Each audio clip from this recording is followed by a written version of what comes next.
1357967. Check again. 13579. After comparing her ticket with the winning numbers for the nth time, Fu Xiaoxiao finally had to admit it. She had won. Not much, just over 20 million yuan. Not much at all. She sat in silence for nearly 5 minutes. 20 million. She took a deep breath. Yes, she really won. Strangely, she didn't feel like screaming, her hands weren't shaking, and her heart wasn't racing. So, what should she do now? Buy some plain clothes? Very hot. Or maybe a helmet? Then go claim the prize? Better keep the ticket safe first. It would be terrible to lose it before claiming the prize. She opened her phone case and slipped the ticket inside. No, that wouldn't do. What if someone stole her phone? That's 20 million. But she didn't have a bag, and her clothes today didn't have pockets. She almost wanted to cry. Where could she keep it? Maybe she should just go claim the prize right away? She searched on her phone for how to claim lottery winnings. She needed to make an appointment first. What's the number? Deep breath. No rush. After taxes, she'd have a little over 10 million left. She should probably donate a bit too. She really didn't want to though. Even if it was just over 10 million, for someone who had been tricked by her best friend into taking out loans, it was a huge amount. She still owed 180,000 yuan. In her small city, she earned just over 3,000 a month, and nearly 2,000 went to paying off debt. She had been doing that for 3 years. After being under pressure for so long, finally winning something like this felt like a once-in-a-lifetime of luck. She had to treasure it. She looked around. Yes, she could call to ask about the prize claim process. Today was a good day. After hanging up the phone, Fu Xiaoxiao finally felt a bit of excitement. Over 10 million after tax. How should she spend it? Forgive her for being poor. Her first thought was that she could finally pay off all her debts, finally buy a home, finally live free of loans. As for the 300,000 her friend had tricked her into borrowing, if that friend had a conscience, she could pay it back. If not, it didn't matter anymore. Fu Xiaoxiao could finally live without the constant calls from banks and loan companies. She carefully put the ticket away and decided to go home. With so much money, she didn't want anyone to know she had won. Not her parents, not her friends, not her co-workers. She needed time to think. After all, 10 million wasn't a small amount, but it wasn't exactly endless either. Feeling in a good mood, Fu Xiaoxiao bought some groceries and drove her electric car home. She didn't mention anything about winning the prize, not even during dinner. At first, everyone was happily eating together, but soon her mother started talking again about how someone's children had bought a new air conditioner, another family had installed a 70-inch TV, someone gave their parents 2,000 yuan a month, another gave at least 1,000, and someone else was planning to build a new house.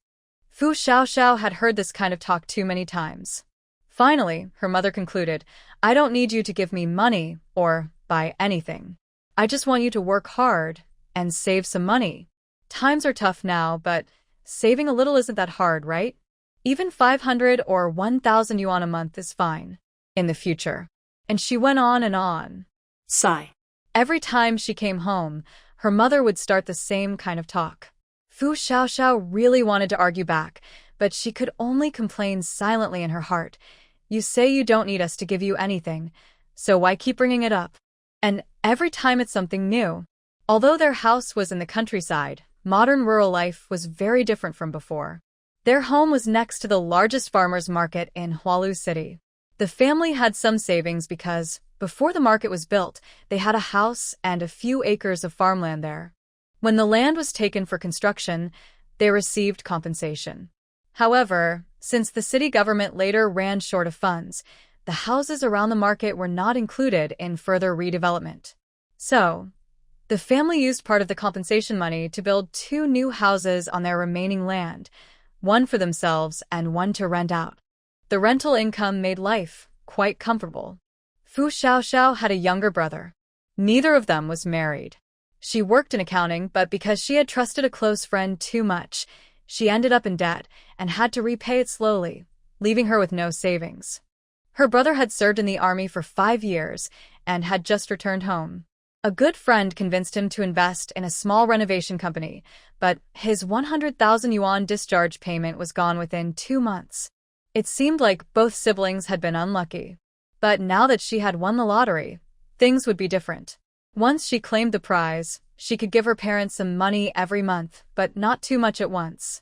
Knowing her mother's personality, Fu Xiaoxiao guessed that even if she gave her 10 million yuan, her mother would still find something new to talk about.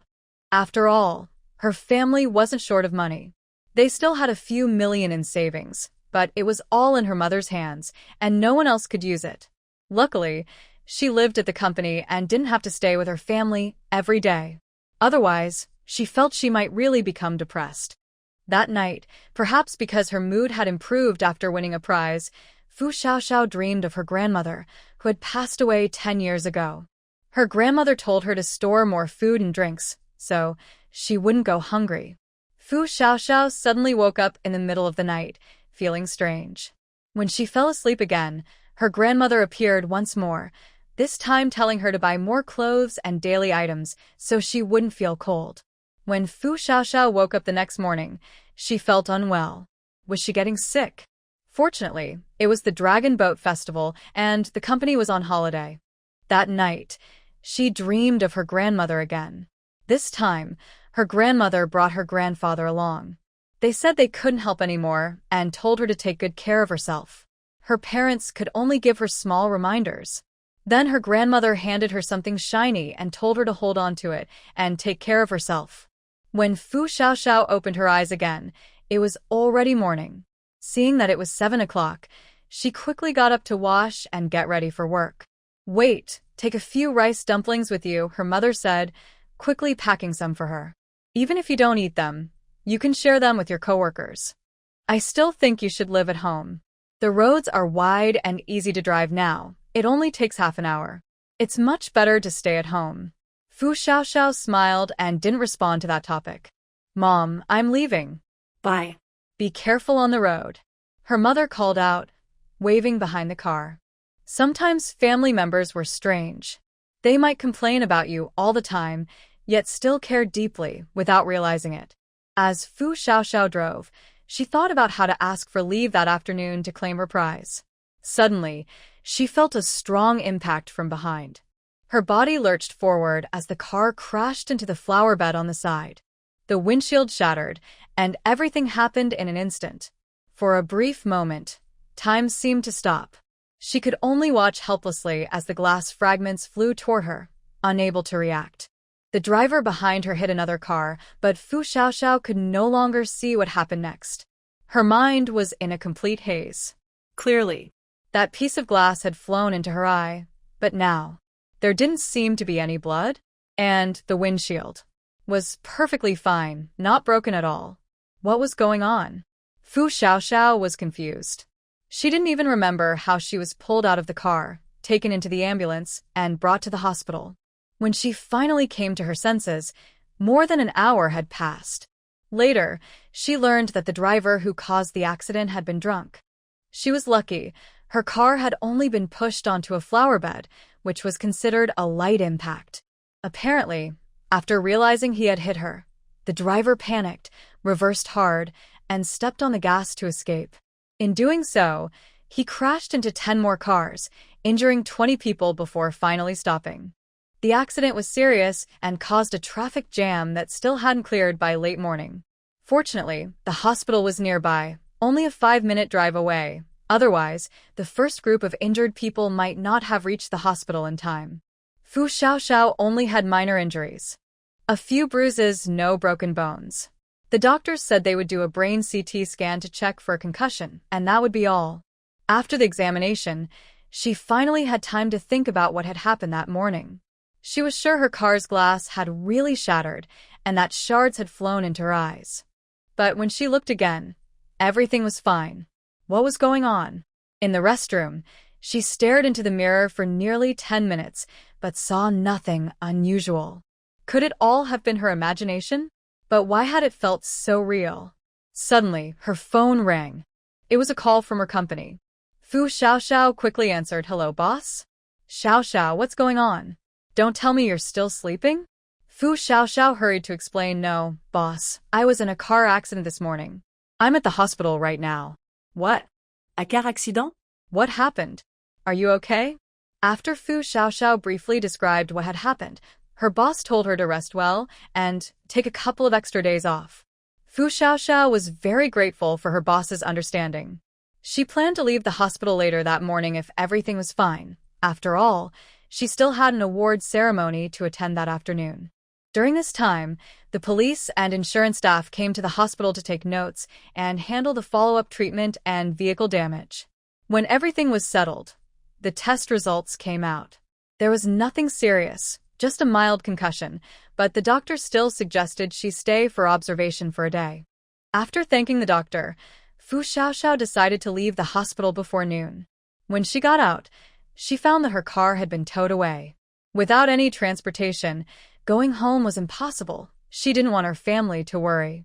So, she decided to take a taxi that afternoon and handle the prize collection herself. After a morning full of unexpected events, Fu Xiaoxiao, dressed in an elderly outfit, wearing a straw hat, and with makeup that made her look older, finally received her lottery prize. When she saw the message on her phone showing a balance of 17 million yuan after taxes and fees, her heart began to race wildly. It was real. She had actually won. She turned down the bank manager's investment suggestions and refused to put the money into fixed deposits. She said she wanted to start her own business and even raised her transaction limit for large transfers. Looking at the balance, everything still felt unreal. Now that she had money, what should she do first? Splurge on food and fun? No, first she had to pay off her debts. Only after clearing them could she truly feel at peace. She found her credit cards and loan apps, and after a series of quick actions, she received messages confirming full repayment. At that moment, Fu Xiaoxiao burst into tears, squatting in a shopping mall restroom, crying her heart out. She knew she should leave soon, but she couldn't stop herself. It felt like all the frustration she had carried for years was finally being released. She knew she wasn't the smartest person, but she had always tried her best. After finishing vocational school, she hadn't continued her studies. Her education level wasn't high, but she had a skill and had been working for nearly 8 years. Because of her best friend's constant persuasion, she had opened credit cards and taken out loans from various platforms, giving all the money to her friend for financial investments. Her friend always said, "Don't worry, I'll pay you back soon. The market's just bad right now. Please help me one more time." Step by step, Fu Xiaoxiao borrowed from every platform she could until her friend couldn't repay anything. In the end, Fu Xiaoxiao was left to clean up the mess alone. She couldn't tell her family about it. They would only scold her for being foolish. So she carried the burden by herself. It was only then that she realized some things, some friendships, should never involve money. Otherwise, you lose not only your friend but also your money and your trust. Now, with 16.82 million in savings, 10 million. Is the person inside okay? Maybe because Fu Xiaoxiao was crying too sadly in the restroom, someone outside couldn't help asking. Worried something might have happened. Fu Xiaoxiao tried to calm herself down, sobbing as she said, I'm fine. Just a little sad, thank you. Little sister. It's okay to cry, but don't do anything foolish, alright? There's nothing you can't get through. Fu Xiaoxiao managed a small smile through her tears. Thank you, big sister. I'll be fine soon. Sorry for the trouble. Alright then, come out when you're done crying. There are a lot of people waiting out here. The woman knocking on the door sounded worried. She might just be pretending, so she reminded her again that others were waiting. Yeah. Come out soon, I really need to go. That's right. There are plenty of men in the world. If one doesn't work out, find another. Exactly. Frogs with 3 legs are rare, but men with 2 legs are everywhere. Hearing the voices outside, Fu Xiaoxiao didn't feel like crying anymore. But since her face was a mess, she decided not to go out yet. She wiped off most of her makeup, put on a mask and sunglasses, changed into clothes that made her look older, and wore a wig before leaving. When the people waiting saw a middle-aged woman with a backpack come out, they grumbled. Finally. That person took forever in there. Fu Xiaoxiao ignored their complaints, quickly left the mall, and took a taxi to a hotel, where she booked a business room. She couldn't go home, and she didn't want to go back to her dorm. She just wanted a quiet place to stay and think about what to do next. After washing up, she lay down on the bed, but before she could think of anything, she fell asleep instantly. This time, she dreamed of her grandmother again. Her grandmother said there isn't much money, so spend it wisely. Buy what you like, buy good things, keep them in the small room, they won't spoil. Take your time. Then suddenly, she was in an empty place. There was nothing, no grandmother, no dream, nothing at all. But she knew the place was vast. Ding dong, the sound from her phone suddenly woke up Fu Xiaoxiao. She looked at the time. It was already midnight. Had she really slept that long? Her stomach started growling. She hadn't eaten all day. How did she even manage that? Now that she had money, she could eat whatever she wanted. Wait, what was that? While scrolling through the food delivery app, a bright white light flashed before her eyes, and a blank space appeared again. Fu Xiaoxiao. Omega's Omega. Was this real? Not a dream? In. Out. Store. Take out. After switching back and forth countless times, her rumbling stomach finally pulled her back to reality. She was sure of it now. She really had a space of her own, a space where she could store things. No, she couldn't think about that now. She was starving. Without caring what she saw, Fu Xiaoxiao quickly added a bunch of food to her cart, paid for it, and only then went back to studying the mysterious space that had appeared. Could it really be a gift from Grandma? Grandma had appeared in her dreams several times, always telling her to buy supplies. What did that mean? Winning the lottery was already unbelievable, and now this space appeared. Ah well, she'd think about it after eating. Maybe she had slept too much, because after eating, Fu Xiaoxiao couldn't fall asleep again. She put the leftover food into her space to test its freshness, then started reading novels about stockpiling supplies. She wasn't sure if Grandma was warning her about an upcoming disaster or hinting that she might travel to another world. Well, what book lover hasn't dreamed of traveling to another world? But dreams are dreams because they're not real. With her level of education, she'd still be an ordinary person no matter where she went, probably wouldn't even make it to the end of the story. Forget it. Since she had money now, it was more practical to stock up on supplies. While reading, she took notes online.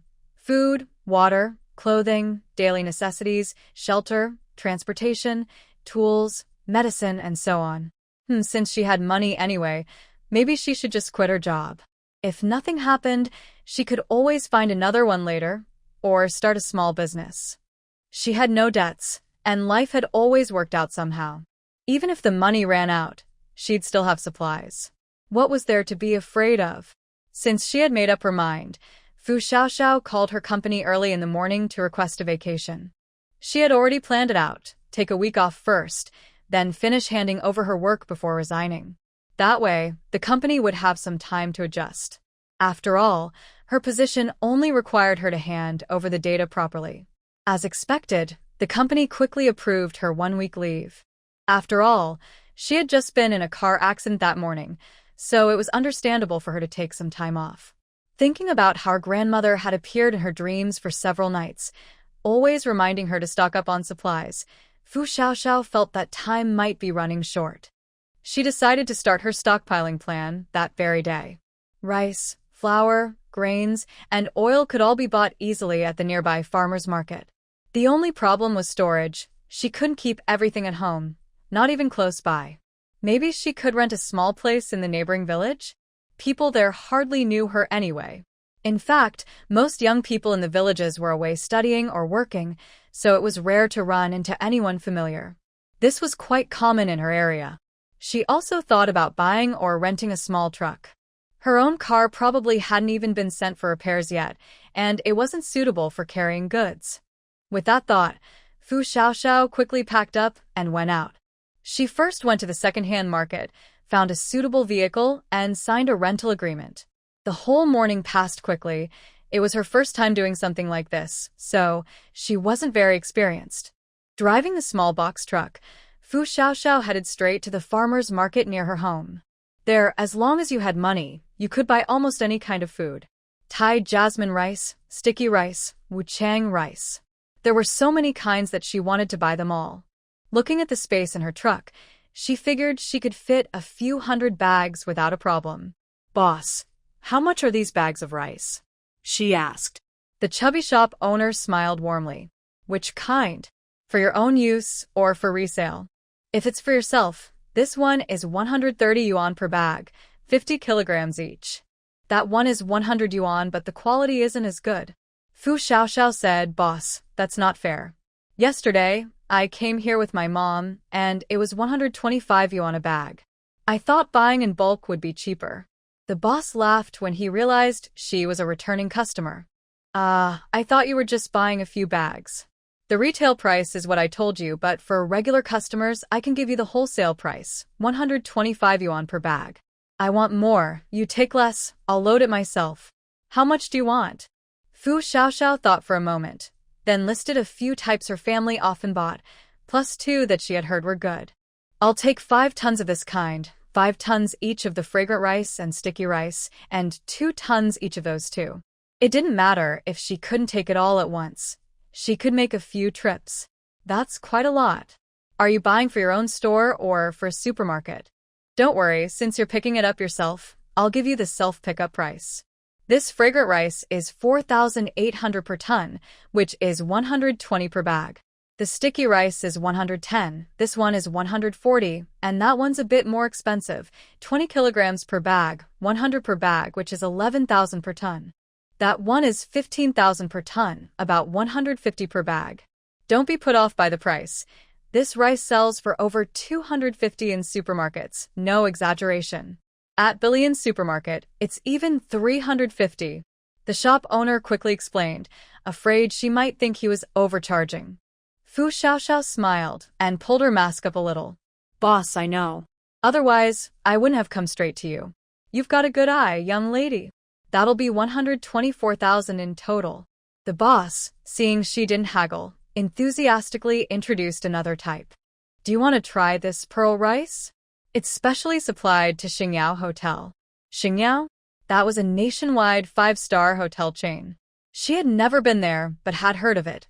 Everything there, from food to rooms, was famously expensive. Even though Hualu City was only a 3rd-tier city, it had a Xingyao hotel because it was part of a planned development area. Seeing Fu Xiaoxiao's doubtful look, the boss opened a bag and grabbed a handful to show her. If you don't believe me, see for yourself, the shine, the quality. Why would I lie? My friend supplies Xingyao directly. Last time, he delivered too much, and they only accepted what they ordered. He couldn't take the rest back, it would cost too much, so he left it here for me to sell. It's pricey, so not many people buy it. If you want it, I'll give you the lowest price, no profit for me. You can ask around yourself. If I'm lying, you can return everything and buy elsewhere, no problem. Fu Xiaoxiao couldn't help but laugh. How expensive is it? The boss answered honestly, 10 kilograms per bag, 230 per bag. I've got 998 bags left. There were 1,000, but they don't sell fast. Fu Xiaoxiao gasped. Rice that costs 23 per half kilo? All right, she didn't deserve it, and she hadn't tried it before. Actually, this kind of rice isn't even the most expensive. Some cost several hundred yuan per pound, but ordinary people can't bear to eat that. Usually, only the rich buy it. We're already lucky to have this one for 23 yuan a pound. Outside, it sells for 78 yuan per pound. Fu Xiaoxiao. So, if I don't buy it, I'm losing out? Let's take 30 bags then. Boss, can you give me a small discount? She couldn't help it. After working in finance for so long, she was quick with numbers and always tried to save where she could. The boss tapped on the calculator. 130,900. After thinking for a moment, he said, how about this, you take more, at least 200 bags? I'll give you 5 yuan off each bag. My friend already told me the lowest price, so I really can't go any lower. Fu Xiaoxiao. After some bargaining, they finally settled on 150,000 yuan for the previous 19 tons of rice, plus 100 bags of this premium pearl rice and 100 bags of Tenjin yellow millet. That much rice would be enough for her family of 4 to eat for decades, and she still planned to buy other staple foods, so they definitely wouldn't run out. Boss, do you know any shop owners who sell noodles? I'm looking for good quality and fair prices. Fu Xiaoxiao asked while the workers were loading the goods. Since they couldn't take everything at once, she decided to chat a bit. Hey, you're asking the right person, it's me. The boss grinned. Fu Xiaoxiao looked puzzled. Aren't you? Selling rice? You have other stores too? Haha, the shop next door is a noodle store. It's mine as well. Fu Xiaoxiao followed his pointing finger and saw that the storefront looked almost the same as the rice shop. I thought that was rice too. They're all in bags. Don't bother going anywhere else today. Just tell me what else you want to buy. I promise my prices won't be higher than anyone else's. The boss spoke with confidence. He was sure he was the biggest rice and flour wholesaler in the market. So you sell rice and noodles. Do you have anything else? Haha, to be honest, I handle the rice and flour business. My wife manages frozen goods in Building A10. My eldest son runs mid-range fruit wholesale in Building B20, and my eldest daughter-in-law handles high-end fruits in Building B21. My second son manages snack wholesale in Building H1, and my second daughter-in-law takes care of seafood in Building J5. My third son works as a manager at the slaughterhouse. I also have friends in many other trades. Just tell me what you need. The boss wasn't trying to brag, he really had the connections. Fu Xiaoxiao. Impressive, my boss. Amazing. All right, boss, if the prices are fair, I'll order everything you mentioned from you. But if they're not, don't blame me for comparing prices elsewhere. Haha, don't worry, young lady. We're not here for a one-time deal. I wouldn't cheat you. If you're not in a hurry, I can personally take you to have a look later. I'm hoping we can do long-term business. Now it was Fu Xiaoxiao's turn to hesitate. Just transporting the rice and flour today would take a lot of time. If she ordered more. How about this? The boss said kindly, since you're buying quite a lot, if you order another batch of flour, I can deliver everything to your warehouse once. Otherwise, going back and forth like this might take you all day. He could tell she was buying in bulk, and though the prices were already wholesale, he didn't mind offering delivery to build a lasting partnership. Fu Xiaoxiao felt a bit troubled. She had planned to move things little by little and secretly store them away, but now she realized it would be too inconvenient with so much stuff. It's fine. I'll take one load first, then come back to see what else I need. After that, I'll ask you to deliver, okay? Fu Xiaoxiao decided not to promise too much. All right then, once this batch is loaded, take your time, young lady. Since she had already paid, the boss wasn't worried she wouldn't return. Okay, thank you, boss. See you later. Fu Xiaoxiao drove out of the market, and halfway down the road, she quietly stored everything away before heading toward the area near the farmer's market. There, she found a rather secluded private warehouse. It seemed large trucks couldn't easily access it, and since it was a bit far from the main market, it wasn't convenient for most traders. Because of that, it was currently vacant, just the opportunity Fu Xiaoxiao needed. The warehouse is about 1,000 square meters. It's a steel-framed shed built by the villagers without a permit and divided into 5 small storage rooms. Later, since a construction company rented all of them to store materials, the walls between the rooms were removed to make one large space where vehicles could drive in. This actually made things easier for Fu Xiaoxiao. The previous tenant had left behind a lot of random items. The rent was originally 5,000 yuan per month, with a 3-month deposit. Since the landlord didn't want to clean up the mess, he offered a 1,000 yuan discount and let Fu Xiaoxiao handle it herself. However, Fu Xiaoxiao said she was only renting it temporarily for company supplies and might not even use it for a full month. After discussing with the landlord, they agreed that the rent would stay the same. She would take care of the leftover items, pay for 1 month in advance, and the landlord could still look for the next tenant. The landlord thought for a moment and agreed. People in the countryside are usually straightforward. He figured the warehouse had been empty for 2 months already, so getting 1 month's rent was better than nothing. Since she was only renting for a month, they didn't even sign a formal contract. The landlord just wrote a receipt. That actually made things easier for Fu Xiaoxiao, as her supplies wouldn't stay overnight anyway. Boss, is there any surveillance around here? Fu Xiaoxiao asked casually after taking the key. Surveillance? No, if you want cameras, you'll have to install them yourself. I only rent out the space. It's just 5,000 yuan. Don't expect me to set up cameras, too. The landlord quickly made it clear he wouldn't pay for that. Fu Xiaoxiao smiled. No, I just meant there are a few other warehouses along the road. I want to know if they have cameras so I can decide whether I need one. Oh, that. I'm not sure, but I think some of them might have cameras inside. Outside, only one place has one, but it's too far to cover this area. You'll probably need to install your own. Hearing that, Fu Xiaoxiao felt relieved. She had noticed the same thing earlier. Only one camera at the corner and none on the outer walls of the other yards. When she returned to the farmer's market, Fu Xiaoxiao directly ordered 100 bags each of 50-pound low-gluten and medium-gluten flour, 200 bags of high-gluten flour, and many other types such as cassava flour and noodles, sweet potato flour and noodles, starch, corn flour and noodles, whole wheat flour, Highland barley flour, potato flour and noodles, as well as various finished products. Altogether, she spent 100,000 yuan. It seemed the money was being spent quite quickly. So far, she had stocked plenty of staple food materials, and including the cost of renting a warehouse and a vehicle, she had spent less than 300,000 yuan in total. Her account still had more than 16.56 million yuan left. As for fruits, although buying directly from the place of origin would be cheaper, Fu Xiaoxiao decided against it. It would take too much time and effort to handle transportation on her own. Safety came first, so she asked the shop owner to take her to the area managed by his family instead. She then ordered 1 ton each of various fruits already in season, 3 kinds of apples, 3 kinds of pears, 6 kinds of watermelons, 3 kinds of strawberries, 5 kinds of mangoes, as well as grapes, lychees, bayberries, plums, peaches, melons, cantaloupes, oranges, kiwis, sugar apples, kumquats, mangosteens, and more. Basically, she ordered 1 ton of everything she saw.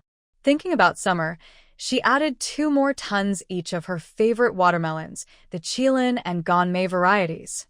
She planned to order more Ningxia melons when they came into season. She also added 2 more tons each of grapes, mangoes, lychees, strawberries, and mangosteens. When she saw durians, jackfruits, and cherries, Fu Xiaoxiao hesitated for a moment, but decided to order 3 tons of each. She used to be reluctant to buy them, but now that she had money, she thought, why not? After calculating, she realized that just these dozens of seasonal and off-season fruits for cold storage had cost over 700,000 yuan. Her head buzzed a little. Maybe she had ordered too much?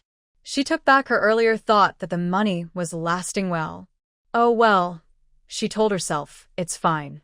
I already compared prices before coming, and the shop owner's prices are fair. Stay calm. If I can't finish them, I'll just take them along. The shop owner's daughter-in-law and her husband were overjoyed, and the rice shop owner couldn't stop smiling either. Everything in stock was being loaded onto the truck to be delivered together, and the rest would arrive gradually to ensure freshness, so she didn't need to worry. Next, she went to check the seafood section and ordered several kinds of fish: grass carp, tilapia, catfish, silver carp, perch, swordfish, lotus fish, spotted fish, and turbot, about 1 to 2 tons of each, spending around 500,000 yuan in total. She especially loved crayfish and ordered 10 tons at 12,000 yuan per ton, which came to 120,000 yuan. She had wanted to order 20 tons but worried the shop owner might think she was crazy, so she reduced the amount. Then she continued ordering more: 2 tons each of prawns, flour, herring, clams, mussels, and conch. When she saw oysters, she ordered 10 tons of all sizes without hesitation. She also bought some king, sardines, cod, basa fish, squid, and octopus. After adding everything up, the total came to 1,025,000 yuan. Just the fresh seafood alone cost over 1.5 million yuan. Fu Xiaoxiao. Oh, I need my breathing machine. I think I went overboard. And I still have so much left to buy. What should I do? I've gone over budget. Can I still cancel some of it? She took a deep breath. It's all for myself, it's fine. Worst case, I can sell some later. She paid half as a deposit and planned to pick up the seafood over the next week. She asked the shop owner to prepare everything in advance, including cleaning and processing the fish, so it would be easier for her to transport. The frozen food section was close to the seafood area, and the shop owner's wife warmly invited her in. She recommended about 20 kinds of frozen foods: dumplings, sweet rice balls, steamed buns, pancakes, beef balls, fish balls, sausages, and more, costing around 200,000 yuan in total. Compared to the seafood, that really was cheap. She thought, maybe I should take a trip to the seaside sometime? There are still so many kinds of seafood I haven't tried yet, even sashimi. But she decided to finish shopping first. Fu Xiaoxiao followed the rice shop owner to visit several dried goods sellers. She ordered hundreds of kilograms to several tons each of items like black fungus, vermicelli, walnuts, almonds, dried bamboo shoots, peanuts, soybeans, mung beans, red beans, black beans, koix seeds, 8 treasure porridge mix, and black rice, spending another 200,000 yuan. Next door, she bought 50,000 yuan worth of cured meats, sausages, and smoked products. Then she went to the seasoning store. Her own company produces peanut oil, so she could just buy it from there. The cost from raw materials to finished product is less than 18,000 yuan per ton, and since the production process and ingredients are all transparent, the quality and safety are guaranteed. Buying 10 tons would be more than enough for her family's lifetime use. Olive oil and walnut oil are still quite expensive even at wholesale prices, so it's better to buy from her company at the employee discount. A budget of around 200,000 yuan should be enough for all of that. As for blended oil, soybean oil, and corn oil, she bought 10 barrels of each in 20-liter packages, spending about 4,000 yuan in total, since her company doesn't produce those. Next came sauces. The owner of the warehouse across from her company sells these, and she even helps with bookkeeping there, so she knows exactly what's in stock and the wholesale prices. There are all kinds of sauces and condiments: chili sauce, soybean paste, seafood sauce, plum sauce, spicy pickled sauce, soy sauce, vinegar, oyster sauce, ketchup, fermented tofu, hot pot base, condensed milk, salt, white sugar, brown sugar, rock sugar, chicken essence, MSG, salad dressing, sesame paste, cooking oil, cooking wine, and many more, hundreds of varieties in total. She planned to order directly from the warehouse owner, expecting to get everything she wanted for under 200,000 yuan, mostly because she needed a lot of salt and sugar.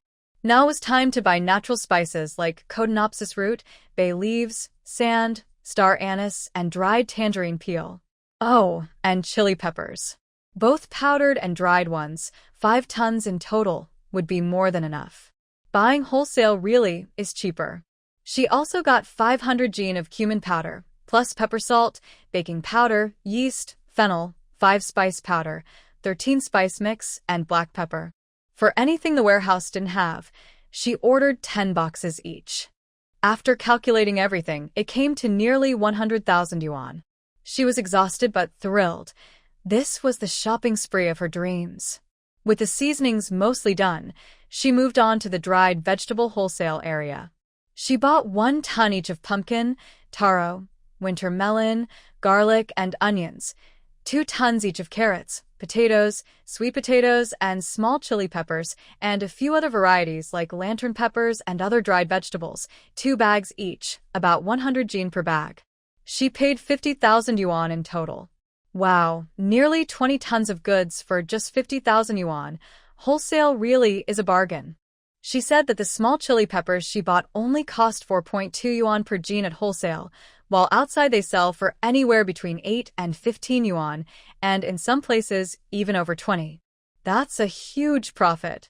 If there hadn't been any disasters, she might have started selling vegetables herself. After hearing that the vegetable market only opens at night, Fu Xiaoxiao decided to call it a day. She still had to wait for deliveries at the warehouse and was too tired.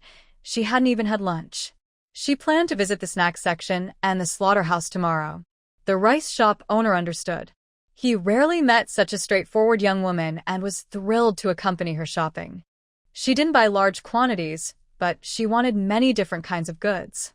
Even if he didn't make money, he was happy to help. Before she left, he insisted that she come find him tomorrow. He would help her get the best prices for everything she wanted in the market. He hadn't felt this kind of satisfaction in a long time. They really got along well. Fu Xiaoxiao couldn't handle the shop owner's enthusiasm. If she hadn't done a bit of research beforehand, she might have thought he was getting rich because of her.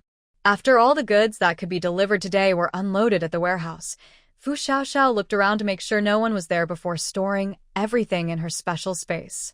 Since time stood still inside, she didn't have to worry about smells mixing or food spoiling. Looking at the piles of goods, she realized she would need to order some shelves later to organize everything. Once she finally had some free time, she took out the leftover food from last night and started eating while checking her balance. Cough, cough, cough. When she saw that she still had over 14 million left, she almost choked in surprise. She had spent more than $1 million today, and some of it was just deposits. No, she had to record everything properly. After updating her accounts, Fu Xiaoxiao took a deep breath. It's fine, just money, right? Still, it hurt and felt exciting at the same time. When it was about time, she changed into more modest clothes, got into her small truck, and headed back to the market. She didn't even know why she was in such a hurry. She just felt uneasy until she got things done. Tired or not, having a sense of security mattered more.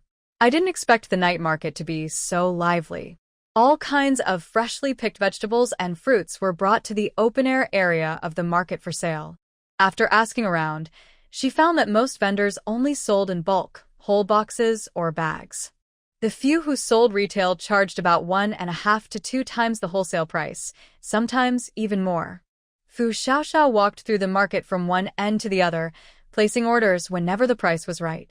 She bought cauliflower, lettuce, sweet potato leaves, green beans, tomatoes, green peppers, bok choy, white radish, eggplant, chives, green onions, cucumbers, lettuce stems, spinach, beets, broccoli, mustard greens, loofah, bitter melon, flat beans, edamame, corn, and more.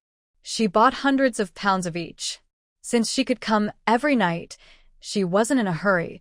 She just filled her truck, left, stored everything in her space, and came back again.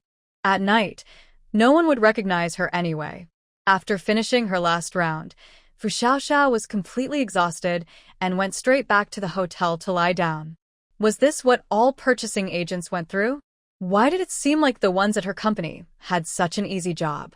Sigh, better wash up and sleep. She had to get up early tomorrow to pick up seafood. That night, Fu Xiaoxiao dreamed of her grandmother again. Her grandmother looked happy and kept encouraging her to keep working hard. When the alarm rang, Fu Xiaoxiao really didn't want to get up. But no, she couldn't slack off. Grandma was still watching her. After splashing her face with cold water, she finally woke up.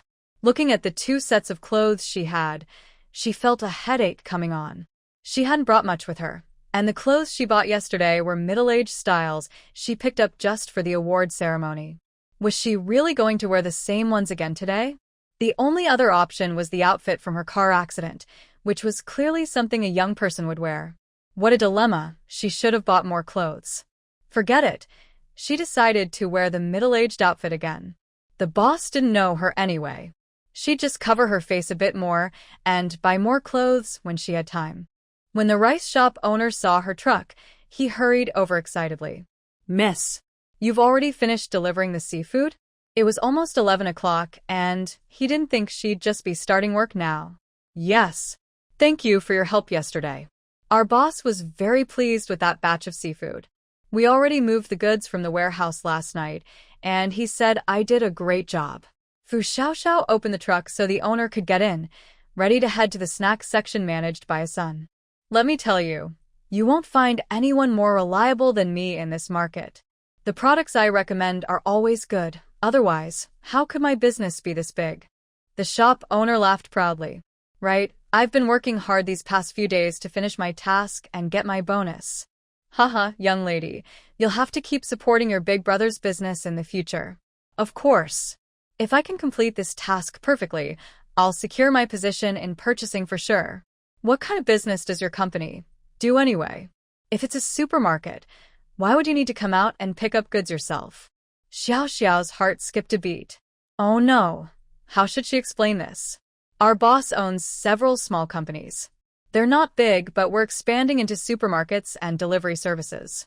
This is my first time handling this, and I'm in charge of the food section. As for who we deliver to, even if I knew, I couldn't tell the boss's business secrets. The shop owner hadn't meant to pry, he was just chatting casually. Hearing her answer, he felt a bit embarrassed. Don't take it the wrong way, young lady. I just saw you working so hard, doing everything yourself. I wasn't trying to dig for secrets. I know, I was just joking around too. Phew, that should smooth things over.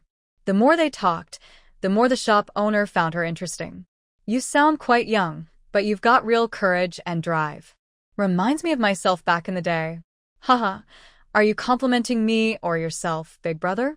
Ha ha ha, of course I'm complimenting myself. Move over, we're here. The shop owner directed Xiao Xiao to park, then led her into a huge snack wholesale store. The place was impressive. It looked like they had taken over the entire first floor of the building. Xiao Xiao felt like a mouse that had fallen into a rice jar. If happiness could be bought for her, snacks would definitely come first. Look at all this. Every kind of snack you could find in big supermarkets, plus imported treats and unfamiliar brands. Everything was here. She couldn't help but laugh at herself. She'd been working at the market for so long and never knew such a treasure of a store existed. Come on, young lady. This is my second son. This shop only opened in April this year, not long ago, but I can confidently say no other store in this market has as many products as ours. The owner said proudly. No wonder. I was wondering why I hadn't seen this shop before. Fu Xiaoxiao said. During the new year, she had gone shopping with her mother several times in this area. If this shop had been open then, she would have noticed it. Ha! Well, now you're here. Take your time and pick whatever you like. I'll have my son give you a list so you can check the prices yourself. Just mark what you want, and if you have any questions, ask him. I'll be over there having tea with some old friends while you shop. He wasn't very familiar with snacks himself, so it was better to let his son handle that part. Seeing his old friends nearby, he went over to greet them, planning to ask his son to give her a small discount later. Fu Xiaoxiao didn't need the owner to stay with her, so she quickly thanked him and told him to go ahead. She actually preferred shopping alone, but since the owner's son had recommended some good products, she decided to continue choosing items with his help. She was thrilled. The list had the wholesale prices printed right on it, making it easy to compare and choose. It was so convenient. This milk candy, that chocolate, this jelly, that spicy snack, this milk She was thrilled. The list had the wholesale prices printed right on it, making it easy to compare and choose. It was so convenient. This milk candy, that chocolate, this jelly, that spicy snack, this milk tablet, that sunflower seed, this chicken foot, that cookie, this ice cream, that potato chip, this yogurt, that dried meat, this drink, that bottled water. Ah, she just couldn't. She ordered 20 boxes of each flavor, adding up to thousands of items. There were so many kinds. By the time she was still choosing, the owner and his friends had already finished lunch. Miss, we saved you some food. Take a break and eat something first. The goods won't run away. The owner called out, seeing how excited she was. It's okay, I'm almost done. I'll grab something to eat later. I still have to go to the slaughterhouse this afternoon, Fu Xiaoxiao said, waving her hand with a smile. The owner's second son, sitting at the tea table, said, She's really hardworking. You don't see many people like her these days. If his father hadn't told him she was already 35, he wouldn't have believed it. Her voice sounded like someone in her early 20s. Exactly. His father agreed. The boss also thought the young woman was a genuine person. She was already in her 40s, and if she lost her job, it would be hard to find another one. So, of course, she worked very hard.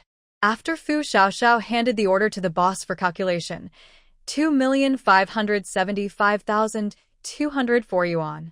Fu Xiaoxiao. How much? Did she really pick that many things? Oh no. Is this for real? Her original budget for snacks was only about 500,000 yuan at most. Let me check again.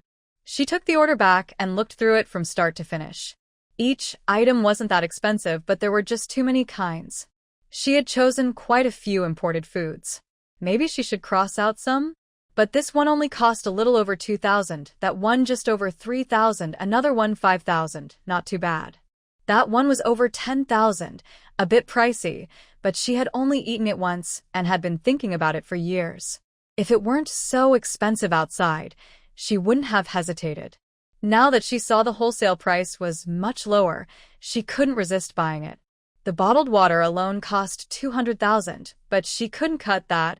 It was already the cheapest option. She would store other water separately for daily use. When did things costing thousands start to feel like only? Fu Xiaoxiao, you've really changed. After struggling for a few minutes, she sighed. Well, everyone has small hobbies. She could just reduce her previous 7 million reserve to 5 million. All right, I'll take all of these. The boss's son printed out the confirmed list and handed it to her. Sister, do you want to pay now or have your company transfer the money? If you need an invoice, there's an extra 3% tax. If you pay by scan, the limit might not be enough for the full amount. How about paying a deposit first? Once I get the full payment, I'll give you a 3% rebate. Fu Xiaoxiao. The boss's son laughed. You're really honest, sister. I'm offering you a rebate and you're still unsure? Don't worry, my dad brought you here. When I issue the invoice, you can still report the full price to your company. Everyone earns a bit. Just think of it as your bonus. Fu Xiaoxiao. No wonder so many people like doing purchasing work. This one order alone could earn her 77,000 yuan. Amazing! No need for an invoice. Just give me a discount directly. I'll transfer the money to you later. Once the goods are ready, deliver them to our company's temporary warehouse at 6 p.m. The boss's son was stunned by how straightforward she was. In the end, he charged her 2,497,000 yuan, even waiving the last 900, and added a few extra boxes of snacks for her to take home.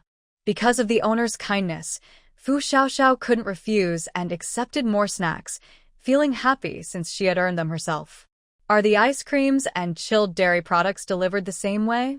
Does your temporary warehouse have freezers? That was indeed a real problem. It's fine, she said. I'll inform the company, and they'll send 2 special vehicles later. You just need to help load everything onto the trucks. The rest can stay in the warehouse, and the company will send more vehicles to pick them up together. The owner's son gave her an okay sign and handed her the order form. Fu Xiaoxiao paid a deposit of 1 million yuan, with the remaining balance to be paid after all deliveries were completed. With that, all the snacks and instant food products were purchased. After politely declining the owner's further hospitality, Fu Xiaoxiao said goodbye to him and his son, then drove away. She had already arranged to meet the owner's third son that afternoon to inspect livestock at the slaughterhouse. Following the navigation to the outskirts of the city, she soon saw the largest livestock farm in Hualu City. Accompanied by the rice shop owner's third son, she toured the farm and slaughterhouse. On the spot, she decided to purchase 20 cows, 50 pigs, 100 goats, 50 other types of sheep, 500 rabbits, 500 chickens, 500 ducks, 500 geese, and 500 pigeons. She also ordered 200 large boxes each of chicken, duck, and goose eggs.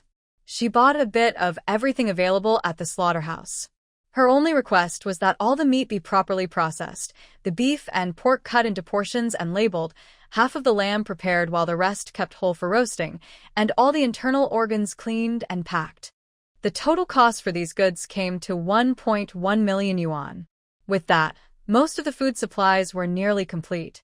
After confirming the delivery time and method, Fu Xiaoxiao hurried back to the warehouse. She had previously booked 2 refrigerated trucks and wasn't sure if they had arrived yet. Fortunately, she drove fast and reached the warehouse almost at the same time as the truck drivers. The drivers found it strange. It was their first time getting paid just to rent out the trucks for storage without any delivery. Fu Xiaoxiao simply explained that the company's own vehicles couldn't arrive in time, so she needed the refrigerated trucks as a temporary solution. The driver was willing to do anything as long as he could make money. The employer had already paid a deposit for the car through the platform, so he wasn't worried about her damaging it. If something happened, he could just keep the deposit and buy a new one. For now, he could go home and get some extra sleep. What a great deal! After finishing everything, Fu Xiaoxiao went to the night market at the farmer's market to buy vegetables. Tonight, she found lotus roots, lotus seeds, and other fresh produce like garlic sprouts and yellow chives. It seemed that there was always something new if she looked around every day. Tomorrow morning, after delivering the seafood, she planned to buy some disposable items such as bowls, chopsticks, bags, boxes, trash bags, barbecue tools, and charcoal. She also needed some pots and pans. She decided to order some daily necessities online as well. Before falling asleep, her mind was still full of things she hadn't bought yet, including wondering how the company's peanut oil delivery was going. Xiao Xiao Xiao Xiao. You're doing great. Keep it up. Grandma can only help you this far. Take good care of yourself, okay? After saying that, her grandmother gently touched the corner of her right eye, gave her a loving look, and then disappeared. Grandma, as she murmured, Fu Xiaoxiao woke up. She rubbed her head. Had she been dreaming? It was already 6 o'clock. Time to get up and deliver the seafood.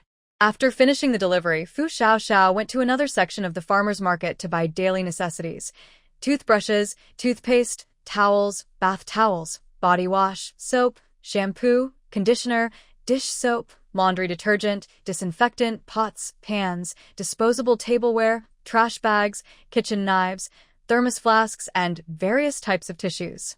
She even bought small items like toothpicks, sewing kits, and nail clippers, as well as larger ones like round tables, stools, and cooling fans. Altogether, she spent 220,000 yuan. Next, she just needed to wait at the warehouse for the company to deliver the peanut oil. While waiting, she went online and ordered several tents, folding beds, and outdoor jackets in different sizes for herself and her family. She also bought solar charging panels, solar power banks, outdoor lights, heaters, kayaks, inflatable boats, life jackets, raincoats, rain boots, umbrellas, thermal blankets, power banks, lighters, matches, batteries, insect repellent, and other supplies. The total came to more than 120,000 yuan. Another 100,000 gone just like that. Ding ding dong, the phone rang again. It was another call from the bank asking about a large purchase. Fu Xiaoxiao lost her patience. Can't you check the merchant information? They're all verified clients, not scammers. What's wrong with me buying something? It's my money, can't I use it? I know, you're just trying to protect me, but I already said I love shopping. I enjoy spending money. I haven't been tricked.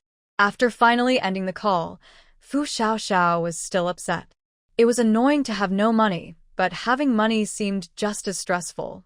She checked her bank account, about 10 million left.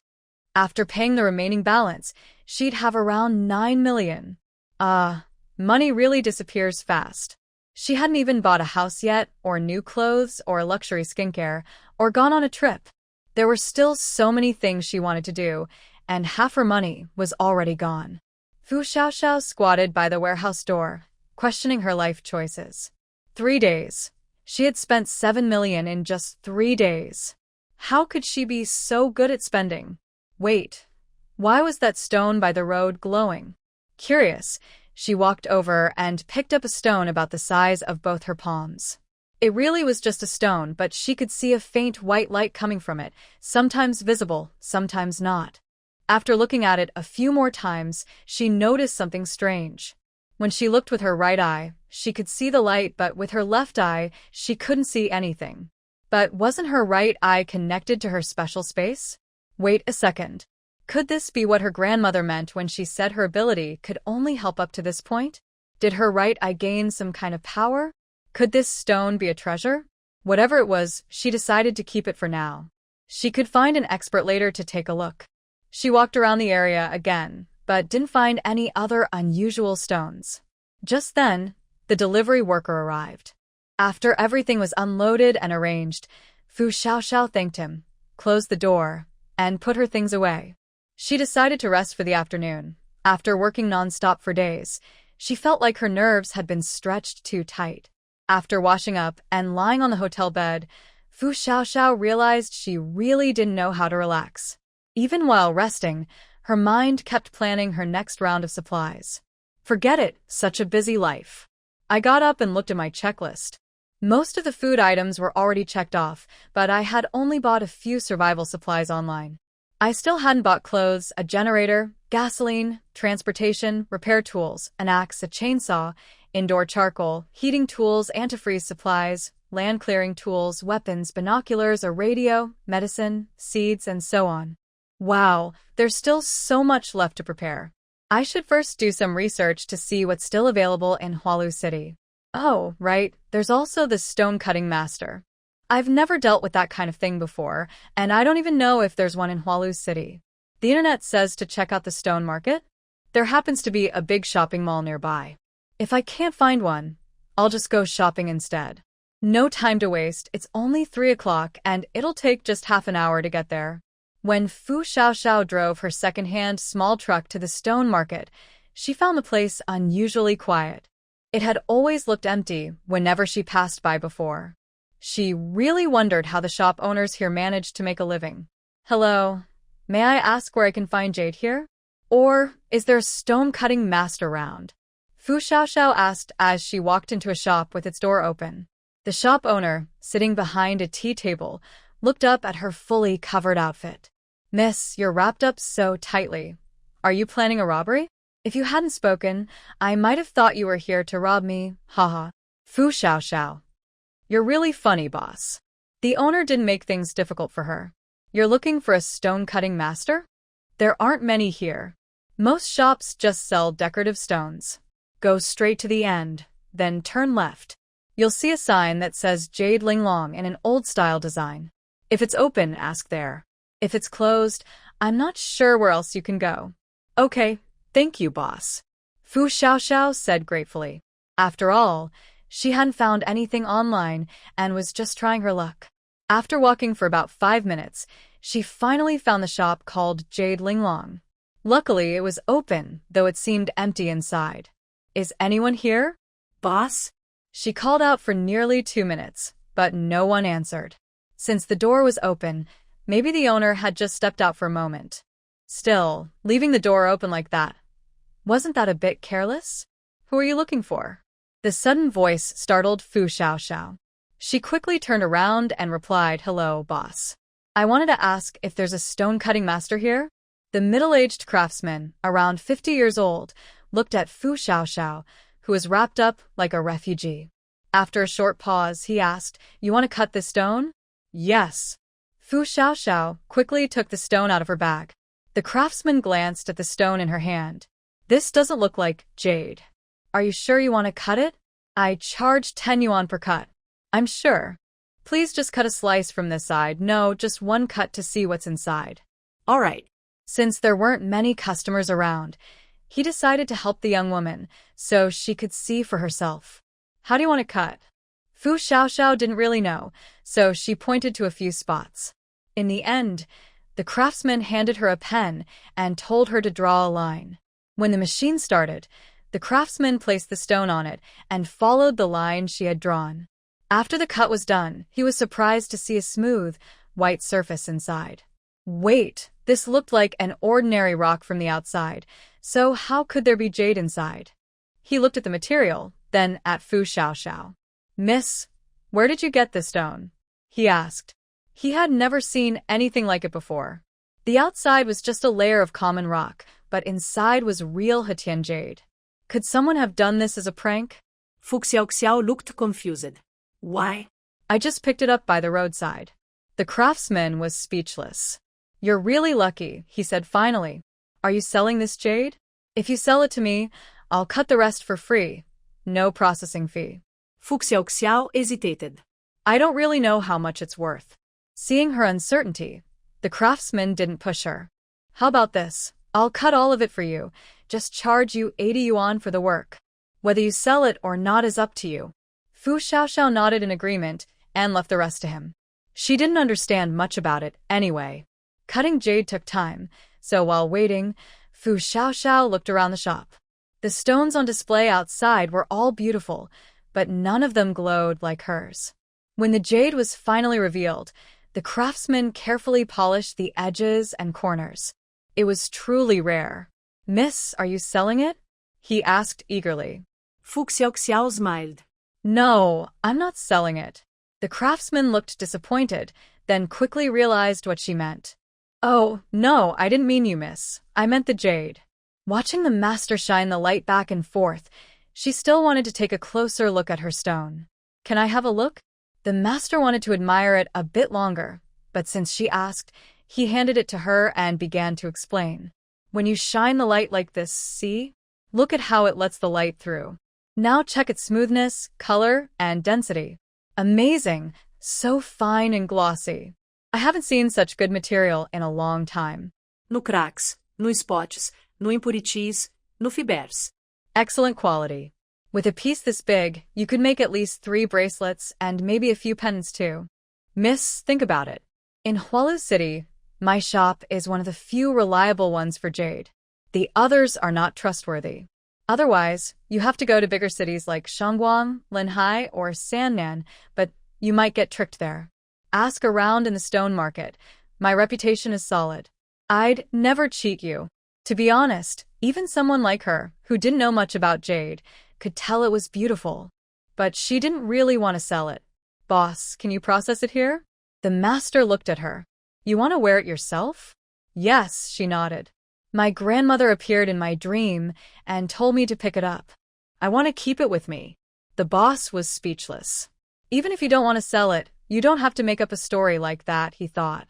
Seeing that he didn't believe her, Fu Xiaoxiao didn't bother to explain. Please process all of it for me. You can decide the design. Just tell me the cost. The boss still tried to persuade her. At least let me have 1 bracelet piece, or even a small pendant.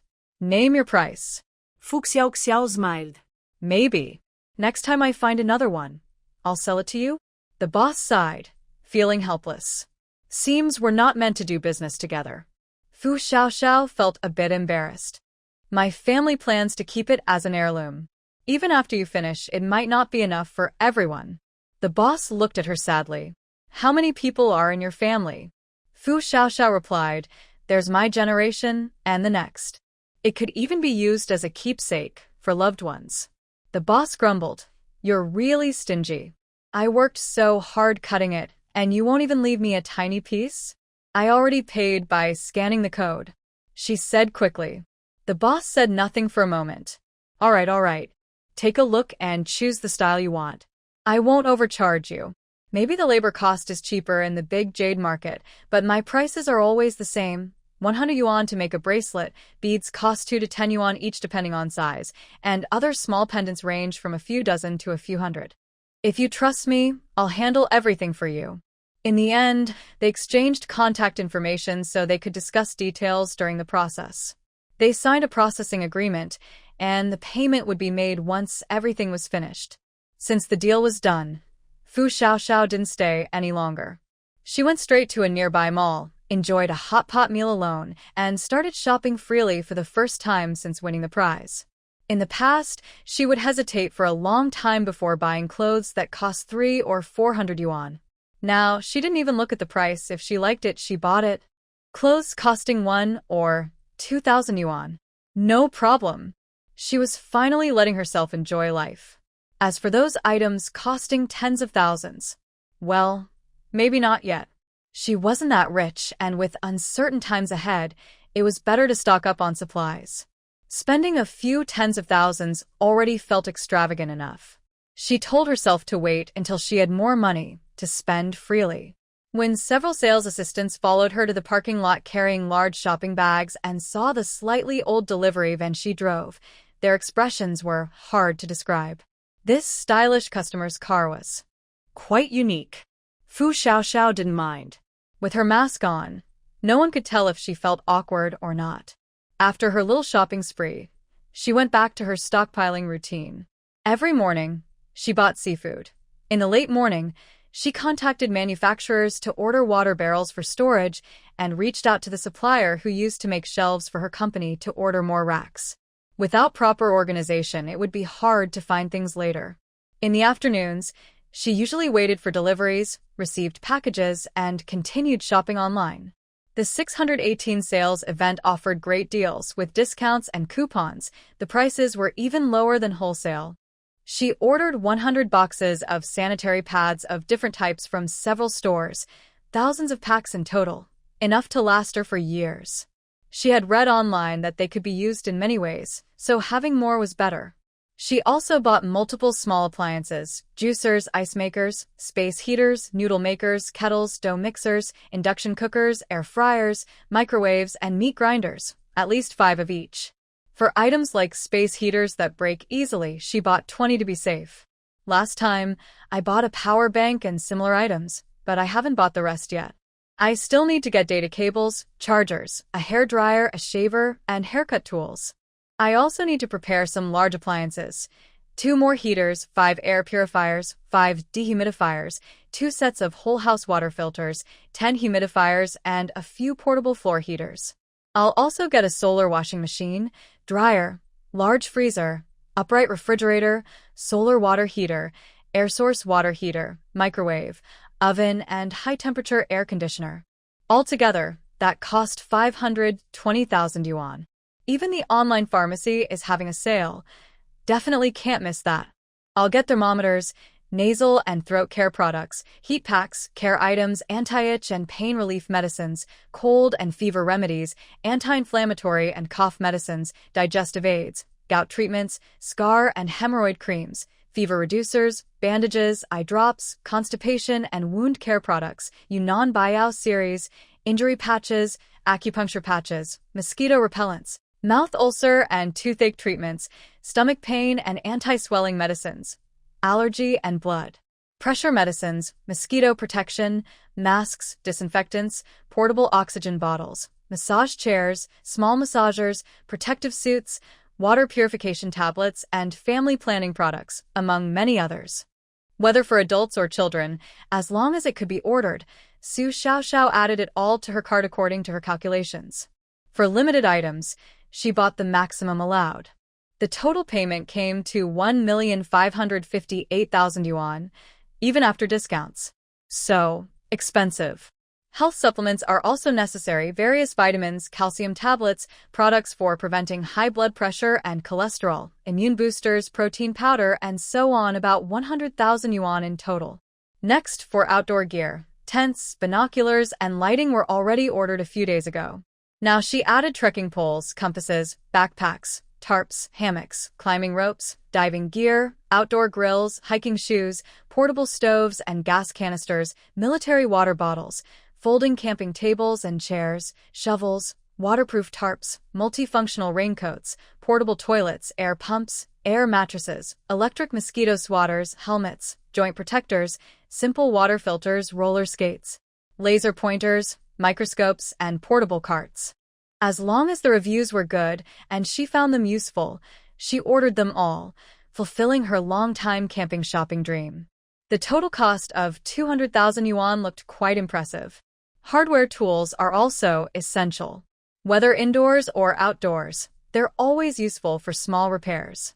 She already knows where to buy them wholesale, so she can get them together with the bedding supplies. That way, both can be done within 200,000 yuan. Seeds.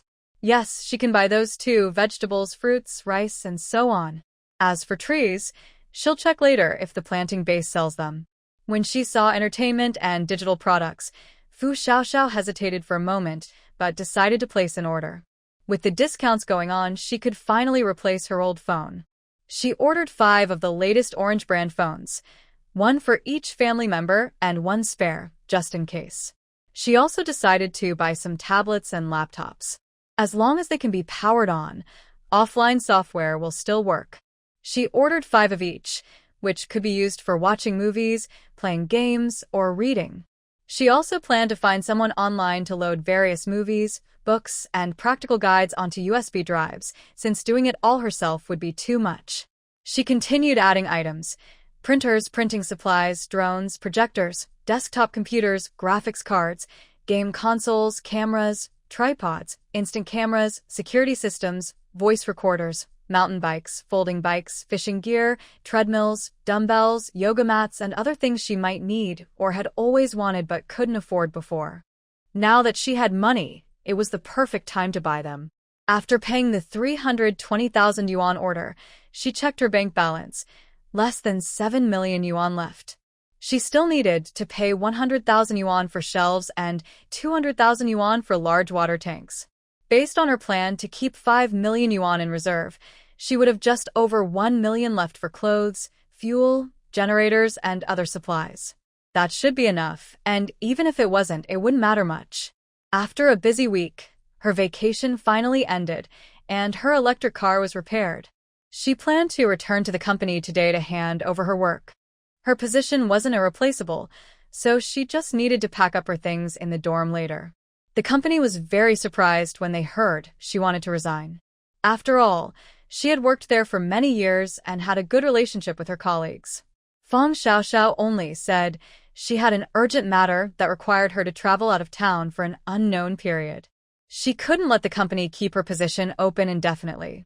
She didn't explain what the matter was, and since she wasn't good at lying, especially when one lie required another to cover it up, she preferred to say little. She also denied that she was leaving because of salary issues, simply expressing her gratitude to the company and saying she hoped they would meet again someday. Seeing how firm she was, the company finally agreed to give her 2 days to hand over her work. That was one advantage of a private company.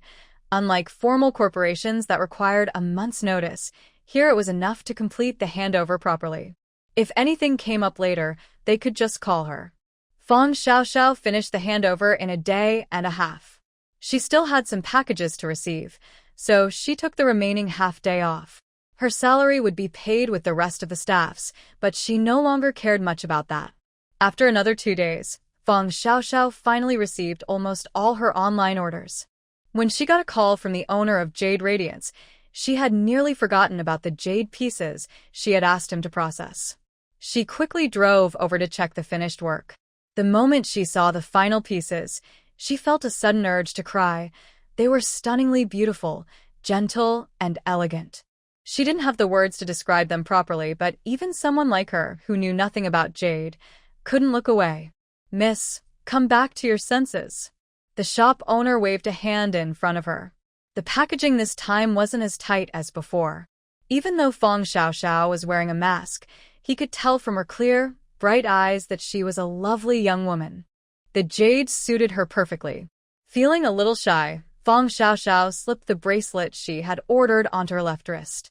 Maybe it was just her imagination, but her hands, which were usually a bit dry and rough, suddenly looked fairer and smoother. She still felt a bit awkward. It was her first time wearing a jade bracelet, and she thought her hands didn't quite match its beauty. "You have a nice bone structure," the owner said with a smile.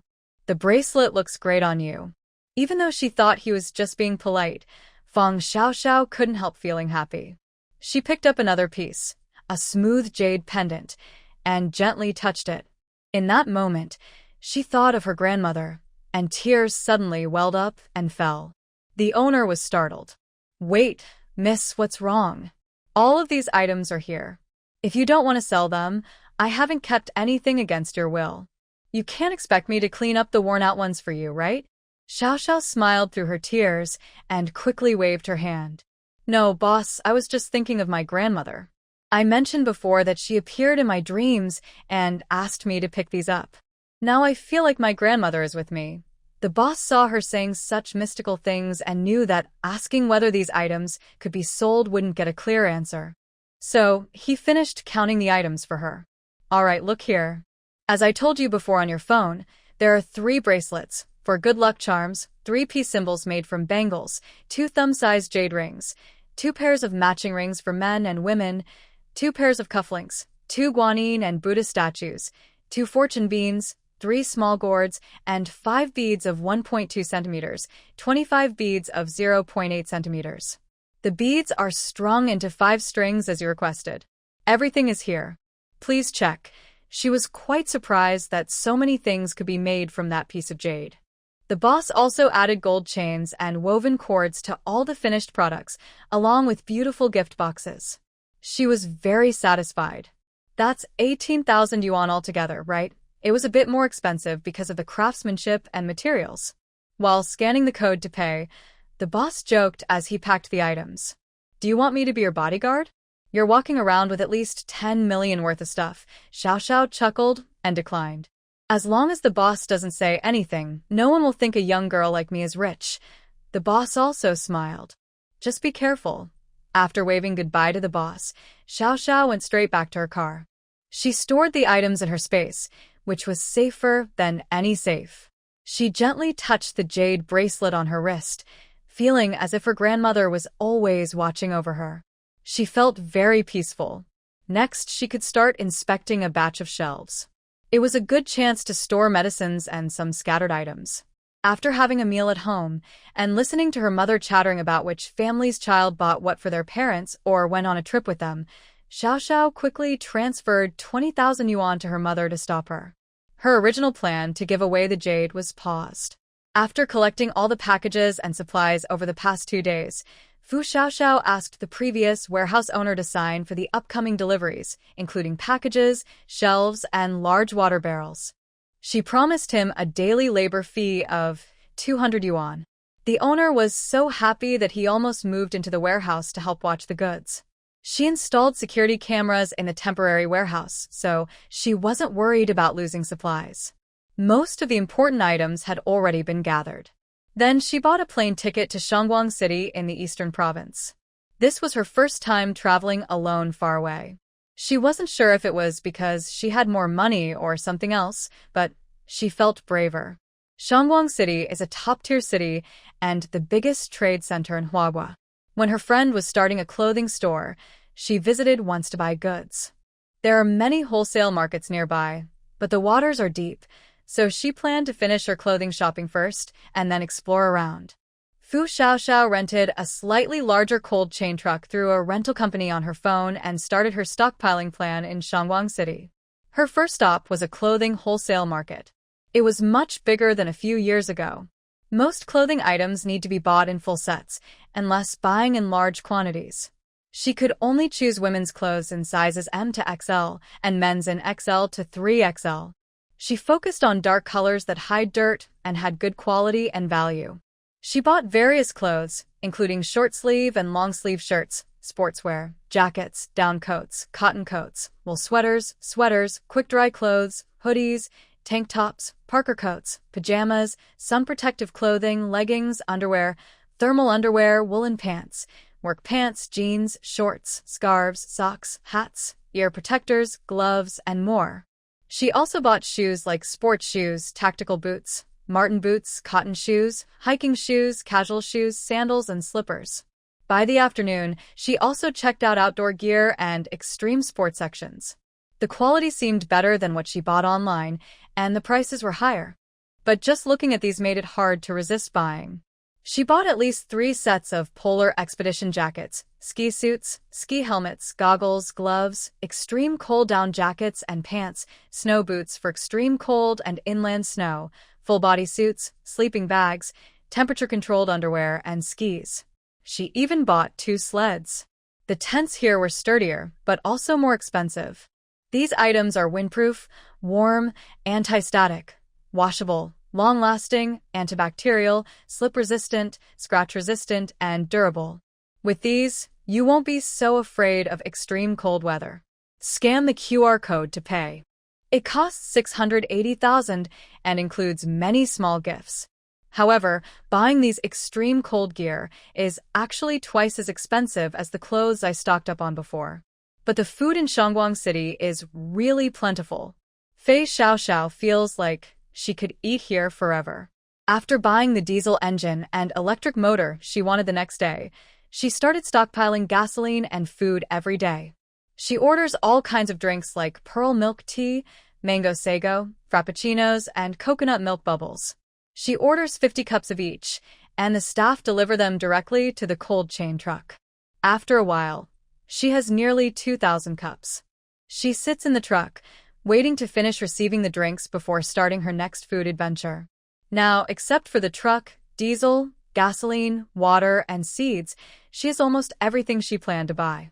In Hualu City, she has already stockpiled about 100 tons of tap water, but it's not enough. She has 20 barrels of 50 liters of gasoline, but no diesel at all. She also needs to buy an off-road vehicle. She doesn't want a new one, but a good used car is okay. She's looking at a recently listed Hummer H2, about 95% new, in Shangwang City. The more she looks, the more she likes it. The price is only 188,800 yuan. So cheap? It can't be fake, right? What if it's real? She decides to call directly. Hello, I saw your listing for the Hummer on the used car app. Is it true? After the call connects, Fei Xiaoxiao asks softly. Before she gets an answer, she hears laughter on the other end. Wow, second young master, you're amazing. 5 minutes. Impressive. No way, this is real? Are you cheating? Willing to lose the bet. Fei Xiaoxiao. She checks her phone again to confirm she's on the call. What does that mean? Suddenly, a deep, charming voice comes from the other side. Wow, Fei Xiaoxiao's face turns red instantly. Oh my, who can handle that? She finally understands what people mean when they say a voice can make ears feel pregnant. She's never been in love before, so she's not intentionally thinking about other things. Huh? Why are you silent now? The person across the street probably thought the call was hung up, so they moved a bit farther away with their phone. Ha ha, did you scare the little girl? After clearing her throat, Fu Xiaoxiao reminded the person on the other end that she was still there. Hello, I saw your car sale ad. Are you the owner? The car owner replied, Yes, I need money quickly. If you pay within an hour, I won't change the price. Fu Xiaoxiao thought, this sounds pretty unreliable. She asked, Aren't you supposed to let me see the car first?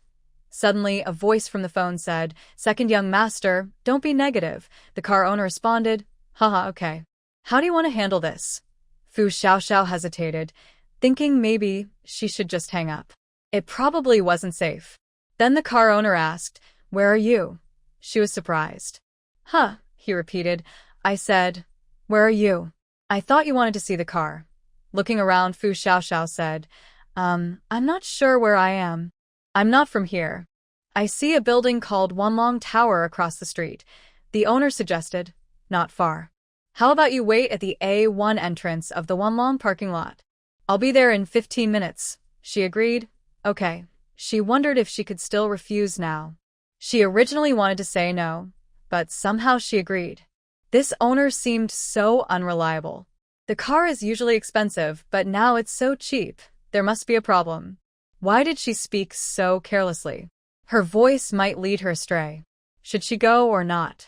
He said to wait at the entrance. It's crowded here, but maybe. It'll be fine. After hesitating for a few minutes, she finally decided to go. She's a cautious woman. Well, she usually tries to keep her promises, not to be misled. When she reached the A1 entrance, she found it was quite spacious. No wonder the owner chose the spot. Within minutes, she saw a shiny black Hummer pull up in front of her, followed by a sapphire blue car. She doesn't know much about cars, but she saw a winged logo on the front and didn't recognize the model. The sapphire blue car rolled down its window, and a handsome guy leaned out to look at her. Hey, still a pretty girl. Can you tell I'm a girl with a mask on? Wow, you really know a lot about people. At this moment, 3 men got out of the car. Fu Xiaoxiao was startled by the scene. Really? In front of so many people. Fu Xiaoxiao, excuse me, how do you know this is mine? Go away, go away, go away. Second young master wants to sell the car. Don't scare off the buyer. Can't you see the little girl has already stepped back several steps? You clearly look like a bad young man. A mischievous old man. The man speaking looked quite handsome, like a spoiled rich kid, the typical type. Fu Xiaoxiao, you look more like one. Miss, don't be afraid. We're not bad people. A tall, cool guy about 180 centimeters leaned on the shoulder of the man who was speaking and stood to the side. Fu Xiaoxiao, do you really believe what you're saying? After you say that, you look even more like a bad person. If second young master's buyer runs away, see how he deals with you. Another handsome, seemingly refined man smiled brightly at her as he spoke. Fu Xiaoxiao, enough, I won't bite anymore. Can I leave now?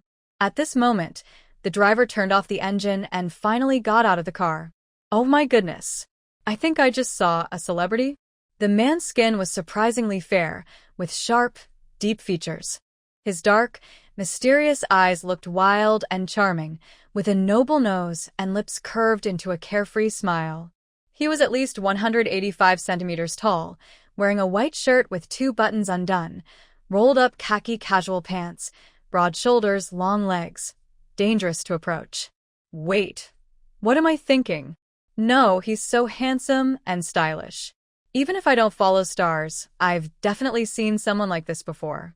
Another girl enchanted by good looks. The second young master's voice snapped Fu Xiaoxiao out of her daze. Sorry, I must have looked silly. Come on, second young master. Look at your little buyer.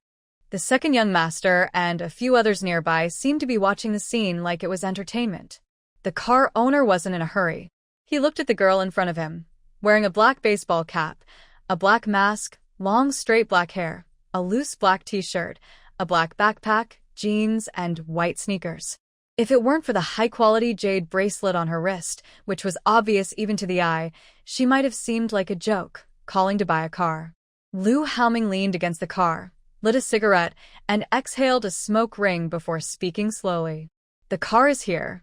See for yourself. Fu Xiaoxiao. Duh, brother, I don't want to buy it anymore, is that okay? How do you speak? Are you here to sell something? Be a bit more polite, little cool brother teased. Ha ha ha.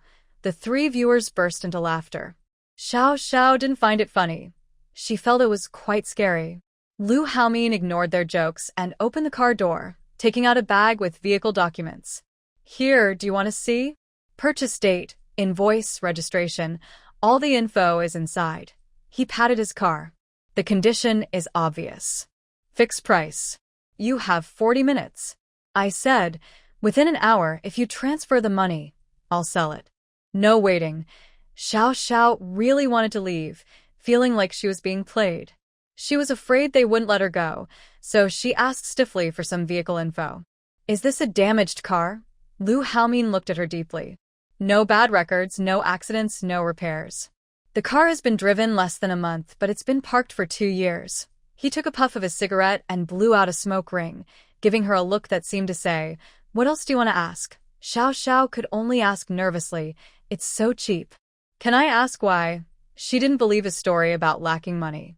A car worth over $1 million, so new, and even if unchecked, it shouldn't be only $188,800. She didn't need Lu Haoming to answer. The second young master next to him explained for her. Ha, miss, don't doubt it. Missed this deal, and there won't be another one. Even if he's not driving, he wouldn't just leak the car. He lost a bet, so you have over 30 minutes. When the time's up, the penalty ends. Come on, Xiao muttered softly. He said he's short of money. Turns out, a few young masters are just playing games for fun. She thought she hadn't spoken loudly, but unfortunately, the 4 people present heard her. The 3 viewers laughed so hard. Lu Haoming grew impatient. Are you going to look or not? If not, I'll take the next order. Although Xiao was very interested in the car and the person, she couldn't stand this tone. She was shy and uncomfortable. No, I won't look. You can go sell it. She was about to leave, but the 3 viewers quickly stopped her, laughing. Haha, miss, don't go. This is a big deal. Don't be scared by his attitude. If you don't want it, you don't have to sell. 10,000 or so is basically free. He has many cars, so he doesn't lack this one. Look at that DBX behind him. It's also his. Hurry up and buy it. We just want to see him get embarrassed. Don't worry, it's not fake. Once you buy it and transfer the ownership, you'll know. It's super cheap. A few people still gathered around her, like they were selling their own cars, explaining the car's features. Fu Xiaoxiao. It looks even more fake now. Someone, who initially wanted to show her the back seat, accidentally pushed her while jostling, causing her to trip. Fu Xiaoxiao saw herself crash into a chest, really hard. Although the man caught her shoulder, it was too late. The impact was strong, and her nose hit his chest solidly. She saw stars, her hat flew off, and her face slid downward. Her mask slipped down to her eyes, and she grabbed the person's waist-side clothes to stop herself, almost kneeling. Everyone had been shouting to help her, but suddenly everything went silent. In the end, Fu Xiaoxiao managed to stand up herself. She felt something flowing from her nose. When she took off her mask, no, her glasses, she wiped her nose and saw blood on her hand. Oh no, she had a nosebleed from the collision. No wonder it hurt so much. Looking at the person she hit, he was the car owner, and there was a very obvious blood stain on his pants. It felt like a flock of crows flying overhead. How embarrassing. Who hit me? What about my innocence? Lu Haomin looked at his pants, then at the blushing, innocent-looking girl in front of him with a confused expression and the obvious bloodstain under her nose. Haha, I can't take it anymore, haha. Wow. It wasn't me who hit you, but don't stop me. I'm going to laugh myself to death, haha. I'm sorry, I hit you, but I can't help laughing, haha, sorry, probably only the two involved were not laughing. Fu Xiaoxiao, holding her nose carefully, gently handed her mask over. Excuse me, do you want to cover up a bit? After saying that, Fu Xiaoxiao suddenly remembered what a silly thing she had done, asking him to cover his private area with her mask. Lu Haomin clenched his teeth, looking at the increasingly red-faced girl, and thought, huh, she's kind of cute. He glanced at the three fools and then opened the car door, pulling out a pack of wet wipes. Do you want to go to the hospital? Want to wipe your face? Fu Xiaoxiao also wanted to be brave, but the blood on her hands made it impossible to refuse. Everyone else didn't mind, so why should she be so picky? It wasn't her fault. Thanks. But no need to go to the hospital. Fu Xiaoxiao took the wet wipes and wiped the blood off her face. Unfortunately, her nose was still bleeding. The pain was gone, but the bleeding probably wouldn't stop for a while. She wanted to wipe her hands too, but one hand was too busy. At this moment, a big hand came over and pressed a wet tissue against her nose. Fu Xiaoxiao was startled. She wanted to pull away, but the man held her firmly. First, clean your hands. I apologize on behalf of those useless guys. For a moment, Fu Xiaoxiao didn't know what to do. She had to grit her teeth and quickly wipe the blood from her hands. It looked a bit scary. One cloth couldn't clean it all. Lu Haomin handed her several more wet wipes. Finally, she cleaned herself up. She hurriedly took the man's big hand away from her nose. During this, she touched his hand and suddenly felt her heart race uncontrollably. What's going on? Beauty can be dangerous, so embarrassing. Lu Haomin gently stroked the spot where she had been touched, then picked up a baseball cap from the ground, tapped it a few times, and put it on Fu Xiaoxiao's head, adjusting the angle of the cap. Fu Xiaoxiao. Can't move. Hey. Three men watching the scene hissed. Is this some kind of trick to flirt under the guise of selling a car? Lu Haomin shot them a sidelong glance. Shouldn't you apologize to her? The second-generation rich kid. Forgot. He was the troublemaker. Sorry, beautiful lady. I didn't mean for that to happen. Little cool guy. You didn't mean to. You did it on purpose. Fu Xiaoxiao felt she couldn't stay and play with him anymore. She said, it's okay. You guys go ahead. I'll leave now. Suddenly, the car hit her, and Fu Xiaoxiao was startled. Her whole body leaned against the frame of the Hummer. Lu Haomin looked down at her.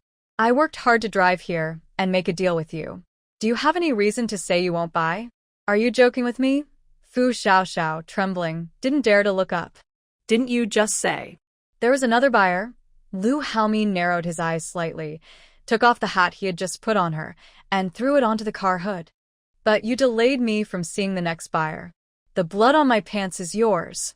You have to take responsibility. At first, Fu Xiaoxiao was a little scared. When she heard this, she suddenly looked up at him in disbelief. No, you. That. Your friend pushed me, and I bumped into you. There. Can you really blame me? The people behind saw what was happening and, understanding the situation, waved at the two of them. Take your time talking. We'll wait at the vehicle registration office. They all winked and got into the car and left. Lu Haomin didn't turn around. His lips curled slightly as he said, but you made me see blood. That was a very private part, and you're the first person to touch it. Fu Xiaoxiao didn't know if she was angry or embarrassed. Her face instantly turned red. She really wanted to say, with your conditions, I haven't been touched even when doing headstands washing my hair, but she was too timid. Sometimes accidents are unavoidable. Yes, unavoidable. So, this car can only be sold to you, Lu Haomin said with a mischievous look. Fu Xiaoxiao was anxious. Why are you forcing me to buy it? The car is so cheap anyone can buy it. It's too late now. I can only sell it to you. Can we not get angry? While Fu Xiaoxiao was thinking about how to squat down and run away, Lu Haomin suddenly leaned in close to her face. Fu Xiaoxiao had nowhere to retreat. She could feel his breath lingering on her face and his hand pressing the wet wipe. Are you going to buy it or not? Fu Xiaoxiao. Why isn't any passerby coming to help her? Fu Xiaoxiao didn't know that drivers and pedestrians passing by saw the scene as a playful flirtation. Who would want to come and watch their dog food? If Fu Xiaoxiao knew what the passersby were thinking, she would loudly ask, "Where does it look like we're a couple? We're clearly being coerced. Passersby, do you want to look at your own posture before you speak?"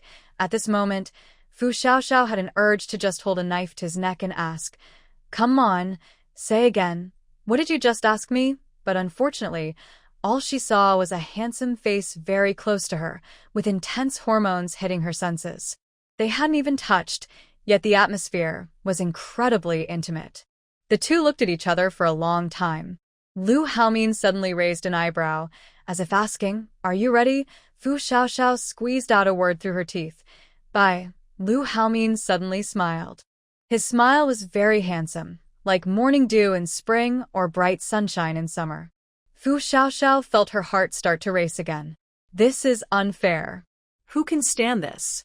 She was just a young woman from the countryside, not a big fan of celebrities. Lu Haomin put his arm around her shoulder.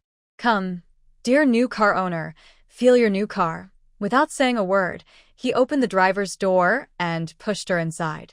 After closing the door, he sat in the passenger seat, moving smoothly and naturally. Confused, Fu Xiaoxiao sat in the driver's seat and swallowed hard. She looked at the steering wheel, which was far away and a little higher than her reach. Is it true that short people shouldn't drive? Suddenly, Lu Haomin leaned over. Fu Xiaoxiao was startled and shrank back, not daring to move. "This is for adjusting the seat forward and backward. This is for up and down. I modified the car before, so don't worry, drive safely. Even if you hit a wall, it's okay," Lu Haomin explained as he helped her adjust the seat. "Is it comfortable now?" Fu Xiaoxiao almost wanted to draw her sword. Then she realized she still couldn't reach the gas pedal and brake. It was a bit awkward. Under Lu Haomin's watchful eyes, she moved the seat forward little by little. "Lu Haomin, are you sure you can drive like this? This is the start button. The automatic transmission should be easy for you. The car mostly consumes fuel, but everything else is fine." Fu Xiaoxiao listened carefully as he explained the functions of the buttons and other controls. When the car finally started smoothly, Fu Xiaoxiao let out a breath of relief. She was a bit short and she had a pillow behind her back, but as long as she could drive, it was enough. To see her drive, Lu Haomin leaned his head out of the window with one hand, watching her through the rearview mirror every time she looked. Her heart beat faster. "Can you sit properly?" Lu Haomin. "What? Am I bothering you? Are you distracted because you're watching me instead of driving?" Although it was true, she wondered if he was being shameless. "Fu Xiaoxiao, you're blocking my view of the rearview mirror." Lu Haomin. "I'm not blocking it, so you're just looking at me?" Fu Xiaoxiao. "I really want to say, big brother, stop teasing me, okay?" When we finally arrived at the vehicle management office, Fu Xiaoxiao still asked uncertainly, "Are you really selling it to me like this?" After driving for a while, I have to admit, expensive cars are really easy to drive. No wonder so many people like luxury cars. Especially the view from this car. Having been used to driving small new energy cars, switching to such a big vehicle feels a bit strange, but it's definitely different. Even though I've been driving small trucks recently, the driving experience is completely different. I've truly fallen in love with it. Otherwise, do you want me to give you a ride? Lu Haomin lazily looked at her. This girl is getting more and more beautiful. Fu Xiaoxiao. Fine. Don't regret it. Give me your account info. We're going to transfer ownership now. Who's afraid of whom? Lu Haomin grinned. Let's go register, Fu Xiaoxiao. Why do his words sound so strange? The two of them entered the vehicle management office. It felt less like transferring ownership and more like applying for a certificate. Su Xiao glanced around and saw that his 3 friends weren't here. Didn't they say they were waiting here? Forget it. After the staff helped them complete the transfer, Su Xiao still felt a bit unreal. Is this really mine now? It feels like playing house. Could it be a trap? Oh no, I'm starting to imagine things again. Thanks, boss. You cut me once, so treat me to a meal. Lu Haomin had no idea what modesty was. He just went for it. Su Xiao finally pulled her gaze away from the new documents. Your car's modifications cost nearly 3 million. Now you're selling it to me for less than a fraction of that. Won't you just smash the car the next day? It all feels so unreal. Lu Haomin leaned in. Did you see it? Did you see what's in my eyes? Su Xiao. I gunk, Lu Haomin. Don't be angry. She's a beautiful woman, so she deserves a little gentleness. It's sincere. Can't we trust each other a bit more? Su Xiao. We're not that close, Lu Haomin. We'll get closer after dinner. Su Xiao. I'm busy. Lu Haomin. It's a car worth less than 200,000, Su Xiao. Lu Haomin. There's blood on my pants, Su Xiao. They'll pay for it, Lu Haomin. 1 pair of pants isn't enough, Fu Xiao. What would you like to eat?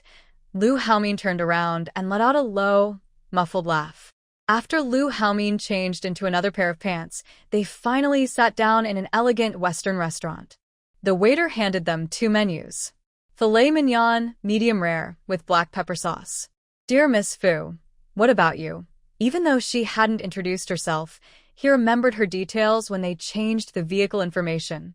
Seeing the price of 1888, Fu Xiao felt she really lacked experience. Sorry, the most expensive steak she ever had was only 200 yuan. From the look of the place opposite, it seemed they chose a more affordable spot. Even when she had money recently, she never spent like this. She was gaining new knowledge. Fu Xiao tried to act calm. Same, medium rare, thank you. The waiter smiled and replied, Okay, would you like to see what sides or desserts you need? Fu Xiao looked at the menu. It was a bit expensive, but everything looked delicious. She decided not to care. Since she was getting such a big deal, why hold back on a meal? She thought she could spend tens of thousands on food without feeling it. But spending tens of thousands in one meal was just a thought, just talk. It was good enough as it was. I'll have this, French truffle foie gras with green apple cheese, Norwegian smoked salmon with cream mushroom and herbs, baked snails with herb sauce, pan-fried foie gras with fresh scallops, salmon with caviar, seafood soup, corn mushroom soup, cakes with cheese and matcha, French maple syrup toast, butter croissant, and a fruit salad. Fu Xiao ordered nearly 30 dishes in total. The waiter smiled and repeated her order. She put down the menu and looked at Lu Haomin. I've ordered. Your turn, Lu Haomin. He almost wanted her to recite the menu again and then have to repeat the main courses too. You're small and can eat so much. Fu Xiao acted nonchalant. If I can't finish, I'll pack it. It's rare to eat something good, so I should try everything, right? She simply hadn't seen much of the world. It didn't matter. She wasn't from the same world, and she had no intention of pretending to impress him. She was just a simple girl. Lu Haomin found her expression of, I just haven't eaten. What's the big deal? Quite amusing. TSK, quite interesting. People like them have seen all kinds of beauties and encountered all sorts of charming, flirtatious people. There are plenty like Xiao. But sometimes humans are strange creatures. When a certain point touches your heart, you feel that she is special in every way, her personality, appearance, voice, all of it. She is particularly charming, and you develop a deep fondness for her. Lu Haomin was momentarily stunned when he realized his own thoughts. Is he really paying so much attention? Looking at the person opposite him, she was drinking water cutely. Her skin wasn't very smooth, but her wrist with a jade bracelet was pretty. Her lips were moist and attractive, swallowing was especially, and her long, elegant neck added to her charm. Lu Haomin shifted uncomfortably in his seat, silently scolding himself for being so beastly, but he couldn't look away. Noticing a hot, intense gaze, Xiao Xiao paused, put down her glass, and looked at Lu Haomin. What are you looking at? Lu Haomin supported his cheek with one hand, smiling at her. I think you look really good. Xiao Xiao's face instantly turned red. Big brother, please stop. I can't handle this. I'm really sensitive. If you say things like that, I might take it seriously. Flattering someone is nice, especially if he's handsome. Who doesn't like to be told they look good, even if it's not true? You don't look good. Lu Haomin's smile deepened. Then we are a perfect match. Xiao Xiao immediately snapped back to reality. Sir, we're not from the same world. Don't joke with me. After all, good things aren't easy to come by. Lu Haomin asked, Are you living on Mars? Xiao Xiao took a long time to understand what he meant. No, I mean our worlds are different. I know you're upset about selling the car today. How about we go back to the trading market? I can return it to you. Lu Haomin's smile softened a little. Do you think I'm that kind of person? Xiao Xiao truly didn't understand what men thought. Especially someone like him, clearly from a wealthy background. If it weren't for today's accident, they probably wouldn't even meet on the street. Seeing him look at her so seriously, Xiao Xiao didn't know how to respond. She politely said, Sir, I didn't mean it like that. Lu Haomin. Duh, Mr. Lu, why does that sound so awkward? Which meaning do you mean? It sounds a little bit like he's feeling wronged. Is it just my imagination? What I mean is, I'm just an ordinary person, coming to the big city to see the world. You, as a rich second-generation heir and young master, shouldn't mock us common folks. Lu Haomin looked at her with a blank face. Fei Xiaoxiao felt that he looked a bit scary at this moment. Suddenly, she felt a little nervous. Maybe because of good manners, Lu Haomin didn't throw the chair and leave. He just slowly stood up and headed toward the door. Fei Xiaoxiao was a bit confused. Her hand moved faster than her brain. When she saw him come to her side, she immediately grabbed him. I didn't mean it that way. Don't go yet. Just finish eating and then walk. Before she finished speaking, Fei Xiaoxiao was pushed between the sofa and the dining table. The domineering feeling made her want to lean back. What? What are you doing? Want to fight? Beating women. Come a little closer. Fei Xiaoxiao. Lu Haomin bent over and squinted at her. Seeing his gesture, Fei Xiaoxiao quickly sat inside. Lu Haomin sat down right where she was just sitting. So, he wasn't trying to leave, but wanted to sit closer? Fei Xiaoxiao felt like she had figured out the truth. Do you have some misunderstanding about me? I'm not a flirt. Fei Xiaoxiao looked at his charming eyes. Oh my god, isn't that flirtatious? I can be flirtatious, right? Lu Haomin leaned closer to Fei Xiaoxiao.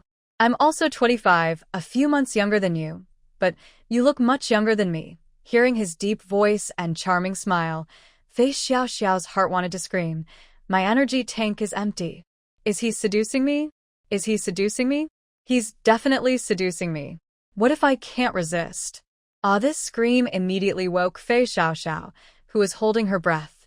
So embarrassing. Fei Xiaoxiao blushed and looked at him. Don't do that. If you keep doing this, I can't control myself. Fei Xiaoxiao. Sigma. Oh no, I accidentally said what was in my heart.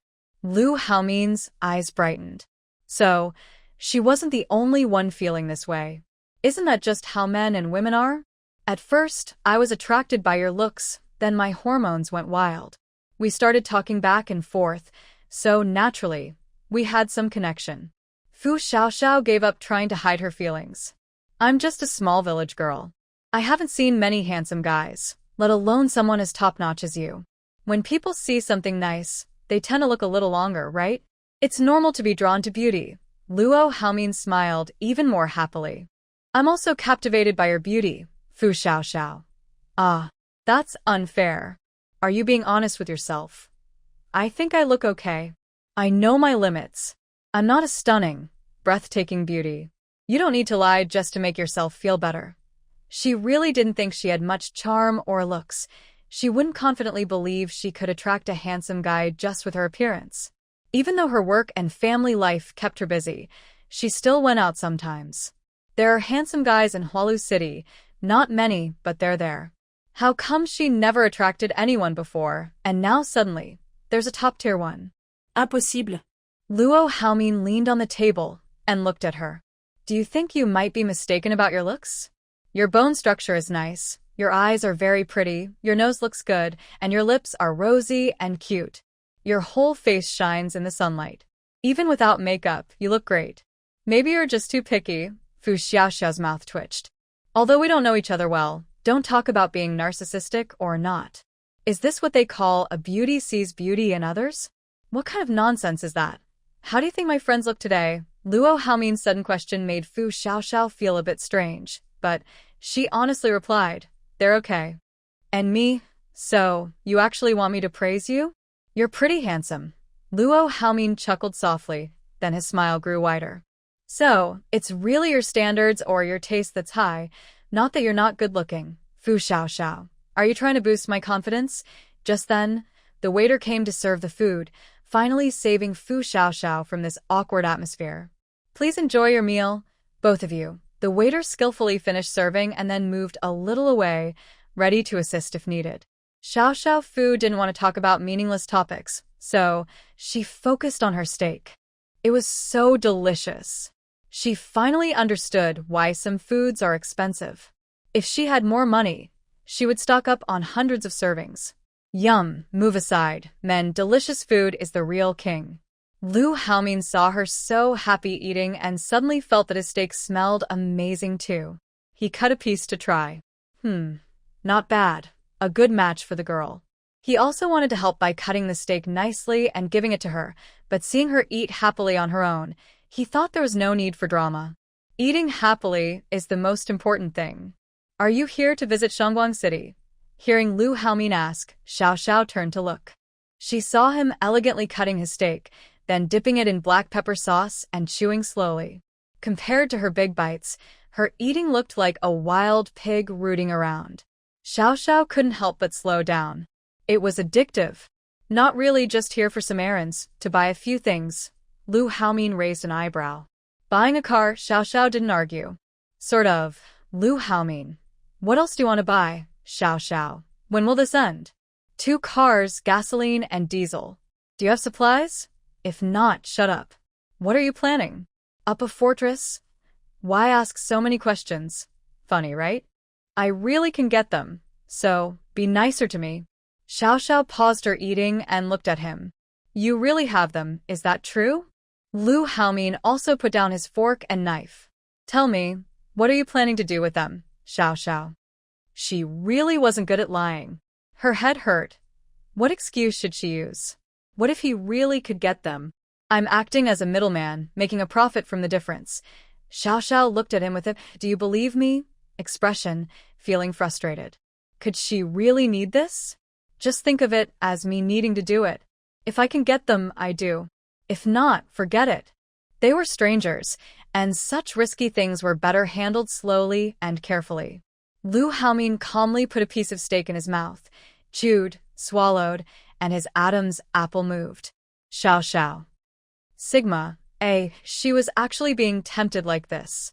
I feel a bit itchy in my nose. Am I going to have a nosebleed again? Watching Fu Xiaoxiao wipe her nose with a tissue, Lu Haomin's eyes twitched with a bigger smile. He was just teasing her, waiting to see when she would lose her composure. Fu Xiaoxiao paused her nose wiping, then looked at him and blinked as if asking, is this real? But she always felt that whatever he said was so easy to misinterpret.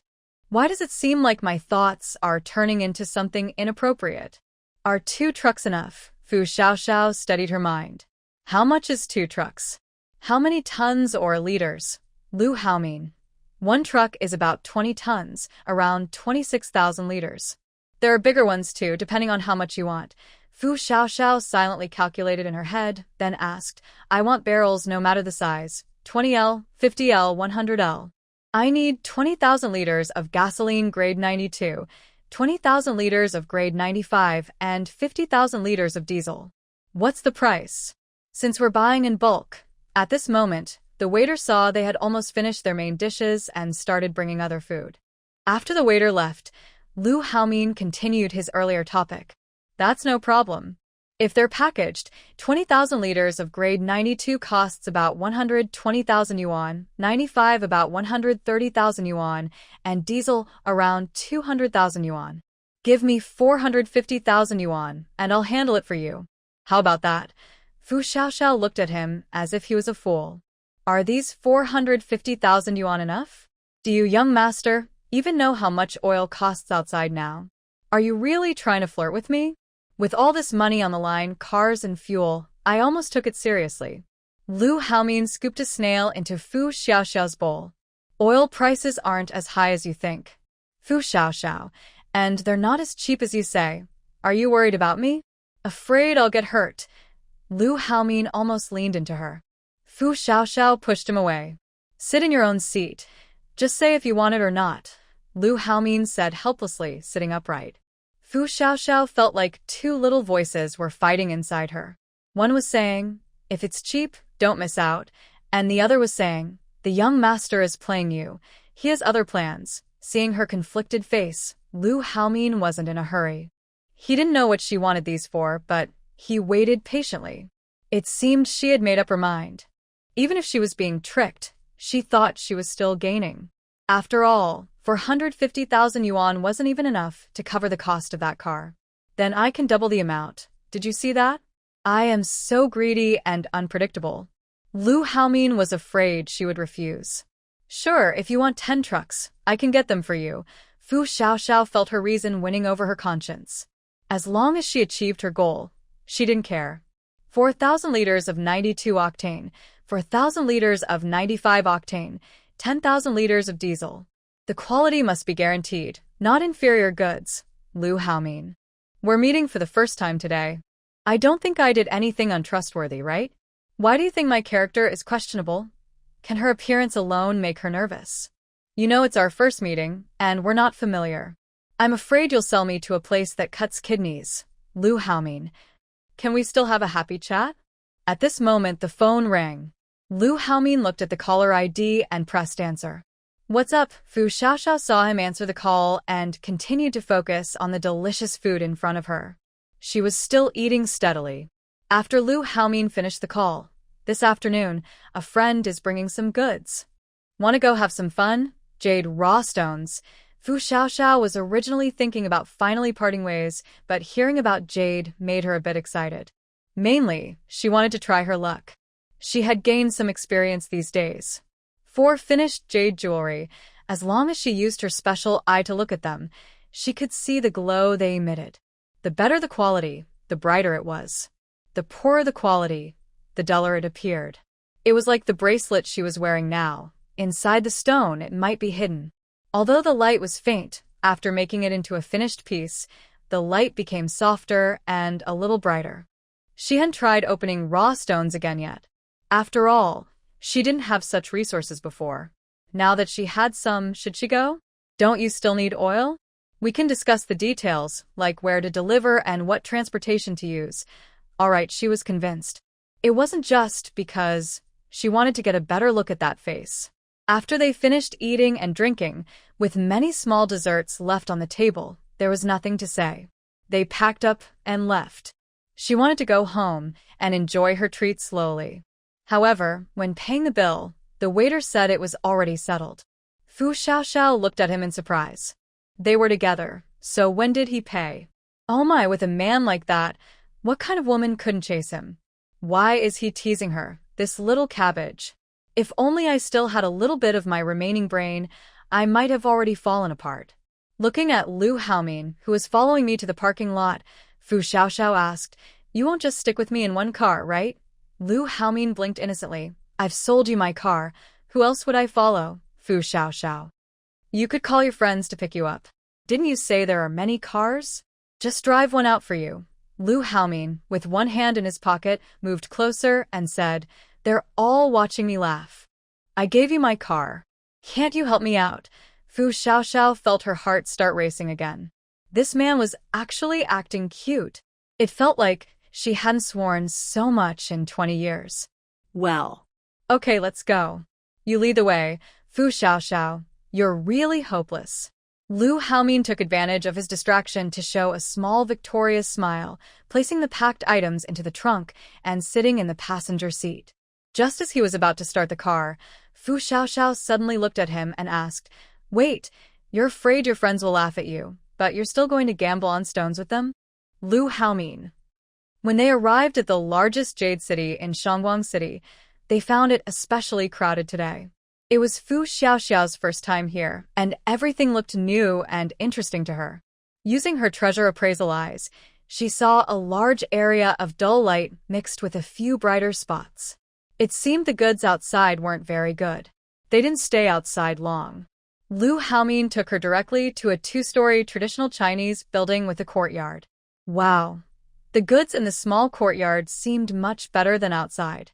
"Hey, the second young master is here." A short, chubby man greeted Lu Haomin enthusiastically. "Where are they?" Lu Haomin didn't bother with pleasantries and asked directly. "Upstairs." "Why are you so happy today, bringing a little sister to play?" Lu Haomin ignored his teasing and went straight upstairs with her. Fu Xiaoxiao always felt strange hearing words like big young master or second young master in this era. It was probably a wealthy family, she thought. It used to seem unrelated to her life, but now she had done deals and eaten meals with such people. TSK, she felt like she could go back and boast to her friends to boost her vanity. When they reached the second floor, they saw the ground covered with large and small raw stones. "Hey, got it." The second young master they saw earlier in the morning immediately teased them when they arrived. Lu Haomin glared at him. "If you can't speak properly, just shut up. That means you haven't succeeded yet, Fu Xiaoxiao. Just be a decent person." Lu Haomin pointed at the raw stones and said to Fu Xiaoxiao, "You can look around first. Let me know if you want any." On the way, Fu Xiaoxiao had already asked him about the place and said she wanted to browse freely. If she found something suitable, she would buy it for fun. Lu Haomin told her she could pick whatever she liked, so she didn't hold back. After all, money was tight now, and since she had a way to make money, she wanted to take advantage of it. Stockpiling supplies without being too careful was better than searching endlessly. Fu Xiaoxiao gave him a thumbs up and ignored him, diving into the small money world to pick out her favorite stones. Lu Haomin watched her carefree and unconcerned attitude, feeling a bit frustrated. She was a ruthless woman, using things and discarding them. But seeing her happy and busy choosing, he found her adorable. Wei Shi was seeing Lu Haomin bring a woman over for the first time today. He was even smiling happily, which he found strange. "Hey, who is that girl? She looks so innocent. Is she really into this now?" The second-generation heir Jiang Kaiho immediately explained what had happened today. "Wow." Wei Shi looked at Lu Haomin, who was sitting on the sofa, crossing his legs and smoking, with a regretful expression. "You actually didn't sell it to me? You know how much I wanted that car." Then he glared at Jiang Kaiho. "And you too. You didn't even tell me." Little brother Ma Tianyu put down the raw stone in his hand. "There's no point telling you. The beautiful lady got that by her own skill. Do you think Haomin would sell just because you want to buy?" Wei Shi thought about it and realized he was right. Although it was a bet, if he really didn't want it, who could force him? TSK, a guy who forgets loyalty for looks. He wondered if Lu Haomin had ever been so generous before. A car worth millions after just one meeting, and now bringing it to Jade City to play? Maybe he was really into it now. Ma Tianyu also stopped looking at the jade stones. He moved closer to Lu Haomin and nudged his arm with his elbow. "Hey, what's going on? Are you serious?" Lu Haomin shot him a glance. "What's real or fake? Be polite." Ma Tianyu looked at him in disbelief. Wow, he admitted that the little sister looked quite pretty, but she seemed like a well-behaved girl from an ordinary family. She didn't seem to match with the second young master of the Lu family at all. After playing with his brothers for so long, he could tell what certain actions meant. So, how did this wolf of a man get interested in her? Was he just playing around? When did he start liking this? Lu Haomin didn't want to pay attention to him at all. He didn't even know what he was thinking. He was sure he liked her a little, but not deeply in love. Still, he kept unconsciously wanting to watch her, tease her, talk to her, get close to her. To be blunt, he even wanted to sleep with her. It was the first time he had talked to someone and immediately thought about sleeping with her. It was strange, like he was a pervert. But he couldn't deny that when he was near her, he became like a beast driven by instinct. Even he felt disgusted with himself, acting like a crazy person with taking over his mind. Anyway, he was willing to spend time slowly pursuing her. He didn't believe it. Before, he didn't need to make any effort and many women would come to him willingly. Now, if he tried to flirt and still couldn't succeed, it meant he wasn't sincere enough. He would try a different approach. Fu Xiaoxiao was overjoyed among the raw stones. So many high-quality stones. Well, not just many, but many high-grade ones. But she knew she couldn't be too greedy. If she could buy a few of those high-quality stones upstairs, that would be great. She didn't know the prices, but if she could get a good deal and buy them all at once, she felt she was close to becoming a wealthy person. No, a super rich person. Why was no one grabbing that small purple stone with a faint glow? Wow, the person just now was holding a light green glowing stone. She looked at it for so long. Did she want it or not? TSK, that pale white glowing stone was also pretty good. The person holding it had a small green one, and the rest were gray. She watched for a long time. Was she going to be taken for a fool for buying such a big stone? But what were the prices for these stones? What should she do? Who should she ask? Miss? Not sure which one to choose. Want some help? Fu Xiaoxiao turned to look at the person squatting beside her. It was the person who had greeted Lu Haomin earlier. Weisher was trying to find out some information from the beautiful girl. Seeing her looking around blankly, he quickly came over to make friends. Huh. Fu Xiaoxiao felt a little shy. It's not that. I just don't know the prices of these raw stones. Weisher's face twitched. Just pick one, and the second young master will pay for it. He's not short of this little money. Today, Fu Xiaoxiao heard someone mention for the second time that Lu Haomin was not short of money. Who are these friends of his? Do they all want him to be a spendthrift? No. I bought these myself. Wei Shirin looked at Fu Xiaoxiao with a strange expression. Are there still people these days who refuse men's flirtation and refuse to let men pay? Maybe they're just playing hard to get. Who cares? Wei Shirin explained. This small pile is priced at 5,000 each. The one next to you is worth 10,000 to 20,000. Over there, most are priced at about 2,000 per kilogram. Fu Xiaoxiao was surprised. So cheap? In novels, she always read about prices in the hundreds of thousands, millions, or even billions. Seeing her confusion, Wei Shirin explained, these are all unselected stones, at brotherly prices. The official prices will be set after the appraisers choose the best ones. Fu Xiaoxiao thought, is that so? I don't really understand, but it sounds like she can pick whatever she wants now. She felt a little excited. After thanking him, Fu Xiaoxiao continued to pick up a stone and slowly turned it around. She knew she shouldn't be too obvious. If she took all the good ones, that would be too much. Since she knew the prices, Fu Xiaoxiao didn't hold back. She suppressed her excitement and kept browsing and selecting. She thought she had disguised herself well, but her sparkling eyes and the smile at the corner of her lips revealed her good mood. Wei Shirin was momentarily stunned. He had wanted to chat more about her and Lu Haomin's gossip, but now he couldn't help but glance at her a few more times. He finally understood what Lu Haomin liked about her. She wasn't pretentious, unlike people in their circle. She looked very genuine. Even choosing stones was like picking vegetables. She looked at the ones that suited her and put them in her basket naturally and cutely, without any pretense. Wei Shirin snapped back to his senses and looked over. He saw Ma Tianyu winking at him, and Lu Haomin was looking at him with a gloomy expression. Wei Shirin thought, what's going on? Come back. Ma Tianyu saw he wasn't responding. This fool, didn't he notice he had been staring at the second young master for a long time? How could he be so clueless? Lu Haomin's cold aura was radiating out. He knew Fu Xiaoxiao was very good, but he hadn't even gotten a chance yet, and someone was already eyeing her. That made him very unhappy. Even if they were friends, that was not acceptable. He was just protective of what he liked. Wei Shiren had no choice but to return to their group and use his eyes to ask Ma Tianyu a question. Ma Tianyu really couldn't bear to look at it. Come, help me check this one. Wei Shiren had to follow Ma Tianyu to the table where the raw stones were placed. After Ma Tianyu whispered to him, he realized what he had just done.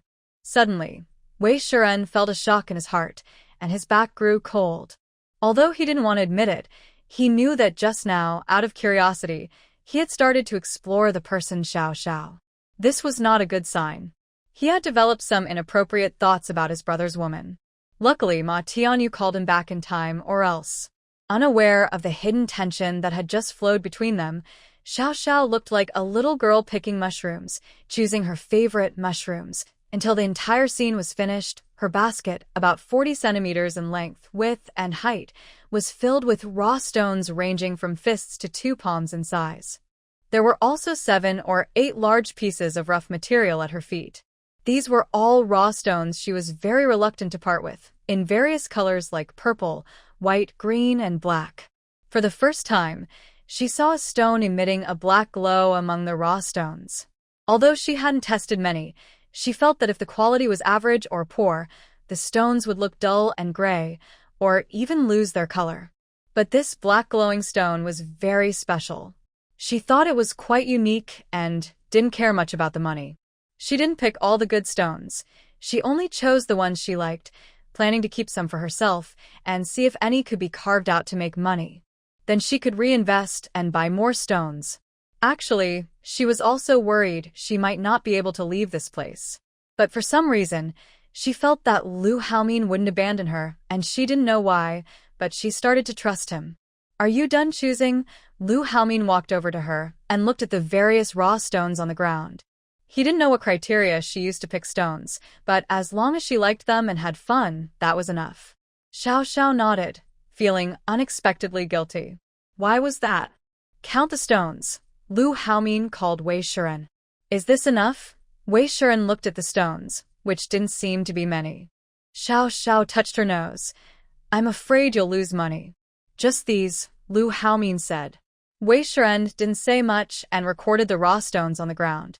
8 stones at 5,000 each, 3 at 10,000, and 4 at 20,000. These are all rough material. After confirming the person's approval, Wei Shi said, "The total weight is 417 kilograms, totaling 984,000 yuan. Paying 980,000 yuan is fine." Xiao Xiao felt even more guilty. Was she being too much? She had never done this before. Today, she felt like she was just picking up deals all day. Things came so easily that she felt a bit nervous. Xiao Xiao stopped Lu Haomin from paying. What kind of joke was that? Paying at dinner was one thing, but asking others to pay for this kind of money was not right. They weren't close, and she felt guilty about accepting it. After scanning the code to pay, Wei Shi sent someone to call a few masters upstairs to cut the stones. Lu Haomin asked her, "Which one do you want to open first?" "Pick a number." Xiao Xiao looked at the stones and pointed randomly at a small, light purple piece about the size of a palm and a light white stone of about a kilogram. "This one and that one." She wanted to see what the stone would look like when opened, with a color similar to her bracelet's original stone. Then she pointed at a slightly larger green stone of about a kilogram. She didn't bother to order the rest. Whatever was opened was opened. The master didn't say anything and started cutting where she pointed. It took longer than when she was in Hualu City. While waiting, she thought a lot. What if nothing came out? What if something did? "Oh wow. Purple." The master's voice caught Wei Shi's attention. When he looked, he was amazed. The purple was so bright and beautiful.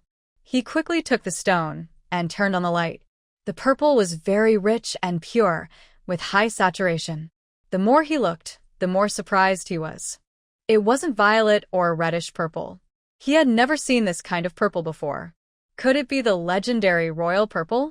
The water quality was so good. This was already priceless, a treasure of the nation. Lu Haomin also took a look. His luck was good. He could tell it was an excellent piece. It was definitely worth auctioning. Whether he kept it or sold it, it would definitely cause a sensation. Wei Shi directly asked Xiao Xiao, "Beauty, do you want to sell this or keep it? If you sell, I can go first. If you don't need the money, I suggest you keep it. This is a national treasure level rare item. It's definitely the legendary royal purple. Think carefully. Actually, Xiao Xiao liked this color very much when she saw it. She admitted she was a fan of looks. I'll keep it myself. It should make a nice bracelet. Absolutely. If the entire piece is this color, it can be cut into at least 2 bracelets, and even some small decorative pieces. If you like hairpins, you can use the remaining parts on the sides to make those. Or you could make hairpins, earrings, bracelets, decorative charms, rings, or beaded jewelry, completing a full set. It would be a priceless treasure. Wei Shirin actually wants to keep it for himself. Ma Tianyu and a few others also gathered around, eager to see the rare royal purple color they had never seen before. Sell it to me. How about 5 million? Wei Shirin was immediately amused. 5 million? You think you can get it for that? You'd need at least 100 million. What? Ma Tianyu was shocked. Such a small piece, 100 million? Even 100 million might not be enough. Look at this water quality, priceless. Believe it or not, once the news spreads that there's royal purple, wealthy foreigners will come rushing over. If it's all revealed, haha, just wait and see what sky-high prices it could fetch at an auction. Ma Tianyu thought to himself, you really think I'm naive? Wow, another gem cutter, exclaimed in surprise. They saw that the exposed surface of the jade was clear and transparent, without any color. Glass grade. Wei Shirin excitedly picked up the stone, feeling its weight, then carefully placed it on a stand and started examining it with a light. Lu Haomin was also a bit surprised. His luck was incredible. Finding royal purple on the first try was already extraordinary, and now discovering glass-grade material, it didn't matter if the rest was good or not. He was already making a huge profit. He usually wasn't particularly interested in jade, mainly just joining in because friends liked it. This time, he thought the quality was good, so he brought her along to have some fun. Unexpectedly, they found 2 high-quality pieces right away. Is this real? Friends and masters nearby gathered around, curious. Fu Xiaoxiao suddenly felt a bit scared to continue. In front of so many people, if only one piece turned out to be good, it could be luck. But if every piece was good, she might lose her mind. What should she do? She didn't know much about jade, but she had looked some things up online. She didn't understand royal purple, but she knew that glass-grade jade was very valuable. What about the other colored ones? Could they also be top-quality jade? She started to regret her decision. Lu Haomin felt a small hand tightly gripping his arm. Turning around, he saw Fu Xiaoxiao. She looked a bit nervous, but also excited. Seeing her worried expression, he felt pretty good. Maybe a little proud. Is she feeling lucky? I've become rich overnight. Lu Haomin thought to make a joke and tell her not to be nervous. Fu Xiaoxiao really wanted to say that this wasn't just luck. If everyone kept opening stones like this, wouldn't they be mistaken for monsters? Is it still possible to take it back now? Wow, it's not just ice type, it's really glass type. Jiang Kaiho almost pressed his face against the stone to look, since he saw no cracks. The cotton and other impurities were also not visible. Only by fully cutting it could they know the full situation, but just from this side, they could tell how good this stone was. It was a big gain. Everyone was amazed and exclaimed. This was the first time this year they had opened such a large and high-quality glass-type stone. Wei Shi quickly ran over to Fu Xiaoxiao, excited. Beauty, do you want to sell? How about 8,800? The glass-type stone weighed about 15 kilograms and would definitely attract many customers. He didn't mind giving Lu Haomin's woman a good price. Right now, he needed a good story and high-quality stones. He didn't dare dream of royal purple, but this was acceptable. Fu Xiaoxiao felt a little scared. Is it really worth so much? She didn't understand much, but instinctively looked at Lu Haomin, the only person she was somewhat familiar with here. Lu Haomin patted her increasingly tight grip on his hand. If you want to sell, sell. If not, keep it. You can also just make some jewelry for fun. Sell it. Why not sell? Wei Shi was anxious. This was his main source of income for the second half of the year. Wow! At that moment, another stone was also cut open. Imperial Green Ma Tianyu, who had just admired the glass-type stone, turned around and saw the cut surface of that stone and exclaimed in surprise. Such a large piece of imperial green. It wasn't just a streak of color or mixed with other shades. The entire piece was one uniform color. He swore this was the first time he saw something like this. If he hadn't seen it being cut, he would have suspected it was fake. Everyone turned excitedly toward that larger stone. Fu Xiaoxiao instinctively moved closer to Lu Haoming, almost pressed against him. She was too greedy and now felt like she might be punished. Could she still sell it? Lu Haoming was also a bit surprised. Could it be that luck was too incredible? Are they sure it's just luck? He felt like there was something more going on. When it was confirmed that this raw stone was not only imperial green but also top-quality imperial green, everyone was extremely excited. Earlier, a master had cut open a royal purple stone, and now they exclaimed again. This time, it was a natural red jadeite, specifically chicken crown red. Everyone's attention suddenly focused entirely on Fu Xiaoxiao. Lu Haoming instinctively pulled Fu Xiaoxiao into his arms. At this moment, he also felt nervous. He knew the saying that a person with wealth might attract envy. When someone has more wealth than they should, everyone seems eager to take a share. Fu Xiaoxiao's ability to pick high-quality stones was lucky. Picking 2 in a row drew attention, and if she kept choosing only the best, the major families would soon know. She would become a hot commodity in the jade world, and he was sure he couldn't protect her then. Stones closed the auction. Lu Haoming looked serious at him. Honestly, Wei Shi's heart was pounding. He was just excited, not thinking much. Today, so many top-quality stones were revealed, all of the best kind. He felt like shouting to the sky. Just one large imperial green stone, plus many others, meant his business wouldn't lack customers for years. Hearing Lu Haoming, he quickly locked the second-floor door. The appraisers continued examining the leather pieces, whispering about their patterns. Fu Xiaoxiao wanted to break free from Lu Haoming's embrace, but her body wouldn't listen, and she was trembling slightly. She truly regretted her mistake. She thought her golden finger was only good for identifying jade, but it was more like turning stones into gold. Lu Haoming saw that the woman in his arms was not excited but scared. Stones. I want to keep this matter secret. Today, all these stones were mine to open. Lu Haoming gritted his teeth and emphasized. Everyone understood what he meant. Yes, for stones, all top quality. Even if no more were open later, it was already incredible, something major families would fight over. If people found out, they would surely boast. Everyone knew that speaking too much could cause trouble. Honestly, they all wanted to the stones now. Ma Tianyu and Jiang Kaiho exchanged glances. Second young master is lucky. What kind of luck is that? They usually called Lu Haoming second young master, only when joking. Now they knew how to act. After all these years, their friendship wasn't for nothing. Wei Shi looked at his own stonecutter and appraisers. The masters nodded wisely. I've been with the old master since I started. I've been cutting stones for nearly 30 years. I've never leaked any client information. I have been with my employer for 20 years. Unless it's something announced publicly, I haven't spoken out of turn privately. I've also cut some fine jade pieces.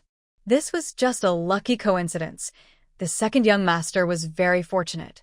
The appraisers also expressed their opinions. It's reasonable to say it was just luck.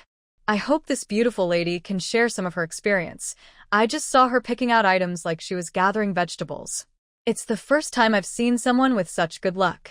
Fate is something that favors those who are destined. Others can't force it.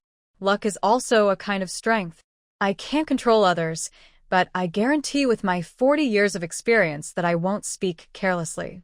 Yes, I also saw her selecting carefully, and hope she can share some tips. I think she might be too nervous. This is the first time something like this has happened, which only shows that this batch of goods is truly excellent. Don't worry. Whether this young friend is truly capable or not, as a shareholder, I vouch for his character. Haomin, I also give you my word. We are all friends here. If anyone leaks any inappropriate information, I won't let it go. Wei Shiyan, who can still vouch for his master's integrity, only called these few people up. The appraisers are trustworthy and honest. Everyone has seen good things before. It's just that all these treasures gathered together seem a bit mysterious. Lu Haomin looked at him without saying anything, whether he believed or not. Wei Shiyan felt a bit uncomfortable. How should he handle this now? Should we start? Honestly, he really wanted to. Even if these items were all picked from his own collection, if he envied every customer who found something good, he wouldn't be able to do the jade business. Lu Haomin looked down at the person in his arms. She seemed calmer than before. Although he didn't want to let go, he quietly asked, "Should we start?" "If you don't want to, we can take her away." Wei Shiyan said, "No. Let's at least witness a miracle." Ma Tianyu added, "Isn't that already a miracle, Wei Shiyan?" It truly was a miracle. But I promise, it's completely safe here. My master is reliable. Yes, our shop is the most trustworthy in the whole street for jade cutting. The master still hoped to find something good in their hands. Although she didn't want to admit it, Wei Shi was right. In all of Shangguang City, whether it's jewelry merchants or institutions, no one knew their products as well as he did, making him more reliable. Lu Haomin said, "If you trust me, you can leave it here." Jiang Kaiho suddenly broke the silence. "Haomin, your speed is impressive. What is this cute height difference? A protector?" Just now, they hadn't fully reacted, but now they saw what? That hug was really hard to watch. At this moment, Fu Xiaoxiao had already recovered. She pushed Lu Haomin away and took 2 steps back. Her face was still a little red, but she no longer looked panicked. Just now, she thought his scent was very nice and made her feel safe. Now that she's awake, she just feels a bit embarrassed. Open it. It's okay. I just didn't expect my luck to be so good, she thought clearly now. Since her secret was out, she decided to be honest. Whether they believed her or not, she was just relying on luck. Wei Shi looked at her like she was a treasure. Your luck is more than good. Others would be happy just to get one piece. Are you sure you didn't pick all the good stuff from my collection? No. I just liked how they looked, so I picked them. There are actually many beautiful ones inside. I just chose these to try. Everyone. What did they hear? Picking the most appealing stones? There are more inside. Jiang Kaiho immediately leaned over eagerly. Appealing, huh? Come on, help me pick 2. Get lost. This is my place. Beautiful lady, come here. Tell me which ones look good. Are you sure there are many appealing ones inside? If she really could find many good things, he would be thrilled. He definitely thought he was better than his old man and grandfather. Even the appraiser was eager to see what pattern she called appealing. Lu Haomin's forehead veins bulged. Enough, you're joking, don't take it seriously. Ma Tianyu also joined in. Why would I joke? I just like beautiful women helping me pick things. Fu Xiaoxiao shivered. Picture, trembling. JPG. I don't know. I just think they look similar, so I pick the ones that look good. If you don't mind, I can just find a few for you to look at. See, she hoped everyone would misunderstand her as lucky, but who knew what the future held? Of course, she can choose not to open the stones now and wait for a master to do it later. But who knows what might happen in the future? If she really travels through time, she might be able to make a living by selling jade. So, it's better if she can open them now, or even exchange them for gold. Yes, gold. Everyone looked at her with a, "Do you really believe that?" expression, but when she mentioned choosing a few stones, they immediately became more interested. Then what about these? The Jade Master looked at the remaining stones of various sizes, unsure if they should continue now. Xiao looked at a colorless, glass-like stone and said to Wei Shirin, "I'll sell this one to you." Wei Shirin smiled warmly. "Don't worry, beautiful lady. I'll transfer the money to your account right away." It was so quick. He had already thought about how to promote it. And the imperial green. Xiao hadn't decided yet and instinctively looked at Lu Haomin. Seeing her look for help, Lu Haomin felt very pleased. She thought of him first, which made him happy. But he still suggested, the imperial green is very valuable. If you want, you can keep a few after making finished products and sell the rest. Finished products are worth even more. After all, money is tempting, and if she keeps everything without selling, no one would let her go. Xiao agreed. Then let's open all the remaining stones. Maybe today luck is on our side, and everything left is good stuff. Just don't think about killing or stealing. Jiang Kaiho wasn't happy. Beauty, what do you think we are? If you don't trust us, you should trust Brother Liu, right? At first, Xiao Xiao didn't realize which Liu he was talking about. Who would expect that after calling the second young master Hao Min, someone would suddenly call him Brother Liu? They weren't very close. Do you want me to pick the big ones or the small ones? Jiang Kaiho said, I don't mind. As long as you like. Ma Tianyu added, I don't mind either. Just pick a few for me. Xiao Xiao warned them first, I'm really just picking randomly. If what you open isn't good, don't blame me. Both shook their heads quickly, saying it wasn't her fault. Then, the Jade Master continued helping Xiao Xiao open the raw stones. She took a group of followers to the raw stone area to pick and choose. Everyone saw her pick up a few stones, turn them around casually, as if checking for bugs like inspecting vegetables, then put them down and moved on to another one. Fu Xiaoxiao pointed at 2 rough stones and asked them. Jiang Kaiho didn't care at all. Only kids have to choose. I want both.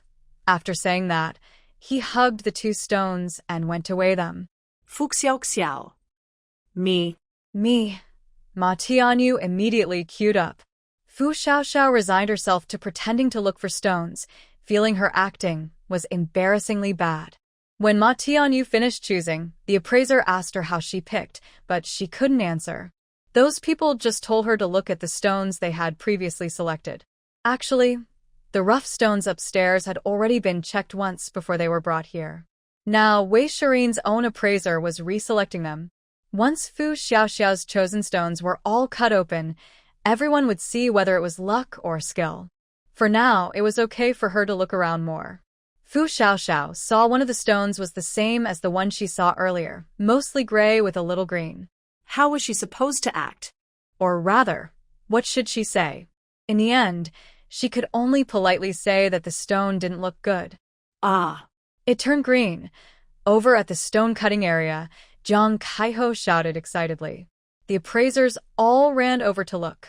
It was true, not fully green this time, but still a jadeite with a glass-like quality, and the green part was especially vivid.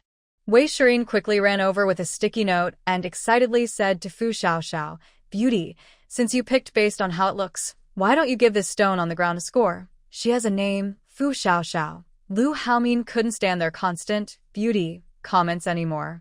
Wei Shirin, Xiaoxiao, Liu Haomin. Call her Sister Fu, Wei Shirin. Big Sister Fu, can you help me out? If you decide to sell the stones you open later, I'll definitely give you a fair price. Even if I can't handle it alone, I can help find good buyers. Auctions and everything are no problem. Wei Shirin really wanted to kneel to Fu Xiaoxiao. His ability was incredible, he didn't want to let her go. Fu Xiaoxiao was annoyed. Did she really have to score the stones? I'm just choosing randomly. If you score based on my choice, just score randomly. No questions asked. Your score is just for a reference. Don't worry. Just pick what you think looks good and give it a score. We don't care about the ugly ones, Fu Xiaoxiao. In the end, she could only grit her teeth and give scores. While she was halfway through checking the scores, Ma Tianyu happily started laughing, ice type with color. Haha, not bad, not bad. Thank you, Sister Fu, Wei Shi, feeling heartbroken, said, No more, no more. Starting now, prices will go up. Young friend, what do you mean by good-looking and pleasing to the eye? Where do I start? An old appraiser approached, wanting to discuss with her. After so many years, his eyes had become very sharp, but he was not stubborn. If your reasoning made sense, he would accept it. Fu Xiaoxiao had no idea. If she casually pointed out a few things, it might mislead people. Not saying anything might make others think she was hiding her skills and didn't want to share. Actually, it sounds crazy, but my luck has been pretty good lately. A while ago, I bought a lottery ticket and won a big prize. Since then, my luck has changed. Just a few days ago, I came to Guangzhou City. I was about to buy a car when I randomly got a free car from Mr. Liu. He said he was here to visit Jade City, so I came along. I picked out these pieces, and they turned out to be the top quality you all talk about. I don't know how long this luck will last, whether I'm overusing my good fortune, but if you want me to give an appraisal method, I really don't know. It's not that I don't want to tell, Fu Xiaoxiao smiled bitterly. People nearby listened to her story and found it unbelievable. Sister Fu, how much did you win? In this era of manipulated lotteries, seeing a real big winner was impressive. Winning hundreds of millions was worth more than the money spent on tickets. Over 20 million, Fu Xiaoxiao replied. There was nothing she couldn't say. Anyway, she guessed everyone was richer than her, at least before she sold the jade. Wow. Plus that piece of glass-type jade just now, worth over $1 billion. Sister Fu, what do you think about me making a leg pendant? Get lost.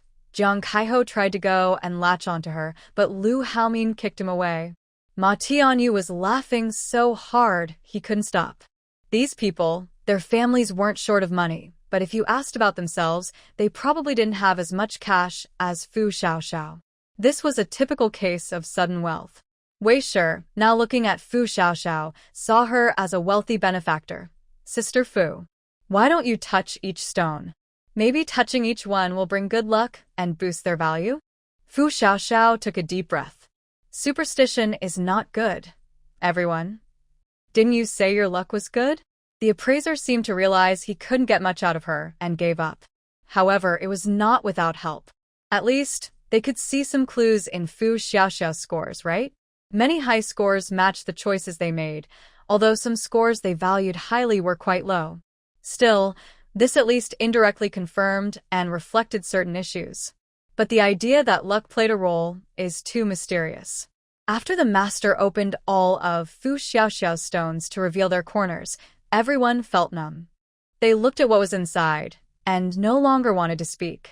There were green jade, white jade, yellow jade, blue-purple jade, pure black jade, pink jade, and more, colorful and vibrant, with top-quality water and luster.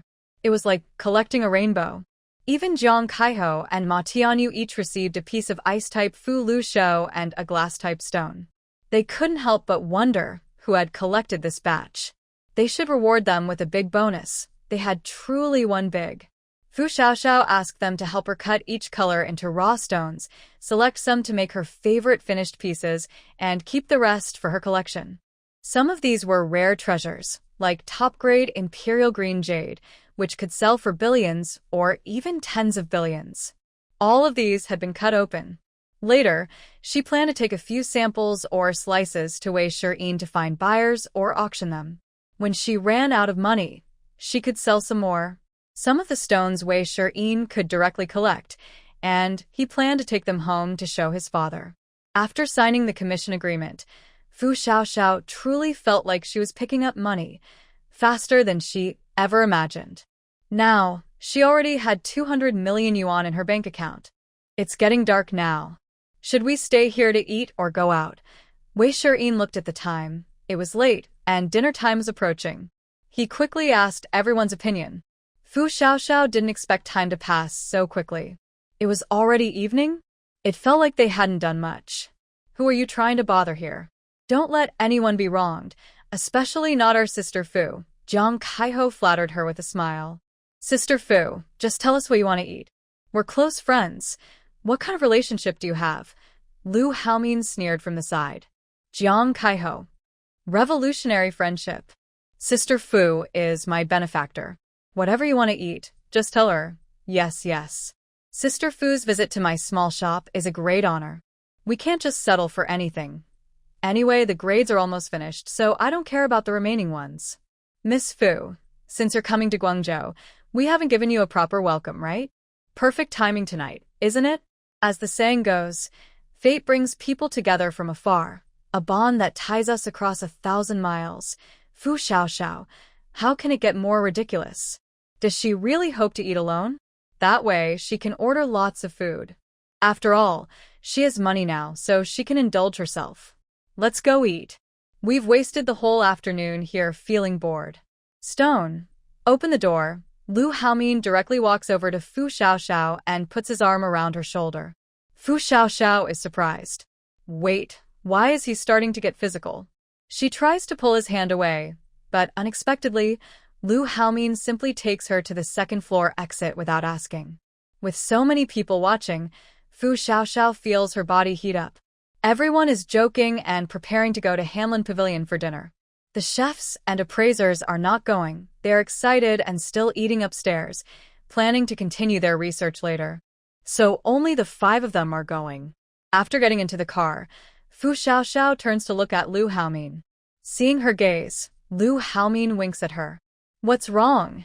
Do you think I'm super lucky today? Fu Xiaoxiao, this guy's nerve is really something. Why are you still sitting here? Lu Haomin. What else? Am I sitting in the back of the car? Fu Xiaoxiao pouts. Aren't your friends driving? Lu Haomin shrugs. It's so crowded there. Why sit in a stinky man's car? Fu Xiaoxiao. Thinking of something, Lu Haomin leans his elbow on the armrest and gets close to her. Little rich girl, I've sold you my car. Why don't you buy me too? I'm easy to take care of. Fu Xiaoxiao swallows hard, almost choking, and looks at him helplessly. Brother, can you have some shame? Don't mess with me. She's really afraid she might lose control and pounce on him. Lu Haomin looks at her sadly, silent. Fu Xiaoxiao, I really can't take it anymore. Drive. Eating is the most important. I don't want to talk. When they finally arrive at their destination, looking at the old-fashioned buildings with small bridges and flowing water, Fu Xiaoxiao thinks the night view is beautiful. The atmosphere is wonderful, but her cultural knowledge isn't enough to write a good poem to praise it. She can only use the word beautiful to describe it. Rich people eat differently. This romantic setting is truly amazing. Don't just talk about eating. She probably never dared to visit such places before. Now, well, a simple country girl like her has gained some new experience. Look at how the waiters serve with such style, the intricate carvings and paintings, the ink wash art on the walls, and the calligraphy. Even the koi fish in the flowing water looks so beautiful.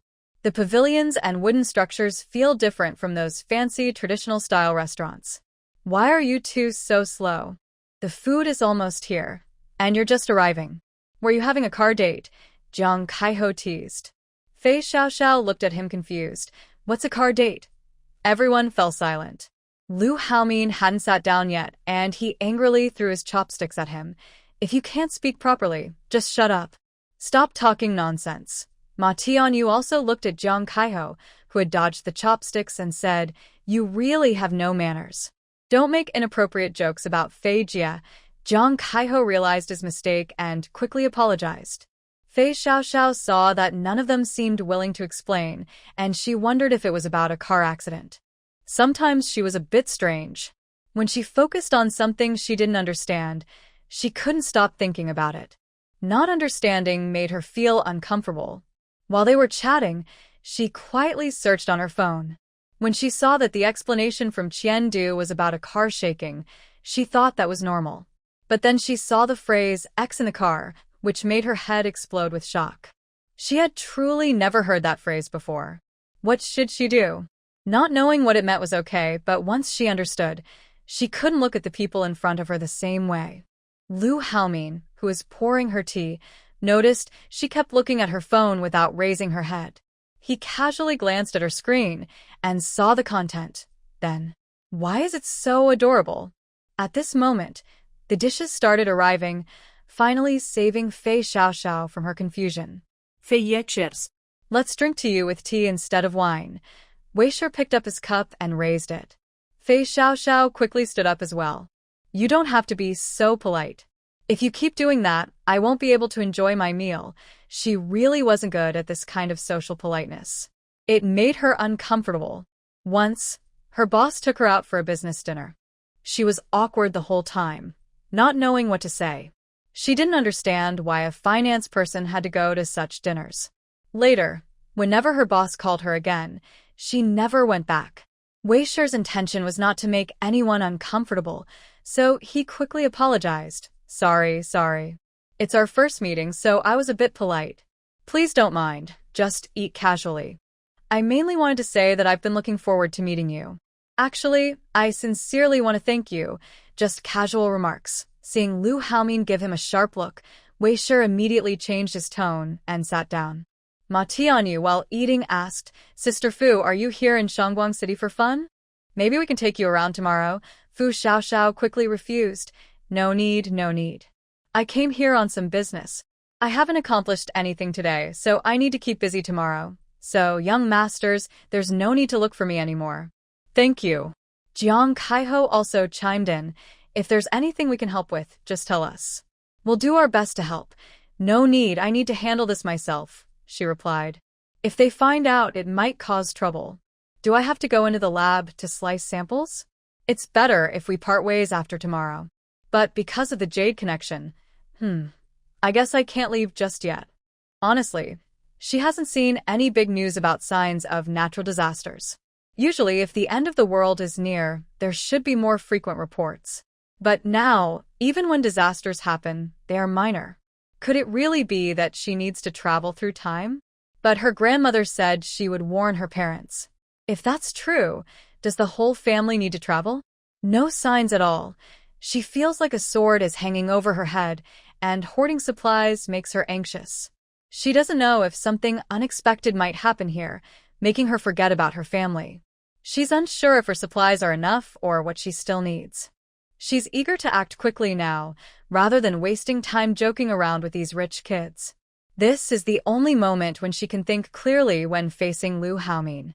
She doesn't have the right to fall in love now, especially with someone so outstanding in appearance. She has no time to be anyone's plaything. Lu Haomin watched her keep eating without saying anything. They continued eating, drinking, and chatting for a while before ending the dinner. When everyone was about to go home, Fu Xiaoxiao noticed Lu Haomin was still following her. Where do you live? Lu Haomin asked without waiting for her to answer, then walked straight to his car, waiting for her to unlock it. Goodbye, second young master. Jiang Kaiho and his friend's car sped past them, and they could hear some unclear teasing voices. Fu Xiaoxiao. Oh, Lu Haomin showed a helpless expression, as if saying, I was abandoned, don't blame me. Fu Xiaoxiao. Are you planning to stay here, or what? In the end, Lu Haomin stubbornly followed Fu Xiaoxiao to the parking lot of Xingyao Hotel. He insisted that his home was too far away and didn't want to go back.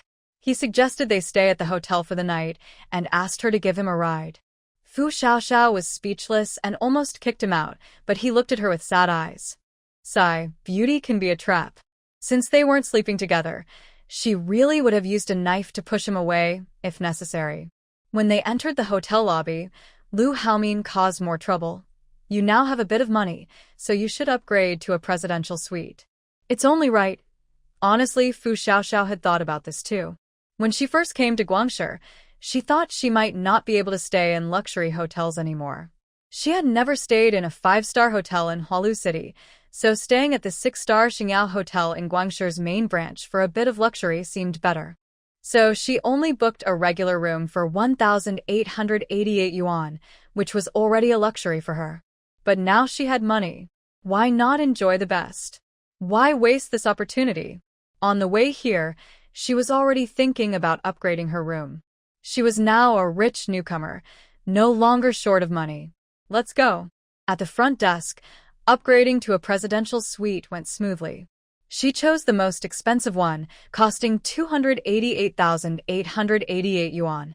Seeing that price, Fu Xiaoxiao, who used to be cautious about spending, couldn't believe it. 6 figures. How could she dare? After paying the deposit and 3 days' rent, she felt so good about spending money, so satisfying. Goose, goose, goose, goose, goose. She turned to look at Lu Haomin, who was leaning against the front desk, watching her. What? Lu Haomin smiled shyly. Can I stay for a night? Your suite has more than one room, so we won't disturb each other. Fu Xiaoxiao looked shocked. No. Can you have some shame? We're just a man and a woman. What's our relationship? Lu Haomin's mouth twitched. I know I'm a bit shameless, but I have no choice. My phone is dead. He then handed her his black screen phone. Fu Xiaoxiao was speechless. Why don't you ask the hotel staff for a power bank? Lu Haomin, they need to scan the QR code. Xiaoxiao wanted to say that a 5-star hotel shouldn't have such poor service that they require scanning, but she saw a QR code station nearby. She didn't want to argue and simply helped him scan it, thinking, today it's all thanks to him. Lu Haomin fiddled with his phone for a while but couldn't get it to charge. He looked at her sadly and said, My phone might be broken, it won't charge, Xiaoxiao. She didn't believe it and tried to fix it herself. After a while, she confirmed, yes, it really won't turn on. I'll help you book a room, she offered. Great, thank you so much, Lu Haomin said with a charming smile. His smile was still very alluring, so she didn't look at him too long. Hello, could you please help me book another room? I also want a presidential suite. I can't stay in anything else. I'll pay you back later, she added. Before she finished, Lu Haomin interrupted her. Xiao. So pretentious. Please help me book another presidential suite, she repeated. The hotel manager looked at the two and smiled. Sorry, the presidential suites are fully booked, but weren't there some earlier? She asked, recalling that during the upgrade, they mentioned two different prices for presidential suites. The manager smiled and replied, they've already been booked internally. Xiao. Rich people really have a lot of money. Then she looked at Lu Haomin and asked, no more? Can we switch to another room type? Lu Haomin glanced at the hotel manager and said to Xiao, check what other rooms are available. Nothing too bad, Xiao sighs. Symbolizing frustration, the hotel manager looked at the display and replied with a smile. Sorry, all rooms above business class are fully booked today because of a conference. There's only a standard room that was just cancelled. Would that be okay? Isn't that the same room she just changed to? Such coincidence. Do wealthy people really book so many rooms?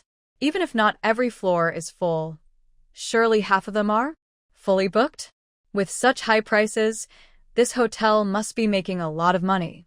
If she weren't with him the whole time, she might suspect he had arranged this with the hotel manager in advance. After all, if all the rooms are booked, the hotel's daily income must be at least a few million. Xiao turned to ask Lu Haomin. He looked at her sadly, almost wagging his tail. The suite you booked has 2 bedrooms, a large living room, and a meeting room. The bathroom facilities are separate. I won't disturb you, really. Just go upstairs and see for yourself. That soft, humble voice made Fu Xiao shiver. Maybe I can call a car to take you home? Lu Haomin looked down and said, it's so late. I'm afraid of unfamiliar cars. Fu Xiao almost yelled. Can't he stop acting so pitiful with that look and voice? What is he so afraid of? She's the one who's scared. But he's so handsome, which is also a bit dangerous. Her mind and reason were fighting, unable to decide. She looked at the time. 11 o'clock? How did it get so late? Today really flew by. I also contributed today. I wanted to talk to you about some details. There's a small office and meeting room in the suite. You said you still want to rent a yacht? You could just look at my face instead of begging for favors. Fu Xiao. Can he stop using that excuse? The hotel manager nearby kept smiling silently, not interrupting. When Lu Haomin followed Fu Xiao into the presidential suite, he tried hard to hide his smile. They were inside now. Was it really far from sharing a bed? Sigh, so easy to fool. How did I survive until now? Luckily, I was the one in charge. I must protect myself. Fu Xiao didn't want to talk to him anymore. When they entered the suite, the lights automatically turned on, the air conditioning started, and even the curtains slowly opened by themselves. She was captivated by the decor and the night view outside. Oh my gosh! So beautiful!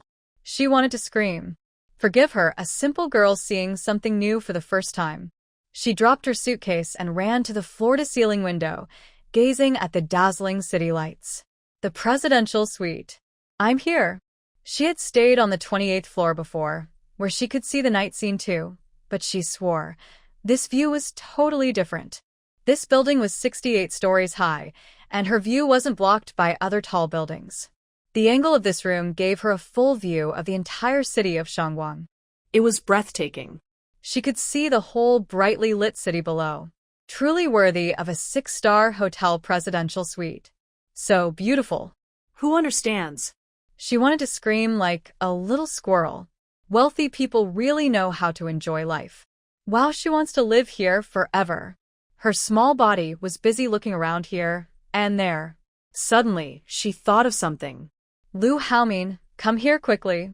Help me take a photo. She wanted to keep this memory. Who knows if she'll have another chance to see it again. She had to take a group photo.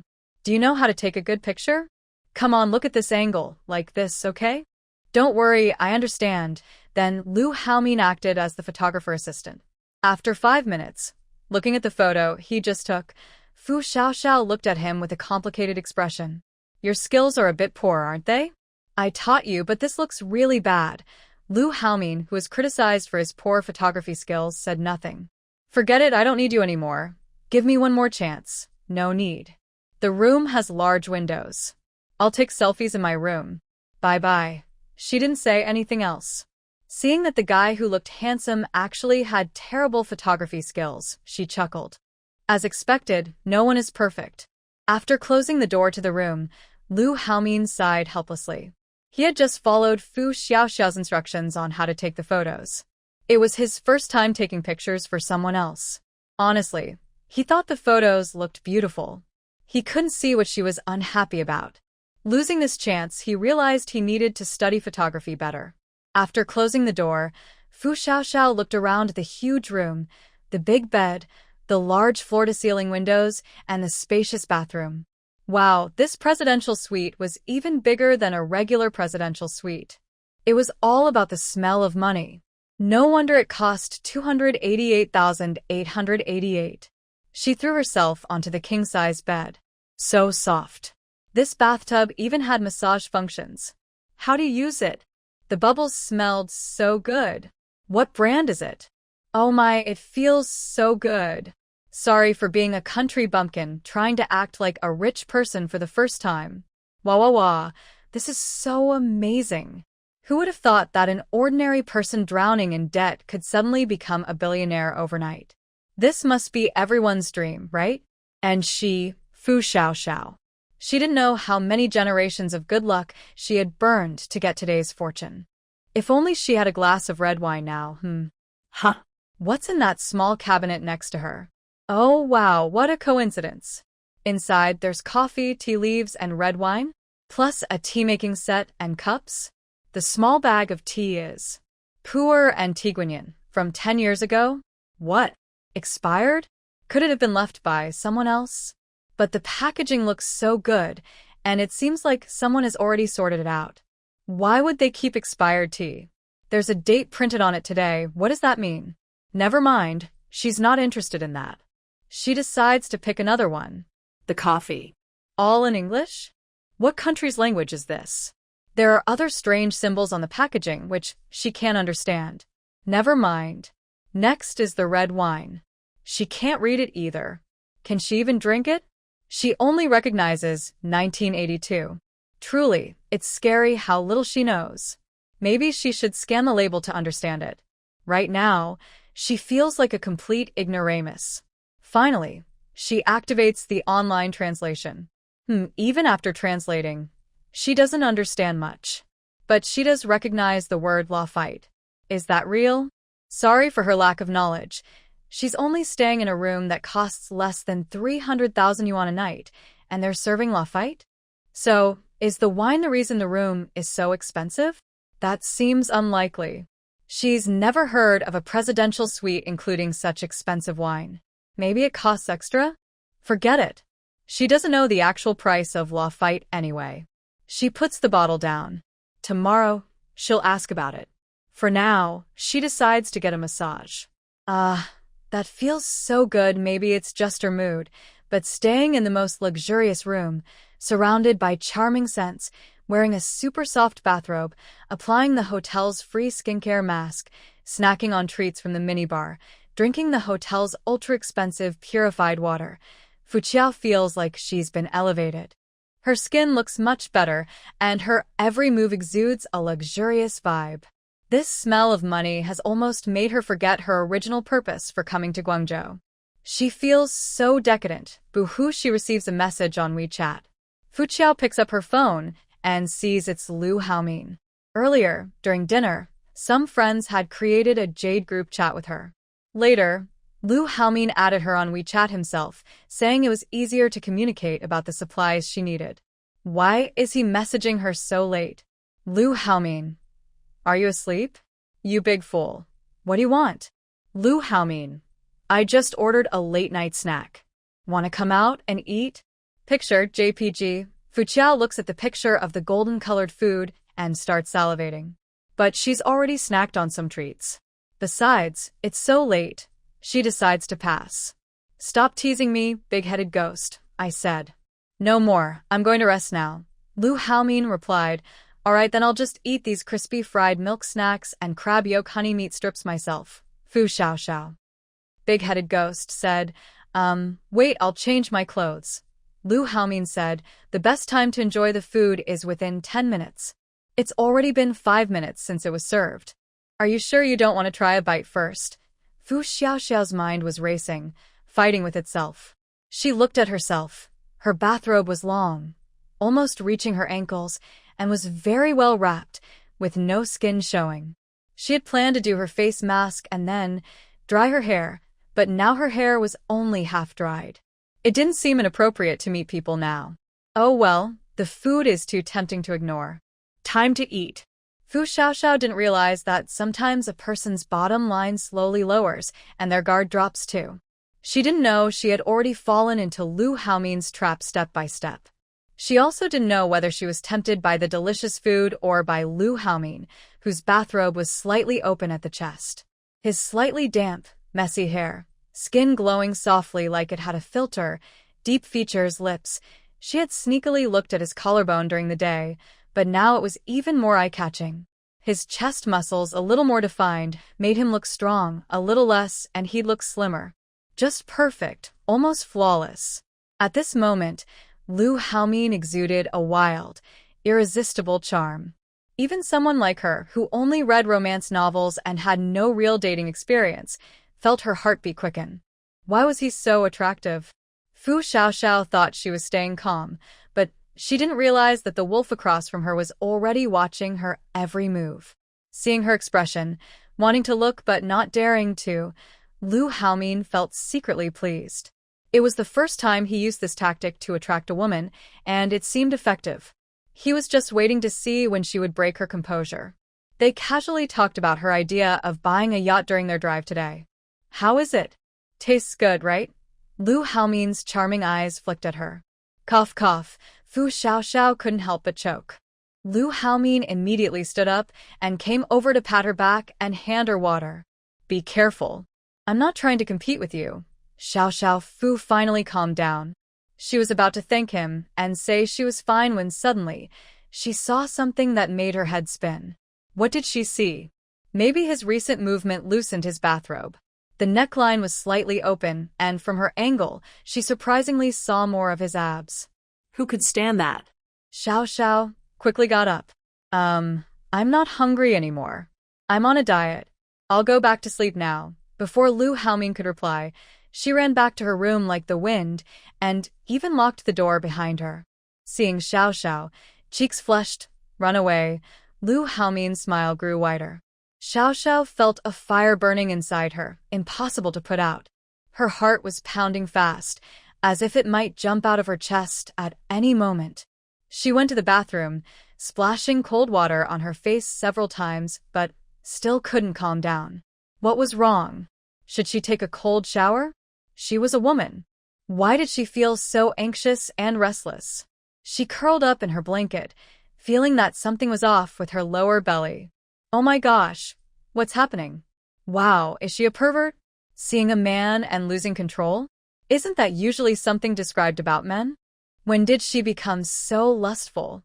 Could she really be like that? She didn't know how long she tossed and turned. Just before falling asleep, she felt like she was missing something. But her mind was filled with images of abs, drowning her few remaining rational thoughts. It wasn't until she woke up from her dream the next morning that she suddenly remembered. Was Lu Haomin's phone broken? How did he send her messages? Such a liar. Get out. Go away. When Xiaoxiao Fu angrily wanted to confront Lu Haomin, she found he had already left. Xiaoxiao. He ran fast. Xiaoxiao didn't want to think about these things anymore. She had to continue her plan for today. Now that she had money, she could buy many things she previously couldn't afford or that weren't in her budget. But she was alone. Spending 2 billion yuan by herself was difficult. She needed to find a hidden warehouse and hire 2 more people. But how could she do this without raising suspicion? She had to think hard about how to proceed. She really doesn't know any reliable people here, and she isn't sure if she can find someone quickly online. Why is it so hard? As expected, ordinary resources can't be obtained overnight. The WeChat notification sounds. Xiao Xiao opens it and sees the new group chat created last night called Sister Fu's Mighty Stone. Sister Fu. Good news. As soon as I posted the news about the top-quality Emperor Green this morning, my small broken building in Jade City almost got overwhelmed. Everyone wanted to see that Emperor Green's beauty. I refused, and the master just put out a small piece, which was immediately bought by someone for 200 million. I plan to slowly release the other jade pieces. The Emperor Green will be sent to the auction 2 days from now. Hee. Sister Fu, just wait to be worth hundreds of millions. After all, the best quality jade is valued by weight. Maximizing its worth is the perfect way. Laughing at the big head. Actually, not all of it needs to be auctioned. Rarity makes things valuable. Do you think a single piece can be sold? She feels that if she really gets hundreds of billions, she can't spend it all. She can't buy islands or buildings, so she might as well keep the jade as a keepsake. Even if it's just a broken stone later, she can't spend the money anyway. It's like burning paper money. Worthless. As long as she has enough money, that's fine. Stone. Just one piece? Laughing at the big head. Yes, I don't need that much money right now. I don't need to sell everything. Maybe the price will go higher if I wait, right? Look right. Sister Fu, I don't need to cling to a big shot.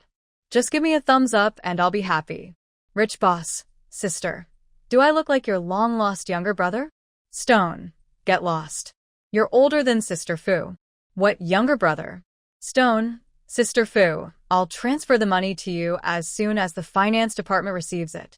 Do you like what I'm doing, little brother? Thud and cough. What's going on? I just joined the group. Can someone explain? Thud and cough is Xiao Kuge named Dongzhuishi, who didn't go to Jade City yesterday afternoon because of something. Today, Jiang Kaiho invited him in. He doesn't understand what's happening. Without needing Xiao Xiao to say anything, the four of them started chatting excitedly. In the end, even Thud and Cough joined the group asking to cling to a big shot. Xiao Xiao Fu. But maybe she can ask a few people for help. I believe that for them, manpower is not a big deal. The risk is very high because the more people know about what she's doing, the greater the danger. They just met today, and she's so naive. Her plans are probably not as clever as these wealthy second-generation kids with many tricks. She might end up losing everything if she tries to steal something and gets caught. But if she doesn't ask for help, she'll be very passive, stuck in a difficult cycle. Laughing at you. Big head. Does anyone know where there are large warehouses for rent? I want to start a business, buy some goods, and use it as a transfer station. Rich boss. I do. I have plenty of warehouses. Sister Fu, just tell me what location you want. Look right. Sister Fu, I have 2 warehouses near the wholesale trade city. One is about 4,000 square meters. Do you want to see them? She even sent some pictures of the warehouses. Rich boss, I also have warehouses nearby. Look right. Isn't yours already rented out? Rich boss, I have others in different places too. Sister Fu, take a look. Pictures attached.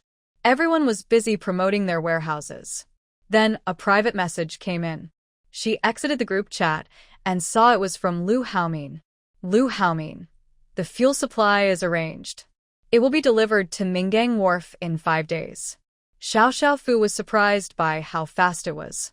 Because she had money now, she immediately doubled the amount she mentioned before, 300 tons of gasoline and 1,000 tons of diesel. It was done in just one night. She wanted to ask about her phone from last night but couldn't say anything now.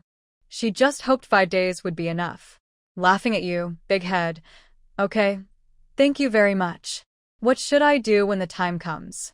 She felt nervous inside. It was very difficult to get these supplies without anyone noticing. But she inexplicably trusted Lu Haomin. She was conflicted. She both rejected and trusted him at the same time. Lu Haomin. You don't need to do anything. I'll give you the warehouse location. Just find someone to pick it up as we discussed earlier. Laughing at you, big head, you. Don't ask me anything? Lu Haomin, do you want to be honest with me? Laughing at you, big head. Laughing at you, big head. Are you afraid I might do something illegal? Lu Haomin, can you tell me what illegal things you might do? It's not that Lu Haomin underestimates her. She's just too naive. Just one look, and he can tell what she's thinking. He doesn't know what she's hoarding for, but he believes he'll find out sooner or later.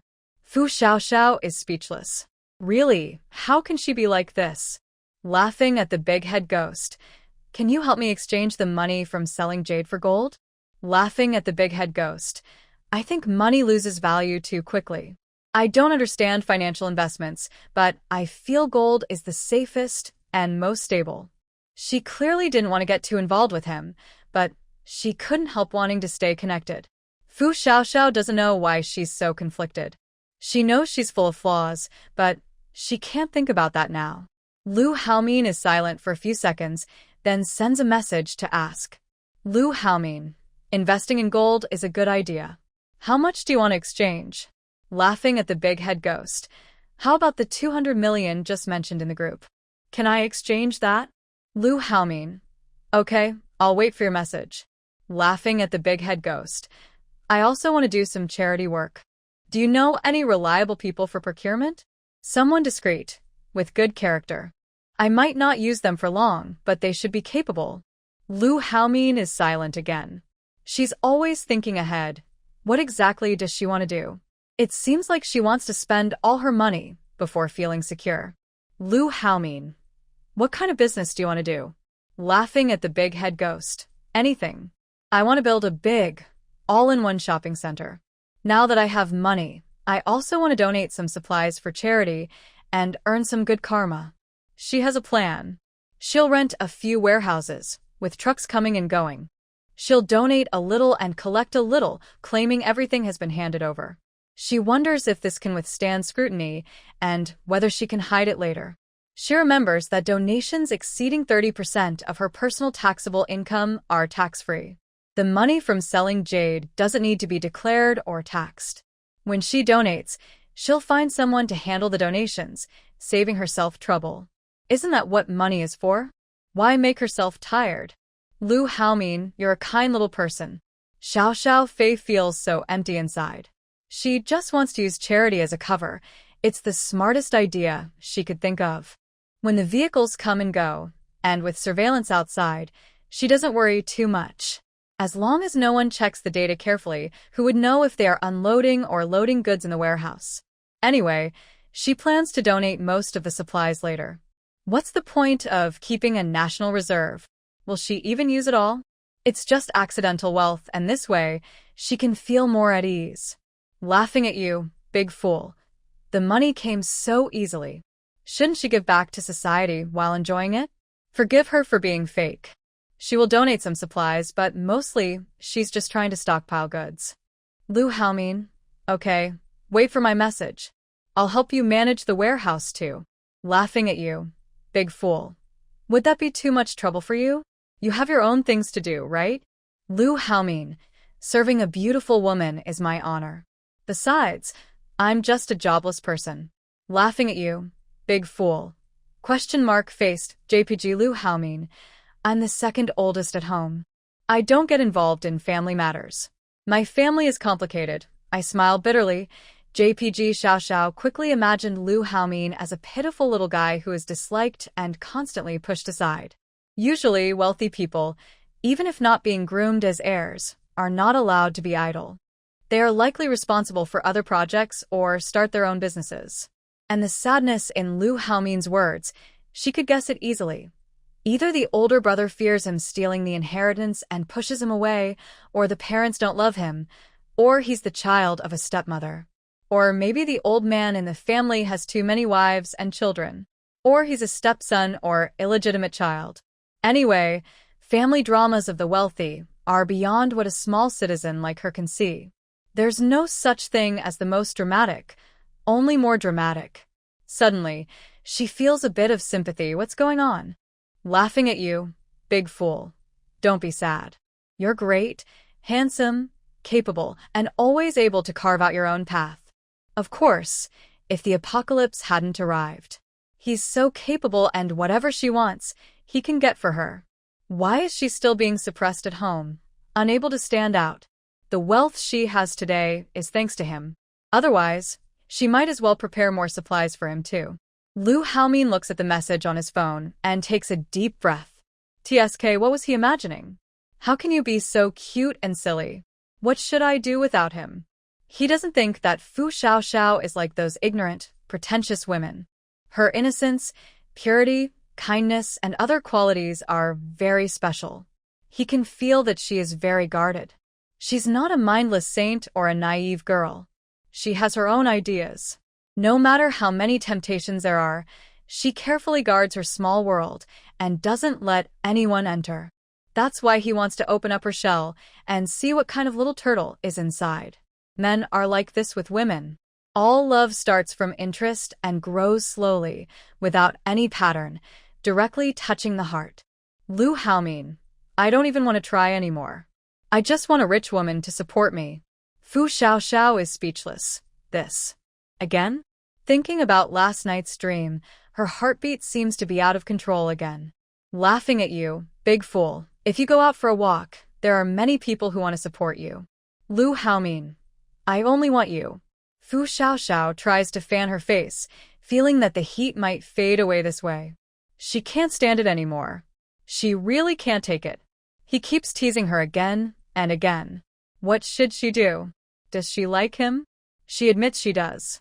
If it weren't the wrong time, she thinks even once, she would jump in without hesitation, even if her feelings were played with. Although she doesn't want to admit it, she feels she might really have a love brain type of personality. Even if she has some money now, she can't deny she's a Cinderella. Not many women haven't dreamed of meeting a Prince Charming. Although such love is rare in real life, it's not impossible. But modern Cinderella is usually very talented, knowledgeable, and capable. That's why she can marry into a wealthy family. What about her? What does she have? Rural family background doesn't matter. Education level, vocational school, which is practically illiterate in the eyes of the wealthy. Experience, from Hualu City, a small third-tier city. Appearance, just okay, no noble lady aura. Height, 163 centimeters, shorter than Lu Haomin. Special skills, self-taught in various crafts, painting, photography, etc. Only basic skills, and has only worked as an accountant in small companies. What use does that have in a wealthy family? Personality, very stubborn. A simple-minded person, really foolish. Emotional intelligence, very low. People who can't say no usually don't have high emotional intelligence. IQ, knew he was average even before high school, though some of it is due to family reasons. What else? The two of them really can't find common ground. There's no future for them. It's unrealistic. Cultural differences, social class, and worldviews are huge gaps that can't be crossed. She doesn't think she's very charming. Maybe he's interested in her just to try something different.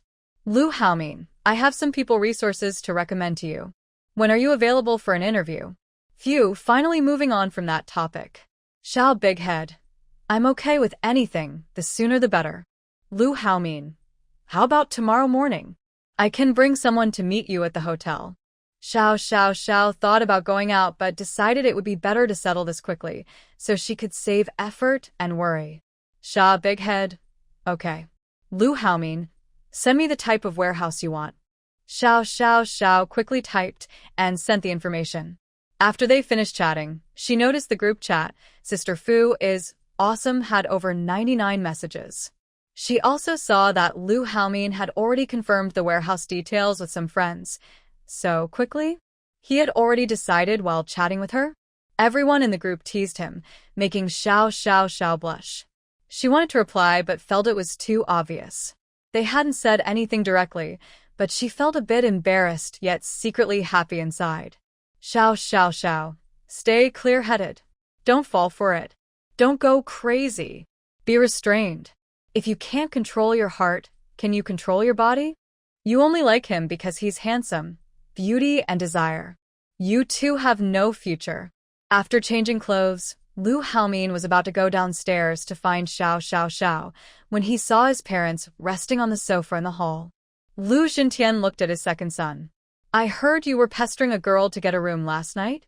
Lu Haomin. Manager Li, how dare he complain? Why does he have to say it so harshly? I wasted my good looks last night. What? You got a room with a girl? Lu Haomin's mother looked shocked. Is this something her son would do? Lu Haomin looked at the two people with disdain. What nonsense did you hear? Just fire Manager Li someday. Checking in on a shift and you start talking nonsense. He only asked that guy to cooperate and cover for him, but he actually reported it. Haha, Lu Xintian was not used to this. They just reported because they were worried something might happen to you. Why are you talking nonsense? Besides, you could stay in any of the many rooms, but you insist on squeezing into the young lady's room. Your wild ambitions are obvious. Are you afraid of being criticized? When have you ever done something so outrageous and unseemly? Lu's mother had a different idea. Her eyes sparkled as she asked, Haomin, whose girl is she? Lu Haomin didn't want to discuss this. Just an ordinary girl from a normal family. Don't interfere.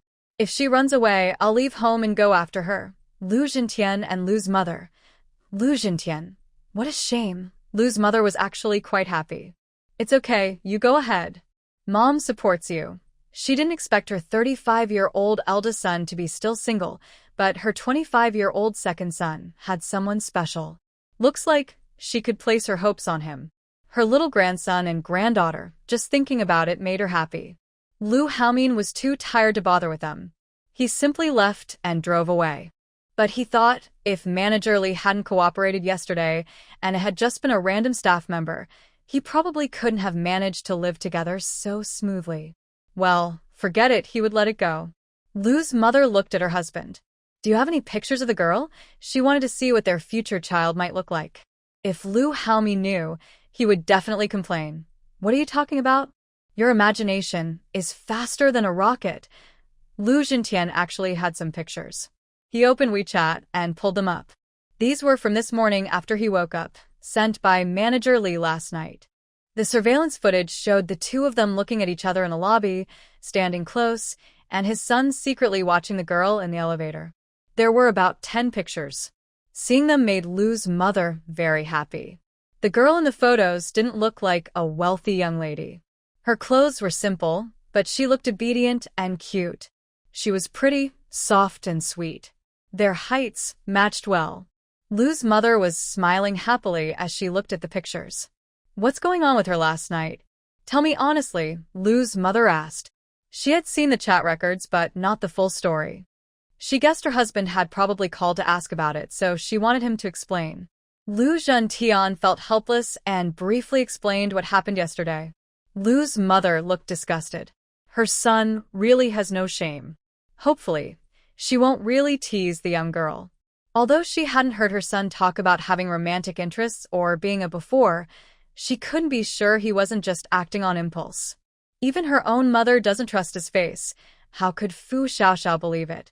Lu's mother looked at her husband. Maybe you should check on him, Lu Xintian replied. He's an adult.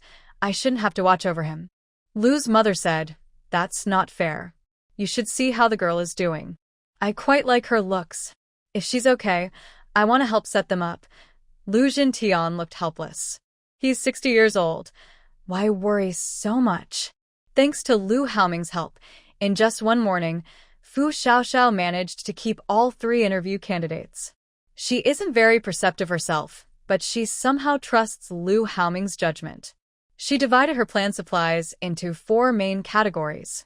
The first is food, including both regular and high-end varieties, like luxury fruits and ingredients that only wealthy people can afford, which she wouldn't stock much of.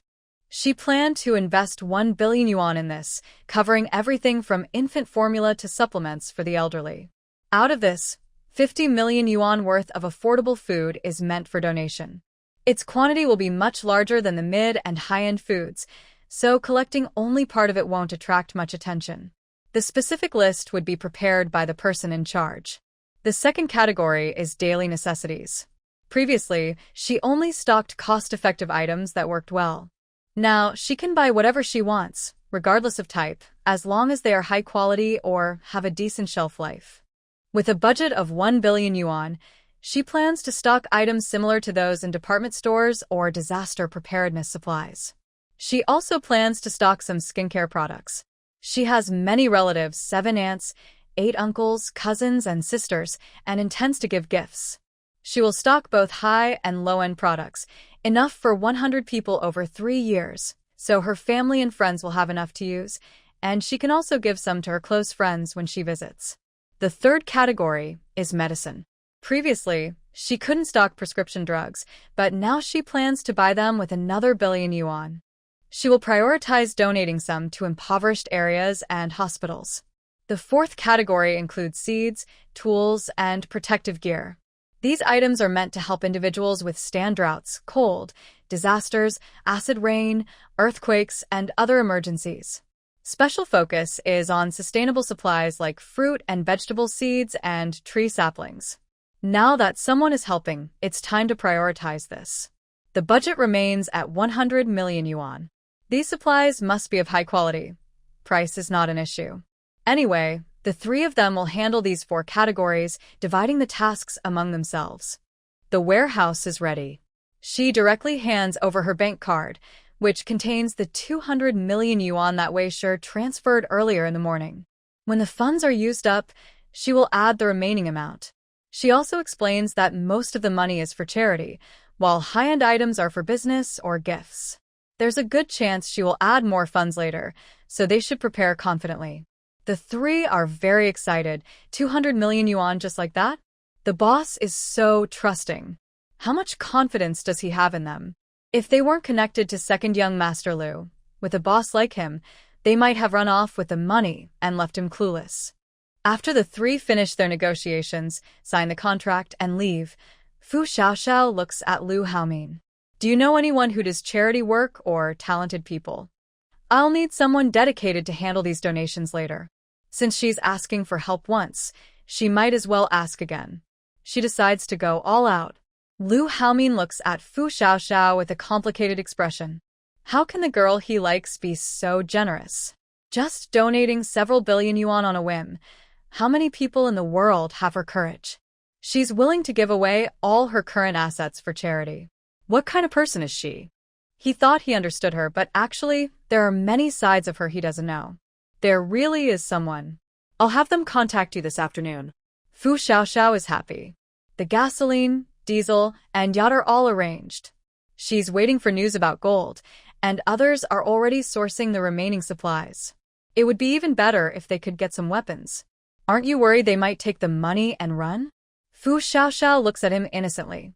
If they run, so what? I'll just call the police. Besides, I still have some. This is just extra unexpected income. Don't take it too seriously. If I get it, I'm happy. If I don't, it's fate. No need to worry too much. Honestly, she's always thought that this extra money is like a big bonus. She doesn't have grand ambitions. She just wants to stockpile some supplies for a greater sense of security. By the way, later I will arrange a more remote warehouse to store all the water collection tools. I will also hire a temporary worker to help store the tap water. Just find a casual excuse, and once the water is stored, his task will be done. Afterwards, I can go and collect it easily. Later, I will find out where in Shangguang City sells water storage devices. Buying more would be good. When funds are plentiful, I won't have to worry much about spending.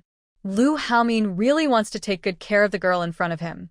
She truly understands what she needs and has a different view of money. She is not Ada money. She can give up her money and only keep what makes her happy. She is easy to satisfy. She might not even realize she is doing something that is honest, useful, moderate, beneficial, and reasonable with her money. What kind of family could raise such a girl? If Fu Xiaoxiao knew how he saw her, she would definitely say, "Second young master, you think too much and respect me too much. I only spend money because I have it. I know that someday money might not be useful to me. If I had none, I swear I could be a stingy person and not share a cent. No one can touch my little money. You help me so much. Shouldn't you treat me to a meal?" Lu Haomin leaned on the conference table and looked at her. Fu Xiao. Here we go again. That male hormones. Can't you control yourself a bit? But since he helped so much, she should show some appreciation, right? Let's go to the rooftop restaurant. She knew the top floor was a revolving restaurant with very expensive food. She had been wanting to go there for a while. Now is the perfect chance.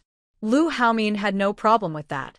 As long as they were together, anywhere was fine. When they entered the restaurant, the beautiful housekeeper immediately greeted her with a smile. Hello, Ms. Fu. I am your personal lunch steward today. I will serve you throughout your meal. May I show you to a private room? Fu Xiao was a bit surprised. A dedicated steward? So fancy? One-on-one service. Is this the treatment for super presidential suite guests? Wow, this is amazing. Sure, thank you. She didn't care about the strange looks from the surrounding guests or why they were looking at her or him. She was determined to start eating. Now that she had money, she could afford to enjoy herself confidently and act proudly. Suddenly, everything went quiet. Xiao Fu. Oh my, that hurts so much. She was so embarrassed. Lu Haomin, who was too slow to help, Sigma, the staff member trying to assist the guest. Dit. A nearby guest couldn't hold back and burst out laughing.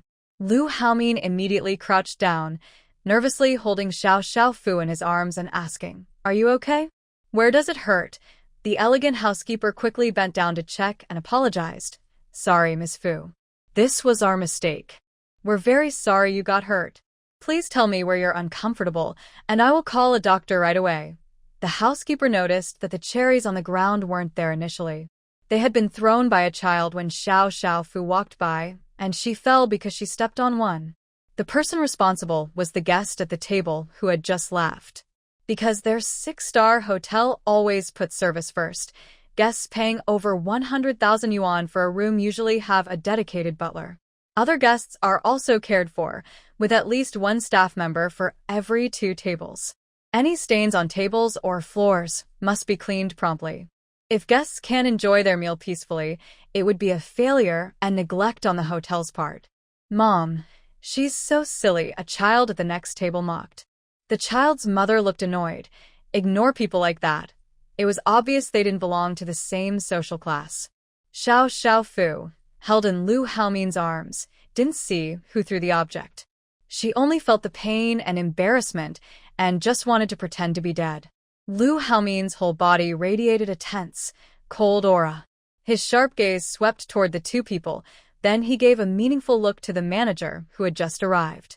He picked up Xiao Fu and was about to leave. The housekeeper, who was assisting Xiao Fu, quickly explained what had happened to the manager. The child's mother, hearing that her child's throwing caused someone to fall, was displeased. What is wrong with your hotel? You blame us when someone falls? Is that even reasonable? Is this the service level of a 6-star hotel? Are the stars just for show? Do you just make up stories and doubt your guests without reason? Don't say the things on the ground aren't ours to throw, and even if they are, it's your staff's fault for not doing their job. What does that have to do with us? I also have to help you clean up? The manager smiled and apologized. Sorry, ma'am. First, I apologize for our mistake. Please calm down. We have already sent someone to check the security footage. If it was our hotel's fault, we will reprimand and dismiss the responsible staff. All our staff sincerely apologize. Today, your bill at our hotel will be fully waived. If what your butler said is true, then we will also hold those responsible for any harm caused to our guests. If you're still not satisfied with our handling, then our relationship ends here. The restaurant manager remained polite and focused on the facts, which annoyed the woman, and she quickly became insistent. The hotel manager continued to respond with a smile. Dear guest, because you are very upset and your voice is disturbing other diners, we kindly ask you to move to another place to continue your discussion. Lu Haomin didn't bother to argue with them. He was already leaving the restaurant with Fu Xiao to check her injuries.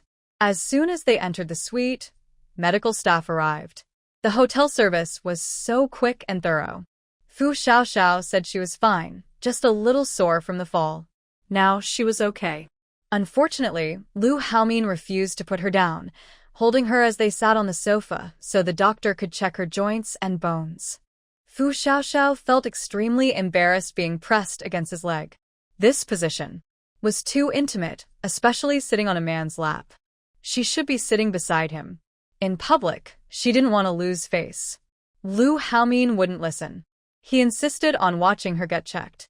After the doctor finished the examination and confirmed she was fine, he left a spray to prevent bruising. When only the two of them were in the living room, Fu Xiaoxiao struggled to get down from his lap. This was inappropriate. Lu Haomin didn't let her go and gently turned her face to look at him. He admitted he was a bit emotional earlier and had a bad temper, but it wasn't aimed at her, just himself. Just a moment ago, if he had moved a little faster, she wouldn't have fallen and hurt herself. He only wanted to spend more time with her. How did that end up causing an accident? This was his own place. How could he let someone bully her here? Right now, he was so angry that he wanted to rush upstairs and teach that mother and son a lesson. Fu Xiaoxiao looked at the fury in his eyes. Wait, she was the one who fell. She was the one embarrassed. Why was he so mad? Was he blaming her for making him lose face? What was he doing? He actually kissed her. He kissed her? Really? Did he really kiss her? Psst. Oh my goodness, her mind completely froze. She couldn't think or react, just stared wide-eyed at his handsome face, so close to hers. She could feel his lips pressing softly against hers, warm and gentle. Her brain went blank, her heart racing wildly, her breath almost stopping. She didn't even know when they pulled apart.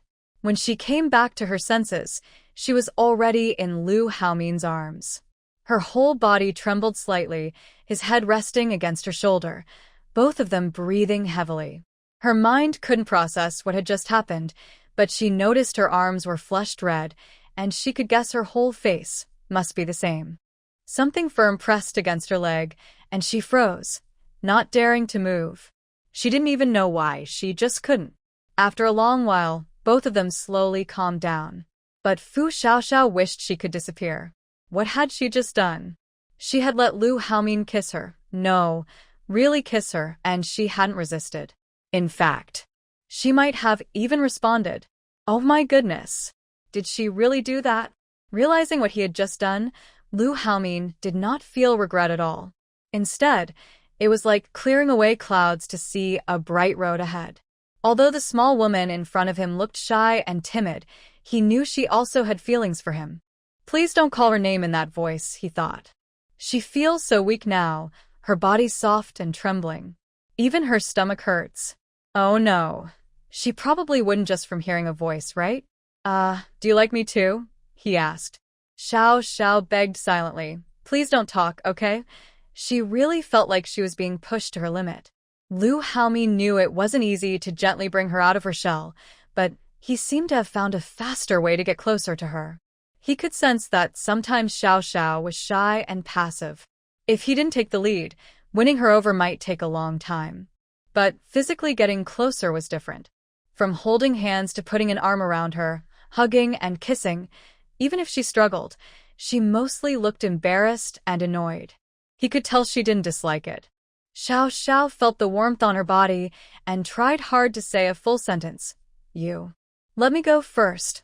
I want to get down. Lu Haomin saw her soft and relaxed in his arms and doubted she could stand up on her own, especially since he wasn't even holding her tightly. He knew he shouldn't push her too hard. He gently moved one arm away, letting her go. Xiao. Why isn't she getting up? Brain? Come on, where are my legs? Use strength. Lu Haomin's eyes sparkled with a smile. Baby. Xiao's scalp tingled as she mustered her strength and quickly got up from his lap, then hurried back to her room and slammed the door shut. Lu Haomin. Again she retreated into her shell. But for him, it didn't matter anymore. There was no way to escape now. He put away the medicine and called for food to be delivered to his room. He needed to eat, then he would come out. Knock, knock, knock. Someone was knocking on the door. Xiao, buried under the blanket, heard it, but didn't want to face him right now.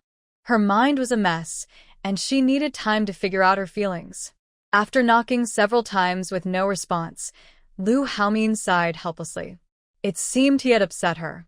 Let's eat first, or you can bring food in to eat later. Still no response. It's been 5 minutes. Does she not want to come out anymore? Clack! The door suddenly opened. Fu Xiaoxiao's face was still slightly red, but she no longer looked embarrassed. Lu Haomin. Lu Haomin's heart tightened. Why so serious? We're not suitable for each other. Lu Haomin. Duh. I don't want to hear that. Suitability isn't a reason for you to reject me. You obviously like me too. Look into my eyes and tell me. Fu Xiaoxiao didn't have the courage to look up. She was scared, afraid that her carefully built-up feelings would break apart. Look at me. Tell me you don't like me. Fu Xiaoxiao took a deep breath and finally looked up from her downward gaze. I don't like. Seeing her reflection in his eyes, she felt defeated. She couldn't say it out loud. Lu Haomin gently embraced her. What made you close yourself off? Did someone hurt you? Fu Xiaoxiao hesitated for a moment before speaking. No. Then, who hurt you? Lu Haomin tried to be gentle.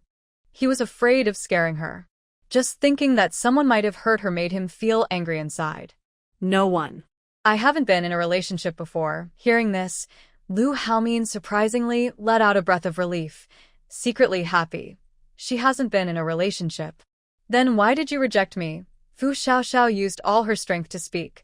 Lu Haomin, we just met yesterday, but we are not from the same world. Whether there is a future or not, I probably won't date. I'm not very good at it either, but I can learn. Fu Xiaoxiao wanted to push him away, but she couldn't. When I say I can't, I don't mean I don't know how. I mean, I don't want to date. Lu Haomin let go of her, placing his hand on her shoulder and leaning in to look directly at her. You don't want to date? Or, do you want to marry? Fu Xiaoxiao, why do you have to misunderstand my words? Or, you just want to sleep with me? Cheat on me? Not want to take responsibility? Fu Xiaoxiao. Lu Haomin, I know you understand what I mean. I don't understand. Lu Haomin was a little angry. Give me a reason. If you can convince me, I'll listen to you. It's not certain that you will do exactly as you say. Fu Xiaoxiao. We've only known each other for about a day, just a few more hours. I will turn 25 this November, which is half a year younger than you. I am 187 centimeters tall, weigh 75 kilograms, and my parents are alive. They are both 60 years old, healthy, and semi-retired. I have an older brother and a younger brother. None of us are married, and we don't have sisters-in-law. My older brother is the heir. My younger brother is studying abroad. Currently, my older brother and I live with our parents. I don't have much savings now, about 200 million yuan in cash and about 500 million yuan in the stock market. I own 5 properties, 2 in the city, 1 in Donglai Garden, 1 on Dibei Mountain, a seaside villa in Huainan City, a large flat in Sangnan City, and a top-floor garden house in Yanbei City. I have 7 cars now. Our family is quite large, with many uncles, aunts, cousins, and relatives, but we don't see each other often. I only own 3% of the family business now, which will increase to 8% after I get married. I also hold some shares in other companies. I don't have a specific job. My main income comes from dividends from these companies. I studied finance at MIT. I once had a shield girlfriend, not a real relationship, just someone to block bad luck or bad influences. I know what I did was very wrong, but I promise I am completely clean physically and mentally. I haven't held hands, kissed, or flirted with other women. Only you have touched me. Listening to him talk so much in one breath, the amount of information is a bit overwhelming. Is this registering for household registration? But the last sentence really wasn't necessary. Do you have any other questions? Lu Haomin looked at her with an expectant gaze that surprisingly showed a hint of nervousness. Fu Xiaoxiao opened her mouth several times but finally only managed to say, I'm from a countryside. I have no money, no education, and nothing. Lu Haomin. After tomorrow, you will be richer than me. Tomorrow, the double business auction will be held on floors 71 to 76 of Xingyao Building. The entire 6th floor is dedicated to the auction venue. Floor 71 is the dining and resting area before and after the auction. Floors 72 and 73 are exhibition halls for displaying items before the auction. Floors 74 to 76 are designed with a 3-story open space, with each floor reserved for distinguished guests from different social classes. The event will last 3 days, showing how grand it is. It has attracted wealthy people from many countries. When rare jade items are displayed, they will cause a big stir, and collectors might pay huge prices for them. The auction setup started about a week ago. Today, guests from all over the world are checking in. So, saying all the rooms were booked last night is not an exaggeration, just a bit earlier than expected. The presidential suite is available because it was reserved by the Liu family for special guests. Otherwise, it would be hard for Fu Xiaoxiao to upgrade her room. Fu Xiaoxiao, if I had no money, would you still like me? I was just a poor girl before. Don't say you don't care about these things. Liu Haomin, before you had money, I was richer than you. So, whether you have money or not doesn't matter. I like you even when you're broke. Now you're about to gain other wealth, so I'll just like you when you're rich. Fu Xiaoxiao. That, our cultural differences are huge. I didn't even finish high school. Sorry for her self-deprecating joke. Liu Haomin chuckled softly. That's even better. It's enough to have one smart person in the family, Fu Xiaoxiao. Seeing Liu Haomin smiling so happily, she couldn't help but feel annoyed. Do you think what you just said is reliable? All couples who don't get along are because their values don't match. Why can't many educated people date someone who is less educated? Because they're on different wavelengths. Then I only care about your wavelength. Fu Xiaoxiao felt her head hurt. Our gap is too big. Is it the cutest height difference? He's heard this internet phrase before, but he thinks their heights are just right. We're not familiar. I already introduced myself just now. Now you tell me about yourself, and we'll be friends. Men's words are often lies. Is there still a line about a woman's lips captivating the soul? Fu Xiaoxiao was momentarily stunned. Is there a next line to that? No, now they are talking about impossible things between them. Some people, together for a lifetime, are just making do. Others, you can see at first glance, will be together forever. I don't know what will happen in the future.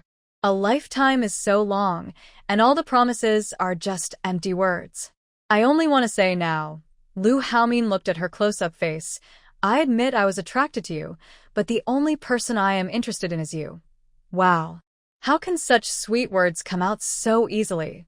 She doubts he's ever been in love. He's joking, right? But her racing heart proves she's really into this.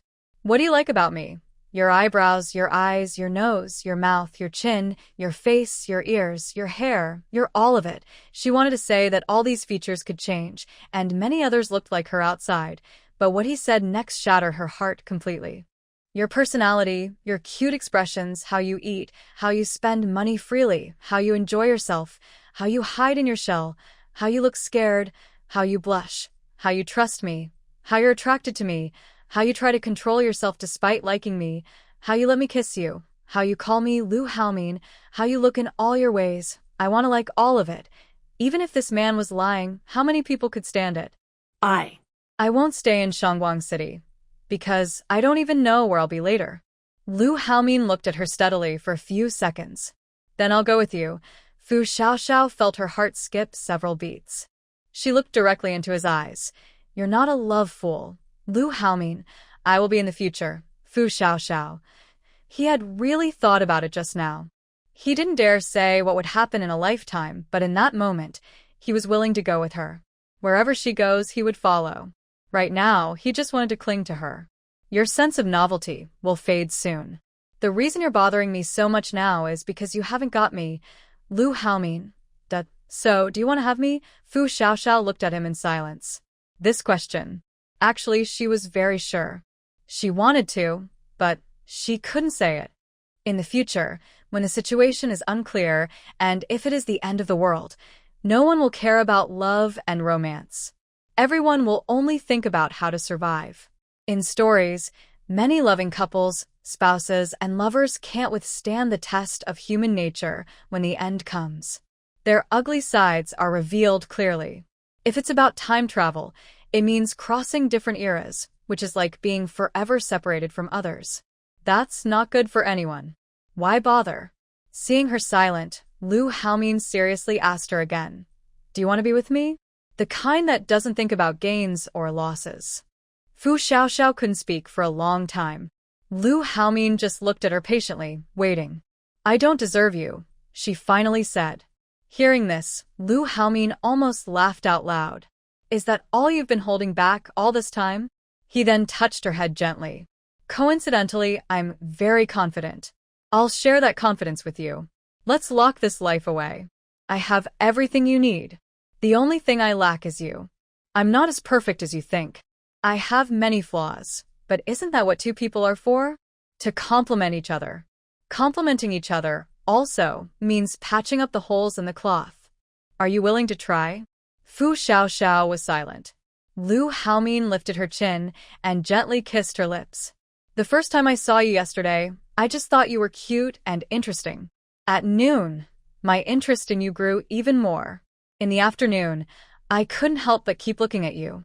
By evening, I realized I really liked being with you. When I was sleeping, I was being playful with you in my dreams. This morning, I just wanted to do everything you asked and then quickly tell you I did a good job. In the morning, I felt proud to like someone like you. At noon, when I saw you hurt, I got angry at everything that could harm you. It's too early to say I love you. I just want to tell you I like you very much more and more each day. If you say I'm just love-struck, then I am. Fu Xiaoxiao took a deep breath. Lu Haomin, can you give me some time? Let's not meet for now. 1 week. Actually, she wanted to say a month, thinking that at least a month could help him calm down. But from his expression, it was clear they didn't need to talk anymore. It's too long. I can't wait that long unless you let me be with you every day. What if he pulls back after a week? Now that he's finally showing some interest. 1 day. I don't want to wait even a day. Then don't wait. I refuse. Xiaoxiao doesn't want to keep talking. Lu Haomin, don't get angry, just one more step to success. 5 days is really too long. His pitiful voice almost sounded unfair. 3 days. No less. Won't you want to join the auction the day after tomorrow? I want to take you to see it, Xiaoxiao. Although she was curious to see more, she hesitated. This auction has many good items. So, what if there are good things? She might not think they're good. Let's eat first. I'll send you the catalog to look at. Then I'll talk about other things. The food is getting cold, and I'm really hungry. Xiaoxiao. When they both sat at the table, the food was warm. Lu Haomin wanted to change it, but Xiaoxiao thought it was fine. Her comment that the two of them can't even agree on eating, so they're not suitable, shut him up immediately. He looked at her speechlessly. How could he argue about such a thing? Xiaoxiao didn't care about that. While eating and looking at the auction list Lu Haomin sent, she surprisingly liked several items, things like a collection-grade tang sword, embroidered spring knife, small remote crossbow, and other weapons. Could these really be auctioned? She didn't understand the prefixes on the weapons, and she wasn't sure how deadly collection-grade items were. Just as she was about to ask Lu Haomin, she saw his eager expression, practically saying, Ask me quickly, talk to me, pay attention to me. Xiaoxiao. Actually, she didn't really have to buy these at the auction. They'd probably be very expensive and maybe not very practical. There were many items she didn't recognize, things she didn't know what they were for. They weren't things she'd normally come into contact with, just pure to broaden her knowledge. She also saw her top-quality imperial green jade listed on the first day of the auction, a highlight item added this morning. It was just a single piece, but it had at least 6 bracelet slots, with a jade weight of 3,684 grams. This isn't going to be auctioned by weight, is it? TSK, such wealth is truly unbelievable. If the first day's items are artworks, jewelry, luxury goods, and antiques, then the second day is dedicated to high-tech products. The third day features auctions of assets from around the world, including land. In that case, the Xingyao Hotel is impressive. It can host international auctions. I always thought these big auctions only took place in other countries or on islands, places that are extremely wealthy and exclusive. Isn't that what novels usually describe? By the way, I forgot to tell you about what happens after the restaurant. Xiaoxiao looked up at him. What does he mean? Did she just accidentally fall? Could there be a claim for emotional distress? Is a six-star hotel really capable of that? It was the kid at the next table who threw a cherry at your feet that made you fall. But they didn't really apologize properly, so the hotel reported them for endangering the safety of our top VIP guest. They were taken away by the police, and both of them were blacklisted from the hotel. Your room fee today was waived. Xiao Xiao stared in shock. Wait, kids can be annoying, but the hotel calling the police and removing other guests? That was a bold move, claiming it was endangering safety. Wow. But does she really have that much influence? And her room was free? There's one more thing I haven't told you, Lu Haomin said carefully, glancing at her. Xiao Xiao looked confused. What now? Lu Haomin had just thought of this to avoid future trouble. He decided to be honest. It's just that. The hotel is also part of our family business. At first, Xiao Xiao didn't react. Then she understood. So, the restaurant called the police because of that? If he owns the hotel, he probably didn't need to book a room at all. Sigh. I shouldn't get angry. Are you joking with me? No, I swear. I admit I was a bit mean, but I just wanted to get closer to you. Yesterday, there really were no rooms available, and I didn't do anything inappropriate. I even told you about it right away. Really? But I can't admit to something that's not true. The nervous look on his face as he begged for his girlfriend's forgiveness made Fu Xiaoxiao's teeth hurt and her head ache even more. Do you remember who you are? Have you lost your sense of self? So, your phone wasn't actually broken yesterday, right? It was broken. But after I took a shower, I fiddled with it and fixed it myself. It had to be fixed. Although he also intentionally broke it himself. Fu Xiaoxiao didn't say whether she believed him or not. She continued eating. Lu Haomin pouted sadly, lying on the table and looking up at her as she ate.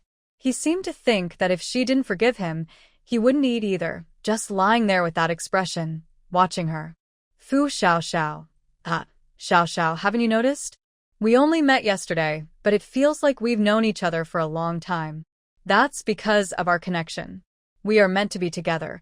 Fu Xiaoxiao really wanted to ask why it was like that. Does he not realize?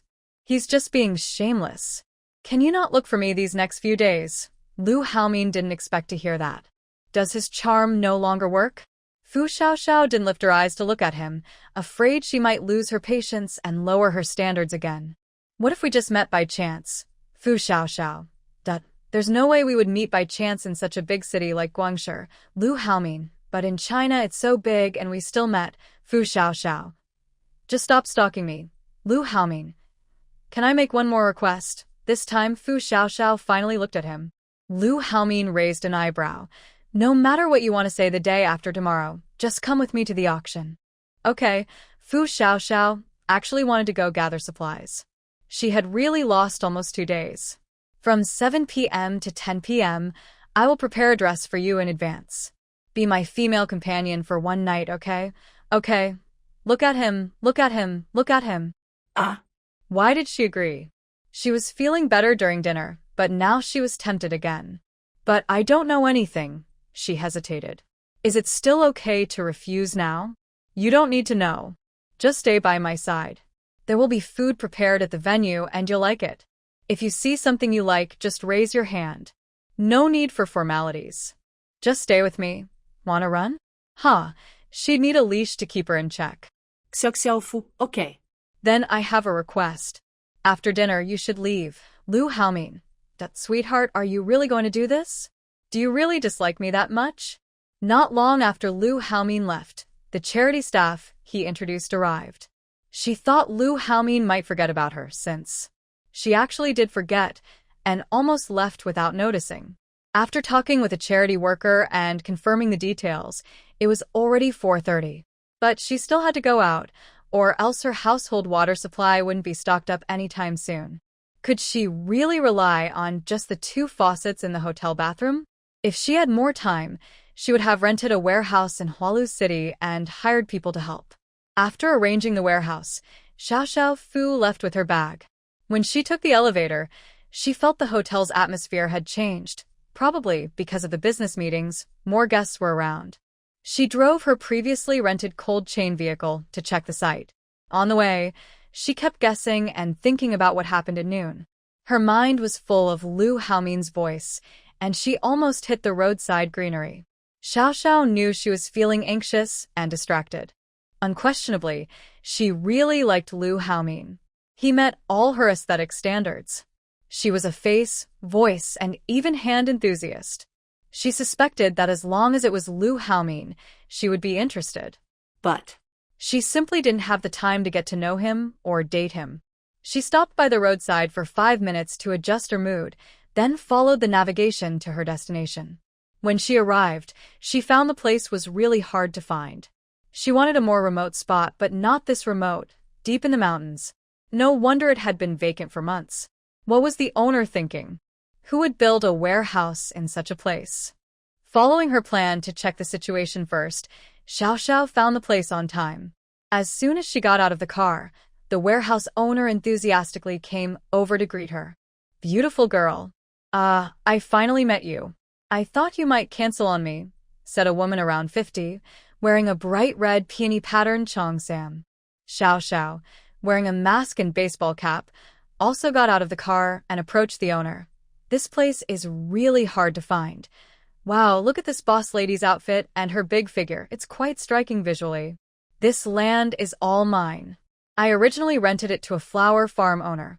A few months ago, they went bankrupt and disappeared, so now it's empty. Otherwise, I wouldn't rent it so cheaply, right? The boss lady always seems unlucky when she talks about it. This area, including the hillside, is all her land. She rented it to a flower farmer a couple of years ago. Things were fine at first, but last year, they couldn't pay rent anymore. She understood the tough economic situation and gave them a few months' grace. But the flower farm owner suddenly disappeared. At first, she thought they had some trouble, but then she found out their phone was disconnected and the company had been shut down. They left without paying rent, and all the flowers and plants in the warehouse and on the hill were abandoned. She even found out that the flower farmer had gone bankrupt and laid off workers. Just thinking about it makes her feel upset. Listening to her detailed complaints, Xiao Xiao smiled quietly. No wonder the area around the warehouse was so pretty, full of various flowers. Even if no one cared for them, they grew wild and healthy. She had thought the boss lady had decorated the place nicely just to rent out the warehouse. Actually, the boss lady wanted to rent out the entire flower farm, but there was no market for it. Many owners were struggling to hold on, and few people wanted to take over or start new businesses. So, she could only split the land into smaller parts to see if she could rent them out and get some money back. Xiao Xiao looked at the warehouses. There were several of different sizes, totaling about 2,000 square meters. The space could easily hold 10 30-ton tanks and over 63-ton water storage tanks. This would be enough to store about 500 tons of water for daily use. With the previous 100-ton tank, she had around 600 tons of water, enough to last a long time. While wandering around earlier, she also saw many large and small water tanks and storage containers on the farm. "Boss lady, do you still need these big tanks? And what about the other things in the warehouses?" The boss lady looked at what Xiao Xiao pointed to. "I was thinking of saving them for the next person who wants to run a flower or a fruit farm. It's been almost half a year, and they still haven't rented out. If you want them, I'll give everything to you. If not, I'll ask someone to come and take them away in the next couple of days. What do you think?" These items were all left by the previous flower shop owner. She didn't need them and had nowhere to put them, so they haven't been moved. Xiao Xiao feels quite good about this. Although she had already stored some tools when she was in Hualu City, she didn't know what might happen in the future. The items here are even more complete, with many unopened bags of soil, nutrients, flower fertilizers, and farming tools. The shop owner doesn't want her to take these, so maybe she's overestimating herself? She didn't ask the 3 buyers to stockpile soil and other supplies. "What's the price together? Here's the deal. The area is just what you saw, including the space outside the warehouse. It's 150,000 yuan a year. If you pay for 3 years up front, the total is 400,000 yuan. How does that sound? Even though I want 3 years, I'm really scared because of the last owner. My previous rent was 250,000 yuan and the farmland and hills were calculated separately." She kept talking. Xiao Xiao originally thought she was getting a good deal, but now she's annoyed. The rental info said 5,000 yuan per month, right? But they're asking for a yearly payment now?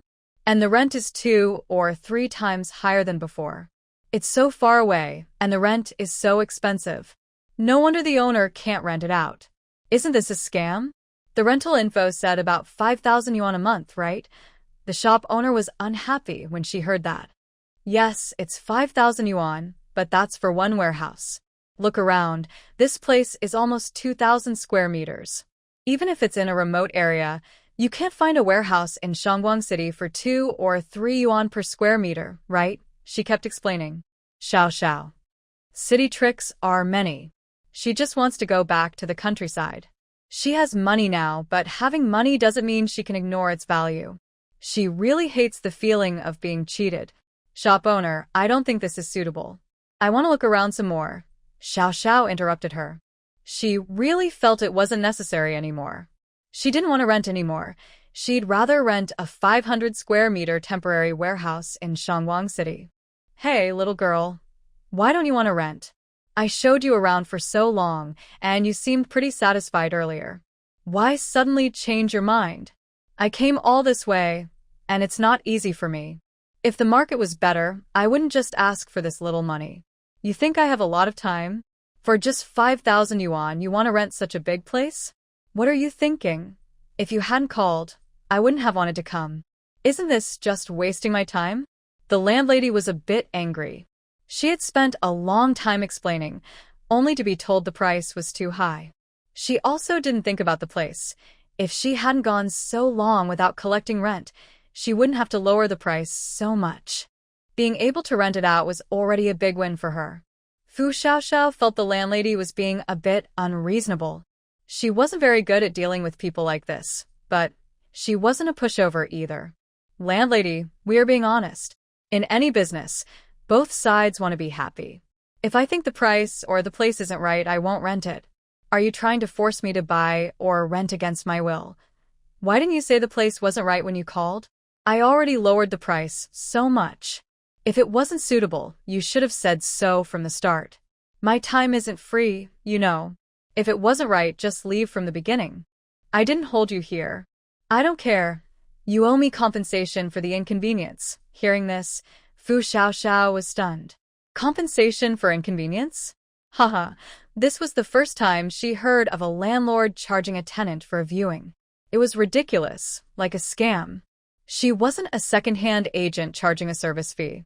Fu Xiaoxiao decided she didn't want to waste more words. She thought it was better to leave. The landlady saw her trying to leave and quickly grabbed her, but she pulled too hard and accidentally dragged Fu Xiaoxiao to the ground. Fu Xiaoxiao felt that today was really unlucky. This was the second time she fell.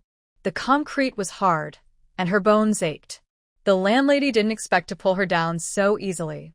Seeing her grimace, she looked weak and fragile. Don't fake an injury. You wasted my whole afternoon, and I haven't even said anything yet. Fu Xiaoxiao had already guessed that the landlady was shameless, twisting things around. No wonder she couldn't rent out the place. Seeing that she hadn't gotten up, the landlady muttered something unpleasant and went back to lock the storage room. Fu Xiaoxiao.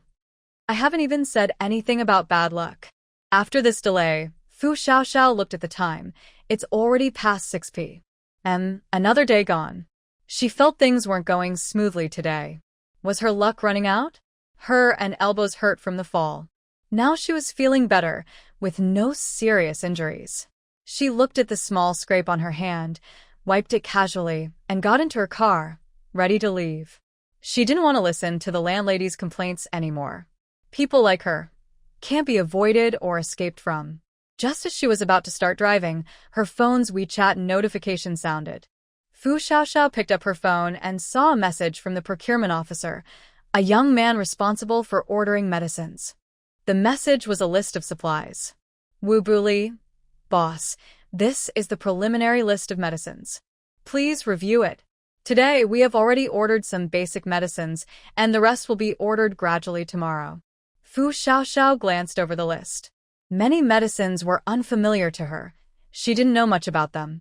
She noticed large quantities of water purification tablets and some items she had never seen before, with unclear functions. There were also small medical devices and prescription medicines, all listed with donation and personal stock amounts. Xiao and I gotta to Gui. Just follow your plan.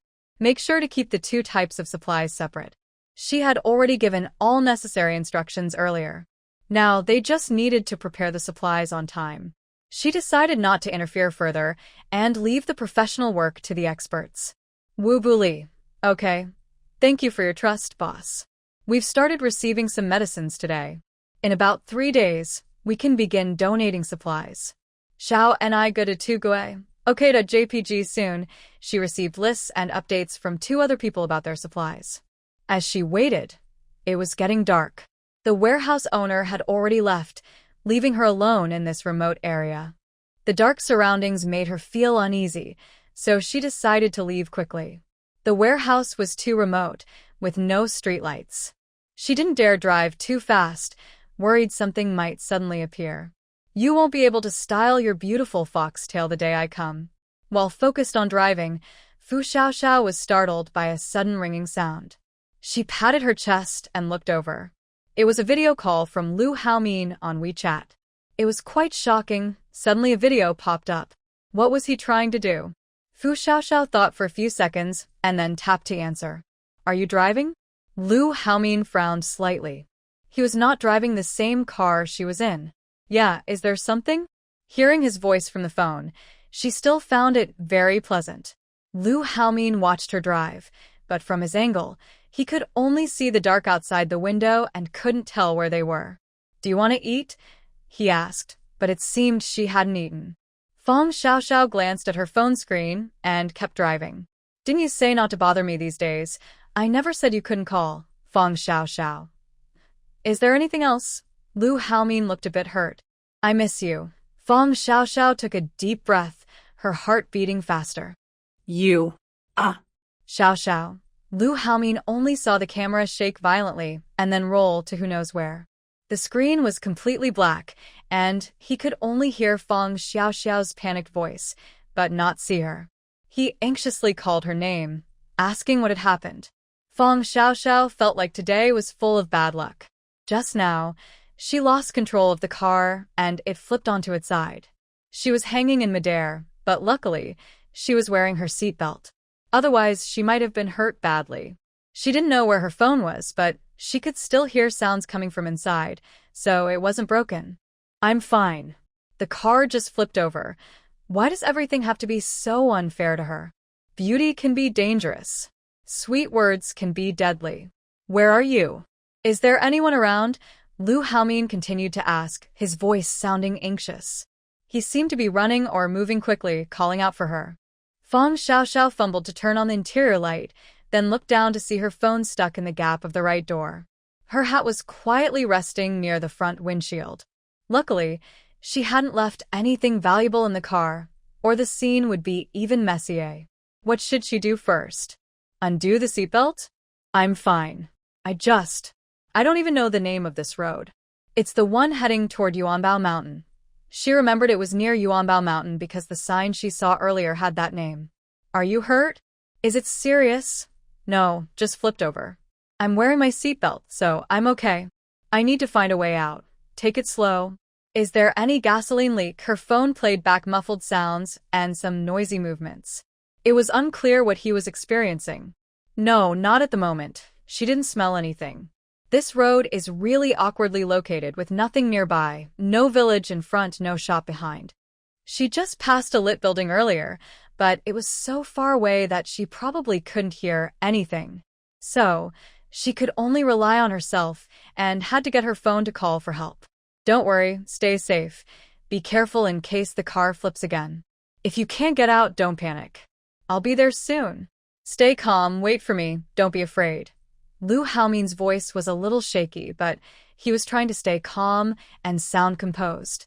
Xiao finally managed to unlock her seatbelt. It was very hard because all her weight was on the belt, and the latch was very tight. She looked for something to hold onto in the car to help herself, sweating nervously. Carefully, she reached for her phone. I'm okay.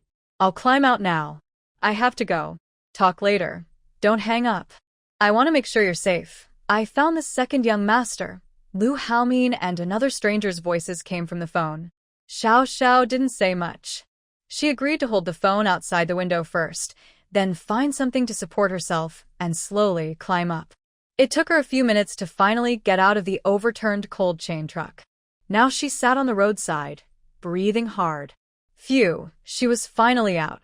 Da-da-da-da-da, the sound of a helicopter approaching from far away, with lights shining toward her. Xiao Xiao raised her hand to block the blinding light and watched it slowly descend from the sky. What's going on? At this late hour? Could it be? The helicopter's rotor sounds and Lu Haomin's voice came from the phone. I see you. I'm coming. Xiao Xiao.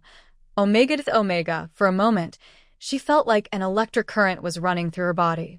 Every cell trembled with the helicopter's rotor noise. Her heart was pounding wildly. All she could see was the open door of the helicopter, as if she could see Lu Haomin sitting inside through the fuselage. Is this a helicopter? Lu Haomin coming to rescue her? A dark knight falling from the sky? What's the difference between him and a prince riding a white horse? Oh, there is a difference. Their rides are different. But how long has it been? He just flew over directly? Do helicopters really fly that fast? It's been about 10 minutes since she flipped over and got out. She didn't send her location, so how did they find her? Honestly, except for the moment she panicked during the rollover, she quickly calmed down afterward. During her self-rescue, she was quite composed. But now, she feels like she's a bit overwhelmed. Is your hand hurt? Lu Haomin had already jumped down from the plane and rushed straight to Fu Xiaoxiao's location. As soon as he arrived, he checked her all over carefully. He can't imagine how scared he was when the accident happened. He was so panicked he wished he could teleport to her side, just to be with her. Fu Xiaoxiao looked at Lu Haomin backlit, and she could vaguely see his furrowed brows, tense jawline, and the way he nervously held her hands. He was carefully watching her, and her heart was full of her own feelings. She felt like she had completely fallen for him. No matter if it's the end of the world or not, no matter what the outcome is, she decided she wanted to be with him before she died, even if it's just for a day, a moment, a minute, or a second. She, Fu Xiaoxiao, likes Lu Haomin. Seeing Fu Xiaoxiao suddenly lower her head and kiss him, Lu Haomin was stunned for a moment. When he realized her rare enthusiasm, he was overjoyed. She took the initiative? Could it be? Like a suddenly opened valve, Lu Haomin turned the passionate kiss into a deep, intimate one. The unfamiliar surge of emotion gradually overwhelmed their senses. After a long while, when they finally parted from their lingering kiss, their hearts seemed to beat in sync. Same rhythm, same ups and downs, same breathing sounds. It was as if everything around them didn't exist, only the warmth, curves, and body of the other person. Lu Haomin's heart instantly felt full. He held the little person in his arms even tighter. Fu Xiaoxiao's mind was blank. Just a moment ago, she thought about doing this, and then she did it. Her face, flushed with color, was buried in Lu Haomin's chest. The kiss earlier made her legs feel weak. Luckily, Lu Haomin held her tightly, or she might have collapsed. But she was so happy. When she let her guard down and kissed someone she liked, it made her feel so happy and joyful. A smile unconsciously appeared on her lips, and her breath was filled with his scent, so safe and comfortable. Xiao Xiao Fei felt her ears grow hot, as if his gentle breath was wrapping around her, making her suddenly more sensitive. Her body felt numb, and she couldn't make a sound, only shaking her head in his arms. Lu Haomin saw she didn't seem uncomfortable, so he simply picked her up horizontally. Startled by a sudden move, Xiao Xiao instinctively hugged his neck tightly. She looked up at his determined eyes and obediently let him do as he pleased. After they got on the helicopter, Xiao Xiao finally realized there were people around. Besides the pilot and 2 medical staff on the plane, 2 people on the ground beside her car were working on the situation. Xiao Xiao quickly hid her face in Lu Haomin's shoulder, too afraid to look up. She felt everyone's eyes on them. How did she not notice the situation? Did everyone see? Of course they did. This isn't nonsense. Oh no, what should she do? So embarrassing. This isn't a romantic scene with kisses and hugs. It's so awkward. She didn't know who was helping her with her hand injury, but right now she just wanted to pretend to be dead. She really didn't want to face this. She could hear Lu Haomin and the medical staff talking, every word clear, but her mind was a mess. She couldn't understand anything. She only responded when Lu Haomin asked if they should go back to the hotel. Then they flew straight to the rooftop helipad of Xingyao Hotel. Until Lu Haomin carried her off the plane, Xiao Xiao kept pretending to be asleep. She didn't know when they returned to the hotel room, when the medical staff finished treating her wound and left, or what happened to the car afterward.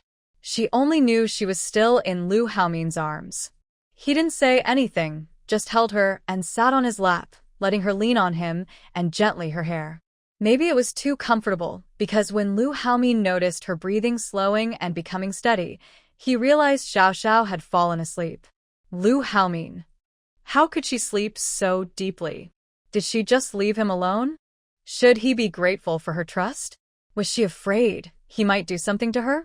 As they watched, Lu Haomin chuckled softly.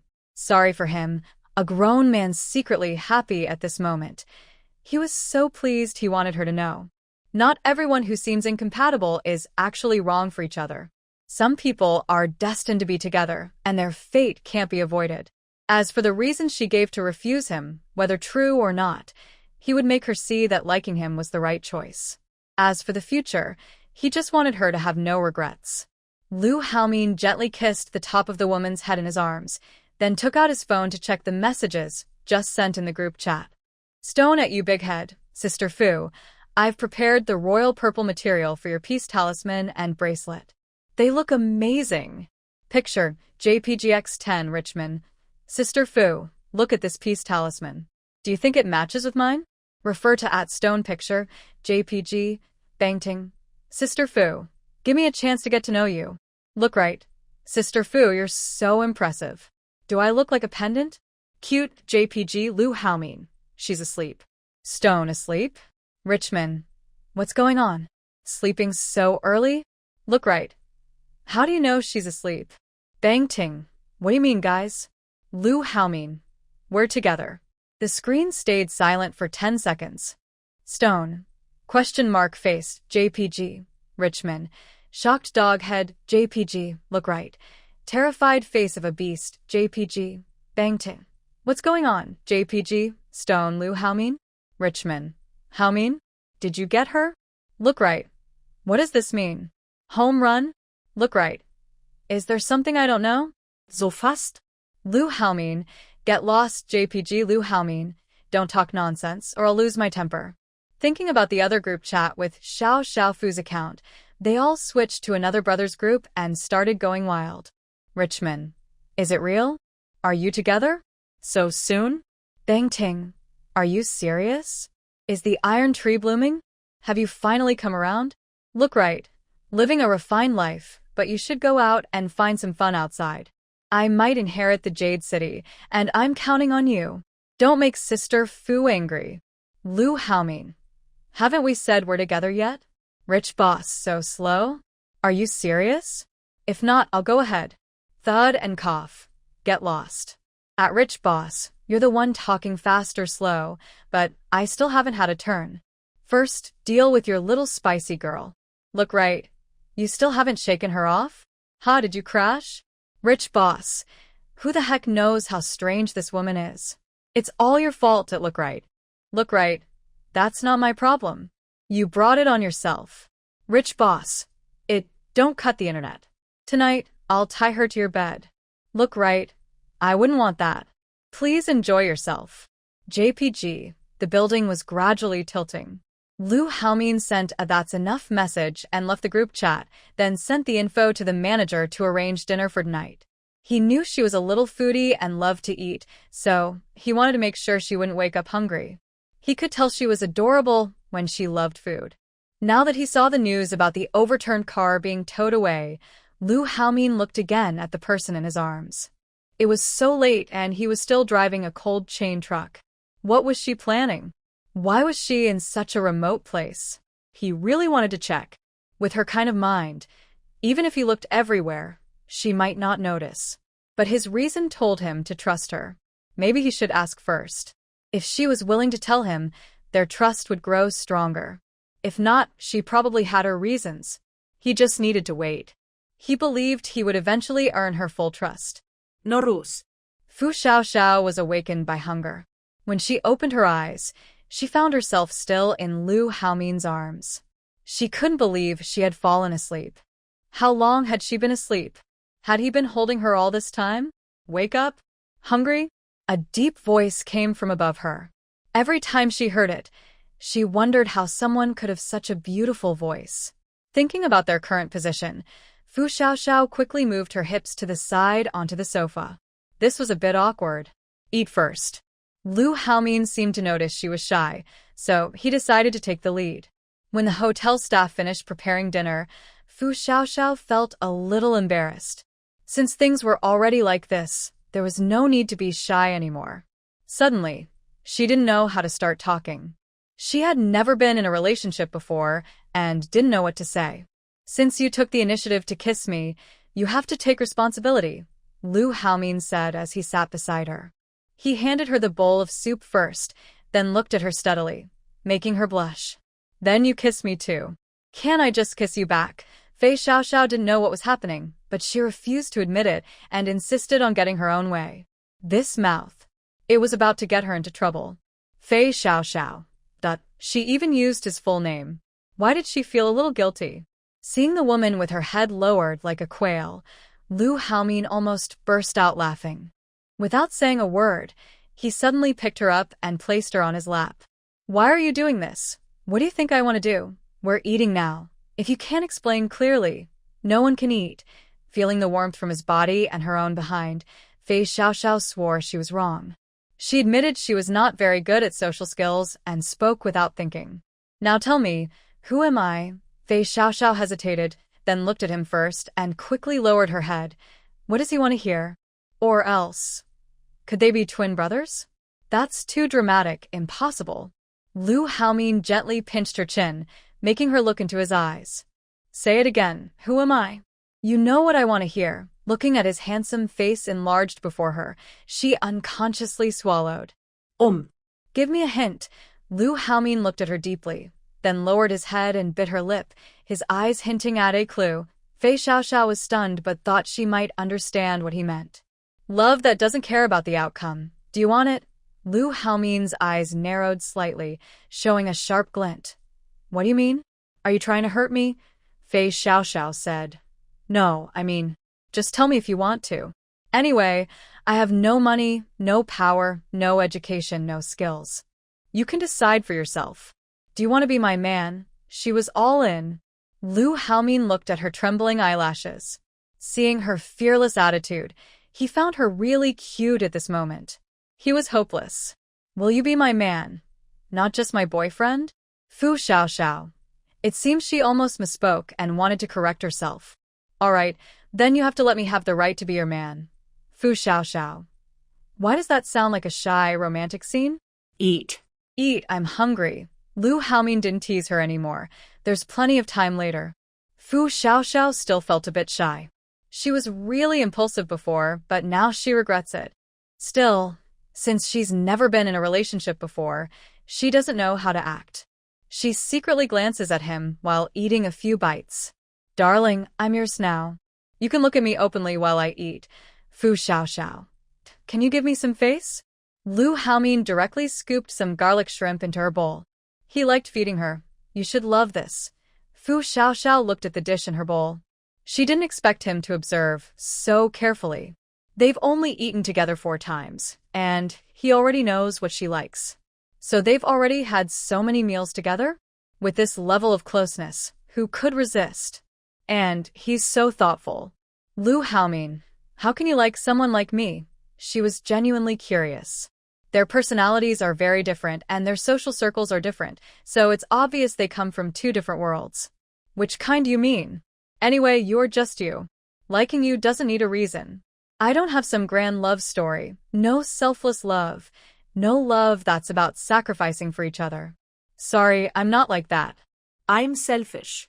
I like you, so I want to have you. Things like sacrifice and giving up, only I can do that with you. If anyone else tries, I'll stop them. He doesn't care what kind of love others believe in, love at first sight, attraction, deep impression, or long-term feelings. He just wants to take everything.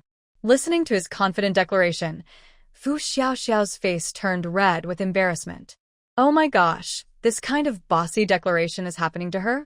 Now she finally understands why so many people love reading boss romance stories. It's really exciting. Lu Haomin, I like you. Actually saying it out loud isn't that hard. Lu Haomin felt his heart swell and start to race. Previously, many women had confessed their feelings to him, but he only felt annoyed. Now, hearing the girl he liked confess to him, it sounded so sweet. He probably understood one thing. When you like someone, every word and expression they show feels like a tease. Without realizing it, Lu Haomin leaned toward her, a charming look in his eyes. His lips were bright and alluring, with a slight smile as he looked at her freely. At that moment, for Xiao Xiao, it was a deadly temptation. Her chest felt tight, and her breathing slowed without her noticing. Okay, I'll like you a little more every day, he said, then kissed her red lips. He had only planned to give her a quick kiss and then turn away, but he underestimated his self-control. Since they just became a couple, he felt like he could never get enough, no matter how much he kissed or hugged her. Xiao Xiao was almost out of breath. She quickly patted his arm. Lu Haomin reluctantly let go of her.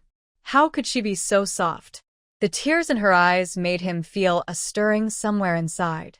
Xiao Xiao finally believed that a kiss could make her forget to breathe. She used to think that sharing saliva was unhygienic, like holding hands, but now she only felt that she liked every part of him. There was no dislike at all. Eat. Eat your food. She was afraid that if she kept going, she wouldn't be able to eat anymore and would have to eat something else. Stop thinking nonsense. Stop. Lu Haomin let out a low, charming laugh from deep in his throat. Suddenly, he was very alluring, almost hypnotic. Xiao Xiao kept her face red and buried her head in her food. She refused to pay attention to him anymore, worried she might lose control. Lu Haomin, call me brother-in-law from now on. In the Wu Wei sister group chat, Lu Haomin suddenly sent a message, causing a shockwave, then disappeared. Xiao Xiao, who had just wiped her mouth, heard the notification sound. She checked her phone and saw Lu Haomin's message. Degree, there were also many unread messages. She scrolled up and saw the previous messages. By then, several people in the group had already responded. Rich boss. Wow. JPG look right. Second young master is awesome. Stone. Brother-in-law? Dang it, Sing. The pace is too fast. I'm a bit lost, JPG. Rich boss. Brother-in-law, red envelope. Bang, bang. Brother-in-law, red envelope. Stone. Brother-in-law, red envelope.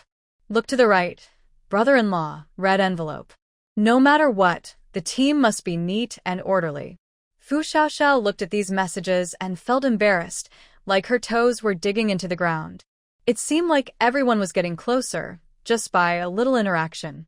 Lu Haomin generously sent 10 red envelopes for everyone to grab. There were only 6 people in the group, and each red envelope could hold up to 1,200. The main goal was to create a happy and lively atmosphere. Everyone was happily grabbing red envelopes. Big Rich, wishing the sister and brother-in-law a happy marriage and many children. Bang, bang, wishing the sister and brother-in-law a joyful union and lifelong harmony. Stone, wishing the sister and brother-in-law a sweet and strong love. Look to the right, wishing the sister and brother-in-law a perfect match and a happy wedding. Big Rich, entering the bridal chamber. Bang, bang, entering the bridal chamber. Stone, entering the bridal chamber. Look to the right, entering the bridal chamber. Then, the messages flooded the screen. Fu Xiaoxiao looked shy and annoyed at the man beside her, who was laughing like a mischievous fairy. She couldn't help but slap him a few times. You're trying to ruin your own marriage. Lu Haomin looked at her affectionately, but his mischievous smile showed he didn't think he did anything wrong. Fu Xiaoxiao wasn't sure if her impulsive actions were right or wrong. She checked the time, 10 o'clock. No wonder she had woken up hungry earlier. She looked at Lu Haomin, who was resting his chin on his hand and watching her.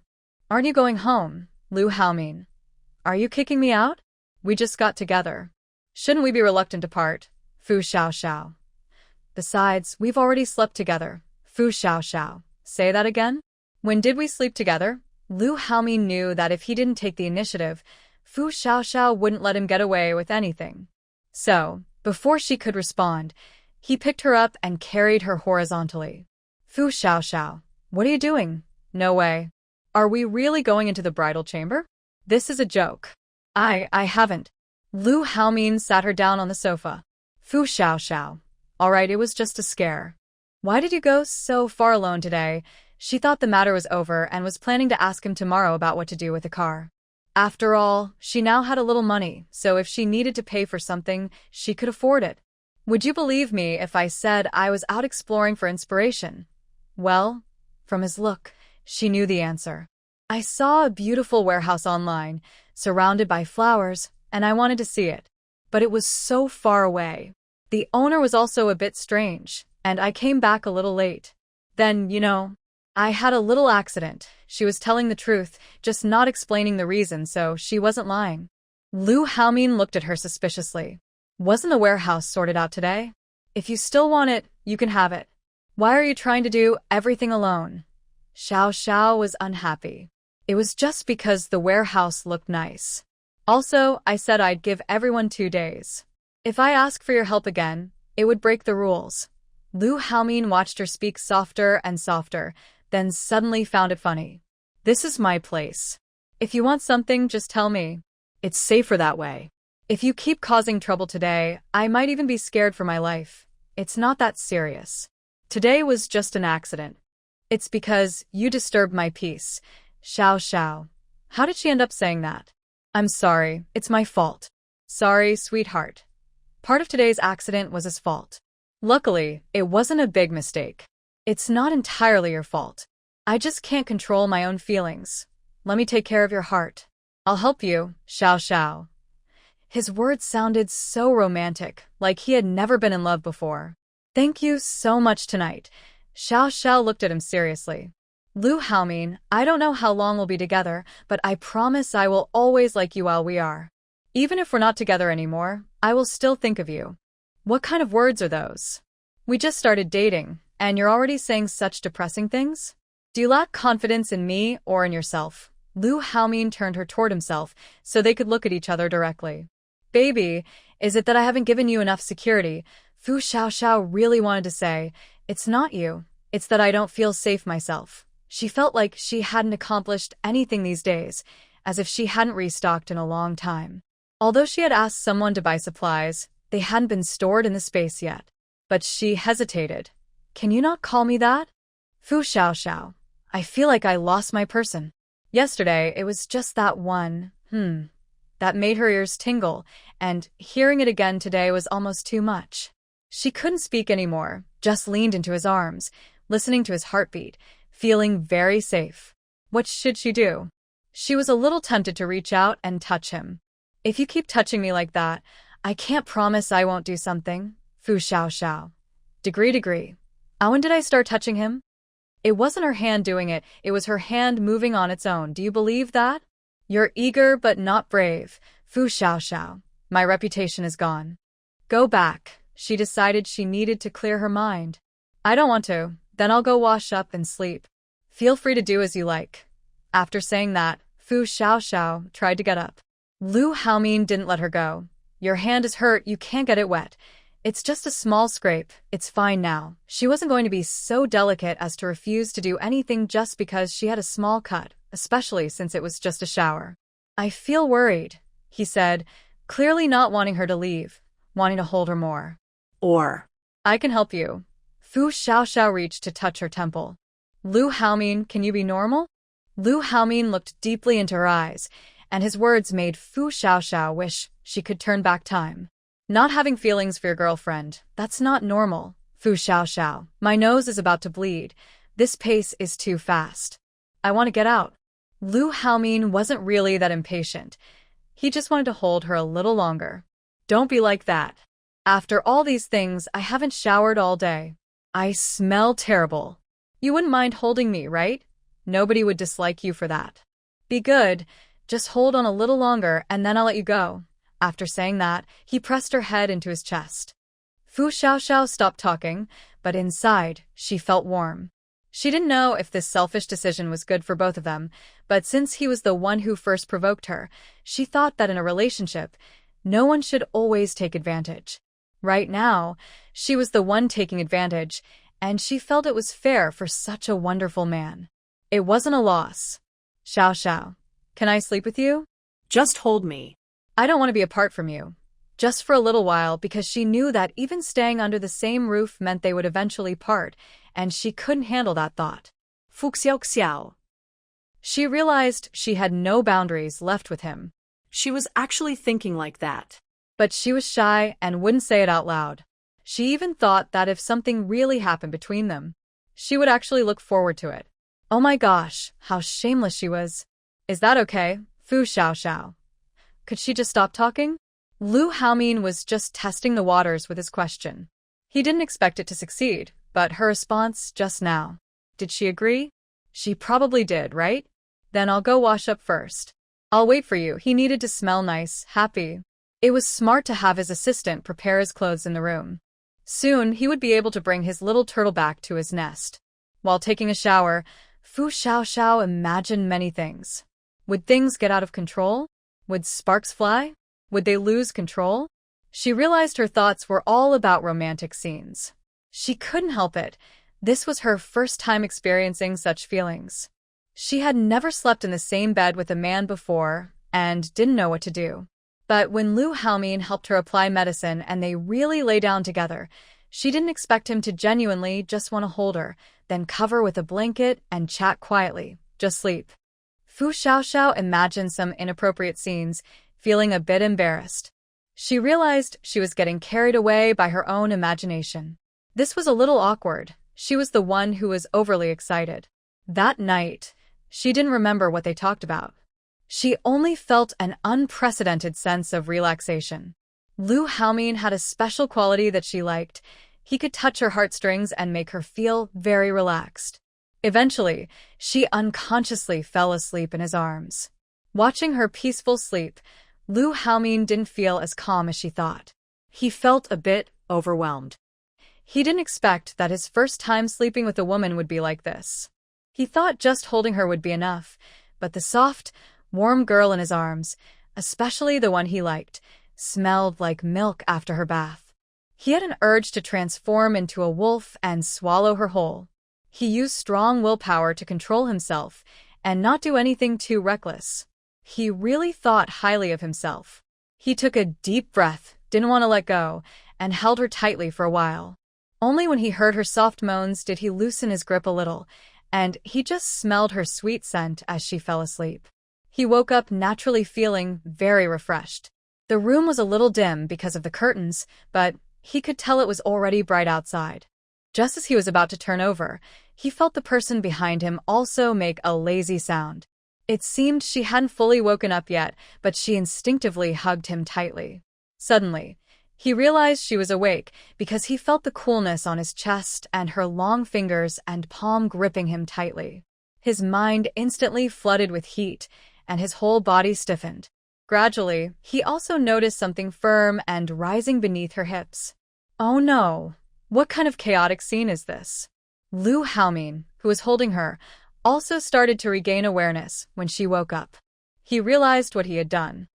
He didn't even know how his hand had slipped inside. Seeing her stiffen, he couldn't control himself. Especially after waking up, a man's reaction was inevitable. Who could handle this? What should he do now? If he said it wasn't intentional, would she believe him? Don't even mention her. He didn't even believe himself. He didn't know he could be so beastly. Neither of them moved for a while. Finally, the vibration of a phone call saved them. Without caring whether she was awake or not, Xiao grabbed her phone from the bedside table, pulled on her clothes, and rushed into the bathroom. Suddenly, the bed was empty. Only the warmth of the blanket, the feeling of her hand, and the reaction beneath him showed that a lovely girl had been lying in his arms, and he had done something exciting and intense. Lee Hao-min felt the curve in his palm from earlier, gently touched the warmth of his fingertips, and thought about the person in the bathroom nearby. Slowly, he reached his hand toward the uncontrollable part below him. He admits he is a bit naughty, but only for her. After nearly an hour of adjusting in the bathroom, Fu Xiaoxiao finally came out. Seeing the empty big bed, she actually felt relieved. She didn't know how to face him. In the bathroom, she was extremely shy, but surprisingly, she didn't resist at all. Instead, she felt a secret excitement inside, almost wondering if she was a bit strange.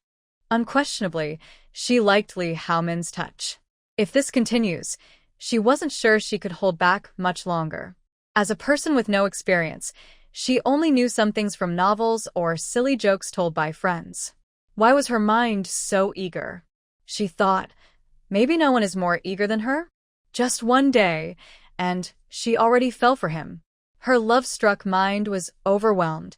She wished her grandmother's warnings were false, but without her grandmother and her special abilities, she might never have met Lee Hao-min.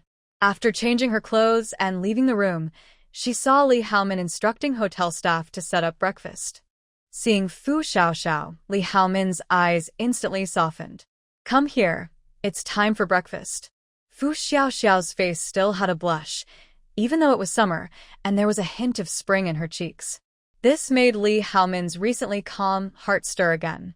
After the staff left, both of them silently avoided mentioning what happened on the bed. Lee Hao-min looked at Fu Xiaoxiao, who could eat happily no matter what happened, and felt a wave of tenderness. "Let's go on a date today." Fu Xiaoxiao hesitated. A date? She was very excited. Who wouldn't want to spend more time with someone they liked? But was it a waste of time? How about shopping? She suggested. That way, she could buy many things and feel at ease. Lee Hao-min wanted to take her somewhere else to play, but of course, he listened. He had never gone shopping with a woman before. Usually, he was too lazy to browse himself. His assistant picked out clothes and accessories for him, and he just chose what he liked. He didn't need to worry about the rest. So, for the first time, Lee Hao-min felt excited and new while shopping with his girlfriend. They held hands as they browsed the mall. He watched her buy many beautiful clothes and shoes, and she even refused to let him pay, making him look like a man who depends on others. But he wasn't upset at all. He felt happy and loved being pampered by her. How could that be so wonderful? He didn't feel embarrassed at all. When he saw how eager she was to spend money, he was surprised. "Baby, I need to earn a lot of money, so I can give you everything. This card is yours now." Fu Xiaoxiao didn't expect him to do that. She had a reason for wanting to spend money so freely, but hearing his words made her happy.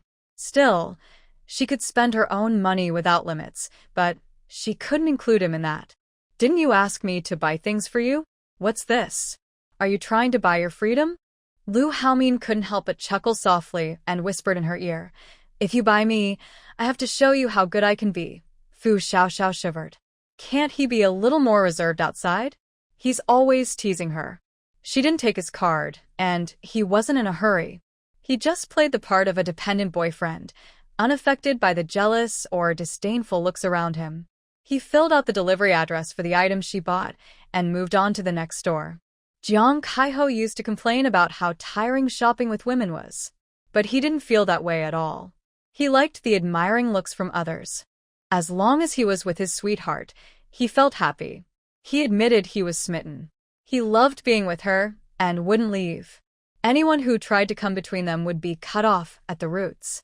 At the mall, Liu Haoyu, who was inspecting the store, saw his younger brother happily following a young girl, trying to impress her. He couldn't believe it. What's going on? Flirting with a girl? Does he need to act like that? He refused the large group of staff behind him and only took a few people downstairs. Through the glass display window, he saw the girl swiping her card and signing for the purchase. Liu Haoyu, that They happily came out to see a few successful-looking men in suits blocking the entrance. Fu Xiaoxiao saw the leader was a handsome man in his 30s, clearly a powerful businessperson. When Lu Haomin saw the man's expression, he instantly froze. "Big brother, what are you doing here?" Xiaoxiao. Big brother? Wow, I just ran into my parent unexpectedly. It's so sudden, I don't know what to do. Should I call someone? Lu Haoyu looked at them with a complicated expression. Are you out of money? Otherwise, how could someone pay for it? He never thought his younger brother would rely on others for money. Although they haven't officially split assets yet, and it's not time for dividends, his brother's pocket money, savings, and investments in other businesses add up. He hadn't paid much attention before, but he never thought his brother would run out of money. Lu Haomin, happily relying on others for support, said nothing. Xiaoxiao, just wanting to spend money, also said nothing. It's so awkward. How should she explain this? Lu Haoyu took a wallet from his assistant, pulled out a black card, and handed it to Lu Haomin. Don't let the girl pay. He nodded at Xiaoxiao as a greeting, and then left with the others. Xiaoxiao. So embarrassing. She was so nervous for Lu Haomin, she felt like her toes were digging into the ground. Lu Haomin looked at the black card with a gloomy face. Did he look like he was short of money? The assistant standing beside him couldn't help but smile. Don't think he didn't see it when he tried to hide it. Carrot, do you think my brother looks good? Huh? Why are you asking me? Yes, he looks nice. What do you think about him paying with a card? Xiaoxiao. How should she say this? She didn't want to admit it, but honestly, that kind of behavior was pretty cool, though the person he was doing it for was a bit. Seeing Xiaoxiao go speechless, Lu Haomin pouted his attractive lips. I've been laughed at. Xiaoxiao. I don't care. I'm paying for everything from now on. He was determined to turn things around and take control. No one could stop him. Xiaoxiao could only say nothing. This man's competitive spirit was so strong. Lu Haomin took her straight to a jewelry store. He wanted to pick out a dazzling big diamond ring for her and then have it designed. But Xiaoxiao preferred simple things, so she chose a pair of special matching rings, one for each of them. Looking at the sparkling rings with tiny diamonds, Xiaoxiao thought of the jade in her space. When she went back, she could let him try it. Lu Haomin looked at the ring on his and smiled foolishly. He didn't expect himself to be so silly sometimes. Fu Xiaoxiao couldn't bear to watch anymore. It was clear that a handsome, charming guy with a bright smile and kind eyes had everyone nearby stopping to take pictures. Fu Xiaoxiao pulled him into the cinema, bought 2 large cups of milk tea. Usually, Lu Haomin didn't like things this sweet, but today he drank happily. They sat in the couple's seats, with him holding her waist. He didn't really care what the movie was about. It wasn't as interesting as the people next to them. The couple's rings looked nice. He changed his mind about thinking that couples doing sweet things together was silly. Now, he wanted them to wear matching clothes, eat the same food, live the same life. He thought it was best if everyone could see they were a couple just by how they looked. Feeling the intense gazes and the touch of the person beside him, Fu Xiaoxiao was still worried about being seen being affectionate in the private cinema. She had seen many reports saying that cinemas have cameras and many couples' sweet moments have been posted online, attracting viewers. She was afraid Lu Haomin might lose control and be caught on camera. Watch the movie properly in front. I'm watching, Fu Xiaoxiao. Forget it as long as they didn't do anything inappropriate.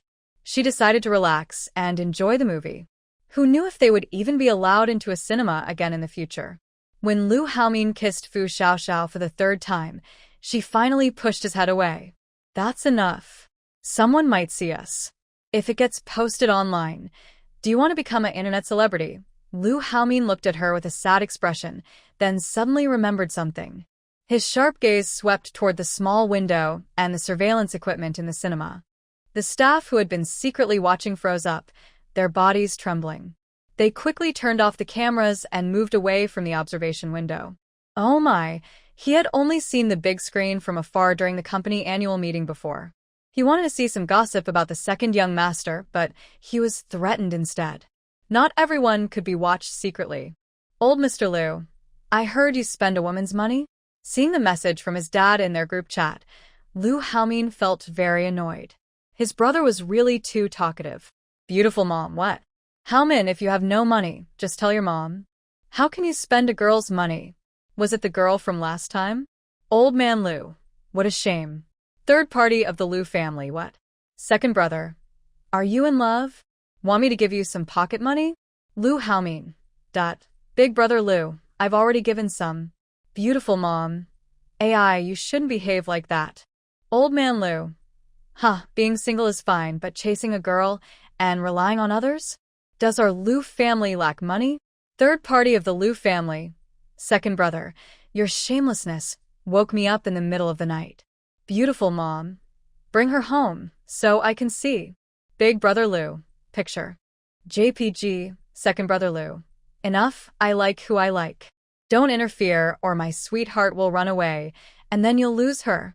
Old man Lu. Big brother Lu. Speechless, JPG, beautiful mom. You've met my eldest, now I want to meet her too. Is she still at the mall? Third brother of the Lu family. Brother, I didn't realize you're so quiet, but now I see you're a love-struck fool. Second brother Lu. Stay away from us, don't scare her off. Old man Lu. You soft-hearted guy, you didn't scare her away, so how can we? Second brother Lu. Can this joke just be let go? Big brother Lu.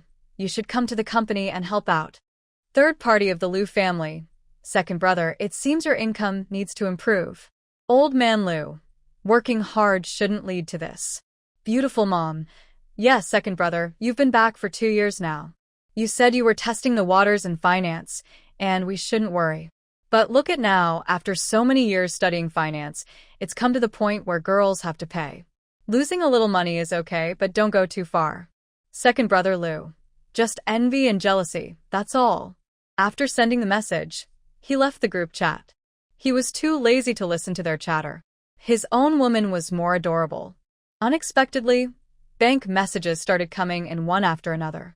Lu Jintian transferred 100 million, Qiao Xinran transferred 50 million, Lu Haowen transferred 30 million. Lu Haomin surprised by the unexpected wealth. This really is a good way to get rich. Is it ever going to end? When the movie ended, the two of them were about to go to the rooftop restaurant for dinner, but unexpectedly, they met the daughter of the old man's business partner. The girl looked very well behaved, with delicate makeup, long straight black hair flowing down her back, dressed in designer clothes, and she smiled as she looked at Lu Haomin. Haomin, are you here for dinner too? What a coincidence. Fu Xiaoxiao was completely ignored by her. She did it on purpose because she noticed that besides her outfit, the girl's vibe was surprisingly similar to hers. Does this mean Lu Haomin prefers this type? Lu Haomin looked at her speechlessly. Who are you? Fu Xiaoxiao felt a strange sense of satisfaction. What's going on? Jiang Sinyu's smile froze on her face. Then she continued to smile and said, It's me, Jiang Sinyu, the youngest daughter of the Jiang Group chairman. We met at the Lu Group's annual party, remember? Lu Haomin, tired of talking to strangers, said, I don't know you. Let's go, sweetheart. Then he immediately put his arm around Fu Xiaoxiao and followed the waiter to a window seat. Jiang Sinyu felt extremely embarrassed. Her good manners almost broke. She quickly adjusted her mood and walked casually to her seat, but her eyes kept scanning the two by the window. Her fists clenched tighter and tighter. She wondered how she didn't know there was someone like that in Shangguang City. Who was that woman? Why was Lu Xiao treating her like that? She didn't look as pretty as herself, and she didn't seem wealthy either. Was second young master just playing around? But she clearly looked better than her. Why wasn't he paying more attention to her? Lu Haomin had already pushed the earlier events out of his mind. Someone unimportant. Who would care if he ran into her or not? To him, Xiaoxiao was much more beautiful and eye-catching than those ugly, unkempt women. It's not just about dressing well or makeup. His little woman could outshine many even without makeup. And another thing, if you like someone, even their smell's good. If you don't like someone, no matter how pretty they are, they seem ugly. Especially since his darling is truly beautiful. Halfway through their meal, Lu Haomin received a message from his assistant. Someone was investigating his little darling. who was so bold. He looked at the name. Jiang Xinyu? Who was that? It sounded familiar. Had he heard it somewhere before? Thinking carefully, he realized, wasn't she the woman who just stopped him earlier? What's going on? Now, they were investigating him? She was still looking for her own detective agency. Coincidentally, the person in charge of the agency was the one who handled the aftermath of the car accident yesterday. This meant she had the chance to meet someone who might become her future boss. She quickly reported this to her boss, worried that if she didn't, she might get into trouble if they found out she was investigating. Seeing Lu Haomin look unhappy, Fu Xiaoxiao thought something was wrong. What's the matter? If there's an issue, you can handle it first, she said, thinking she could do something else. After sending the message, Lu Haomin put his phone down and immediately changed his expression to a smile. It's nothing. Someone is handling it now, but he still needed to find someone to give him a hard time, so others wouldn't think he was easy to mess with. After finishing this task, she didn't keep Lu Haomin worried about it. In the afternoon, they continued shopping. This time, Fu Xiaoxiao bought many cosmetics and skincare products from counters, and they also went to the supermarket several times. She loved shopping so much that she had everything packed up and sent to a special storage room she reserved for her supplies. Although she had asked the purchasing team to buy some of these items before, buying them herself gave her a greater sense of achievement. Recently, she noticed her skin had become much smoother, probably because she was using better products. Her hands looked delicate and tender, almost like a fairy's hands. Well, maybe it was just her psychological feeling. Whatever, as long as she felt good about it. Finished shopping? Lu Haomin asked, wrapping his arms around her as he watched her sip her milk tea through a straw. What's wrong? She asked. She had bought almost everything she needed and had thought of a plan. She found a reputable water tank manufacturer online and asked them to help find a secure storage warehouse with a password. She would transfer the money normally, and they would help find someone to store the water. This way, she wouldn't have to appear in person, saving trouble and avoiding explanations to others about her methods. She believed the manufacturer would do a good job for the sake of profit. From start to finish, she wouldn't need to show up before receiving the goods. All communication would be online. As long as the money was transferred properly, she thought the manufacturer wouldn't bother to investigate her reasons. When the time came, she would find a way to retrieve the items and leave before the warehouse's lease expired. As for the hundreds of tons of capacity in the storage tanks, she would decide later based on the situation. She couldn't relax if things weren't settled. She knew hiding things from Lu Haomin was wrong, but she didn't dare to gamble. She was afraid of losing. After buying everything, we will go back to the hotel. I want to show you something, Lu Haomin said mysteriously with a smile. What is it? Is he going to give me something? Since he didn't let me spend money today, is he trying to make up for it elsewhere? I want to say, I really don't need anything, but I can't help feeling excited. Why am I so conflicted? Maybe this is what people call being two-faced. When we reached the door of the suite, I saw 8 men in black holding 8 black suitcases, waiting outside. I was surprised by this scene. Seeing Lu Haomin looking so calm, I guess they were on his side. Sorry, I've only seen this on TV. The 8 men placed the suitcases on the coffee table one by one and then stood aside, waiting. Looking at the suitcases, they seemed heavy and sounded quite solid. What's going on? Are these gifts? Or are they weapons? Lu Haomin asked me to sit in front of the suitcases. He then unlocked one of the suitcases with a combination lock on each side. With a click, the lock opened. Then I gasped in shock. Oh my God, what am I seeing? The contents are shining with a bright golden color, almost blinding my eyes. This, gold. I almost want to scream. It's a whole box of gold. Lu Haomin, what is this? I had to confirm. Gold bars. Didn't you say you wanted gold? Lu Haomin looked at me with a smile, amused as I stared at the gold, drooling like a little kid. He found my obsession adorable. I tremblingly reached out to touch the gold surface. I felt like I couldn't breathe. Gold. I've never seen so much gold before. Usually, I only see a few gold bars in bank showrooms. But now, a whole box, neatly stacked, with the logo of a bank and markings of 999.9 purity and 500 grams weight. I couldn't take it anymore. My heart was pounding too fast. I was so excited. Sorry, I really don't have much experience. I won't argue. Seeing so many bars, probably nearly 100, no wonder the big men had to carry them. But isn't it a bit too casual? Shouldn't there be more security or guards? Once all the boxes were opened, I laid my face on one of the gold boxes and pretended to cry. I've never seen so much gold before. Quickly take a picture of me. I want to use it as my profile picture. Lu Haomin laughed so hard beside me. I really like how much you love money. I don't care. I haven't seen much of the world. Just take a photo of me. Even if I look bad, I don't mind. Lu Haomin.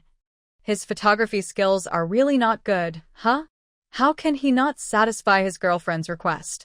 Lu Haomin immediately took out his phone and took several photos from different angles before stopping. Lu Haomin, I haven't transferred the money to you yet. Where did you get this? Do you think you can buy it on credit? There are 8 whole boxes.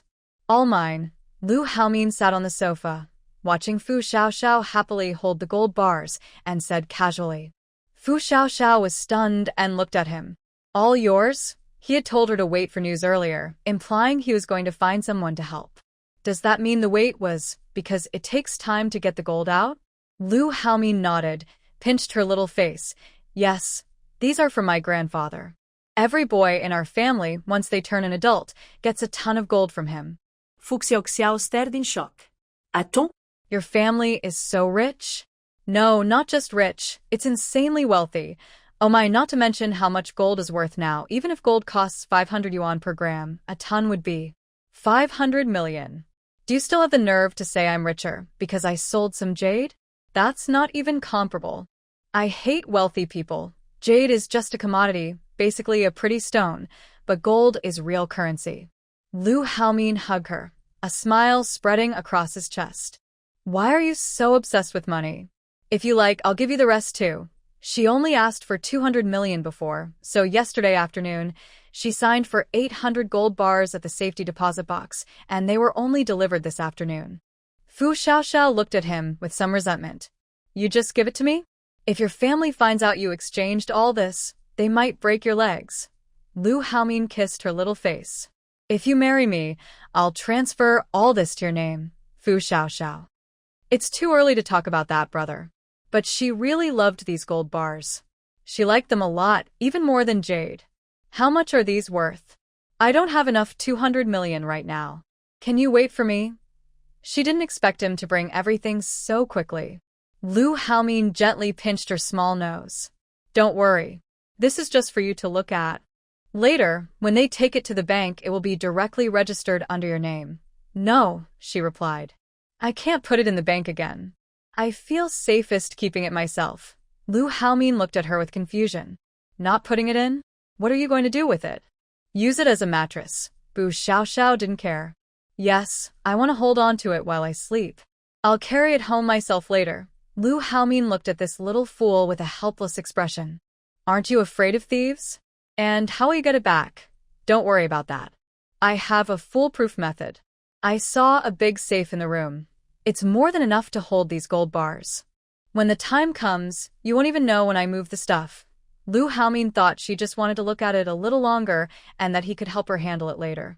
He trusted the hotel's security, but because of the recent auction, the staff was a bit complicated, so he had to arrange more security. The rest was up to her. He didn't know what other couples' relationships were like, but his woman could love and spoil herself as she pleased. Whether others were just showing off or acting overly romantic didn't matter. What mattered was that Xiaoxiao was happy. After carefully examining all the gold bars, Fu Xiaoxiao finally placed them into the safe. Lu Haomin watched her carefully touch the safe with such care. He was defeated by her. Do you like it that much? Maybe I should take out the rest and exchange it with you. He knew his girl had her own limits, what she could accept and what she couldn't cross. So, he was just suggesting exchanging, not giving outright. To his surprise, Fu Xiaoxiao was very tempted. She wondered what kind of price the jade at tomorrow's auction might fetch. If it didn't meet their expected value, she'd need to sell more. but she wasn't sure if she had enough time. She also knew that one shouldn't be too greedy. If she exchanged everything, Lu Haomin would be gone. Gold bars definitely held their value better than cash. It was as if he guessed her thoughts. I can buy from other sources. Don't worry. Bu Xiaoxiao's eyes lit up. If that was the case, it would be perfect. She couldn't exchange all her money for goods. She was afraid of being investigated by higher-ups if she had too much. But Lu Haomin was different. Their family's business was so big, it wasn't just about having money. Let's see how the auction goes tomorrow, she said happily. Why are you so easily satisfied? Lu Haomin couldn't help but pull her into his arms and bite her little mouth. Fu Xiaoxiao didn't understand how he suddenly kissed her. At first, she was a bit stunned, but after a few moments, her legs felt weak. She quickly said, "Stop, stop." When they were having dinner, Fu Xiaoxiao looked at the man across from her with suspicion. You won't stay out tonight, right? Lu Haomin casually replied. Why go back? My girlfriend is here.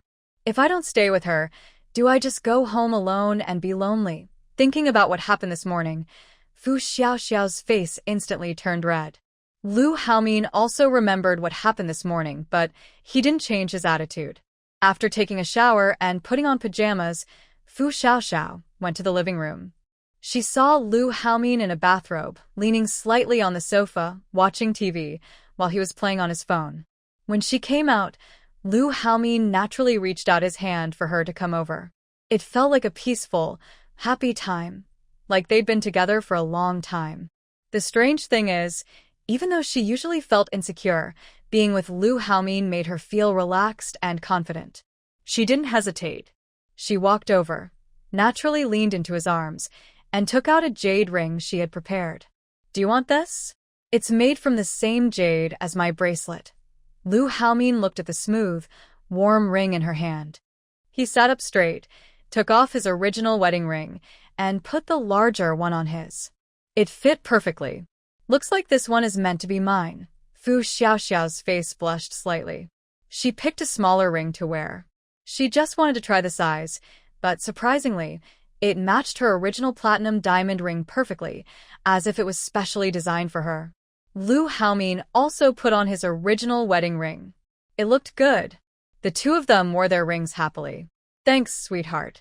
I really like it. Fu Xiaoxiao was very happy. She put the remaining 2 rings in her pocket, secretly taking them back. Then she continued to lean on Lu Haomin, took out her phone, and checked her unread messages and other notifications. She also browsed her shopping cart, just in case she saw something she liked again. Neither of them spoke, but the atmosphere was not awkward at all.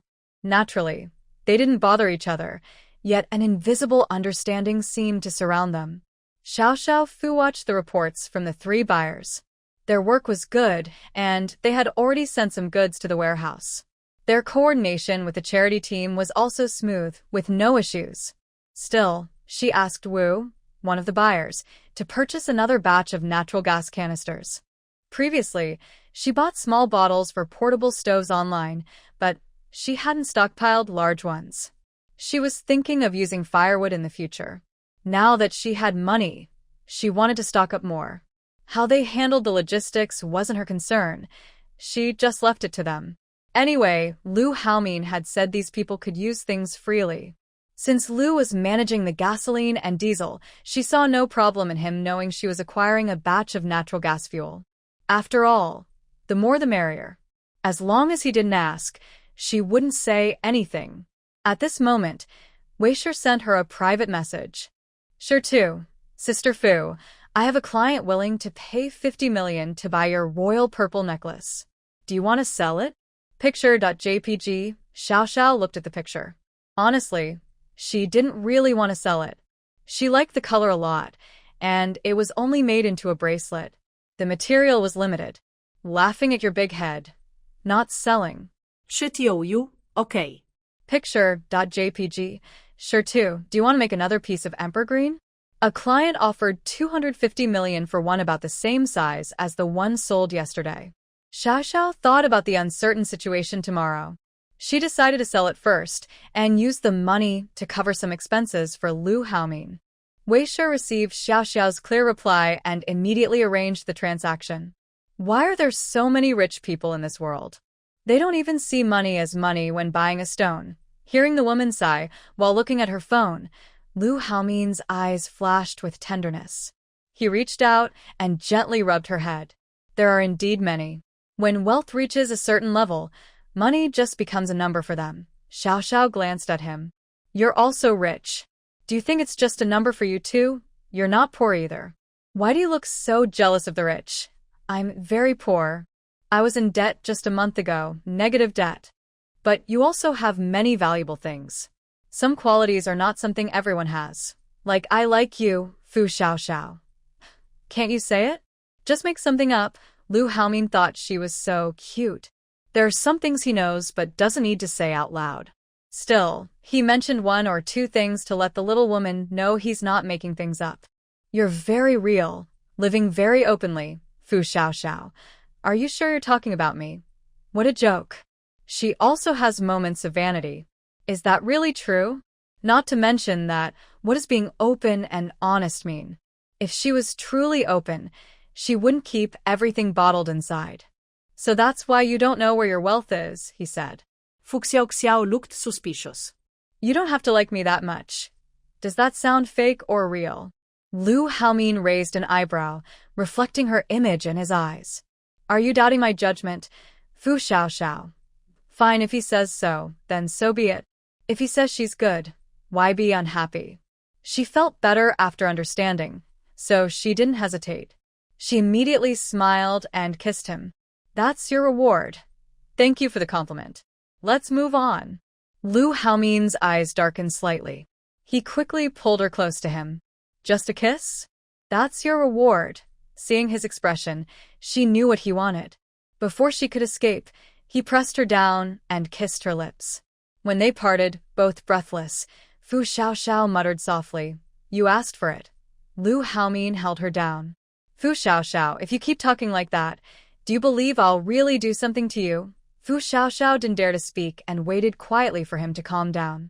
Seeing her mischievous smile, Lu Haomin clenched his teeth in frustration. If he wasn't worried she'd think it was too soon, he would have already taken her. Why wait to chat under the blanket? He's a passionate man, not someone who can always hold back.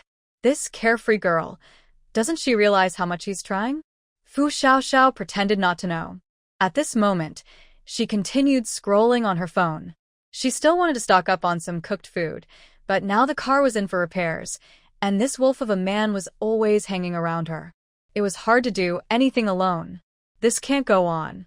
Why isn't he busy at all? Thinking this, she finally asked. Lu Haomin's eyes darkened. You don't like me to keep you company. Other people's girlfriends always want their boyfriends to think about them all the time and stay close, making her the main focus. Why does my own? Just after we started dating, already dislike him? Fu Xiaoxiao. She didn't dare say she didn't like him. Why does this impulsive decision always make her feel guilty? As if she's a bad girl. No, I was just asking. Lu Haomin looked at her steadily. Why does it feel different? My work phone can control everything. Then shouldn't you usually hang out with friends, like that day when they were selling a car? His sharp gaze made her words fade away. Lu Haomin felt like his girlfriend always wanted to keep him away. Baby, what do you want to say? Fu Xiaoxiao. Really? Is it that obvious? She was thinking hard to find an excuse to cover up. You don't lie easily, he said, which made her obvious. Fu Xiaoxiao. She actually understood. I just worried that if we stay together too long, we might get too close. Coming up with such a reason was really not easy. Lu Haomin was stunned for a moment, then chuckled quietly. Are you sure that's the real reason? Then what do you want me to say? Lu Haomin couldn't help but smile, leaning close to her ear and nibbling gently, making her moan and almost feel embarrassed to death. Before you agree, I won't take the next step. But you didn't ask for my permission to kiss me, and you kissed me for a long time.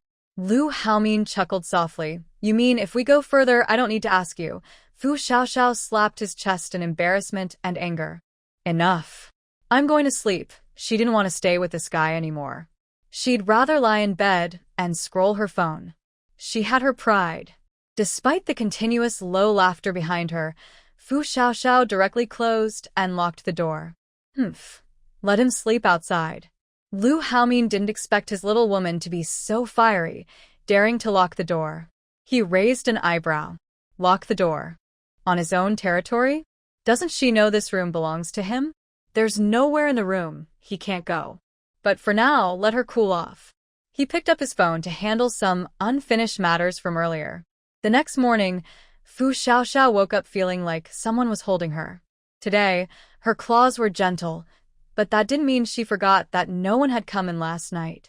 Lu Haomin was awakened by a sharp scream. When he saw the angry look on the little woman's face, he asked, "What's wrong? How did you get in?" She was sure she had locked the door. "I came in through the door. I locked it. I opened it and came in." Fu Xiaoxiao. Could she have gotten up in the middle of the night and opened the door? No. Impossible. By the way, I need to go out later. Is it okay if the stylist comes over at 5 p.m.? Her breath was suddenly caught by his words. This. Cough. "Oh, then go ahead and do your thing," she said. Lu Haomin. He really wanted to distract her. What is she planning? Her mood swings are so obvious. Her acting is poor. Someone who doesn't know might think she's preparing for a romantic date. Lu Haomin sat up and watched the excited little woman run into the bathroom. His eyes grew deeper. When Fu Xiaoxiao left in her Hummer, she finally felt free. It's not that she was unhappy with Lu Haomin, but she always felt there was something unfinished. Not finishing it made her uneasy, and that took away some of their happiness together. Now, she wasn't worried about water storage anymore. She had solved that problem yesterday. She just needed to wait a couple of days to receive the supplies. Now, she was going to explore Shangguang City. She wanted to see what else she might need or be able to prepare. If she didn't stock up on supplies, she would always feel insecure. When Lu Haomin, who was planning to race with Jiang Kaiho and others, looked at the messages and photos from his assistant on his phone, he started to feel confused. Did that girl really just leave him to wander around and enjoy food? Did he restrict her from eating? He hadn't treated her badly, right? Could it be that she's worried he'd think she has a big appetite? Or maybe she's afraid he doesn't want her to go shopping, traveling all over the place. Could she really be worried he doesn't want her to walk more? What a joke. Lu Haomin couldn't figure it out. "Haomin, what are you doing?" Jiang Kaiho threw a peanut at him to get his attention. Lu Haomin glanced at him and then put his phone down. "Why are you so grumpy this morning? As if someone owes you money." What? "Didn't bring food out? Are you lovesick?" Ma Tianyu teased. Everyone thought they would come together and were ready to meet his future girlfriend. But he came alone and looked very gloomy. He had never acted like this before. Do reckless men become so moody when they fall in love? But since he had never dated before, no one could be sure. From what they saw, he was really paying attention. Look at how many times he picked up his phone. If he's not waiting for a message from his girlfriend, no one believes it. Lu Haomin was indeed waiting for that unfaithful girl to call him. Who would have thought she wouldn't call or send a message all morning? Only the people he sent to follow her knew she was having a great time alone. She really needs to be more careful. She has a boyfriend. It seems his charm isn't strong enough yet. He needs to try harder. People with girlfriends don't understand. Right now, he's the only one who is single, so he should be proud. Jiang Kaiho looked at him with a "Are you joking?" expression. "Second young master, I may not have a girlfriend now, but I've dated many women. My experience is way more than your young, inexperienced self." Lu Haomin lazily leaned on the sofa and looked at him sideways. "You can't compare. You've been around a lot, with all kinds of women. In the end, you still ended up single." Jiang Kaiho. Ma Tianyu laughed uncontrollably. Mainly because Jiang Kaiho's girlfriends were all so strange. It was really eye-opening. Now, being called out by Lu Haomin was totally justified. Dong Zhuixi, a cool young guy, also laughed so hard he almost lost control. "Hazi, your love stories could make a weird TV drama, and it would definitely be a hit," Jiang Kaiho angrily shouted. "Are we even brothers anymore? You guys are so mean." Ha ha ha, they all burst out laughing even louder. Meanwhile, Over on the other side, Fu Xiaoxiao was happily enjoying herself. She was holding milk tea in her left hand and a skewer in her right, eating and drinking happily. She realized she was being followed. In the past, she wouldn't have known, and she didn't understand what was happening. Suddenly, she felt as if her right eye could always notice a certain gaze. The more she paid attention, the more she realized that her right eye wasn't just good at identifying treasures, it could also focus and catch tiny details. When she first discovered this, she was so excited she couldn't contain herself. It was like zooming in and out to observe and aim carefully. If she had a gun, she felt she would be a perfect marksman. Later, she realized that the person was just following her and didn't seem to have any bad intentions. Yes, her eyes could detect the emotions in others' eyes and analyze whether they were kind or malicious. This special ability was truly amazing. So, does that mean she could tell if someone was good or bad just by looking at them? Well, maybe she was overthinking it, but she believed that with more practice, she could observe everything very carefully. Maybe she could even discover other functions of this special ability. Fu Xiaoxiao didn't care about the person following her anymore. She went to the bathroom to change into new clothes and was surprised to shake off her follower. Then she started placing many orders at restaurants she liked, asking them to deliver at specific times to one location. She also ordered a batch of cooked food from several highly rated online restaurants, and the prices were quite good. It was about the same as the first time Lu Haomin took her to that restaurant. Who knew if she would still be able to enjoy the chef's skills in the future? She decided to stock up for now.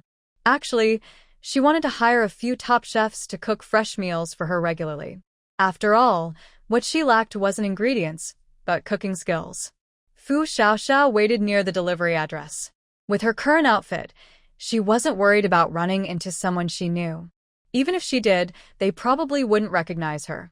When she happily returned to the hotel, she saw Lu Haomin looking at her with a gloomy, resentful expression. What was wrong? She had arrived half an hour early and wasn't late. Seeing her being followed by her careless subordinate, Lu Haomin was furious. Don't you miss me today, Fu Xiaoxiao? What does that mean? How could she not miss him? How could he even think that? Lu Haomin looked hurt and said, You didn't send me any messages all day. You didn't call either. You say you like me, but you haven't even thought about me. Is that really liking me? Xiao Xiao's mouth slightly opened. No, it's... I was just thinking about how busy you are, so I didn't want to bother you. Then what did you do today? Xiao Xiao. What kind of situation is this? A husband waiting at home anxiously for his wife. I went shopping and ate lots of delicious food. Besides stocking up on treats, everything I said is true. Lu Haomin felt like all his frustration from the day was wasted. He didn't realize he was upset. This guy is even more slow-witted than himself. I thought about you all day. Xiao Xiao sensed the slight sadness in his tone, suddenly understanding his feelings. She quickly went over and hugged his waist. Sorry, I didn't mean to. I was thinking about you while shopping. Look, I even packed some for you. Seeing her hug him and then hold up the insulated bag, Lu Haomin suddenly relaxed. Luckily, he still had a bit of conscience. Look at this, it's super tasty. I know you don't like things too sweet, but this is really good. Try it. She loved the cream puffs from this bakery, sweet but not greasy. She even ordered 5,000 cream puffs for the store to deliver to the parking lot tomorrow. She carefully chose a spot near the corner, where the cameras couldn't see well, which took her a while to find. Lu Haomin bit her lip gently, then pinched her cheek before letting her go. Later, the stylist will come in. Get ready. Xiao Xiao quickly nodded. She still had to coax him. Oh, she's really not easy. 20 minutes before the auction started, Xiao Xiao's look was finally ready. Lu Haomin looked at the woman in front of him, the captivating eyes and red lips. He almost couldn't help but want to kiss her right there. This was the first time he saw Xiao Xiao with such glamorous makeup. He didn't expect her to become so charming, and after changing her look, her fair skin, glowing softly under the black sleeveless, form-fitting dress he chose for her, though he kept it somewhat conservative, still looked incredibly alluring. Did the makeup artist know how to do makeup? How could they turn his little cutie into an enchantress? He regretted it and said, "Otherwise, we won't go today." Still happily showing off her beautiful outfit, Fu Xiaoxiao said, "What do you mean? Did I embarrass you? Why didn't he take her along?" Lu Haomin looked at Fu Xiaoxiao's changing expression and felt a bit headache.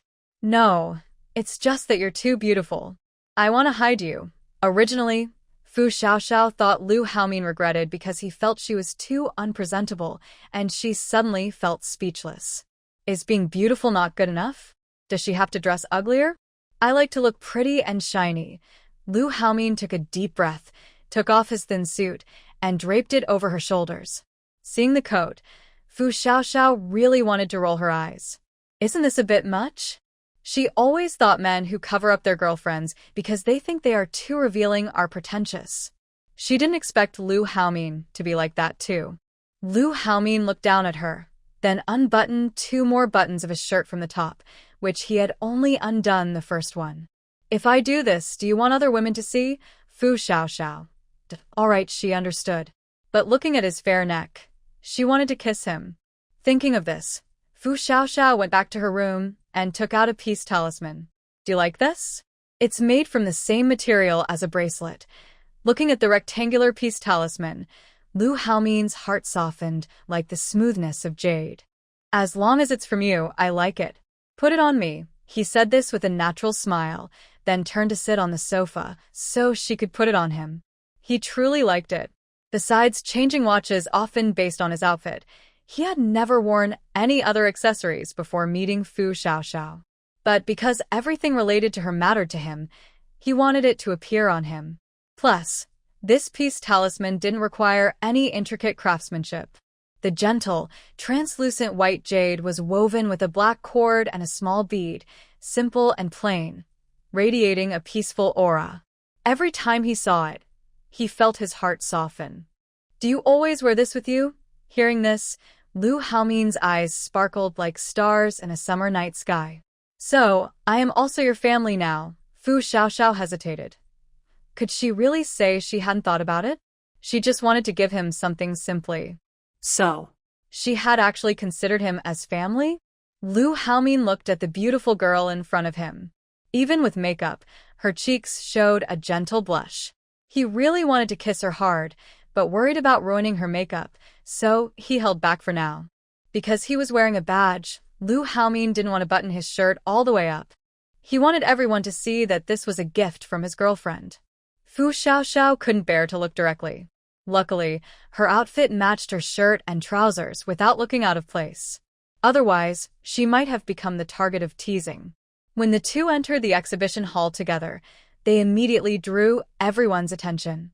It was understandable. There were successful people, handsome men, and many beautiful women. But such a striking, eye-catching pair of handsome man and beautiful woman was rare. Even the foreign guests had to admit that some standards of beauty could be shared. At this moment, Lu Haomin and Fu Xiaoxiao fit that description perfectly. Lu Haomin took Fu Xiaoxiao to see the items for sale that evening. When she saw her own piece of imperial green jade, she was stunned. She couldn't help but exclaim softly, "Was this imperial green jade really so beautiful?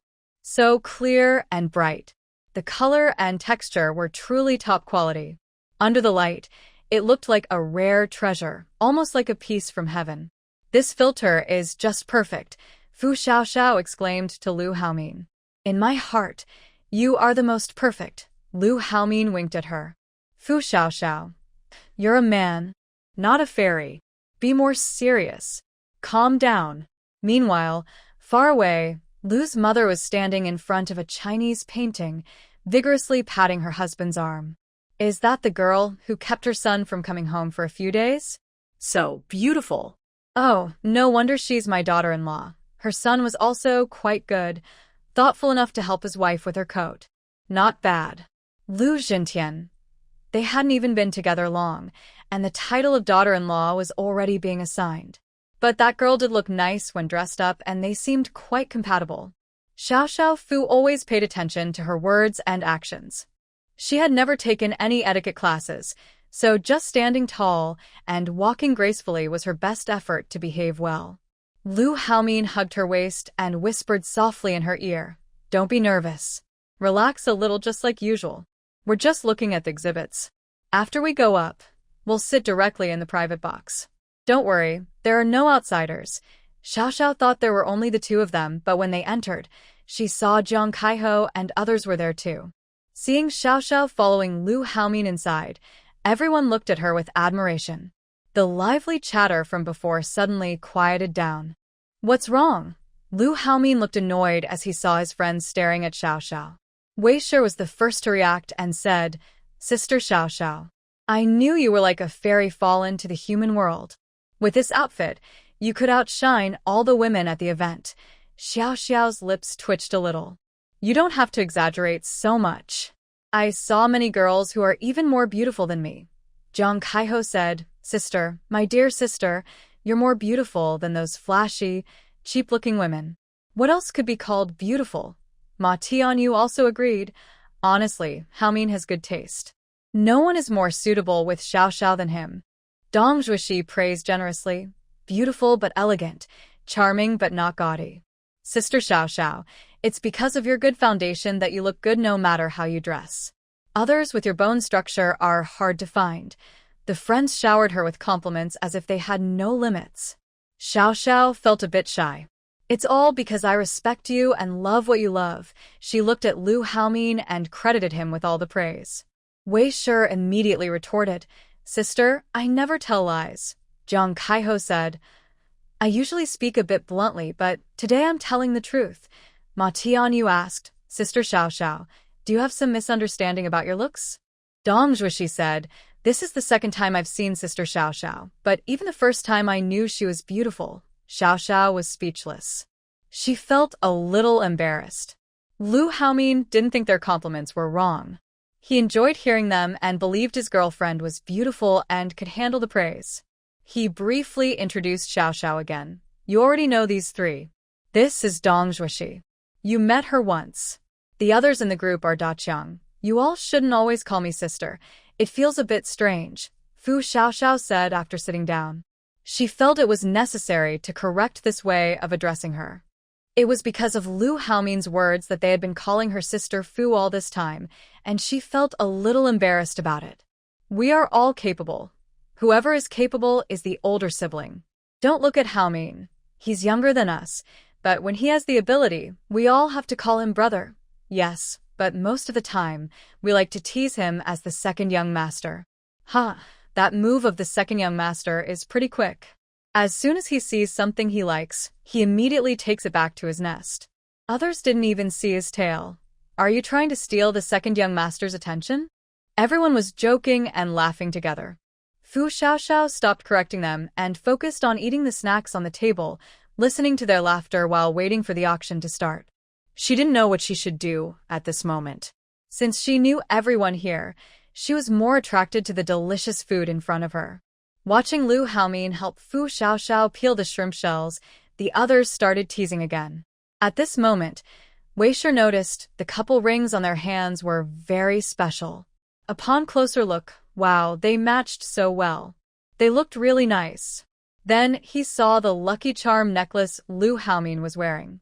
Lu Haomin smugly raised an eyebrow. "My girlfriend gave it to me." This sentence made everyone hush. The auction started just as Fu Xiaoxiao was about to fill her stomach. Their private room could clearly see the first floor of the auction hall through the floor-to-ceiling glass, but they couldn't see inside from outside. It was different from the home-style setup, where you can see outside during the day, but not at night. There were large high-definition screens on both sides showing a live broadcast of the auction on the first floor. Fu Xiaoxiao, participating in an auction for the first time, felt very curious and learned a lot. The female host was very beautiful and spoke English very fluently.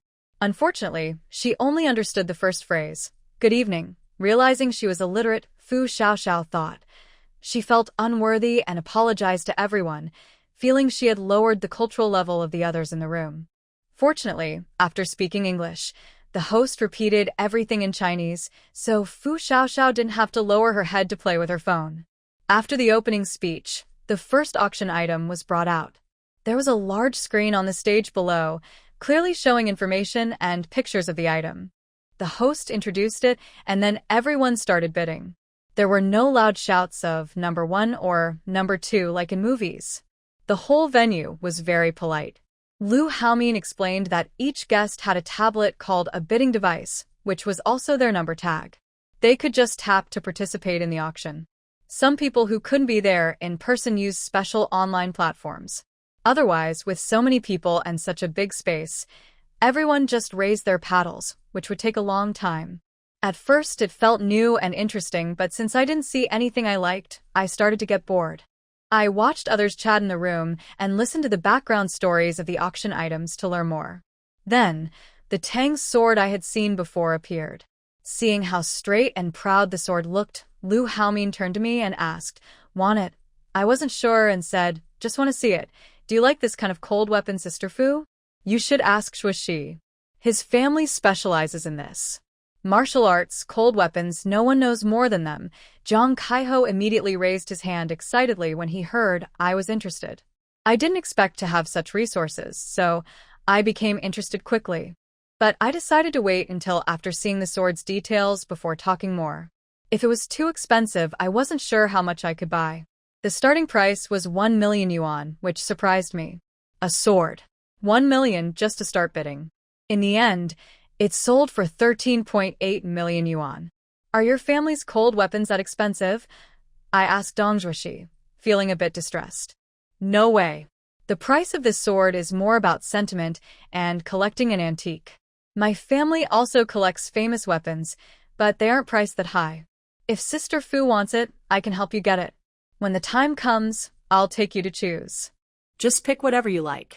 "That's fair, right?" Dong Zhuoxi chuckled. "And Sister Fu, you can help me pick a gemstone too. Compared to a lucky stone, those cold weapons are nothing.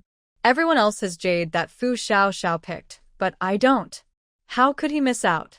No matter how much it costs, with Sister Fu's luck, I should definitely stick close to her." I blinked at Lu Haomin and asked, "Is that okay?" Lu Haomin knew the situation of his brother's family. He nodded to her, indicating she could choose freely. If she picked too many items, he would cover the extra costs. As the auction neared the end, only 2 items remained. The upcoming item was the Imperial Green Jadeite, which made Fu Xiao finally feel alert. It turned out she wasn't nervous about the venue itself, but because she wasn't involved, she felt the atmosphere was relaxed. When the Imperial Green Jadeite was brought on stage, Fu Xiao could hear the gasps and whispers from downstairs on the screen. Many items were being discussed, but Fu Xiao only cared about her own jade, so she paid extra attention. When the auctioneer announced the starting bid at 500 million yuan, Fu Xiao gasped. Was it really starting that high? Then she saw the bid numbers and amounts flashing on the side of the screen. The auctioneer smiled and read out, bid number 105 at 1.2 billion yuan, bid number 374 at 1.3 billion yuan, bid number 2 at 1.4 billion yuan, bid number 6 at 1.5 billion yuan. When the price exceeded 2 billion yuan, Fu Xiao didn't know how to feel. It wasn't even a whole piece of jade, just a fragment. Finally, when the price was set at 3.08 billion yuan after 3 rounds, Fu Xiao felt numb.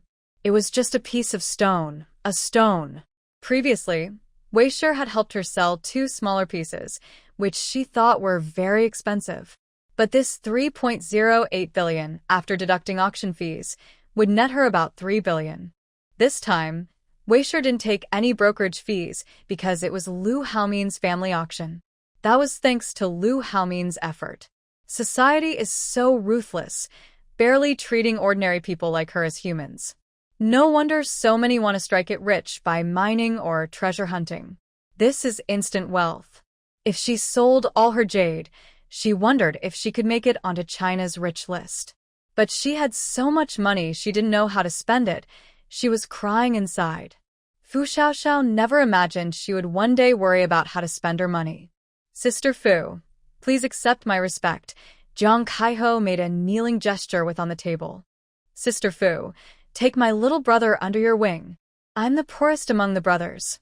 Ma Tianyu also knelt with a sad face, using his fingers. "No, Sister Fu. I am the poorest, Dong Zhuxi said, feeling deeply stimulated, kneeling with both hands. Because of this attitude, Wei Shirin was disgusted by their shameless faces. Sister Fu, don't listen to them. They're just pretending. I really need help. Whether my business in Jade City can grow or be passed down depends on you, Sister Fu. After saying that, Wei Shirin knelt on one knee and handed her a glass of red wine. Wow. Shameless. Wei Shirin was attacked by several people at once. Xiao Xiao looked at this scene and felt a mix of amusement and slight embarrassment. Honestly, she was a bit excited herself. 30 billion. Her new status as a wealthy woman was just born. Enough, everyone. Lu Haomin pulled his girlfriend close to keep her away from them. A few people clicked their tongues and said, "We know you found a treasure now and you're showing off. Sister Fu, come on. This exciting moment deserves a celebration, although it wasn't their money." Everyone witnessing this felt proud and honored. Xiao Xiao, who usually didn't like drinking, now felt she had to have a drink to calm her excitement. She must have a toast. Come on, tell me if you have any good stuff. Let's all make some money together. The others looked confused. Xiao Xiao thought since her connections were already here, she shouldn't waste the opportunity. Do you have anything I can buy? Like Brother Dong's cold weapons. Wei Shirin blinked. Sister, I only have raw stones, you know that. Jiang Kaiho also thought about his family's assets. We have a lot of warehouses and we do construction.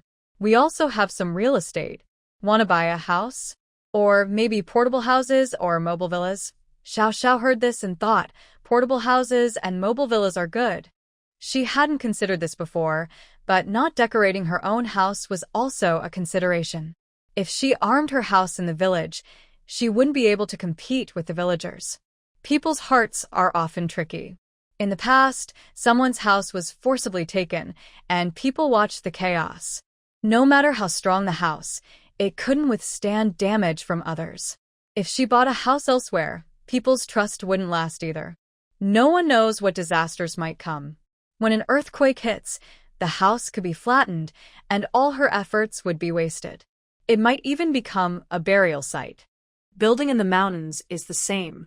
An earthquake or a landslide could happen before the house is finished, making it all pointless.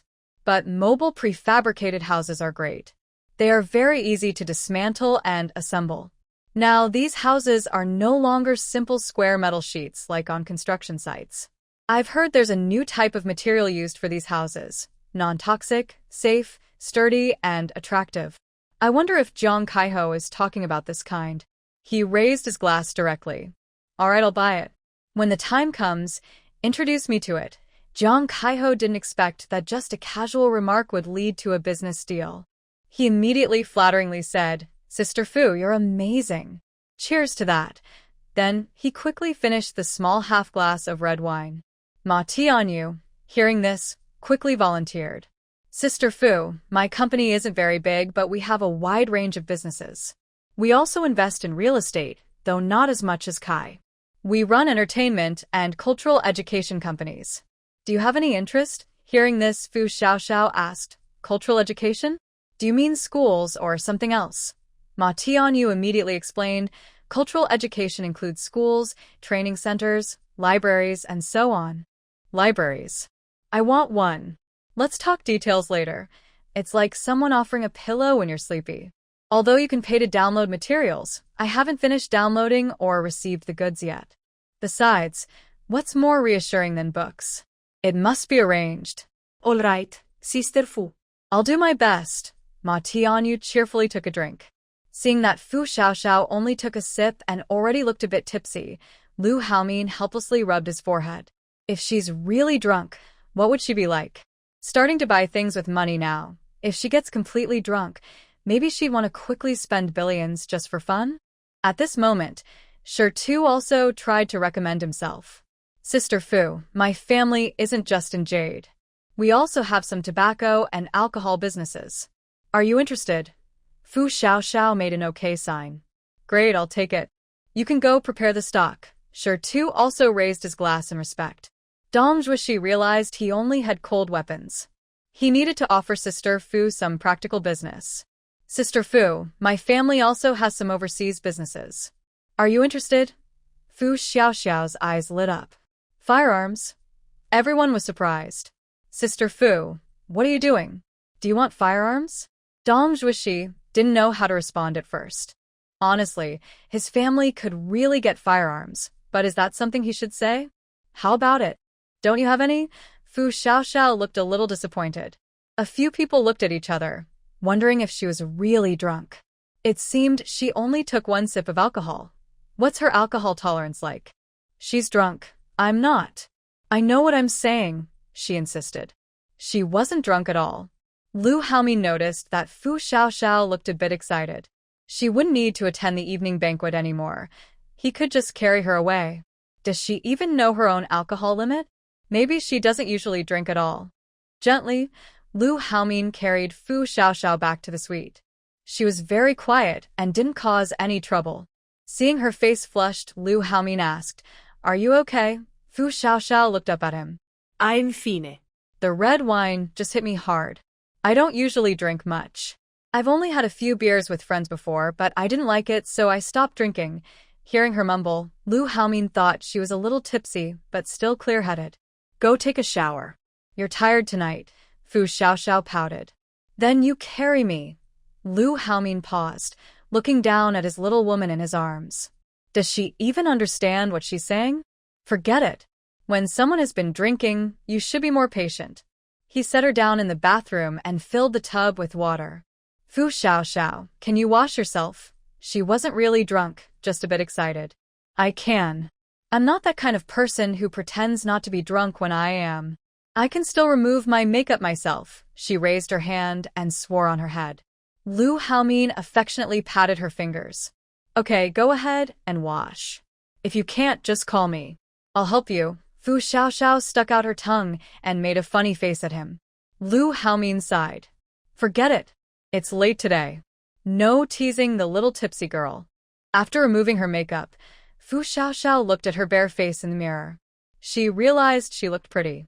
Maybe because she had money and confidence now, she felt more self-assured, and her appearance seemed to improve. Her skin was full of collagen. Though not perfect, calling her a wealthy beauty wasn't an exaggeration. It seemed she had truly changed. Fu Xiaoxiao wondered, can she still keep her original self? After washing up, Lu Haomi saw that Fu Xiaoxiao hadn't come out yet.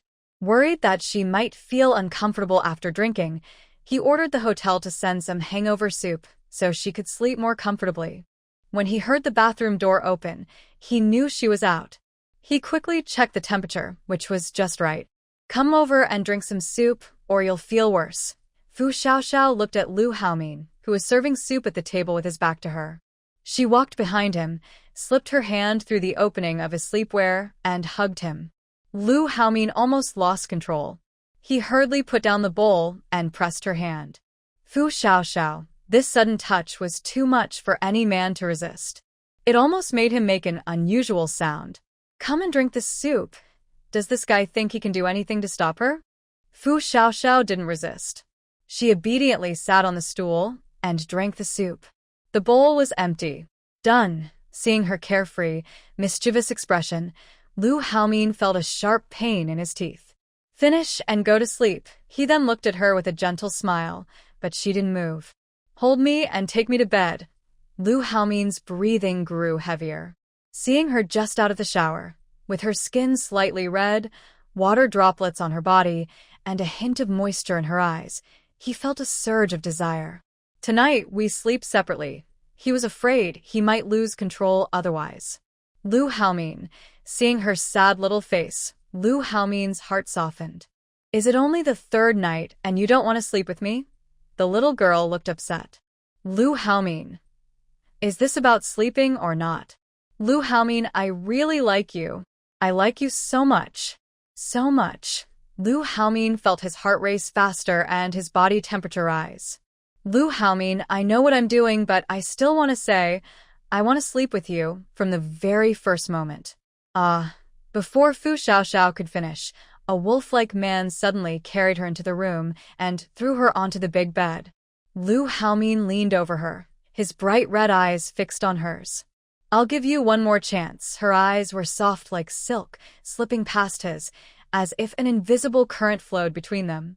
Her lips slightly parted, her cheeks flushed with a hint of desire, as if she was holding back a strong inner fire. Their gazes met briefly and passionately, like a lightning bolt across the night sky, sparking a moment of heat and longing. Neither spoke, but their bodies moved closer, as if two magnets irresistibly drawn to each other. Finally, their breaths intertwined completely. Neither knew who took the lead. When they fully merged, they became inseparable. Perhaps men naturally have an instinct for this, because in that moment, Lu Haomin and she shared a deep connection and emotion that reached its peak. When Fu Xiaoxiao woke up, she no longer knew what day it was. Her whole body was sore, a clear sign of last night's wild behavior by the man behind her. They had planned a shower and sleep after finishing, but instead, everything from the bed to the bathtub, sink, walls, sofa, and even the floor-to-ceiling windows became their playful space. In the end, Fu Xiaoxiao felt her body couldn't take any more. She underestimated this man's energy. He was like a lively puppy, full of stamina. Feeling a sudden movement behind her, Fu Xiaoxiao was annoyed. She shifted slightly, only to be pulled back into his strong arms. Feeling the tiny tickling and wetness on her neck, Fu Xiaoxiao slapped her chest in frustration. Lu Haomin, enough. You've already gone all night. Are you trying to wear me out? Didn't he hear her voice was hoarse? Who said men could only last 2 rounds and then be exhausted? Who said a night of 7 times was impossible in stories? Come out and see for yourself, or I'll be mad. Lu Haomin looked very wronged. Sorry for being so bold for the first time. Once he tasted it, he couldn't stop. He was happy, but the little woman was suffering a bit. He knew she was also happy, but since it was her first time, he knew he should be careful. Still, he couldn't control himself. He never thought being with someone he liked could be so joyful. He finally understood what it meant to be so captivated that he wouldn't want to leave. He wished he could die in her arms, so they would never be apart. Later, I'll have someone bring some medicine. Hearing this, Fu Xiaoxiao felt a strange shame. She didn't want anyone to bring medicine. She was too embarrassed. She glared at the person leaning over her head and said, I'm hungry. Lu Haomin checked the time and thought, of course I'm hungry. It's almost dinner time. He gently scratched his nose and cleared his throat. I'll have someone bring food. Be good and lie down first. After saying that, he got up to find his robe, which he had apparently dropped somewhere, and prepared to go out. Seeing his tall figure a little more muscular than slim, he looked perfect. The impressive scene beneath him made Xiaoxiao feel her forehead suddenly flush. This image, oh my, her nose started to itch again. She couldn't stand it. When Lu Haomin finished tidying up and came back, the whole room was filled with a faint, not unpleasant, smell of blood. But it was enough to make one guess what it was. He gently carried the little girl to the bathroom to clean some marks on her. It was unavoidable. She had been hurt badly this morning and didn't want to move. They had just lain there and fallen asleep. Now, it was time to have someone clean her up. He applied some cooling ointment to her lower body. The bruises on her skin were also treated. After dressing her properly, the two finally sat down at the dining table. When he looked at her earlier, Xiaoxiao still felt a bit shy. Even though they had been very close, she still couldn't fully accept being so open right now. Lu Haomin didn't care whether Xiaoxiao was shy or not. He was not shy at all. He felt that this was the most wonderful moment in life, so refreshing and clear-headed. His smile never left his face.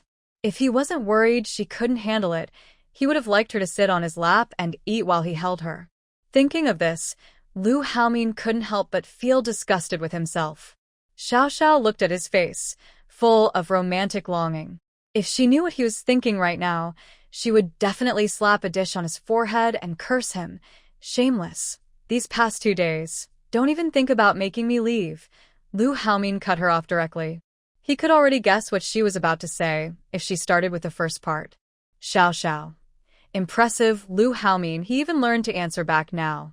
Can you stay here and endure it? Why should I endure it? I wonder how many times my small body can handle you. I'm sorry, I'll be more careful next time. We just had such an intimate moment. Do you really want to send me away? You're so heartless. Xiao Xiao. Let's sleep in separate rooms. Lu Haomin looked at her in shock. Separate rooms? We just started and now you want to do that? Xiao Xiao trembled all over. Changing how she called him was too much. We're not married. Should I have someone bring the household registration book? Xiao Xiao. Take a deep breath. Breathe in, breathe out, and breathe in again. Eat your meal. I can't argue, but it feels like I forgot something. Looking at her silly smile, it's all your fault. Seeing her shy and annoyed glare, he felt like she was winking at him. Yes, it's my fault, my fault. He knew that when they were dating, whatever he did, just admit it and apologize. He remembered Ma Tianyu, who didn't admit his mistake and lost his girlfriend, remaining single until now. He couldn't do that. Xiao Xiao felt like she was punching a cloud.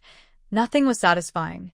After dinner and dessert, Xiao Xiao finally remembered what she had forgotten, her 5,000 cream puffs.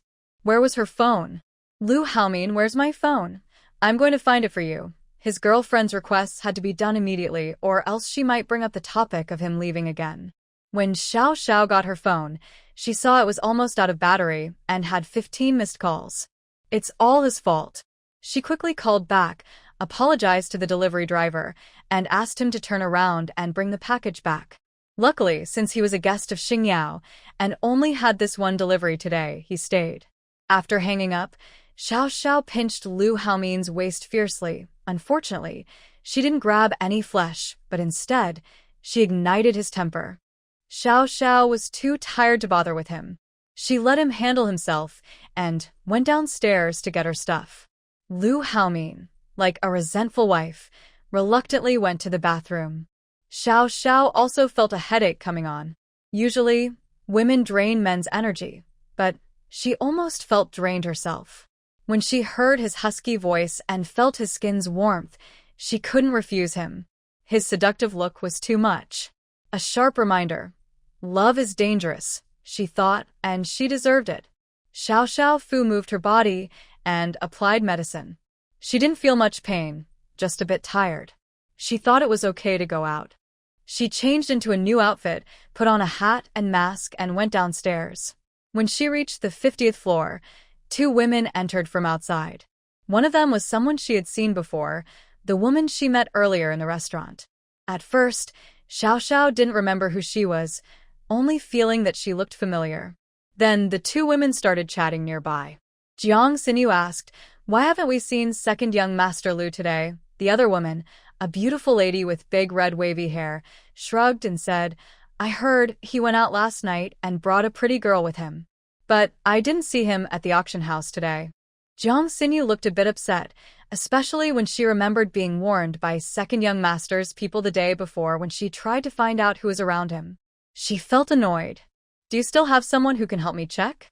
I wanted to find out about her the day before yesterday, but I was warned by second young master's people. Please help me." The woman with big red waves looked at her in surprise. "Second young master warned you? Did you happen to get into trouble with him? I want to contact the detective agency you introduced to me last time." The woman with big red waves hesitated and said, "That agency belongs to second young master." Jiang Xinyu looked shocked. "What should I do? Will he think badly of me?" The woman said, "I don't think he even knows who you are, but I can't accept this. That woman isn't as pretty as me, looks poor and plain, has no figure. There are plenty like her on the street. She doesn't seem to belong to our circle. Why dream of becoming a phoenix from a branch? Do you really believe fairy tales are real? Ask your older brother for help. Isn't Zhang Kaiho your brother's good friend? You know our families haven't been close for a long time. We don't have much contact. So, what can you do? Even if you find out, what will happen? But I just can't accept it. Bai Jiro and Fang Jilin have been abroad for so many years. Who do you think has better prospects? They're not less attractive than you. And neither of them has ever even touched second young master's finger. Second young master doesn't like women like them, but he might not like you either. Look, you've only run into him a few times. Has he ever looked at you seriously? But that woman looks like someone I would normally go for. Beauty is in the eye of the beholder. As long as the second young master likes her, Even if she looks like a cartoon character, she's still good. At this moment, the elevator reached the first floor.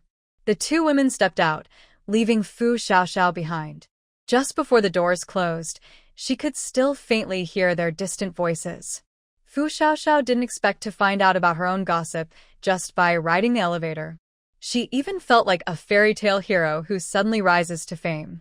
Sigh, these bad romantic interests seem to be more than one. It looks like having a clear-headed person nearby during love is really necessary.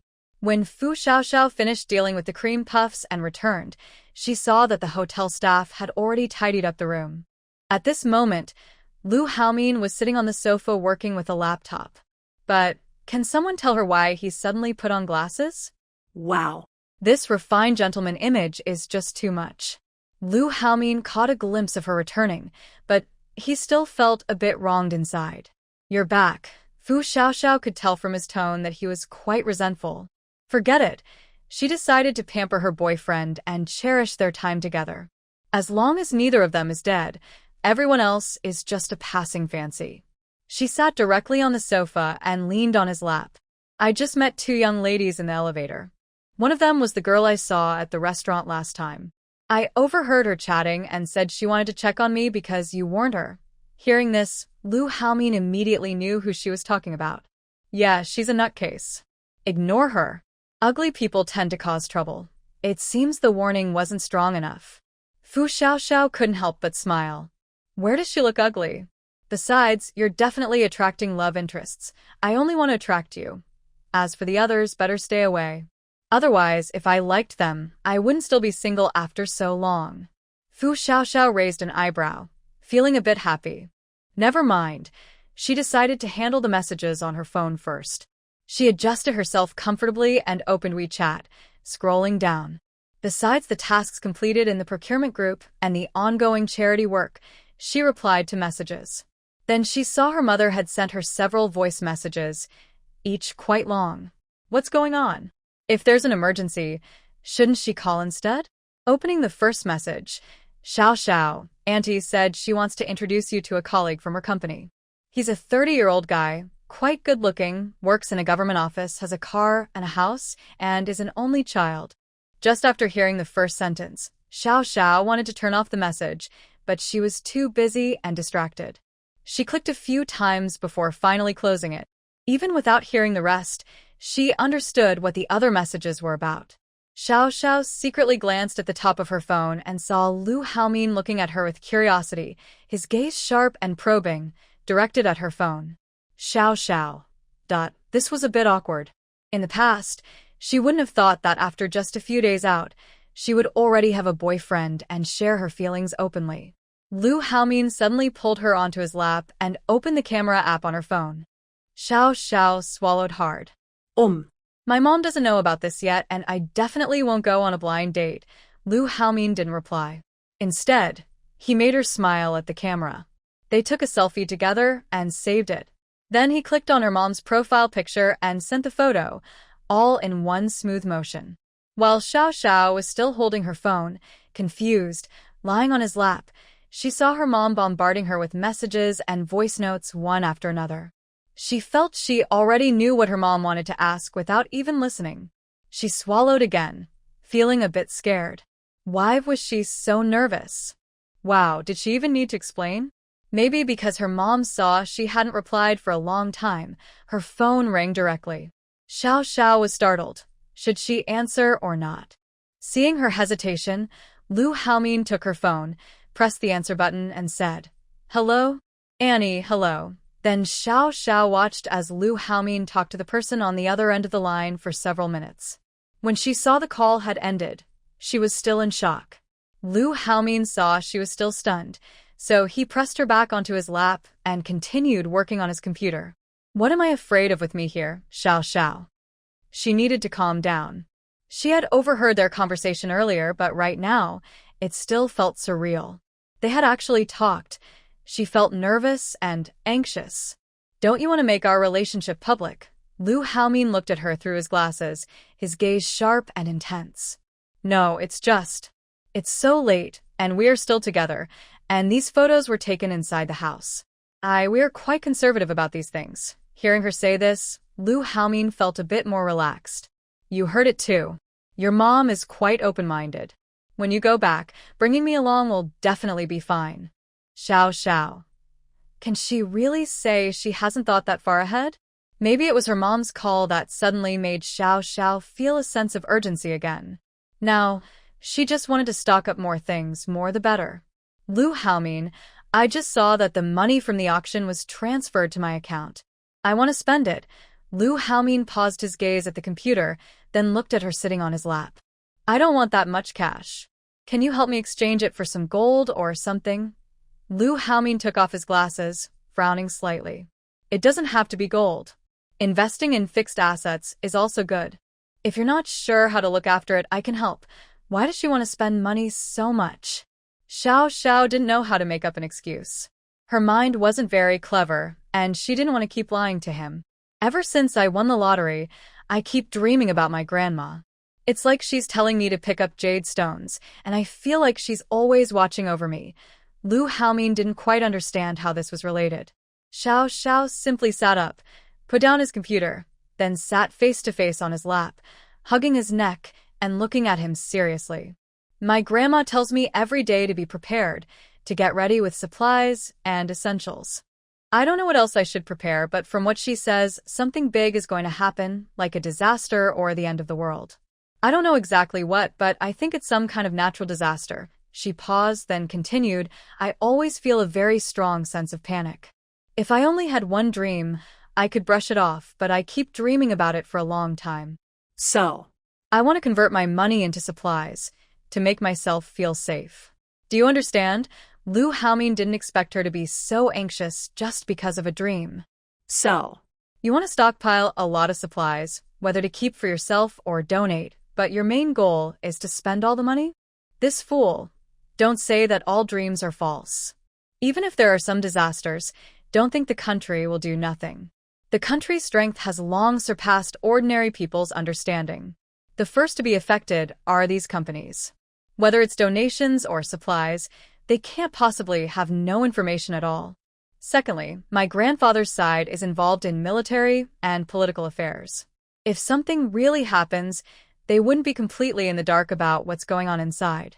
Moreover, the country's strategic reserves are not just ordinary supplies. They are divided into several parts.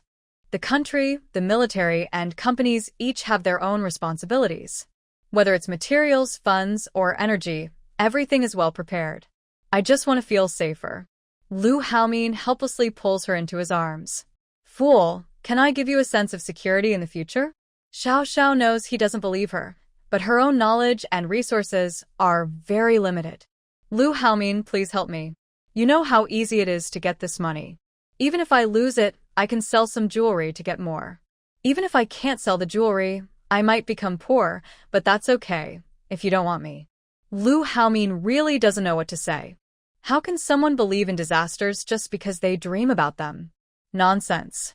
Lu Haomin, you know I've actually never wanted to be with you. What does that mean? Taking everything and then denying it? It's because of that before. I don't want us to be separated if a real disaster comes. Whether it's being forever apart or fighting each other, I don't want that. That's why I'm scared. Lu Haomin hugs her tightly. Calm down. These are just dreams. Lu Haomin, please help me. I don't know many people, but I really lack a sense of security. If nothing really happens, I'll donate all those supplies and forget everything. Just treat me as being stubborn or wasteful. I'm begging you. Lu Haomin doesn't understand why the woman in his arms is so obsessed. If this can make her feel safe, it's not impossible. After all, she's not so stubborn that she can't adapt. She even knows how to turn things into gold.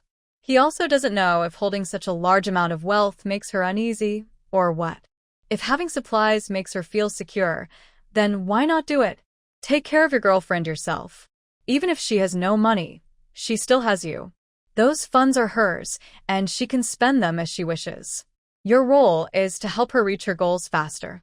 Okay, whatever you want to do, I will support you. When Fu Xiao heard this, it sounded like music to her ears. She suddenly looked up and almost bumped into Lu Haomin's chin. I'm sorry, my dear. Huff huff, Lu Haomin touched his chin and saw her worried expression. Suddenly, the pain disappeared. It's okay, I promise you. Fu Xiaoxiao's eyes sparkled, and her heart was filled with happiness. She kissed Lu Haomin loudly and said, I love you, Lu Haomin. Hearing the word love made Lu Haomin's heart tremble. He knew Fu Xiaoxiao was just expressing her happiness, but he still heard it deep inside his heart. I love you too, Fu Xiaoxiao, Fu Xiaoxiao. This sudden confession caught her off guard. She felt a little dizzy on her forehead, and her cheeks, ears, neck, and body all turned red. Seeing the passionate look in the man's eyes, Fu Xiaoxiao immediately pressed her lips to his. She needed to release her happiness and instinctively followed her thoughts. Lu Haomin couldn't resist her initiative. Just thinking about her body, he had to kiss her more passionately. Unfortunately, Fu Xiaoxiao didn't stop. Lu Haomin, I want. Lu Haomin. He should have refused, but his brain and body reacted honestly. He pressed her onto the sofa. The next morning, Fu Xiaoxiao woke up with only one thought. She overestimated herself and underestimated Lu Haomin. With her current state, she probably wouldn't leave the house for 3 days. She moved her body. Although she felt a bit tired, it didn't seem very painful. She had thought she wouldn't even be able to get out of bed, but it seemed Lu Haomin had applied medicine. The medicine was amazing. She needed to prepare more. Lu Haomin didn't know when he had left. Now only she was in bed. Just as she sat up to go to the bathroom, Lu Haomin pushed the door open. Startled, Fu Xiaoxiao quickly pulled the blanket to cover herself. Lu Haomin found her actions a bit funny and said, Where? I haven't seen that before. Fu Xiaoxiao blushed a little and replied, Can two looks be the same? This is just looking. He pulled her out of bed and said, Are there different ways to look? After all, there's dry looking and wet looking. Then he leaned down and kissed her on the top of her head. Be good. Breakfast is ready. Get up and eat something first. Later, I'll show you a list. Fu Xiaoxiao responded with an, Oh, and obediently let him help her get dressed. Sometimes she secretly looked down on herself. It's true, it's easy to go from being frugal to luxurious, but what if she goes back to being simple? Living a life where everything is handed to her and she only needs to speak to eat. It feels like she's being spoiled and becoming lazy, but she really enjoys it. She's fallen into comfort. When Fu Xiaoxiao looked at the long list of items she didn't recognize, she asked, Are these supplies we need to prepare? Yes, I've already chosen the warehouse. I had someone confirm everything this morning. Fu Xiaoxiao didn't expect him to act so quickly. The way he planned how to spend 3 billion clearly shows he's very organized. It seems that showing off can be very effective. She asked, What are these? I don't understand some of the names. Lu Haomin put his arm around her and looked at the documents in his hand. He pointed to the names and explained roughly what they were. Only then did Fu Xiaoxiao realize that to prevent natural disasters and accidents, so many things need to be prepared. Things like escape pods for tsunamis and earthquakes, heat and cold-resistant nanoclothes, self-rescue claws, antibiotics, tetanus shots, and anti-inflammatory injections. There are also RVs, snow vehicles, anti-slip cars, and even hot air balloons. Many of these are imported from abroad, and some are tools she's never seen before. She also recognized some self-rescue tools she had prepared earlier, but his list was more detailed. She even saw items like cold weapons and hot weapons. Can these be obtained? Although only a few types and not many. Seeing her admiration, Lu Haomin felt very pleased. He asked, How long will it take to prepare all these things? Where will you keep them? Some can be prepared quickly, but others that need to be ordered will take time. I think it can all be done in about a month. A month? That's a bit long. Who knows whether the orders will arrive first or if something unexpected happens. He said, If you can buy these things quickly, I have a way to get them transported. She was actually gambling too. She was afraid of dying and afraid of betrayal. This was definitely the biggest gamble of her life. She knew that being discovered in the space was as dangerous as death. Maybe even more so. But still, she wanted to take the risk. Lu Haomin looked at her suspiciously. Do you still have a transport team? Almost, she replied. Anyway, I'll try to keep it simple and not say too much. Lu Haomin studied his girlfriend. It wasn't that he looked down on her, it was just that her mind wasn't very clever. Any secrets, she had seemed full of flaws. He used to not want to dig deeper, but now that they were so close, he hoped she would trust him. Fu Xiaoxiao said, Lu Haomin, I trust you, but there are some things I might not be able to tell you. Please believe me. What was her hidden secret? Lu Haomin really wanted to know, but he knew he couldn't rush. Are you not telling me now because you can't or because you don't want to? Will I have a chance to find out later? Or do I have the right to know this? This was very important to Lu Haomin. Fu Xiaoxiao pursed her lips and continued to explain, It's not that I don't want to tell you, but I can't right now. Maybe in the future, you'll figure it out yourself. Or maybe you'll find out soon enough. But I can't take the risk now. The fewer people who know, the better. I know I'm using you right now. Lu Haomin's brow furrowed. The more he listened, the more he felt this secret was dangerous. If only I know, then I'll be safe. If others find out, I'll be in danger. I don't mean to hide things from you intentionally, but I might subconsciously avoid you. Are you the leader of the mercenaries? Are mercenaries really that stupid? An informant? He was still trying to figure out how to explain himself, so she would believe him. Fu Xiaoxiao looked at him roll his eyes, and then sighed in frustration. Seeing her dismissive attitude, Lu Haomin felt relieved. He almost thought he'd been caught off guard. Fu Xiaoxiao, pretending to be innocent, was really impressive. Just prepare everything. When the time comes, I'll find a way to get it away without anyone noticing.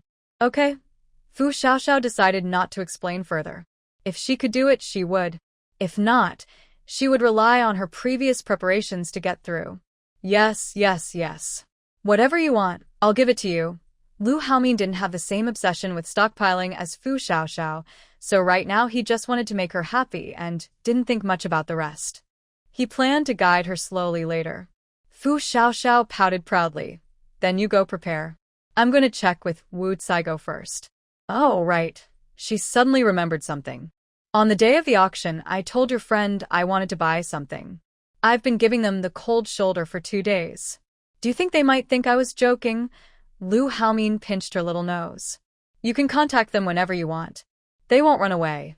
Fu Xiaoxiao pulled his hand down. Okay, I'll go get busy. She immediately went back to her bedroom to get ready before leaving. Lu Haomin asked, Aren't you going to take me with you? Fu Xiaoxiao peeked out from the room. Why would I take you? Aren't you helping me prepare a lot of things? Could it be that you want to go shopping alone to avoid me, so you don't have to share the stockpiling with me? Fu Xiaoxiao thought, You've guessed it. Seeing the look in his eyes that said, Sorry, but I won't change, Lu Haomin sighed. Fu Xiaoxiao, since I'm helping you with this, shouldn't you give your dear boyfriend a little reward for his hard work? Fu Xiaoxiao looked confused. All the things I've stockpiled are considering you. Lu Haomin was happy inside but kept a calm face. He stepped closer to her. Shouldn't you do something to compensate me? After all, your boyfriend's energy is limited. I need to recharge. Fu Xiaoxiao didn't understand what he was really saying. For example, after Lu Haomin whispered a few words in her ear, Fu Xiaoxiao's face instantly turned bright red. She scratched his chest hard a few times. Lu Haomin, why are your thoughts all about these things? Lu Haomin didn't care. He believed in earning his rewards himself. All right, forget it. Who else loves you as much as I do? Seeing his smile fade away, Fu Xiaoxiao knew he was pretending, but she couldn't help but soften her heart. Just this once. Lu Haomin secretly felt happy inside but said aloud, Still, I'll pass. I'm afraid I won't be able to control myself. Fu Xiaoxiao was speechless. This man was so tricky, he retreated to advance and she really fell for it. She clenched her teeth. You sold yourself to me, didn't you? Why do I still have to sell my charm? Lu Haomin, he realized he had forgotten about this matter. I understand, he said. Then he turned around and was about to leave. Xiaoxiao noticed that she was really under his control. Seeing his lonely back, she said, I promised you, but don't be too much. Lu Haomin couldn't help but smile and turned around to hug Xiaoxiao, whispering in her ear, Thank you, sweetheart. After achieving his goal, Lu Haomin let her go, worried that if he kept pushing, he might upset her and it wouldn't be worth it. Xiao Xiao thought to herself, if I take care of my own people, I'll be more motivated to work. It's just a small hobby, and everyone will be happy if I'm satisfied. I like it too, right? Xiao Xiao drove to the largest temporary warehouse. It was already 2 p.m. When she saw the cars and staff coming and going, she felt like this was a real company warehouse: security guards, dispatchers, drivers, loaders, warehouse clerks, and so on. She didn't expect there to be so much material. Some employees present had never seen Xiao Xiao before. They quickly approached her to ask questions. Just then, Manager Yang came out. Boss, seeing Xiao Xiao standing with a security guard, Manager Yang hurried over. The employees and temporary workers who had come to help heard Manager Yang call her boss, and all looked over. They had heard that most of the supplies in this warehouse were to be donated. Someone doing such a big good deed deserved respect. They knew these materials weren't fake or low quality. This was a real act of kindness. Hello, boss. The staff greeted Xiao Xiao. Xiao Xiao felt a little shy. Although she was wearing a mask and hat, so no one could see her clearly, hearing so many people call her boss felt strange. You've worked hard. Keep going. You don't need to worry about me. After greeting the staff, Xiao Xiao followed Manager Yang to a special area designated for her. This part of the warehouse stored the supplies she wanted. This section had several large doors, but if the partitions inside were opened, it would be one big space. When Xiao Xiao took the supplies away, no one outside would know they had disappeared. People would just think that the many vehicles coming and going were loading and transporting the goods directly from inside. She was very pleased with this warehouse. Manager Yang and the others were only there temporarily to complete the purchasing tasks and then return to their original companies to continue working. They were not her employees, and she no longer had authority over how she handled these items. After handing the list to Fu Xiaoxiao, Manager Yang briefly explained the types of items and which ones had not yet arrived. Seeing the neatly packed boxes and bags, Fu Xiaoxiao felt an unprecedented sense of satisfaction. These items were all going into her storage space, and they gave her a sense of security. Knowing that the money on that card was almost used up, Fu Xiaoxiao added another 200 million to pay the remaining balance. Next door, there was a frozen storage warehouse divided into several areas. This was also Fu Xiaoxiao's temporary warehouse, holding many high-end fruits, dairy products, foods, and frozen goods sent over in recent days. Manager Yang and the others did a great job. Thinking about how she might do the same, she realized she could give it a try. After all, their wages were based on 1% of the purchase amount. Who wouldn't want to earn money? Since their employment was short-term, a commission of 400 million on 4 billion was quite good. Each person could get over 1 million, with no pressure. Where could she find such a good job? Then, Fu Xiaoxiao checked other tool warehouses. Everything was fine, and the process was going smoothly. The goods should arrive in about a week. At this moment, Manager Fong, who was in charge of charity work, called. He said the government wanted to publicly praise her and hold a charity recognition event, including awards for the top 10 outstanding contributors and TV interviews.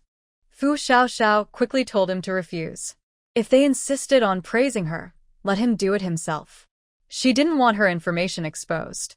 Anyway, she only funded the projects and didn't want to get involved with government agencies or become a public figure. She didn't need that kind of fame. She just wanted to be a pig in the corner, eating, drinking, and sleeping. Please forgive her for not having big ambitions. After the false alarm, Fu Xiaoxiao quickly contacted Lu Haomin's friends. She needed to get some supplies scheduled as soon as possible. When Jiang Kaiho and the others received Fu Jie's message, they thought it was just drunken talk that day. But after talking, they found it hard to believe what they heard. Xiao Fu ordered items worth 100 million from Jiang Kaiho, including different types of mobile prefabricated houses and building materials. Wei Shi also ordered 100 million worth of cigarettes, alcohol, and other supplies. Ma Tianyu prepaid 100 million for library shelves and books, and asked him to organize and place everything neatly in the warehouse. As for Dong Zhuoxi, Lu Haomin was sent to negotiate because she didn't understand much herself. He also told them that if the budget was not enough, They could add more later, and there was no need to hold back. The people who received the orders all called Lu Haomin. Haomin.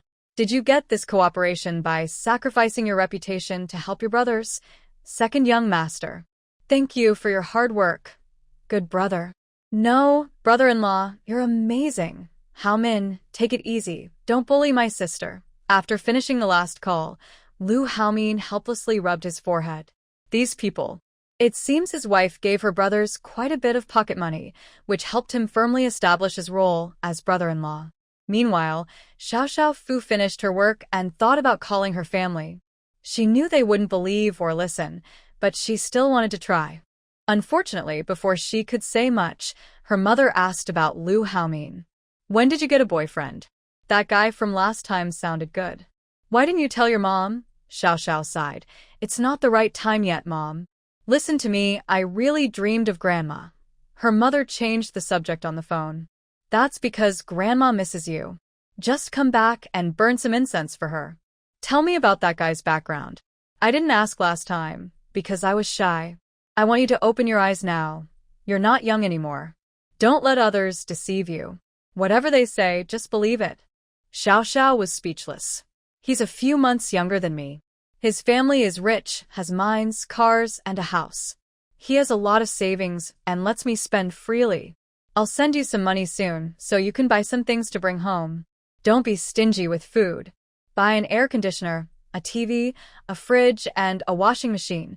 Replace everything if needed. She kept talking nonstop. Xiao didn't want to listen anymore.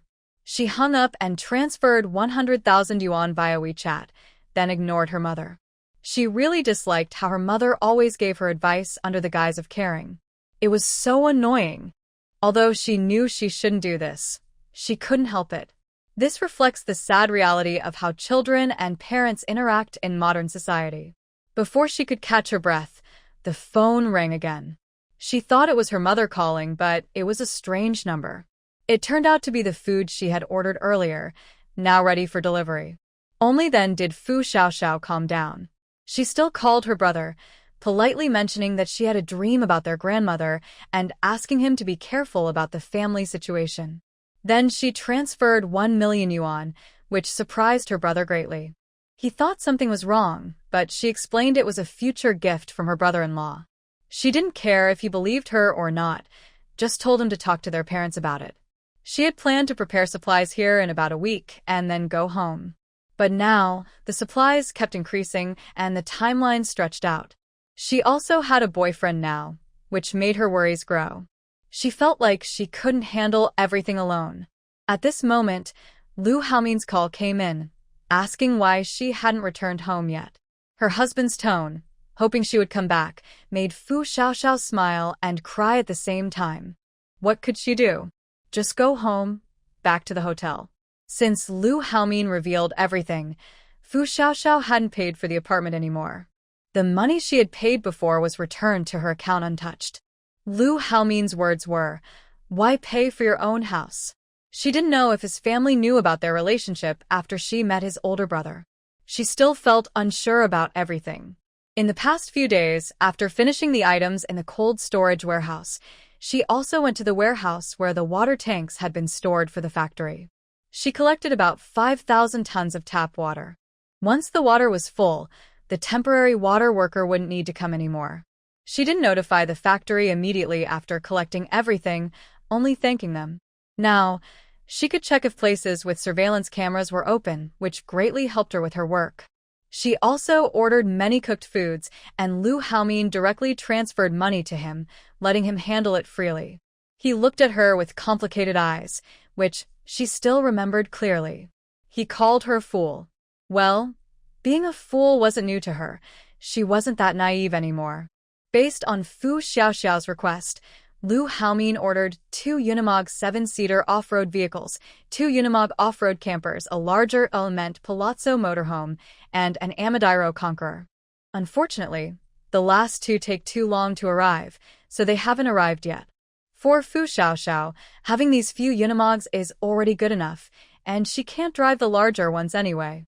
She doesn't have the channels to get these items herself. Lu Haomin's purpose in ordering them was just for her to use when she wants to go out and have fun. He never thought there would be an apocalyptic event. He also has a vehicle himself and wanted to give her one directly, but she refused, insisting on buying her own. What else could he do? Just spoil her, since he has endless money. He also ordered her private planes and yachts. Fu Xiaoxiao knows she can't drive these big vehicles, and she isn't sure if she can store them all, so she just asked Lu Haomin to find a place to park them. It's clear that having money and power makes things easier. With a command, many people help run around for her. Fu Xiaoxiao watched the progress bars of the supplies quickly fill up. After buying so much, she realized she still had a lot of money left. She plans to continue doing charity work and convert the money into gold bars. She used to think that in novels, people casually spend billions or hundreds of billions, but she didn't expect that spending tens of billions is actually quite difficult for her. Lu Haomin's big actions didn't go unnoticed by his family. When they learned he had spent several hundred million on charity recently, and that Fu Xiaoxiao, his girlfriend, who prefers to stay hidden, was the one he was with, they all thought he was incredibly lucky. Seeing her generous attitude, thinking of giving back to society first, they felt he was too kind. Suddenly, they felt their son might not be good enough for her. Lu Haomin. Perhaps because there are many strange things, Lu Haomin finally noticed something special about Fu Xiaoxiao. The items in the warehouse had been quietly moved without any surveillance cameras recording it. He felt a bit panicked, not because of Fu Xiaoxiao herself, but because of her abilities. He didn't dare think too much and could only help her clean up the mess as best as he could. Fu Xiaoxiao also sensed that Lu Haomin might have noticed something, but he probably hasn't guessed that she has space abilities. From his recent silence, increased hugs, and her more aggressive demands, it's clear he's starting to feel uneasy inside. Sometimes, it's not just women who need a sense of security. Men do too.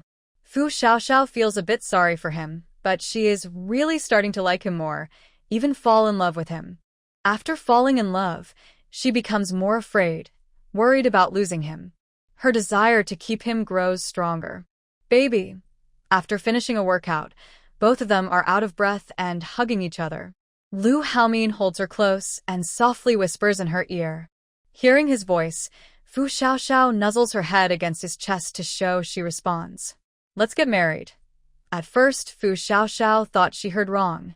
She looked up at him from his chest. Let's get married, Lu Haomin calmly repeats, as if he's saying, let's have fried rice tonight.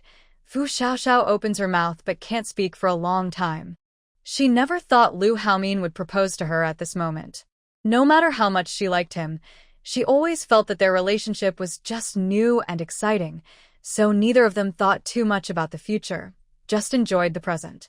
But now Lu Haomin says, marriage. Is he proposing? It's not a romantic scene, nor a natural progression, but a sudden proposal. Let's get married, okay? Xiao, Lu Haomin has never been so determined. He desperately wants to keep her close.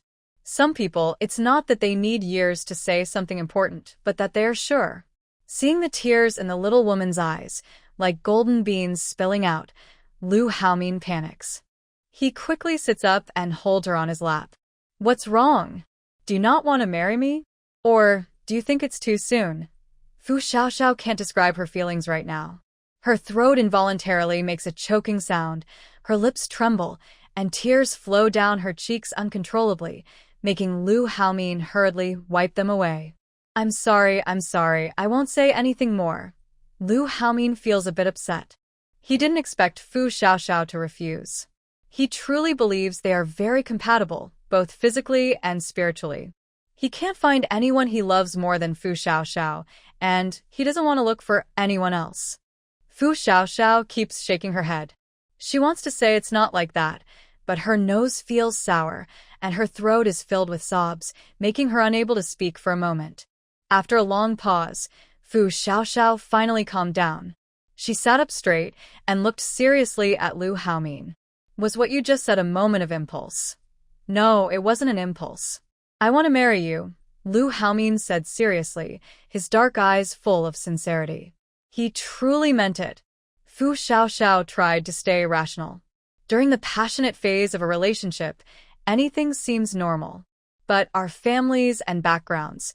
Fu Xiaoxiao, do you think my actions lately haven't shown I love you? Have you thought about the consequences? They were both very impulsive and caught up in the moment. She was afraid this was just a fleeting illusion. Everything she had was unrealistic. She was scared that when she woke up from this dream, there would be no money, no space, and no Lu Haomin. Without considering the consequences, would you marry me? Fu Xiaoxiao felt her chest tighten. She was willing. How could she not be? But so many things scared her. Tell me, are you willing? Lu Haomin kissed her eyebrows, nose, lips, ears, and neck, then moved downward.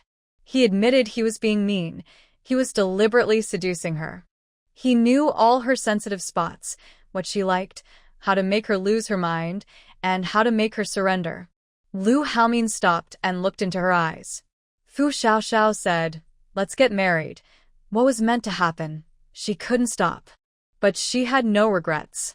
At that moment, Lu Haomin was so excited he couldn't speak properly.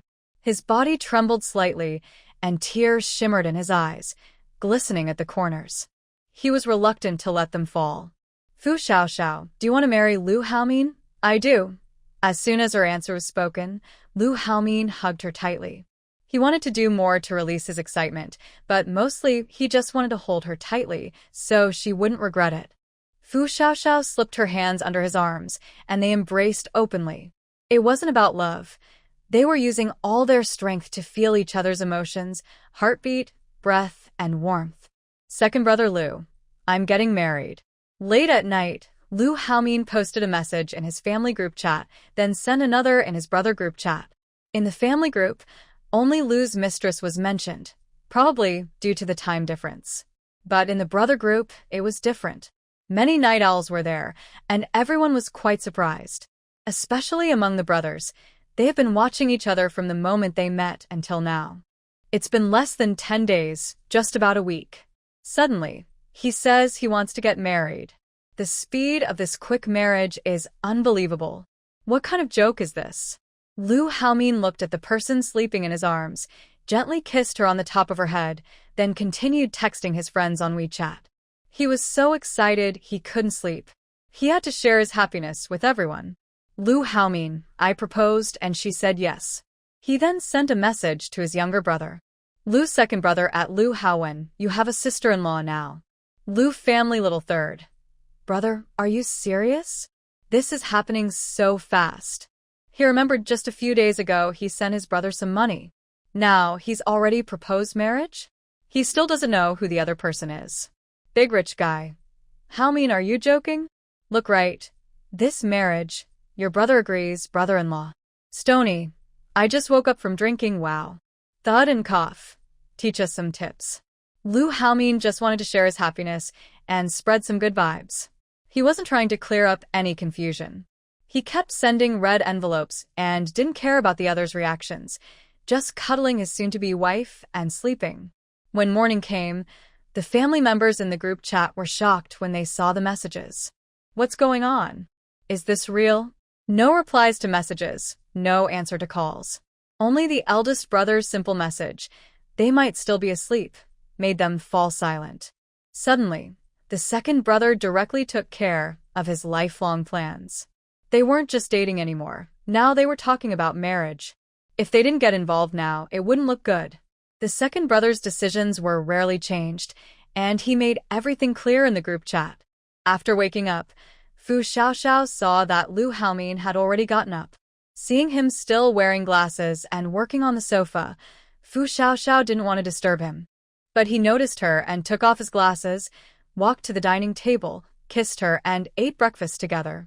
Maybe it was because they talked about marriage last night, but Fu Xiaoxiao felt that the atmosphere between them was a little different now. There was excitement, love bubbles, but mostly warmth. Yes, that change in mindset was natural, but it was definitely different. How about we go home for dinner this afternoon? Mom and Dad want to meet you. Cough, cough, cough. Fu Xiaoxiao almost choked with excitement. After catching her breath, she looked at Lu Haomin, who was patting her back. Go. Home. Her parents are coming out, which she didn't expect. Is it too soon? Agreeing is one thing, but actually meeting the parents makes her a bit nervous. She isn't ready. D. Plus, wealthy families have many rules. She doesn't know what to do. If they just give her a 5 million yuan check and tell her to leave their son, that would be fine. But she's worried she might say something embarrassing or be ignored completely. However, separating them is the worst idea. Maybe wealthy families have different manners? Honestly, dating is one thing, but marriage is another. She subconsciously feels they might never get married, so she never really thought about meeting the parents. Yes, let's set a date for our wedding, Lu Haomin said confidently. Since they plan to get married, why wait? He wants to make it official. Is it too soon? Fu Xiaoxiao still feels a bit unreal. Where's too soon? We've spent over 200 hours together, which is more than 10,000 minutes or 700,000 seconds. Fu Xiaoxiao. Wow, I didn't even count that in my finance job.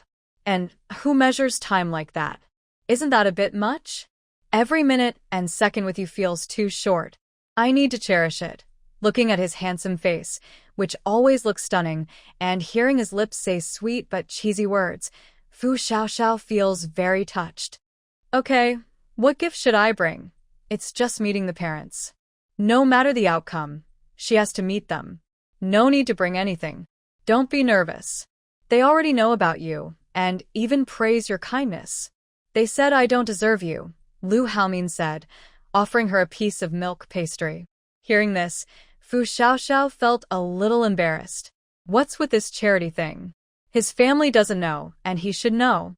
She's flattered, but she doesn't think she's that noble. I'm not really a saint, as you know. Lu Haomin filled her empty bowl with more porridge and said, don't underestimate yourself. Everyone can see that you have your own judgment. You're good. Be confident. Fu Xiaoxiao's face turned red. The problem is she really lacks confidence. It's something ingrained in her since childhood. She can't change it overnight. Even now that she has money, she's still far from truly wealthy people. She can make herself look generous, but her insecurities come from being used to poverty. Sometimes she wonders if Lu Haomin's opinions are good or bad. If he says he's fond of her, she believes him. If he said he didn't like her, she wouldn't agree. Since she decided to visit Lu Haomin's house in the afternoon, Fu Xiaoxiao wanted to go shopping and buy some clothes. She needed to get a decent outfit. Lu Haomin teased her about how casually she bought clothes last time, saying it was no big deal. Now he was being picky again. Fu Xiaoxiao didn't argue. She really wondered why she bought so many luxury items before. Just a few nice pieces would do. She didn't need to fill her closet with everything, since she might not have a chance to wear all of it. But now that she was meeting her parents, she felt like none of her clothes were good enough. Lu Haomin didn't let her go out. He handed her a tablet so she could pick clothes online. Once she chose, they would have the items delivered for her to try on. Fu Xiaoxiao, seeing this new way of shopping, thought, TV dramas are right and novels aren't exaggerated. Wealthy people really don't need to go shopping in person. She was impressed.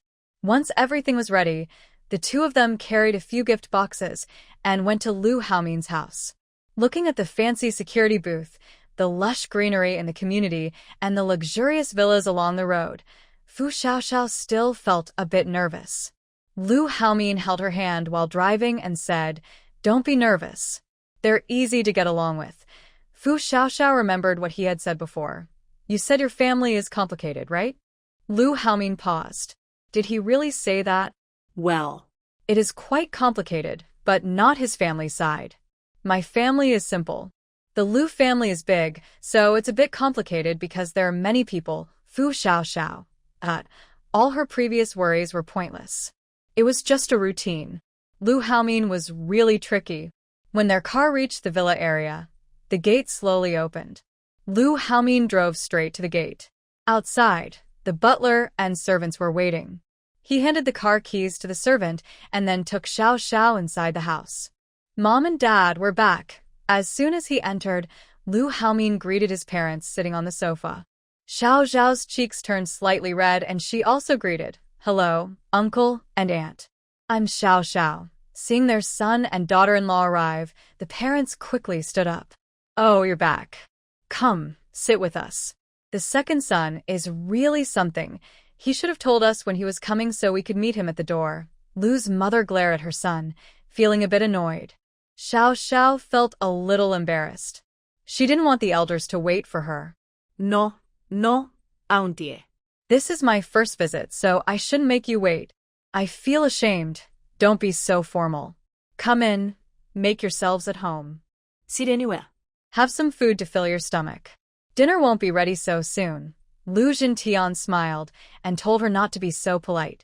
This is our home. Try this, you'll like it, Lu Haomin said as he pulled Xiao Xiao to sit on the sofa. He directly placed a plate of red gemstone Roman grapes in front of her. Seeing her son's actions, Lu's mother felt a bit speechless. She wanted to have a nice chat with her future daughter-in-law, but he immediately took her to the other side. How could she get closer this way? Xiao Xiao also felt a bit awkward. It was her first visit, and Lu Haomin was acting like the head of the family. Was it really okay to eat so selfishly? But soon, the atmosphere warmed up. Xiao Xiao took the opportunity to give the gifts to her parents-in-law. Sorry for the sudden visit today. These gifts are for you, hoping Uncle and Annie won't mind. She really wasn't good at speaking sob. Don't worry about that. Just look at these 2 boxes. Lu Haomin prompted them. Lu Zhentian said, no need to be so polite, and opened a small box in front of him. Inside was a smooth, white, gentle peace pendant. What is this? It looks a bit like sheep fat jade. With this quality, it must be worth at least 1 million or 2. Lu's mother opened the other box, which also contained a similar peace pendant. I didn't know what to give, so I just gave 2 peace pendants to show my sincerity. I hope Uncle and Auntie stay safe and healthy. Mrs. Lu liked it very much. At their age, they have seen many good things, but it was quite generous of the young girl who just arrived to give such a valuable gift. Mrs. Lu really likes it. She's such a good girl. Neither of them refused. Instead, they were quite happy. Older people love to hear words of good fortune. This was a special gift from Xiao Xiao for her family. I have one too. Look, Lu Haoming proudly showed off the amulet on his chest. Our items are made from the same material, passed down through generations. Xiao Xiao felt embarrassed when she heard him say that. Seeing this, the couple was even happier. A family should be neat and united. Xiao Xiao didn't expect Lu Haoming's parents to accept her so quickly. They didn't ask about her background or job. Mrs. Lu even sat next to her and started chatting about Lu Haoming's gossip. Mrs. Lu liked Xiao Xiao more and more. Some people think they need to use fancy words or deep topics to show their knowledge, but Mrs. Lu genuinely liked her. Xiao Xiao, since it's your first visit, I can only give you this set of gifts. When the 2 families meet officially, I will prepare a family heirloom from the Lu family for you. Xiao Xiao was a bit surprised. The gift box was very delicate, high-end, and elegant. Inside was a set of jewelry, not sapphires or emeralds, but very beautiful, well-designed, and modern diamond necklaces that young people would like. The box had a big letter, T, on it, followed by some small English words. She, who usually didn't deal with luxury brands, knew it was from the T brand. Inside were a necklace, bracelet, diamond earrings, a brooch, and 2 small hair clips, stylish but not exaggerated, suitable for everyday wear. Xiao Xiao loved it at first sight. She happily thanked Mrs. Lu. Thank you, Auntie. I really like it. Mrs. Lu was pleased to hear that. She liked seeing the girl's bright, honest eyes. Xiao Xiao's sincere attitude didn't seem like flattery. Come on, if you like it, I'll put it on you. Xiao Xiao wasn't picky. Since they gave her a gift, and the aunt and uncle weren't being polite, she wouldn't refuse. She happily let Mrs. Lu put the necklace on her. Really beautiful. Mom Lu finally feels happy to have a girl at home to dress up with her. She doesn't get along well with the fake, backstabbing sisters-in-law and younger sisters-in-law in the Lu family. She prefers the company of a young girl who is cute and kind. Fu Xiaoxiao is waiting happily for dinner. At this time, Lu Haomin's older brother also returns home. Thinking about their previous encounter at the mall, Fu Xiaoxiao feels a bit awkward when she sees her uncle, but Lu Haoyu doesn't seem to care about what happened before. He naturally greets everyone and joins the meal. When everyone is almost finished eating, they start talking about Lu Haomin and Fu Xiaoxiao's marriage. Usually, the parents of both sides would meet and discuss, but this reckless young man suddenly dropped a bomb, so tonight's meeting happened unexpectedly. Knowing that Fu Xiaoxiao has parents and a younger brother, they planned to find a day to visit her family in Hualu City and discuss marriage. It would be better to sit down and talk calmly. Today is just a casual dinner and a chance to get to know each other. Fu Xiaoxiao doesn't know what to say. She just listens as everyone talks. Mom Lu suggests that she should move in with them starting today. Fu Xiaoxiao is hesitant. She's not officially married, and staying in a hotel makes her feel more comfortable. Living here makes her feel restricted. On the way back, Fu Xiaoxiao asks Lu Haomin why his family accepted her so easily and didn't ask about her background. Lu Haomin holds her hand and says, "Because they trust me.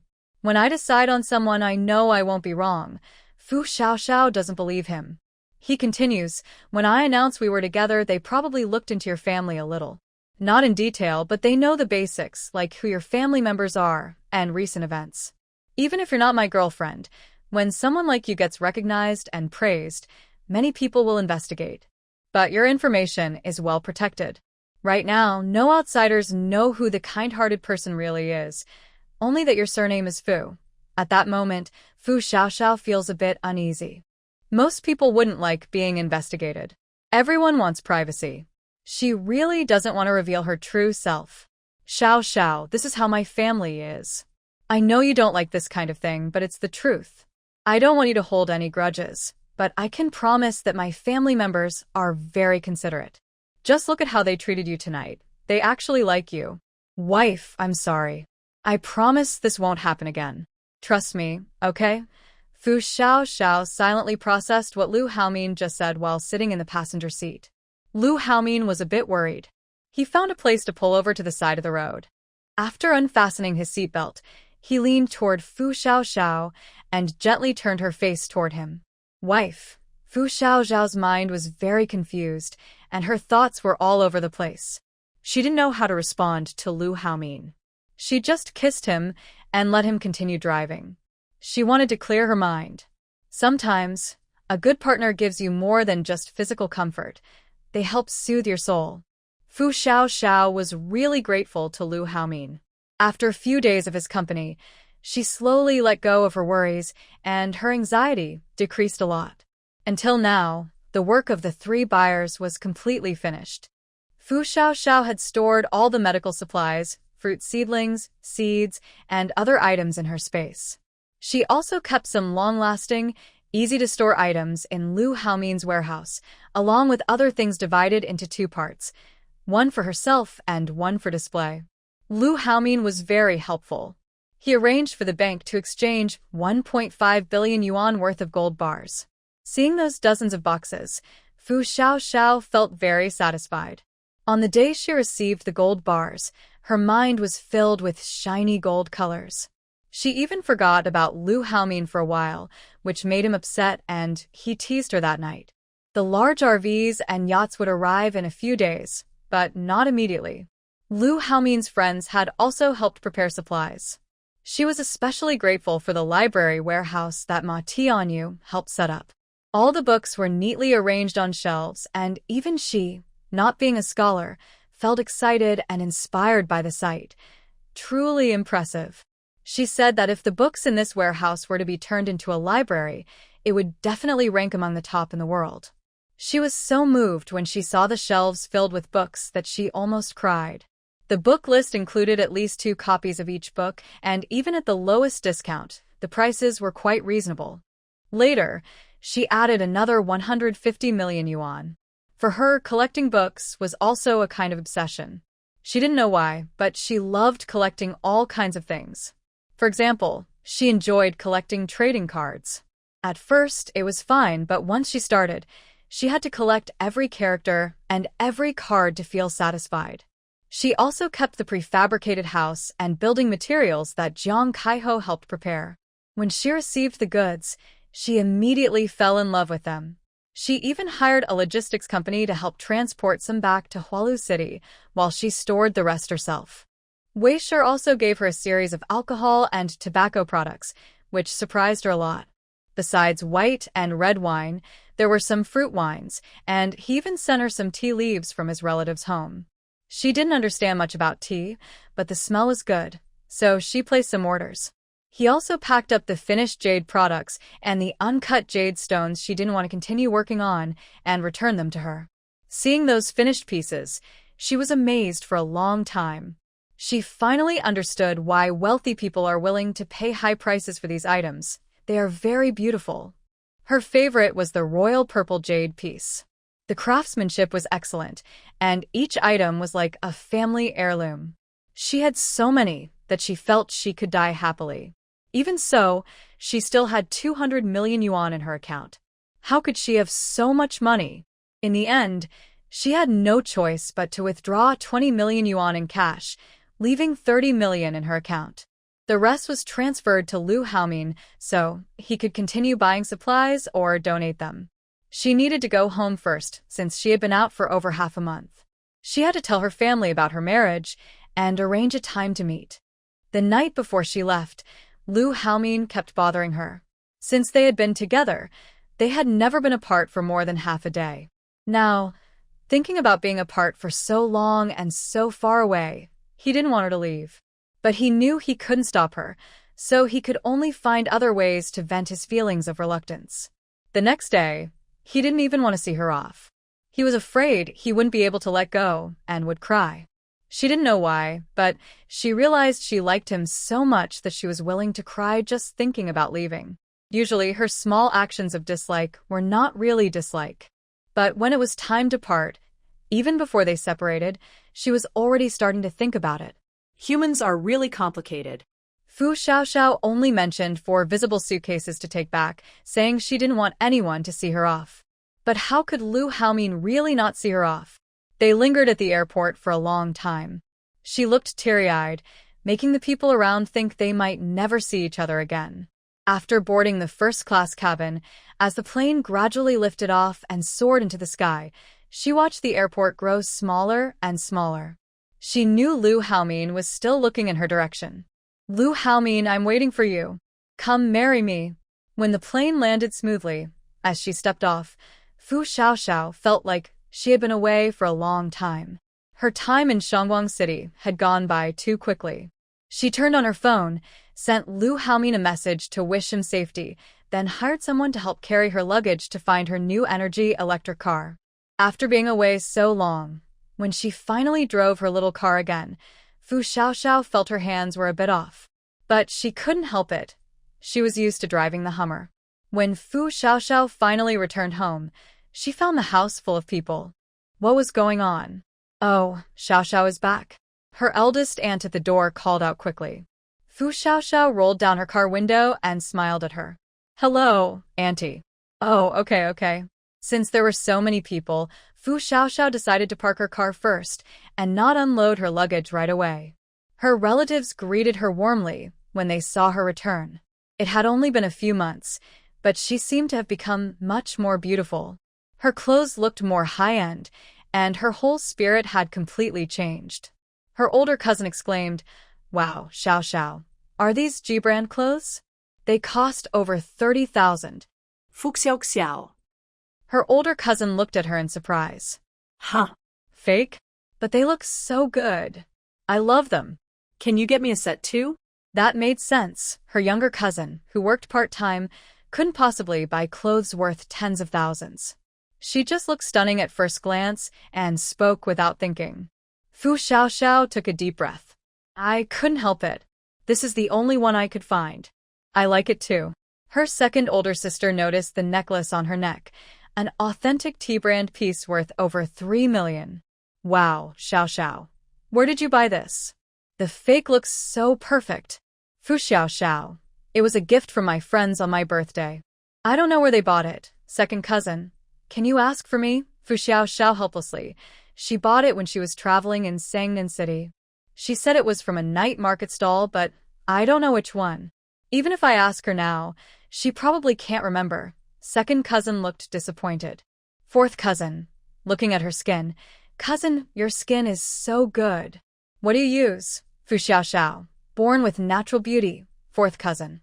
Come on, you weren't that smooth and clear during the new year. Little cousin noticed the jade bracelet and ring on her hand. Fu Xiaoxiao, the bracelet and ring were both gifts from my boyfriend. She really didn't want to answer more questions. She didn't expect them to care about her boyfriend instead. So, you're being spoiled by your boyfriend, Fu Xiaoxiao. Today, her dad caught a huge grass carp at the reservoir, weighing over 50 pounds. He called his sisters, nephews, and nieces to come home and eat fish. It was a weekend, so everyone was free. Fu Xiaoxiao, knowing the truth, thought, why didn't she get a message from her dad? Never mind, as long as the family is happy. When everyone sat down at the table, her cousins kept talking about how fresh and lively her skin looked. She was curious, too. Even the best skincare products shouldn't make such a big difference in just half a month or a month. But her skin tone and texture had visibly changed a lot. She didn't notice it herself, but others saw it clearly. She looked like a different person. Could it be that jade nourishes people? Maybe it works too well? Anyway, she benefited from it, so she didn't worry. As they were eating, her younger brother, who had been drinking with her uncles, suddenly pulled himself into a room. Big sister, is your boyfriend reliable? You can't really tell from a phone call. Fu Xiaoxiao thought he was going to do something else, but it turned out. Don't worry. I came back today to talk with the family about when to set a date for the parents to meet and discuss marriage. What? Fu Xiaoxiao's brother, Xian, was sober now. What did he hear? His sister was actually talking about marriage? Perhaps because his voice was too loud, it directly drew their mother outside. What are you doing? Why so loud? Are you calling for your soul? Mom, Fu Xian immediately pulled her into the room and locked the door. My sister said she's getting married. Qin Yujiao was stunned for a moment, thinking she must have heard wrong. What do you mean? Since their mother was also there, Fu Xiaoxiao decided to tell her about her plans to return home. Qin Yujiao was so shocked she immediately went out and pulled Fu Dad inside. After drinking 2 glasses of wine, Fu Guoxing's face was a little red. After hearing his wife's words, he looked confused. Then he turned to his daughter. You said you're getting married? The guy your mom mentioned recently? Such a big thing. Why didn't you talk to us first? Fu Xiaoxiao sighed. I came back to discuss it with you, didn't I? Qin Yujiao, full of disappointment, pulled her to sit on the bed. Is this a discussion? You're just announcing it first and asking later. I heard that guy talk and he seems fine, but you never really know someone. You haven't met his family, his background, his character, income, or situation. What if you get tricked? You're rushing into marriage just because you're excited? That's a lifelong decision. Yes, Xiaoxiao, listen to your mom. This isn't something to rush. First, call him over so we can meet him. It's too hasty for both families to sit down and talk about marriage all at once. Big sister, I heard you say that brother-in-law is very rich. So rich that we might not even handle it. Don't rush into making a decision just because you're excited. Did you and Mom sleep together? As soon as she said this, everyone else fell silent. Fu Xiaoxiao felt extremely embarrassed. Her family's attitude made her feel very wronged. From childhood, no matter what she said, she was always denied or opposed. Whatever she did was wrong or thoughtless. This had made her develop a humble side. Whenever someone was kind to her, she wanted to be even better to them.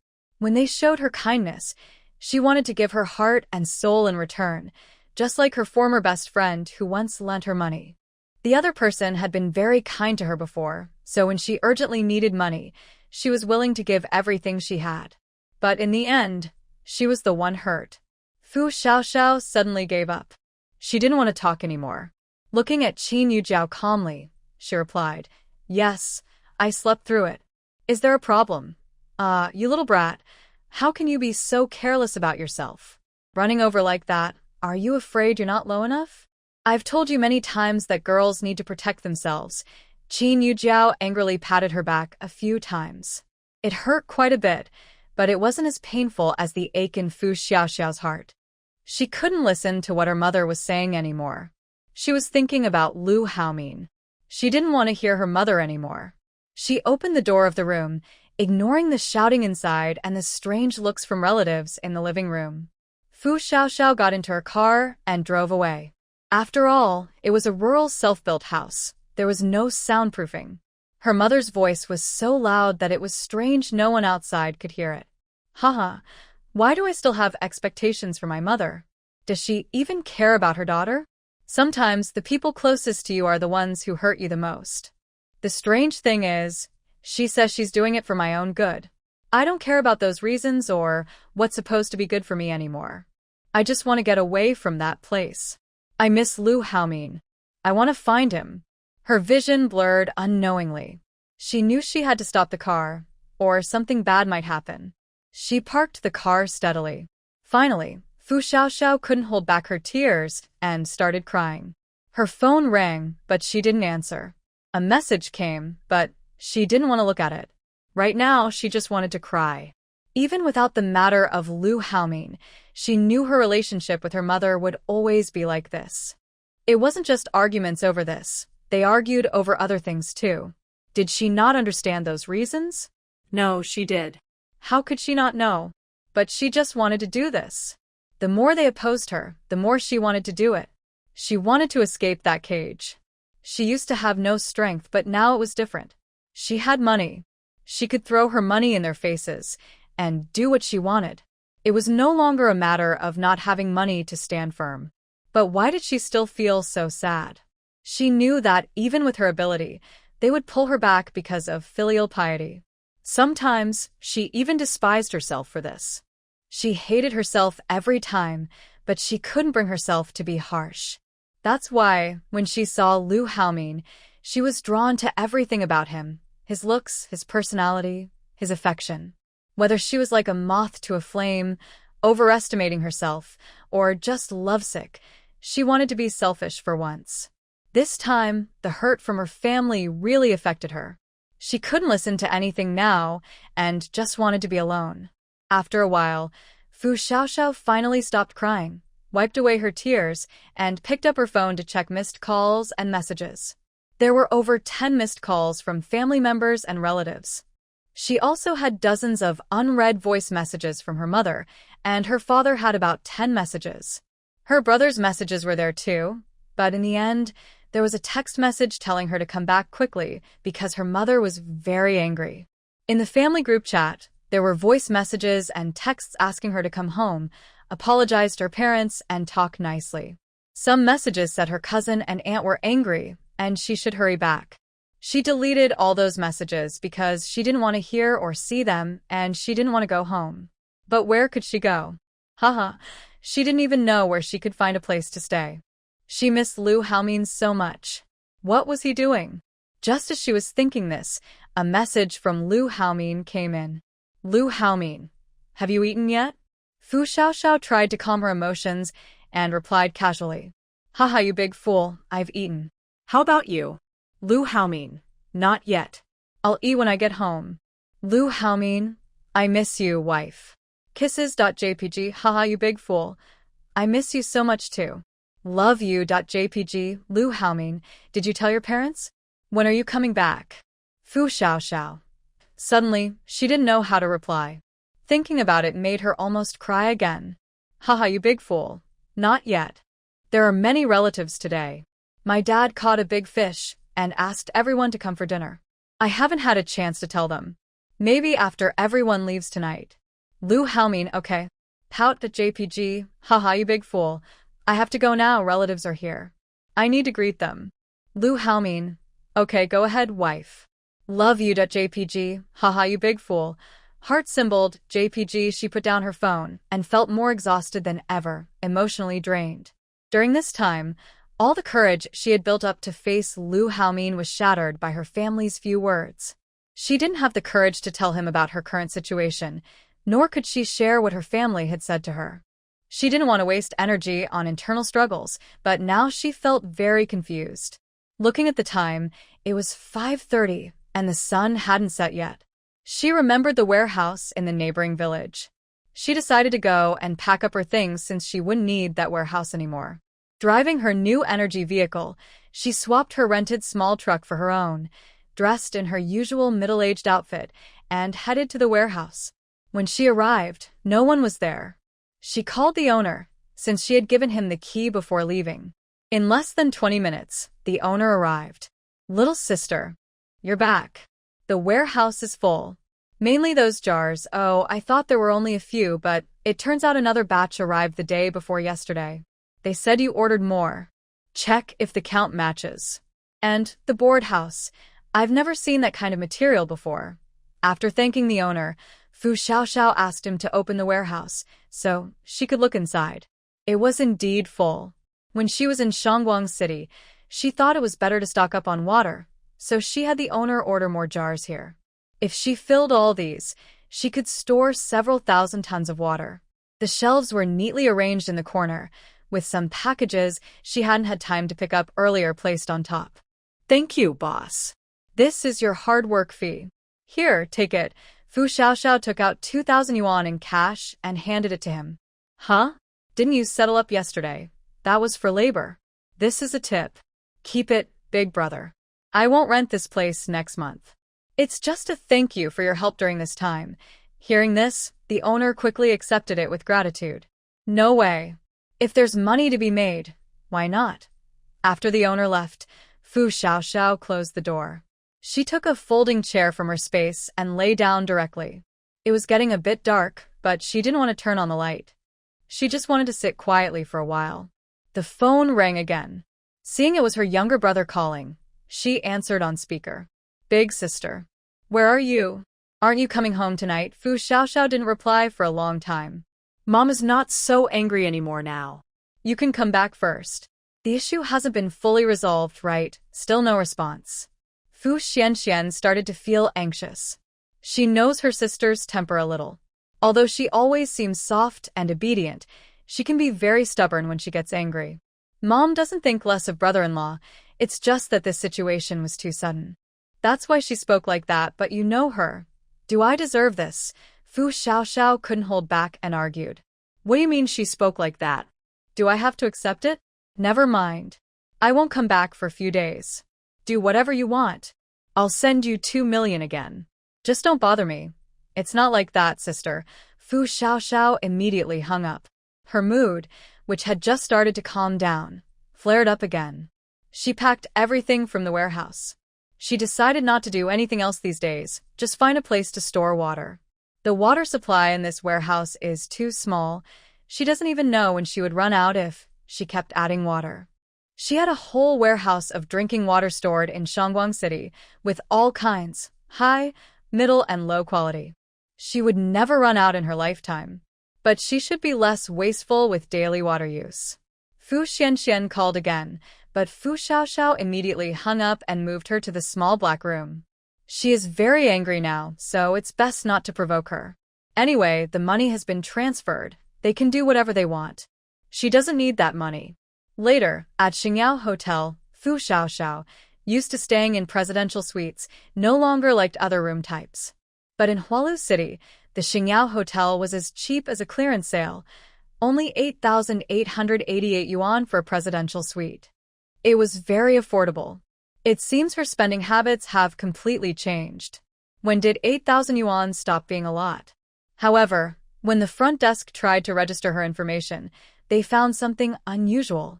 They returned her card and said, "Hello, your information is on our chain hotel's list of free guests, so you can check in without paying." The hotel staff was surprised. It was her first time seeing a guest who checked in for free.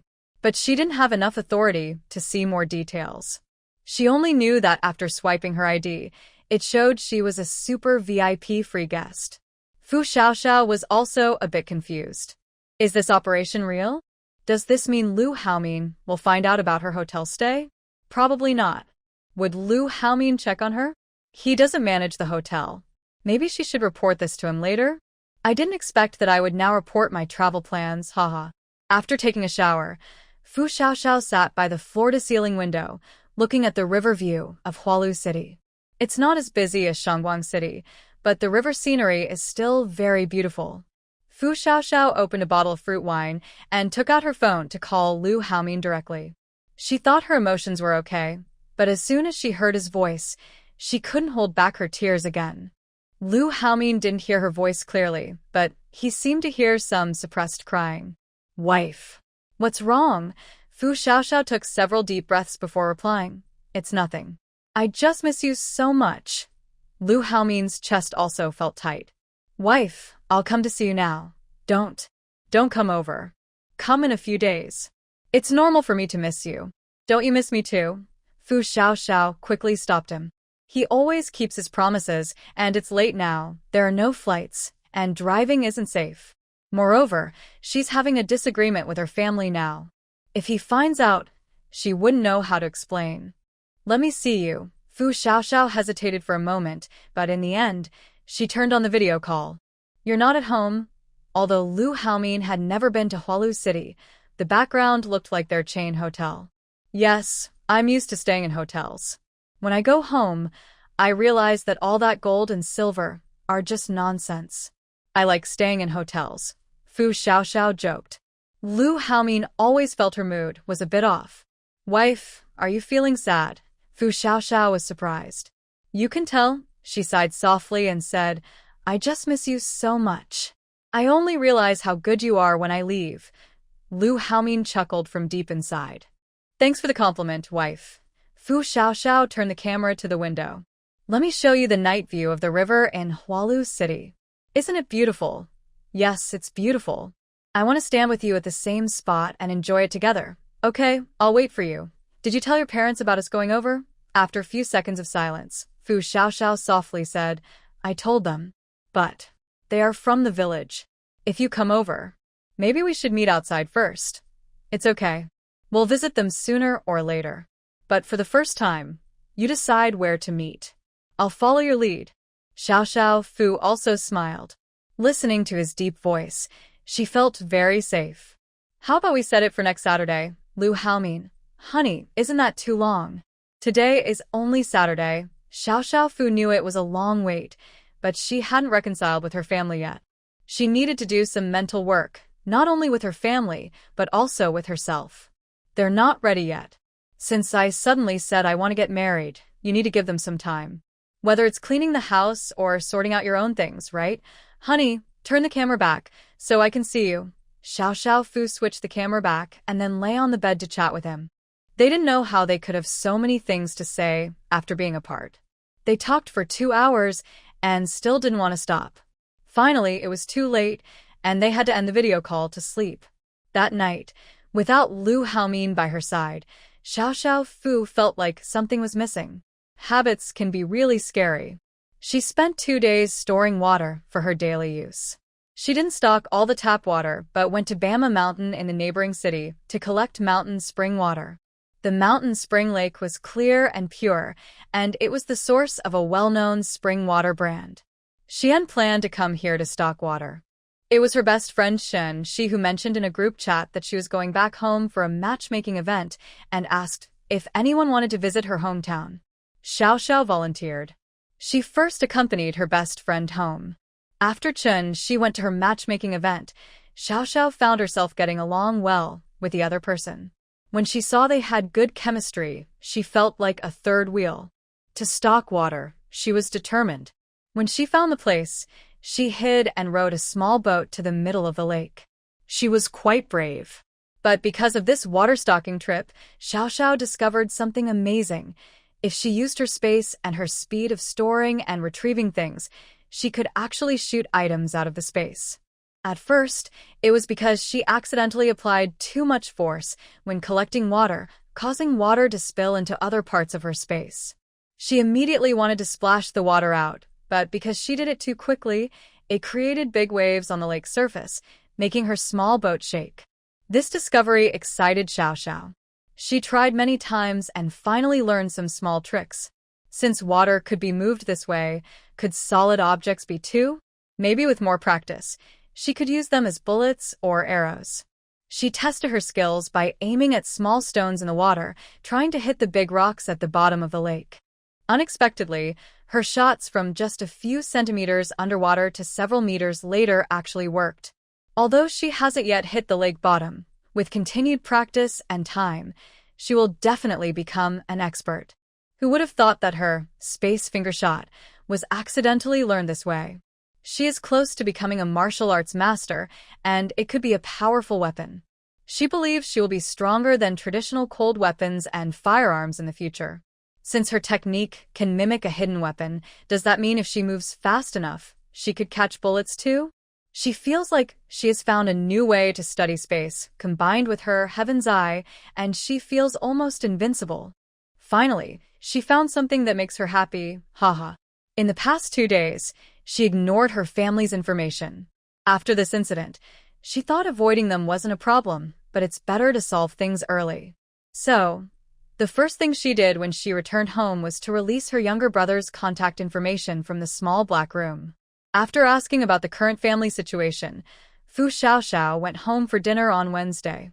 When she arrived, her mother still looked upset. Fu Xiaoxiao didn't spoil her and said, "This Saturday, my boyfriend's family is coming over. If you don't want to go, I'll find someone else." Qin Yujiao immediately got angry. "Who do you want to invite?" Huh? "Marriage isn't a joke. I'm your mother, and I wouldn't harm you. I gave my eldest aunt 1 million yuan. Do you think she would go?" Everyone looked at her in disbelief, not expecting her to say such a thing. Giving away 1 million yuan so easily.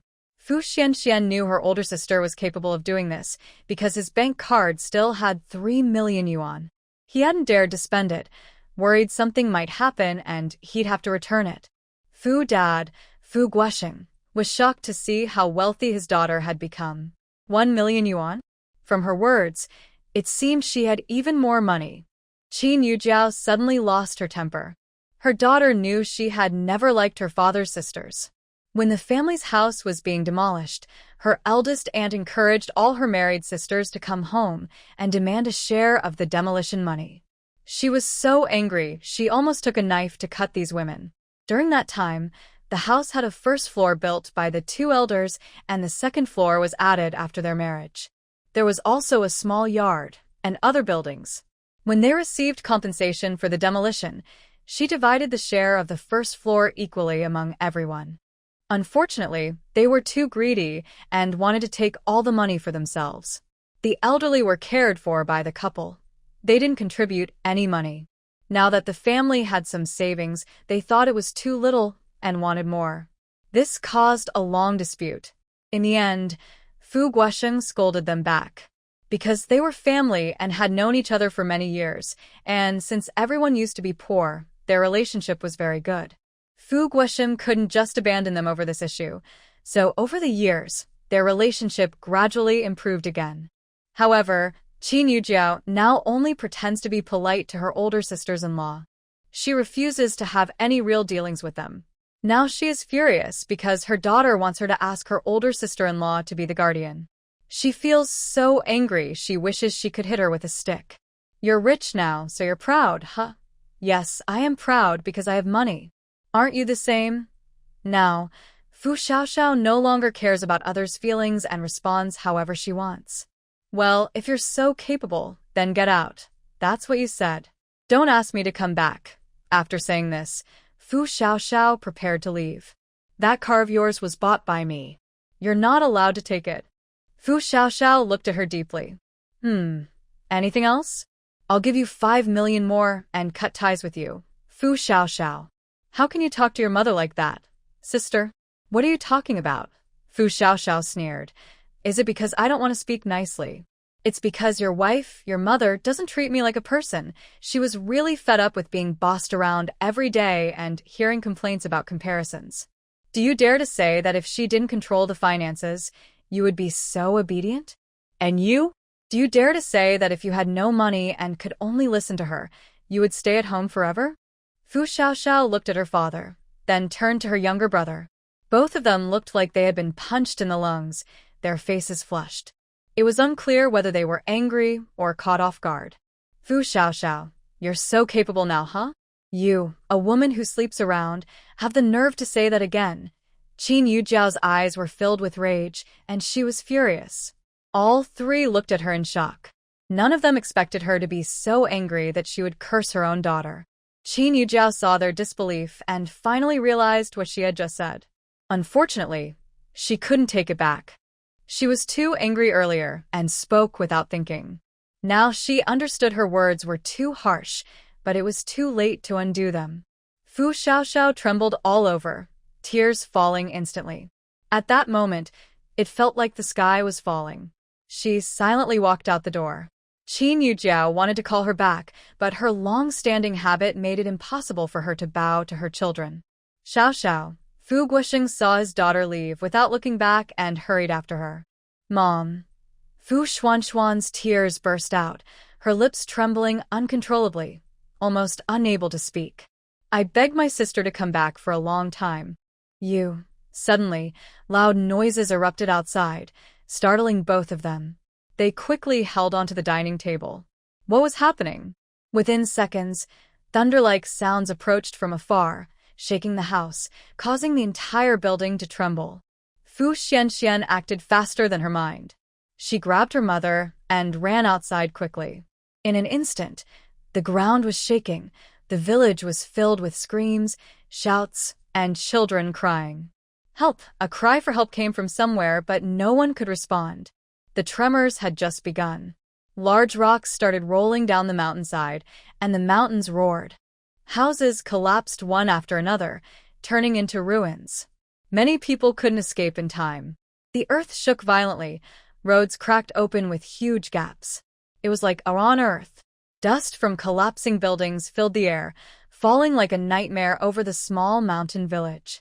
No one knew how long it lasted, maybe half an hour, maybe an hour, or even longer. When the tremors eased, the entire village and market were in ruins. Some buildings had even fallen into cracks in the ground. This time, many children lost their parents, parents lost their children, wives lost their husbands, homes were gone. Only sadness remained in the air. Moans and cries echoed everywhere. The number of people still able to make noise was much fewer than before. Fu Xiaoxiao felt as if her bones were about to fall apart. She was covered in dust, and it was so dark that the entire village was pitch black, with no lights at all. She finally managed to stand up and checked her body. She only had some scratches and no broken bones. Around her, there were scattered bricks and dirt, and about 5 meters ahead, there was in the ground. Fortunately, her right eye was still open, so she could roughly see her surroundings by the moonlight. Oh right, where is her dad? Fu Xiaoxiao felt a little anxious. Her dad had run out and pulled her along. They were together, but the earthquake lasted too long. She only had time to make her dad lie down on the ground before the shaking threw them apart. She quickly took out a flashlight and shone it around. When she turned on the light, she saw a severed head nearby. She screamed in fright. It was the neighbor lady from next door. Fu Xiaoxiao's scalp tingled, her back felt cold, and she felt a wave of nausea. But now was not the time to be scared. She had to find her dad. Dad. She called several times but heard no response. She had to climb over the broken walls. She saw several villagers trapped under the rubble. A cold shiver ran through her body. Fear grew stronger in her heart. Her hands trembled as she held the flashlight. She wanted to shout, but she couldn't make a sound. She kept searching nearby for her family. They had been together, so why couldn't she find him? Fu Xiaoxiao was extremely panicked. The place they were in was quite open, but finally, she saw her dad's figure by the roadside water ditch. Seeing him motionless made her break out in cold sweat. No, don't be afraid, don't be afraid, don't be afraid. Fu Xiaoxiao kept telling herself to stay calm. The drainage ditch wasn't very wide. After the earthquake, it had become a bit narrower due to the pressure, and her dad was stuck inside. She let out a shaky breath and reached her hand toward her dad. There was still warmth and breath. He was alive. She tried to pull him out, but he was jammed in too tightly. It was dark and pitch black. She whispered, "Hold on, hold on, hold on." Fu Xiaoxiao decided to act quickly. She gathered all the dirt around her father's body into her space, finally freeing him from the rubble. "Dad," she shouted, shaking him hard. She had to get him out before aftershocks came. Maybe her slap worked. Before he turned into a pig's head, Fu Guosheng finally woke up. Wake up, stop hitting me." Ouch! The earthquake had almost shattered his bones. Luckily, he fell into a muddy ditch. If he had fallen somewhere else, he might have turned into a pile of flesh. Fu Xiaoxiao used all her strength to help him up. His right leg was hurt, probably twisted when he fell during the strong tremor. "Where are your mom and your brother?" she asked. She hadn't had time to look back. She was busy finding people nearby. Even though they had argued loudly earlier, in this moment, she couldn't ignore her family. "Wait here for me. Don't run around or go ahead. There's in the ground," she told him, guiding him to a sturdy, open space. "Go quickly. I won't run. I'll wait here. Be careful," she added. At this point, Fu Guosheng was really worried. He could hear faint groans and the muffled cries of children. The sound made his heart race. He knew that if he went to look for others, he might cause more trouble for his daughter. So, he could only stay put and do his best to help. What was happening? In Huayu City, there had never been an earthquake before. It wasn't in the earthquake zone, especially with such strong shaking. Through his daughter's flashlight, he couldn't believe the houses around had turned into ruins. He saw how the neighbor's wife had tragically died. That moment shook him deeply. He was worried that his wife and son hadn't escaped, and just thinking about it made him feel terrible. He took out his phone from his pocket and turned on the flashlight, as if that faint light could give him strength. Fu Xiaoxiao carefully looked for her home. Everywhere was full of broken stones. She moved slowly, afraid of stepping into a trap. Fu Xiaoxiao first saw her white new energy electric car. At this moment, it looked completely unrecognizable as a car.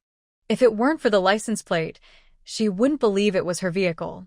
Now it was just a pile of scrap metal. It seemed like it wasn't parked in her usual spot.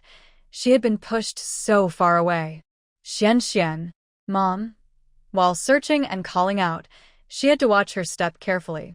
She saw that her house had collapsed, and she felt like icy water was pouring down from above. It seemed she heard her brother's voice. She quickly called out a few times. Finally, she found her brother and mother in the ground. Her mother was unconscious, and her brother's head was bleeding from a. That was a bit deep, and he couldn't climb out on his own. She was very glad that wasn't too big, otherwise, the situation could have been much worse. As long as she could find people, she thought. Fu Xiaoxiao quickly threw down a rope, planning to pull her mother up first, then help her brother climb out. After struggling to get her mother to the other side where her father was, they noticed two more people nearby, a woman and a child. Both were dirty, and Fu Xiaoxiao didn't recognize them. They were probably new villagers. Seeing Qin Yujiao being carried by her son, Fu Guosheng wanted to go over but lost his footing and fell again. "Don't move." Fu Xiaoxiao was really worried now. Besides her, almost everyone at home was injured in some way. "Uncle, can you watch the child for me? I need to borrow a flashlight to find my family," the woman begged with tears in her voice. Fu Xiaoxiao wasn't sure if there would be aftershocks. What if they got buried while rescuing? She admitted she was being selfish. She didn't have much love left. She was still trembling with fear herself. "Spring's wife, you can't get hurt. If you're injured, we won't be able to take care of the child," Fu Guosheng said, feeling troubled. "But if we don't find them..." Sniff. The woman cried uncontrollably. Fu Xiaoxiao felt terrible. The earthquake was so sudden. Her phone had no signal at all, and she didn't know how to ask for help. Before they could discuss further, aftershocks hit. When the aftershocks stopped, the groaning sounds decreased, and a few people felt scared.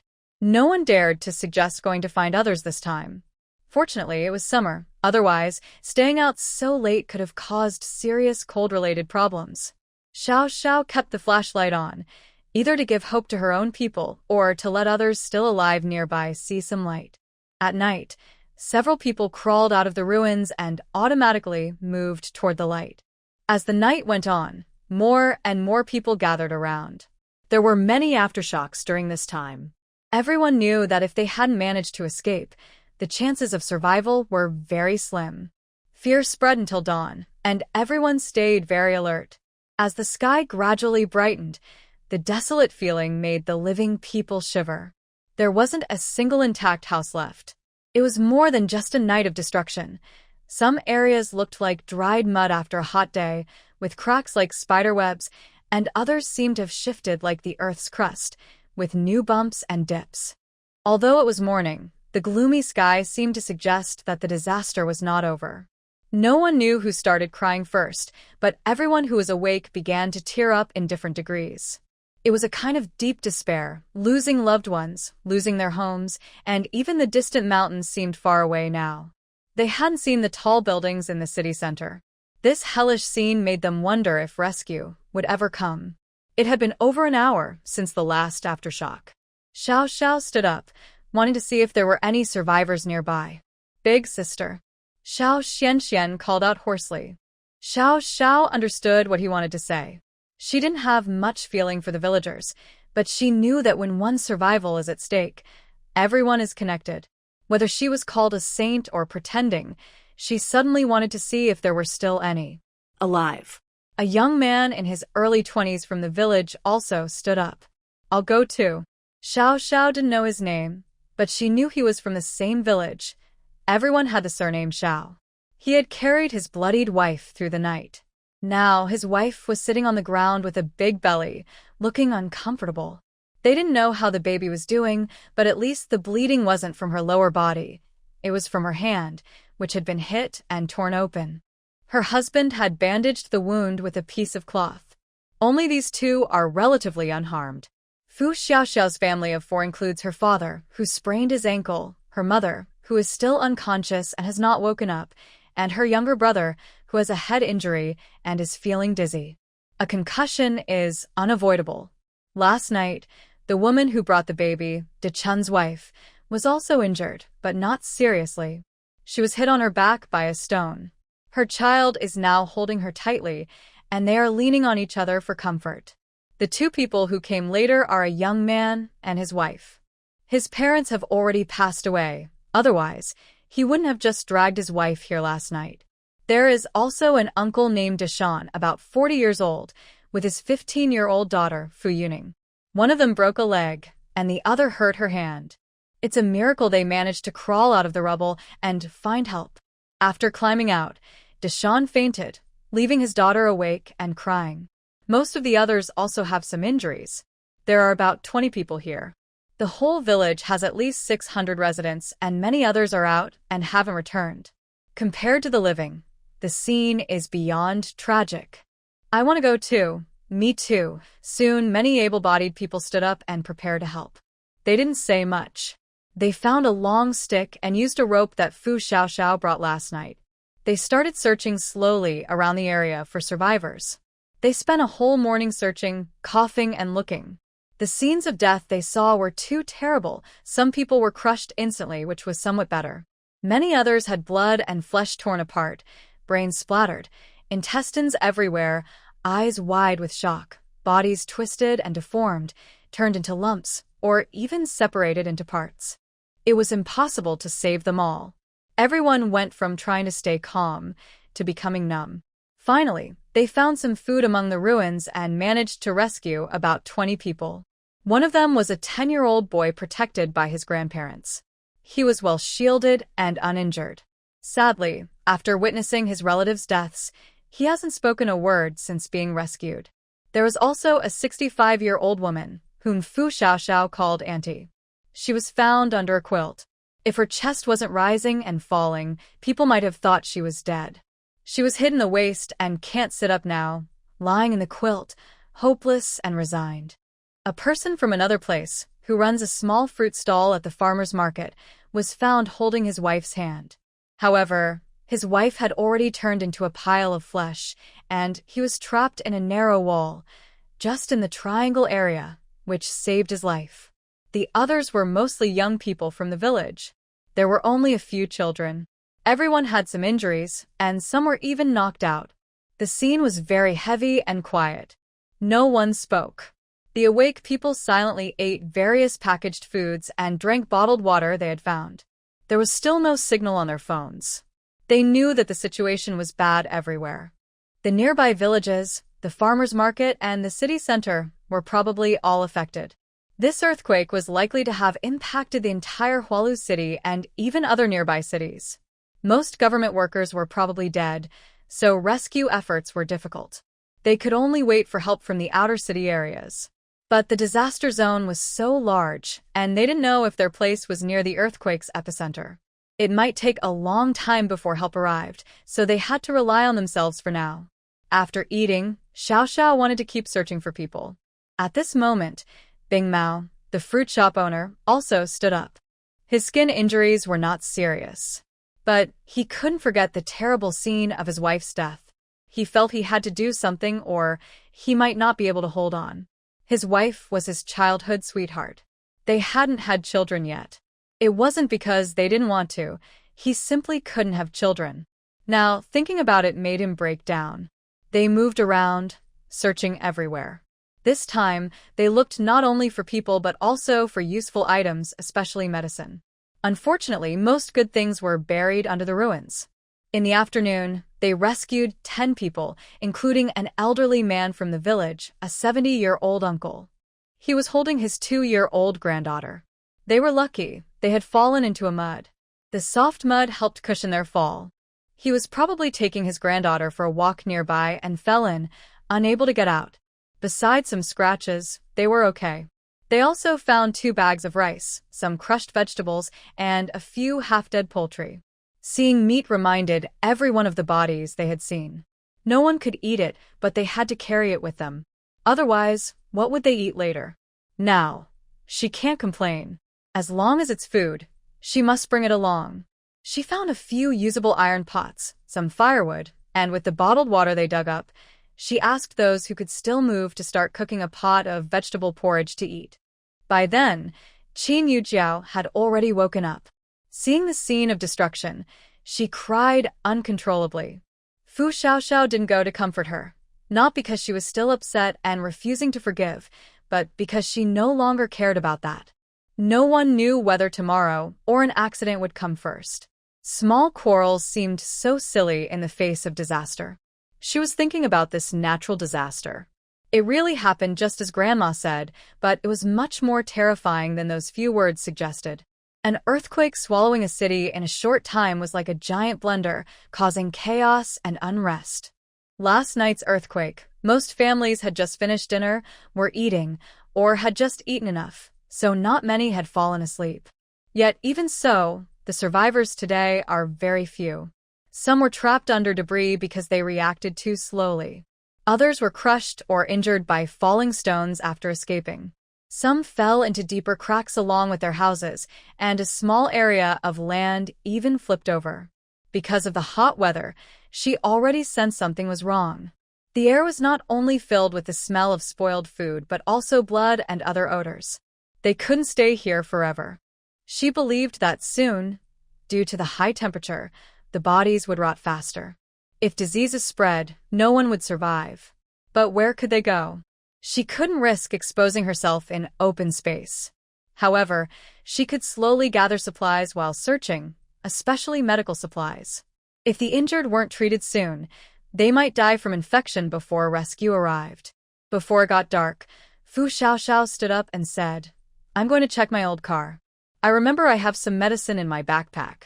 I'll see if it's still usable." She didn't wait for others to follow and headed toward the car wreck she saw yesterday.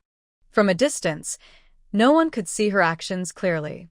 She tried to toss her black backpack into a pit, covered it with some dirt, and then carried it out. Back among the crowd, I opened my backpack and took out disinfectant alcohol, gauze, Yunnan Baiyao, fever medicine, and anti-inflammatory drugs. I asked everyone to clean their hands and faces with wet wipes, then put on disposable masks. Those who could help should assist each other. At this moment, Fu Xianxian, who had served in the military, stepped in. He had been in the Air Force for 5 years, but not as a pilot. Instead, he was part of the logistics department, moving through several roles from conscript to volunteer soldier, then medical soldier, and finally a support team member. He had gained some basic medical knowledge along the way, which now proved useful. Under his guidance, everyone cleaned their wounds as best as they could. Those who needed medication took it. However, the 65-year-old aunt refused help, saying she wanted to stay with her family and felt her time was near. She believed her remaining life should be spent with loved ones. Tears fell from the other's eyes, but no one listened to her.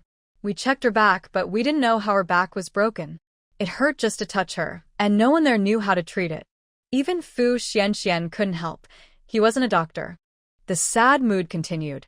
Fu Xiaoxiao spoke up about tomorrow's plans. We have to move somewhere else tomorrow.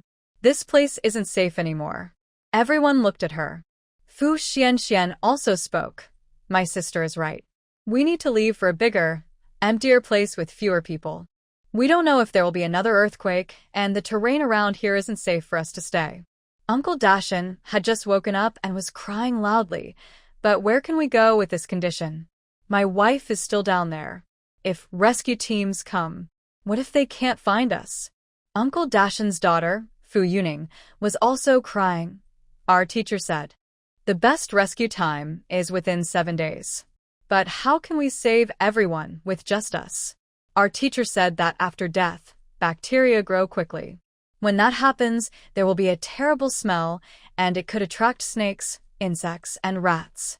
It might cause a plague or other diseases. With this heat, we can't stay here for long. But what about the injured? Our medicine is simply not enough, and we don't have any doctors. Sister Wu Hua and Uncle Meng Zi are almost at their limit. Where can we go now? Wife of De Chun, Yanli, hugs her son and keeps crying.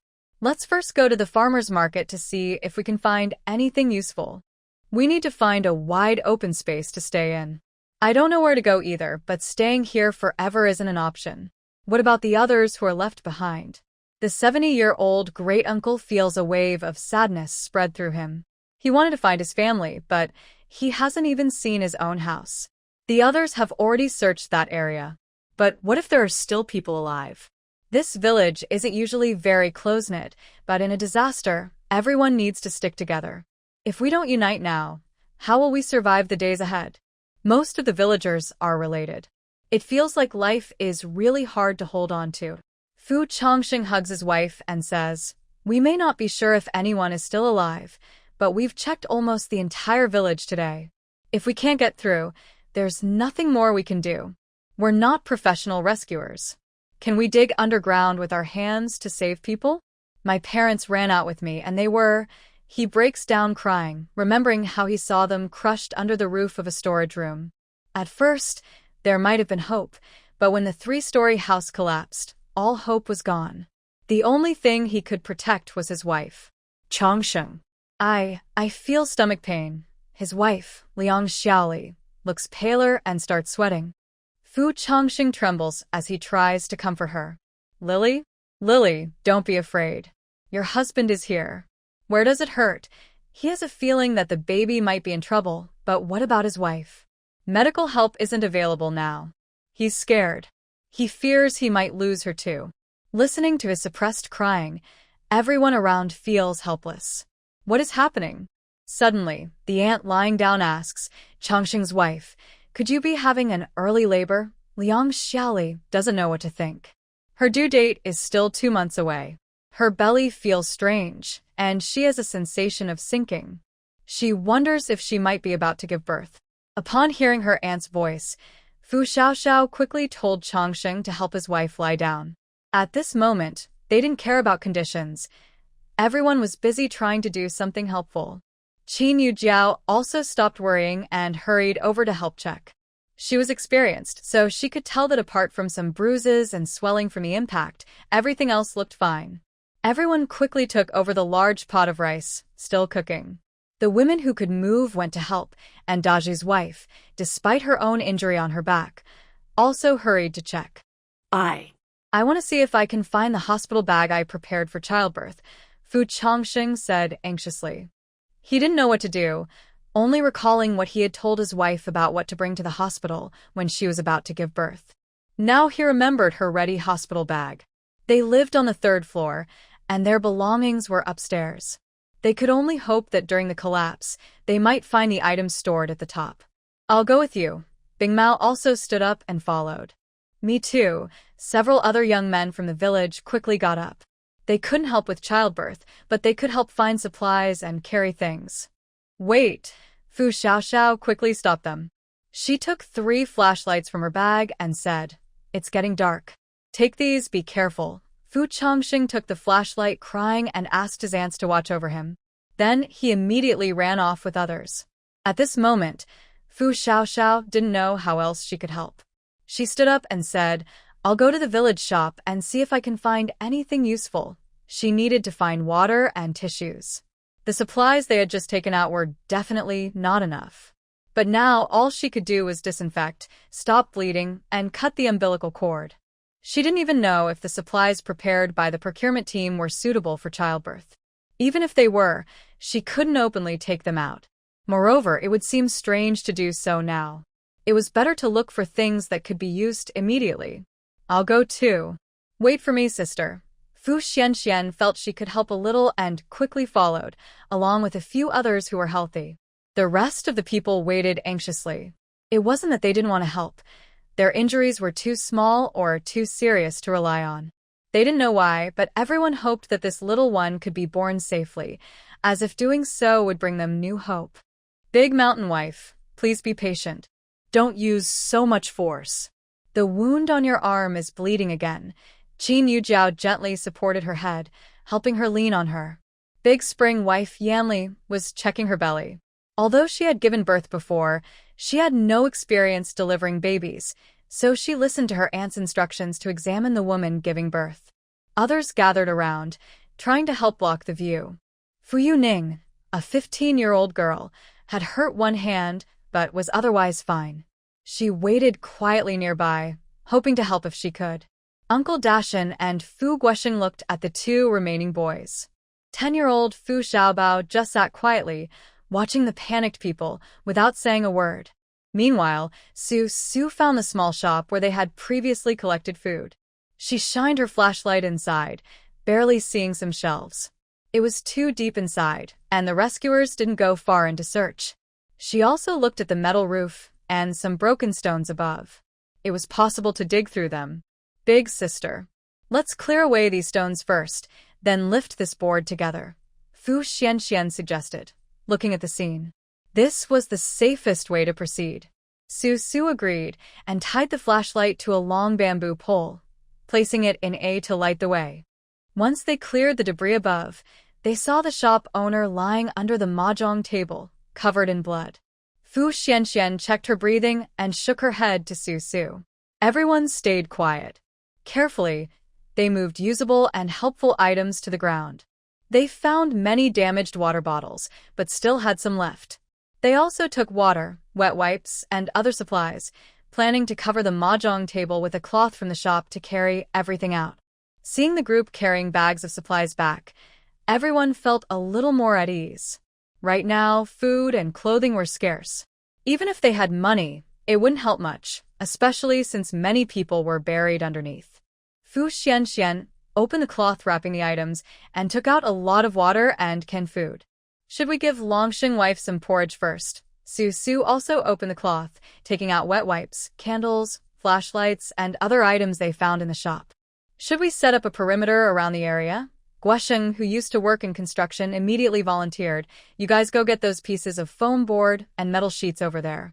We can use them to build a simple shelter." Xiao Fu followed her father's pointing direction and shined the flashlight. There were a few deformed boards, but they could still be used. Everyone quickly pulled at the boards. At this time, Chongqing Fu and Bing Xiao returned with several bags. Besides some supplies for childbirth, they also brought blankets and quilts from their wedding. They were a bit dirty and some were torn, but now no one cared much. Being usable was enough. They laid 2 thicker quilts on the ground and carefully placed Liang Xiaoli on top. Several people hurriedly built a small windbreak shelter. It wasn't very sturdy, but it was better than nothing. Liang Xiaoli was crying out in pain and couldn't speak. Meanwhile, the hot water in another stove had boiled. Unfortunately, there wasn't much water before, so only half a basin was heated. Now, they filled it completely. With more people, the others continued to go to the small shop to gather supplies. After dinner, Liang Xiaoli showed no signs of going into labor, but everyone was very anxious. Chongqing Fu kept holding his wife's hand, encouraging her. He only hoped she would be safe. Now, he only had his wife left. All their houses and cars had disappeared in the disaster. If she also left him, he would have nothing left. By 10 p.m., Liang Xiaoli was in so much pain she couldn't bear it anymore. Suddenly, Yanli excitedly shouted, "I see it! I see it!" She saw the baby's head emerging. Her aunt also looked toward the door with tears in her eyes, lying nearby. "Use a little more strength. Seeing the head now means it's almost over. Quickly, everyone bring in hot water and change the cold water inside." Everyone hurriedly helped. After 10 minutes, a cry like a cat's meow sounded, and everyone finally relaxed. But only those inside knew that this was just the beginning. The real challenge was the postpartum care for the mother. By late at night, Liang Xiaoli's bleeding finally stopped. The premature baby, about the size of a palm, was a boy. Qin Yujiao was holding him, feeding him small sips of milk with a tiny spoon. Liang Xiaoli was still unconscious, but luckily, she was covered with a quilt. The little boy was very strong. They had worried about caring for a preemie, but he was able to swallow normally and had no other problems. Now, what should we do? How do we go from here? Grandpa held his sleeping granddaughter in his arms, sitting on a bench he found among the ruins. It's not that he doesn't want to leave now. He's thought about it all night. He still needs to take care of his granddaughter and can't just give up because of the people who have passed away. But even if he wants to leave now, it's not easy to do so. "We'll go to the market tomorrow to see if we can find a usable cart," Bing Mao said.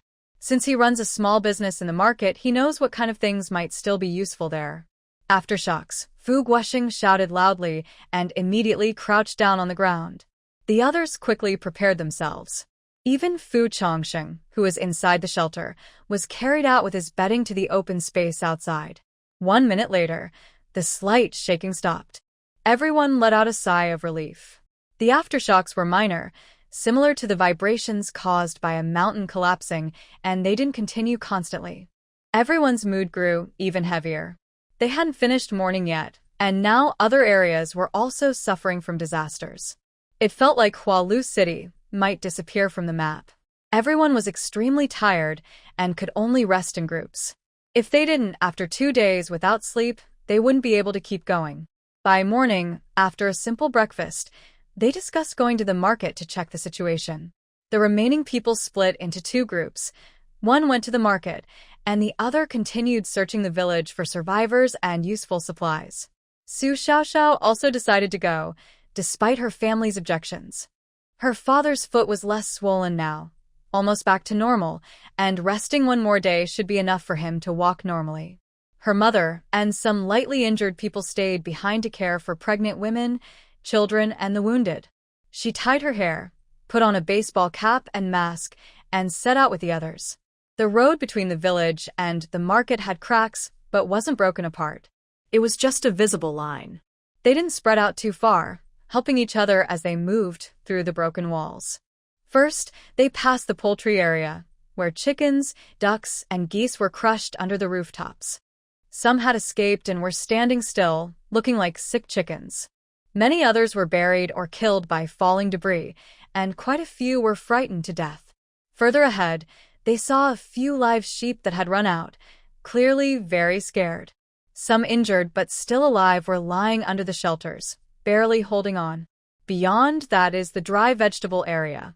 This place has the most transportation tools, but I don't know if useful items can be found there. Maybe because this farmer's market was built only a few years ago, the steel structures are mostly collapsed, but many dried vegetables are still buried under the debris. If we dig carefully, we can find quite a bit of food. Not everything is broken. This area only operates during the day. It seems no patrols have come here, so we haven't seen any people or security guards. A few blocks away, there's a vegetable wholesale market that operates at night, where more people might have been injured or lost. From a distance, we can see a few moving shadows. We looked at the nearby roads. One road close to the village has a big and is impassable. The only way is to go toward the city center.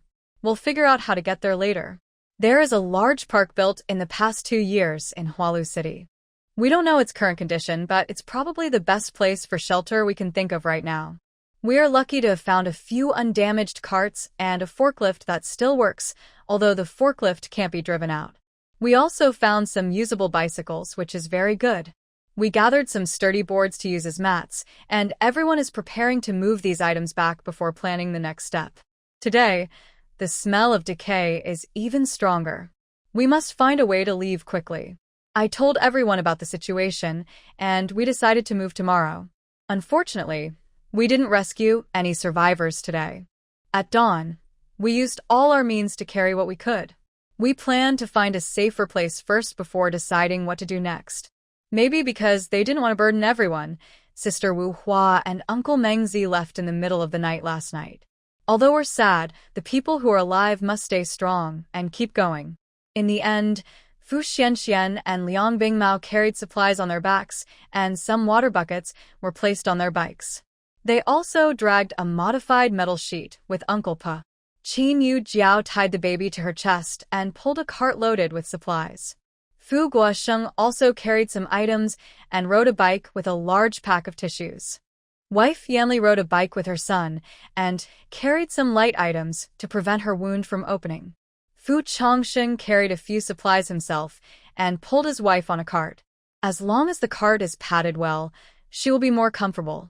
Fu Xiaobao silently followed his 70-year-old great-uncle and his young granddaughter, carrying a light load of supplies. Fu Yuning could push her bicycle with some supplies, as her legs were fine. Her father, Uncle Dashan, sat on their modified wheelchair and walked alongside. Fu Xiaoxiao pushed the only intact shopping cart from the supermarket, filled with several buckets of water. Others either helped each other or went to the nearby farmer's market to gather more poultry and food. When they arrived, they could leave together. The main group finished their assignments and headed toward the main road. Near the farmer's market, they saw people who had found sacks or carried supplies, mostly food. They didn't know how long these people could survive on their own, so it was good to take as much as possible. Fu Xiaoxiao had an idea. Maybe they should gather all the edible supplies now, before they spoil. But since there were many people and it was hard to move alone, they decided to wait and see the situation later. The group of elderly, weak, sick, and disabled people took an hour to walk only 2 kilometers because the road was difficult. They also passed by the neighboring village, which was also badly damaged. Few people were alive, but those they could save had been rescued. Most were injured, so they couldn't take everyone at once. They had to wait until the injured were cared for before returning for others. Since the neighboring village was familiar to them, everyone, regardless of past relationships, looked at each other with tears, hoping for their safe return. Some uninjured people followed along. When they reached the park, they saw mostly collapsed buildings and trees. Only a few remained standing. Luckily, there was one intact piece of land that could serve as a shelter. Since they had promised to go back for more people, the quick and agile members carefully set down the injured and continued heading back. Fu Chongsheng hugged his wife. When I return, you and Auntie should eat something first. Liang Xiaoli pouted and nodded. She wanted her husband to stay with her, but she understood that more survivors meant more safety for everyone. After bringing the injured back, it was already late morning. Everyone ate lunch, rested for a while, and prepared to check the nearby area again. Xiao Xiao looked at the many injured people on the ground. Besides the 55 from their village, about 35 from the neighboring village were also there. The number was too small. A deep sadness kept spreading in her heart, making it hard to breathe. Should we go back and look again? Huanpeng from the neighboring village asked hoarsely. His left arm was broken, but everything else was okay. He had come along by himself, but he was not willing to give up. His family. All of them were gone. He had checked his older brother's house, but it was completely missing. The 50-year-old man started crying like a child after speaking. Sadness spreads easily, and the people around him also began to sob. No one wanted to think about it, and no one wanted to complain. Even complaining now felt weak and useless. It's like a person's strength. If someone is only a little stronger than you, you might feel jealous. But if their strength far surpasses yours, it's like you can't even look up to them. Nature's revenge is the same. Small disasters make people sigh, but when destruction is overwhelming, even the desire to survive seems so humble. Finally, Xiao Xiao spoke. She suggested they split up to look for more. Those with minor injuries should check nearby.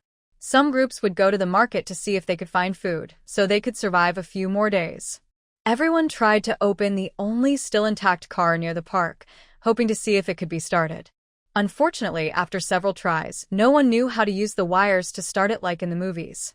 They could only walk back on foot. Healthy people could move much faster. On the way back, they saw only a few survivors from afar. They couldn't find anyone alive in the neighboring village anymore. At the market, Xiao Xiao quickly found some ropes on the ground and told everyone, "Let's pull a few sheep back. The remaining bodies are starting to smell. Hurry." Everyone split up to catch the sheep. The sheep obediently followed them. They also caught many chickens and ducks, leading them to the roadside. Then they went back to find other food. Xiao Xiao kept wandering around, secretly collecting whatever she could into her space. These would be their food later. The more people she could save, the better.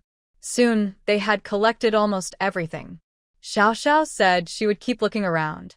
Everyone couldn't relax, so after packing up their things, they stayed in the market area, continuing to look around. The closer they got to the vegetable night market area, the more bodies they saw.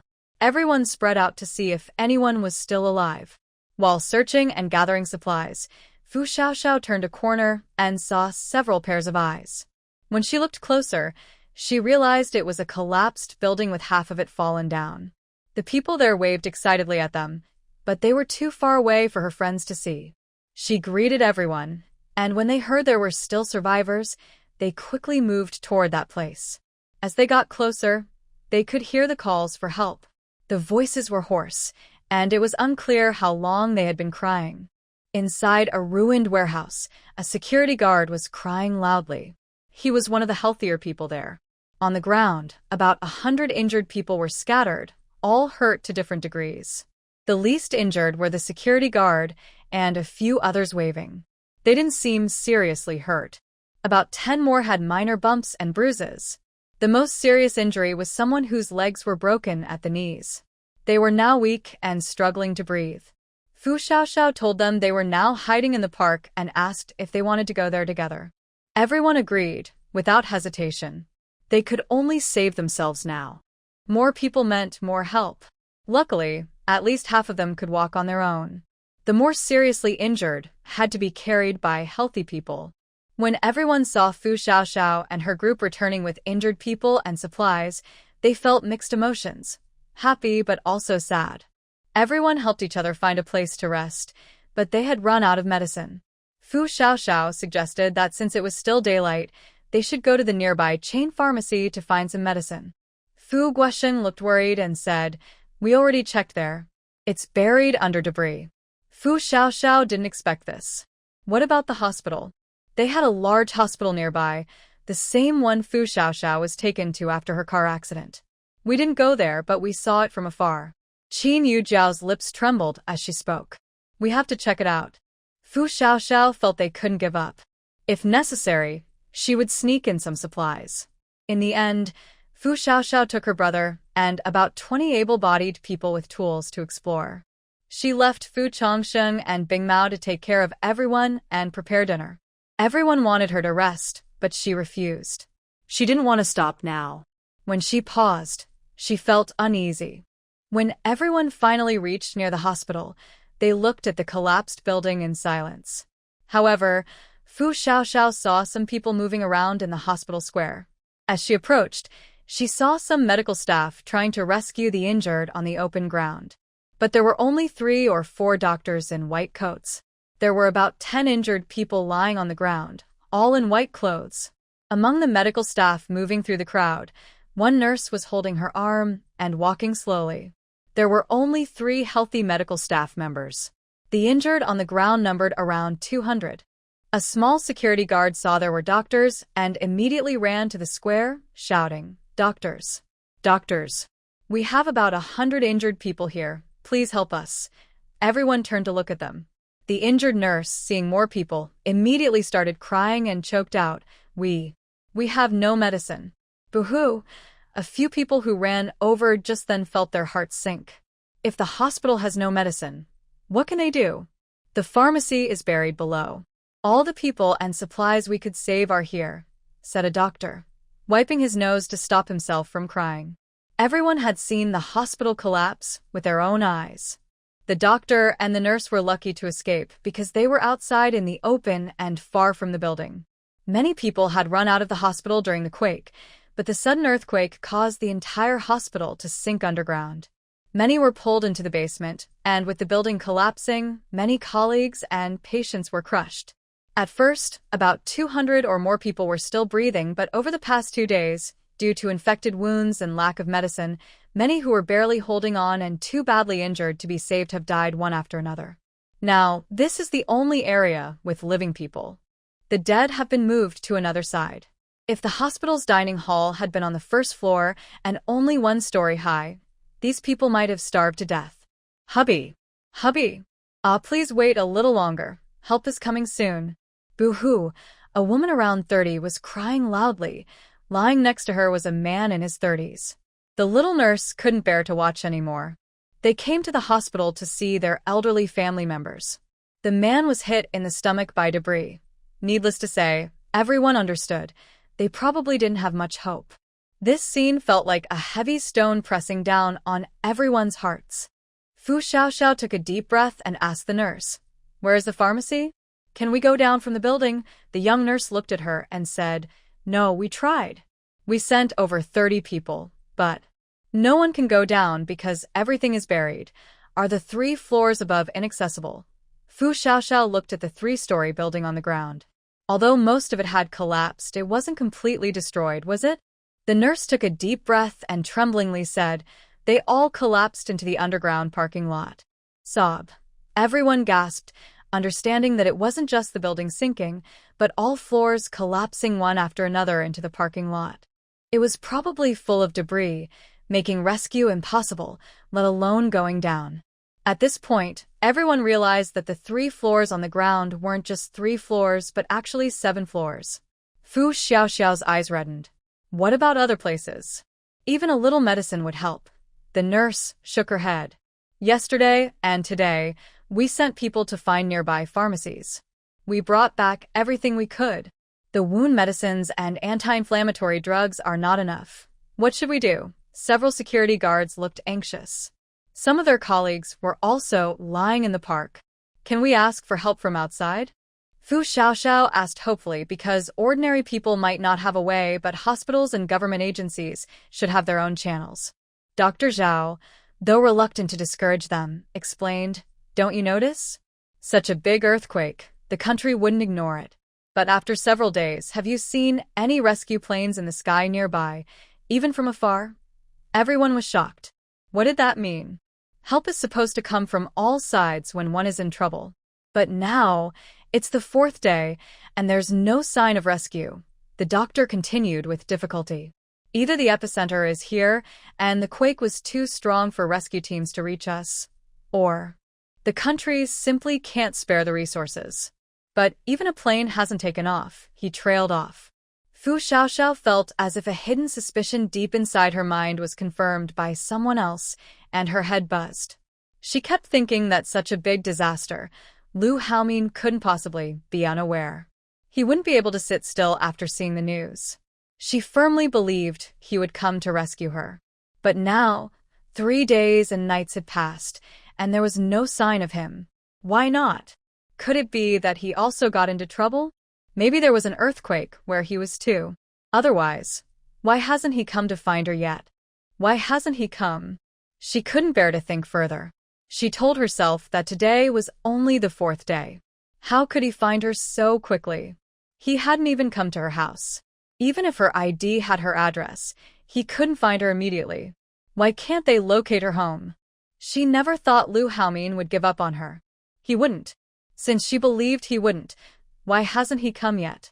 It felt like a never-ending cycle, constantly spinning in her mind, so she dared not think about it.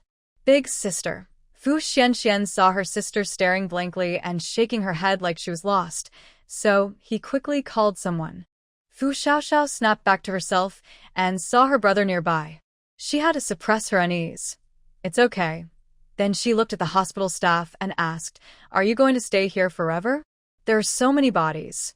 She believed no one knew better than the medical staff how dangerous this place was. Dr. Zhao sighed helplessly.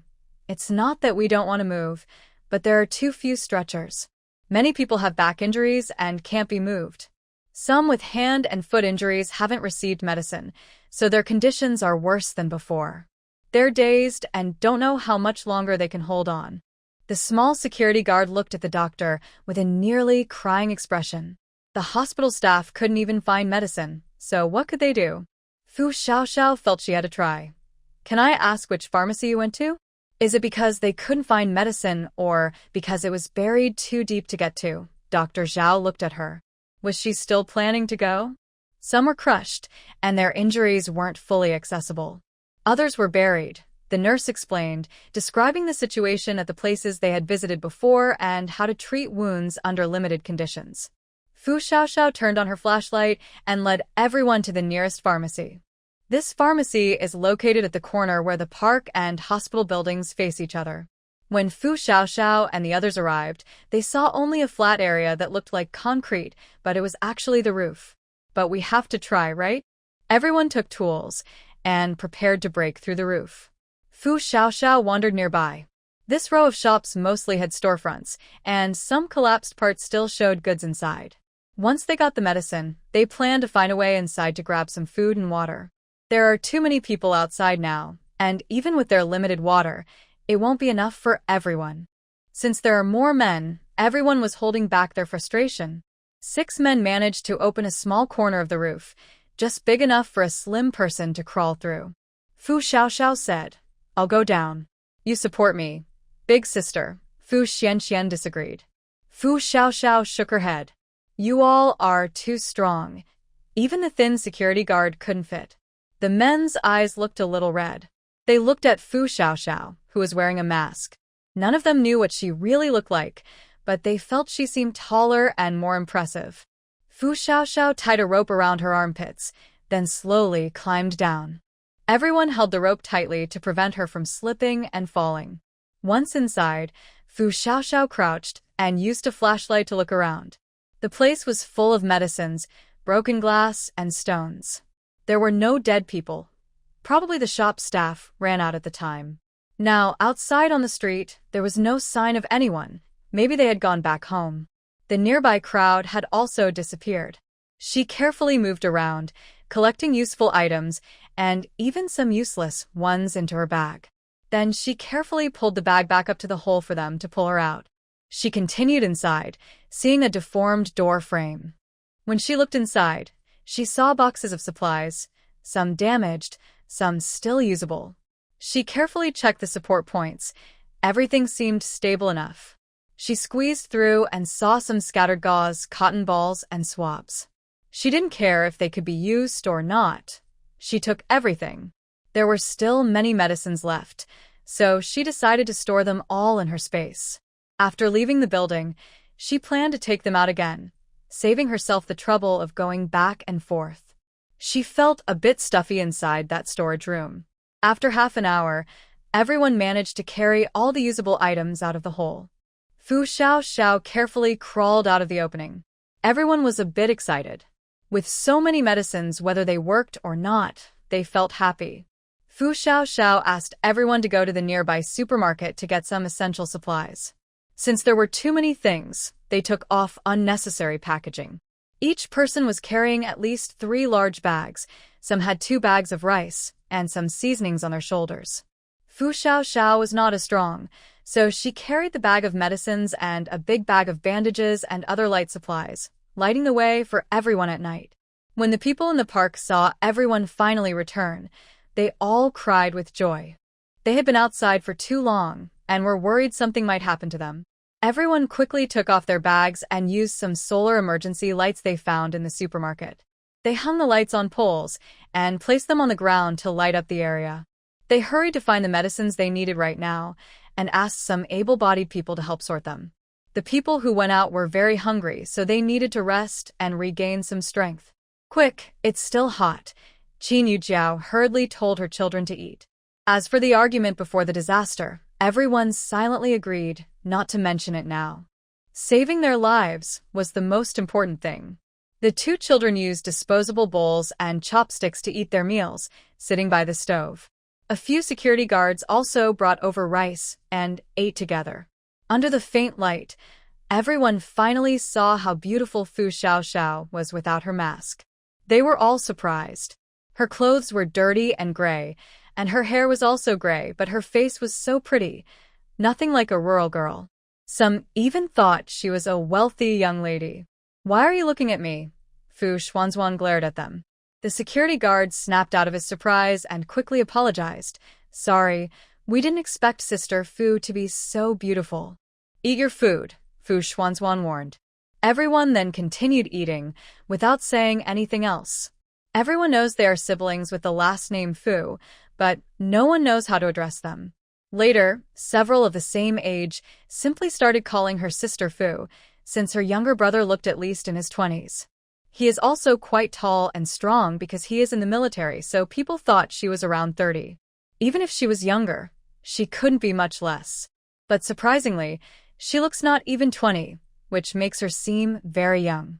After dinner, Xiao Xiao continued to wear her mask and handed out many masks she got from the pharmacy to everyone. She also had someone spray disinfectant around them. Better safe than sorry. By midnight, Xiao Xiao felt that the temperature seemed off. It was July, usually very hot, but these days, it felt cooler each day. It wasn't the breeze that made it feel cool, but the temperature change. It was subtle, but she could feel it. She didn't understand why she suddenly became so sensitive. She asked her brother about it. He said he didn't feel anything. Maybe she was overthinking? Since she had doubts, she took out an outdoor thermometer to check the temperature and recorded the data. Let the numbers speak for themselves. Meanwhile, in another part of the city, Shangguang City was being swept by a strong wind that shook the buildings, making an already fragile situation worse. Lu Haomin looked at the branches and debris flying outside the villa in the wind. His mood grew darker, and his eyes looked cold. His tense jaw and the aura around him showed he was holding back strong emotions that could explode at any moment. "Second brother, everything has been moved. We need to leave now. Hurry up, or it will be too late." Lu Haowen saw that Lu Haomin was standing still by the window, lost in thought. He knew he was still thinking about his future sister-in-law. He felt lucky. If it weren't for his brothers talking about marriage, he wouldn't have come back home early. Who would have thought that right after arriving, a big earthquake would happen? If he had come a little later, he might have been in real danger. Lu Haomin didn't move. He kept fiddling with the ring on his, not listening to anything. Lu Haowen knew he was upset, but there was nothing they could do now. Their family was lucky to have survived the earthquake. Nearly half of the people in the villa area had died. No one expected the earthquake to be so severe. On the first day, before the phone signals were cut, he received earthquake videos from classmates far away in Eagle Country and saw earthquake news from various countries. Soon after, the internet in Shangguang City was cut off, and they no longer received any outside information, including satellite calls.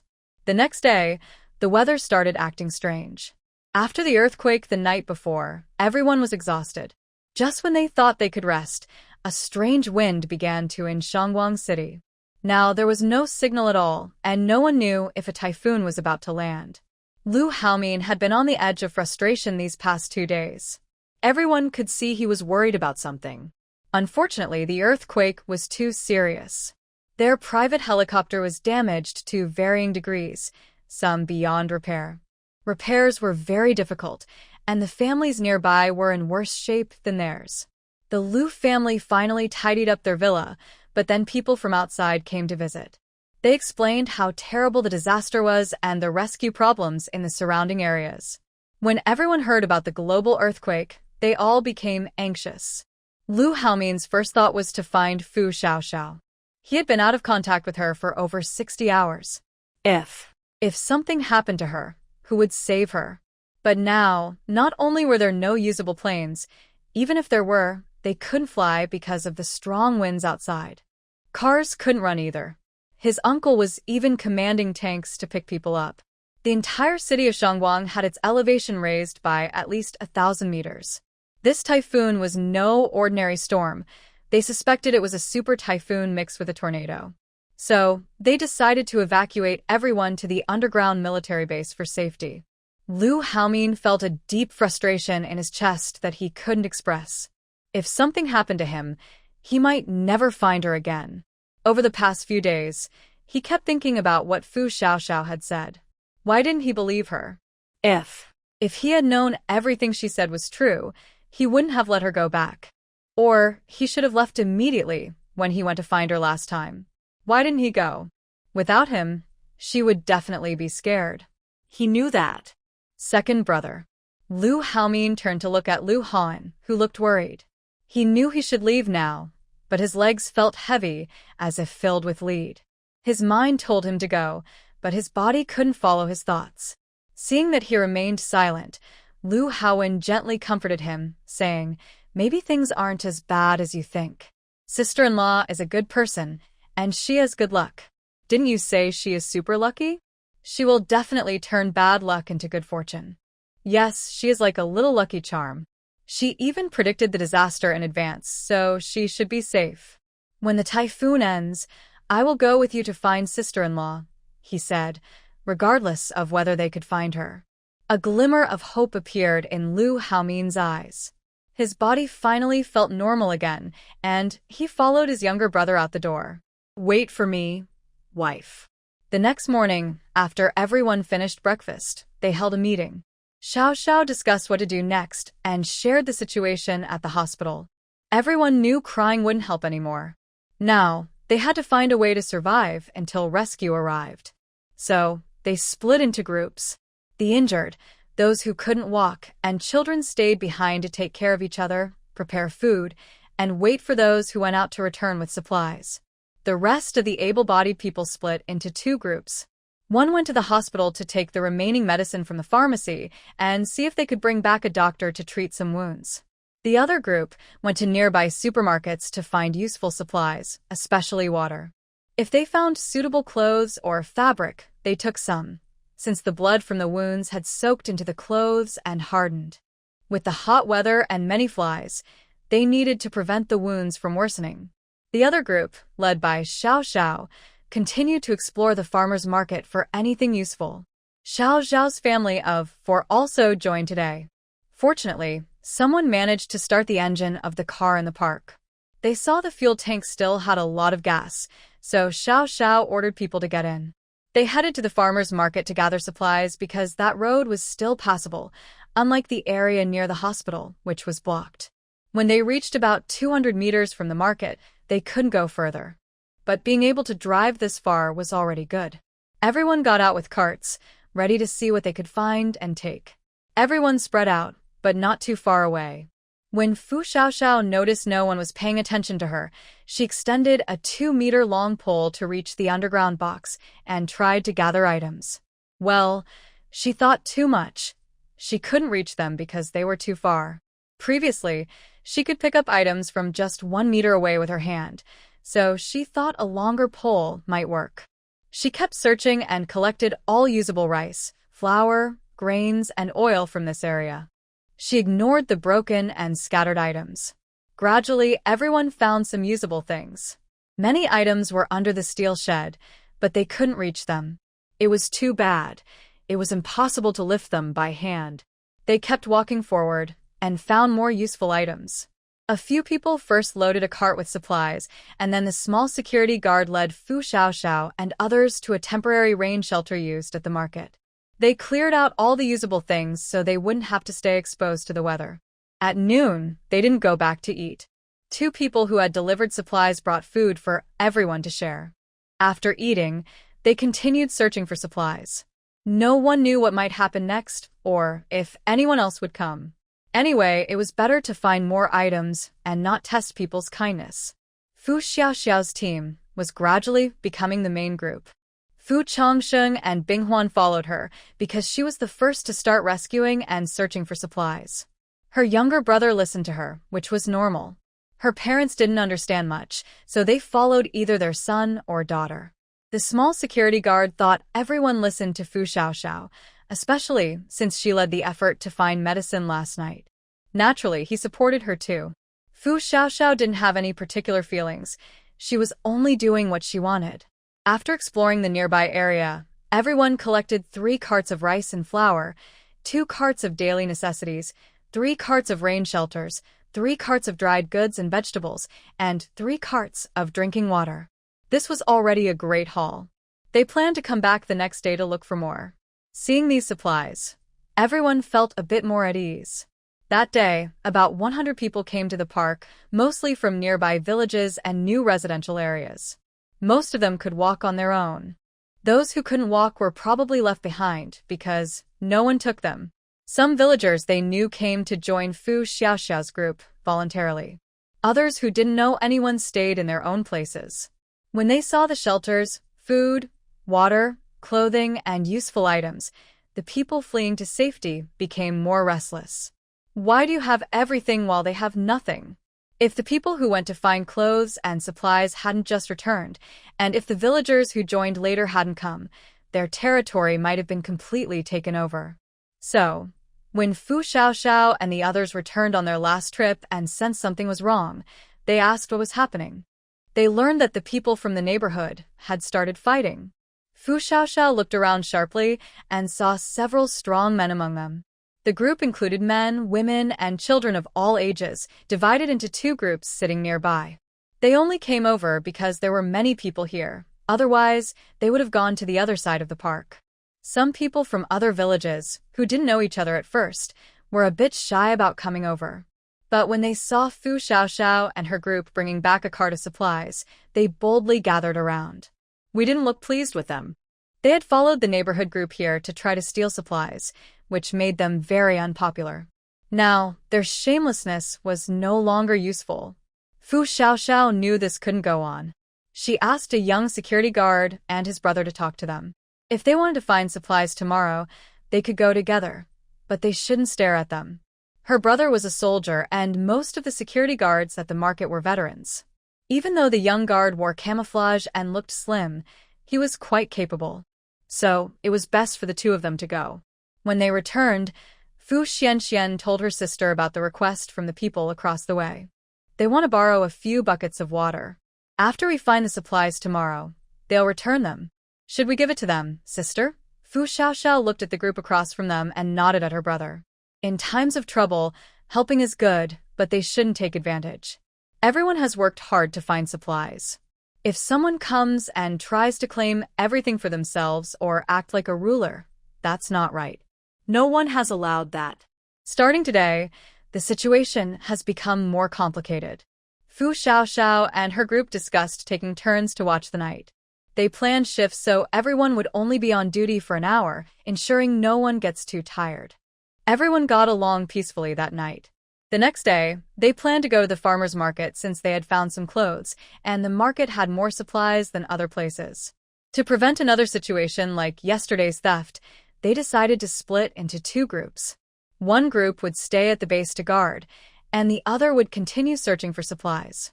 Today, Fu Xiaoxiao told her parents to stay at the camp. She took her younger brother, the small security guard, and over 70 others to the market. The rest stayed behind at the camp to guard it. Because new villagers joined yesterday, the total number of people here, including newborns, has reached over 300. With so many people, without a village chief or manager, chaos will only grow. Eventually, they won't need outsiders. They can manage themselves and avoid disaster. The 2 nearby villages that Fu Xiaoxiao and her group visited first decided to select a few capable young people. They initially wanted Fu Xiaoxiao to join, since she was one of the few clear-headed people. However, she wasn't strong enough physically and didn't want to spend energy managing. In the end, they chose Fu Chongsheng and Fu Xianxian. The small security guard and another strong, retired security guard from the market were chosen to manage the market, since they helped rescue the people inside. Later, the new villagers suggested a former village chief, Zeng Boxu, who was known for being a good person. In the end, Fu Xianxian and a few others led the management, with a small security guard and Zeng Boxu assisting.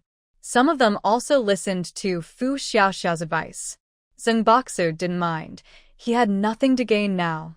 In future management, he hoped to help coordinate better behind the scenes. He wanted the young people to lead the way. As a man in his 40s, he no longer cared about power. He just wanted to survive with his wife and find his children. Fu Xianxian didn't know why he listened so much to his sister. Maybe because she had given him millions before, or because of blood ties, or because she seemed to have changed a lot recently. Anyway, he felt she was different now. He also remembered her constantly reminding him about their grandmother's dream. He didn't believe it at first, but now he had to. His sister was definitely different. Fu Xiaoxiao didn't care if the others could keep up. She and her group split into 2 teams and took cars to the market, leaving a few people to watch the vehicles in case others tried to steal them. She and the remaining people continued to clear the market, focusing this time on the daily necessities area. Last night, she noticed the temperature had dropped. It decreased by about 1 to 2 degrees each day. The change wasn't obvious, but they had to be prepared. Although there are many broken trees around the camp, they are not dry, making it difficult to set a fire. The smell and smoke are strong. She has a feeling that people from the hospital will soon start moving here. She needs to stock up more supplies to avoid future problems. She really wants the doctor to join them here, as they don't know what will happen next. Today, wearing a mask no longer blocks the foul smell. The smell has already drifted over, indicating that this place is no longer suitable for collecting supplies. So today, she must gather everything. Everyone pulls carts to find charcoal. After a long search, they barely gather enough for 1 cart. When they return, the residents from the neighborhood and other remaining villagers have formed a group of over 60 people, all searching for supplies in the food area. Fu Xiaoxiao and her group ignore them and continue toward the daily necessities area. However, they're stopped by someone from the neighborhood. "Can you lend us your truck a few times to carry supplies? I only need 5 loads. Fu Xiaoxiao looks at them and whispers to her brother. Fu Xianxian explains to the man, "We also need to carry supplies, and more people are coming later. It's inconvenient, but you can take the supplies outside. At night, we won't need the truck. How about that?" The man was a bit annoyed at first, but when he heard they could borrow the truck at night, he thought they could carry more things out. It would be better to make more trips at night than carry everything back on their backs. "There's a warehouse over there. There should be some rain shelters. You can go look for them," Fu Xianxian kindly reminds them. Since July and August are the flood season in Hualu City, everyone knows that these 2 months have heavy rain. They shouldn't cause trouble over rain shelters later.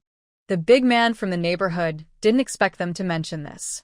He felt calmer and said, "Thanks, little brother.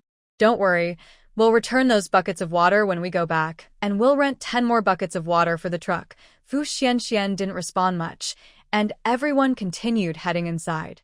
This time, they couldn't find much, only some daily necessities and half a cart of charcoal. There was no more charcoal left. After a few people carried the supplies out, they came back again. This time, they looked for water, food, dried goods, dried vegetables, and some seasonings, especially salt and sugar. They packed all the undamaged items they could find. Even if some were slightly damaged, they put the clean ones into bags. Fu Xiaoxiao reminded everyone that today might be the last day they come here, so everyone worked harder to search and gather. Fu Xiaoxiao didn't give up completely. After everyone finished searching, she took some items that others couldn't reach and left some for the people coming later. Today, they explored all parts of the market.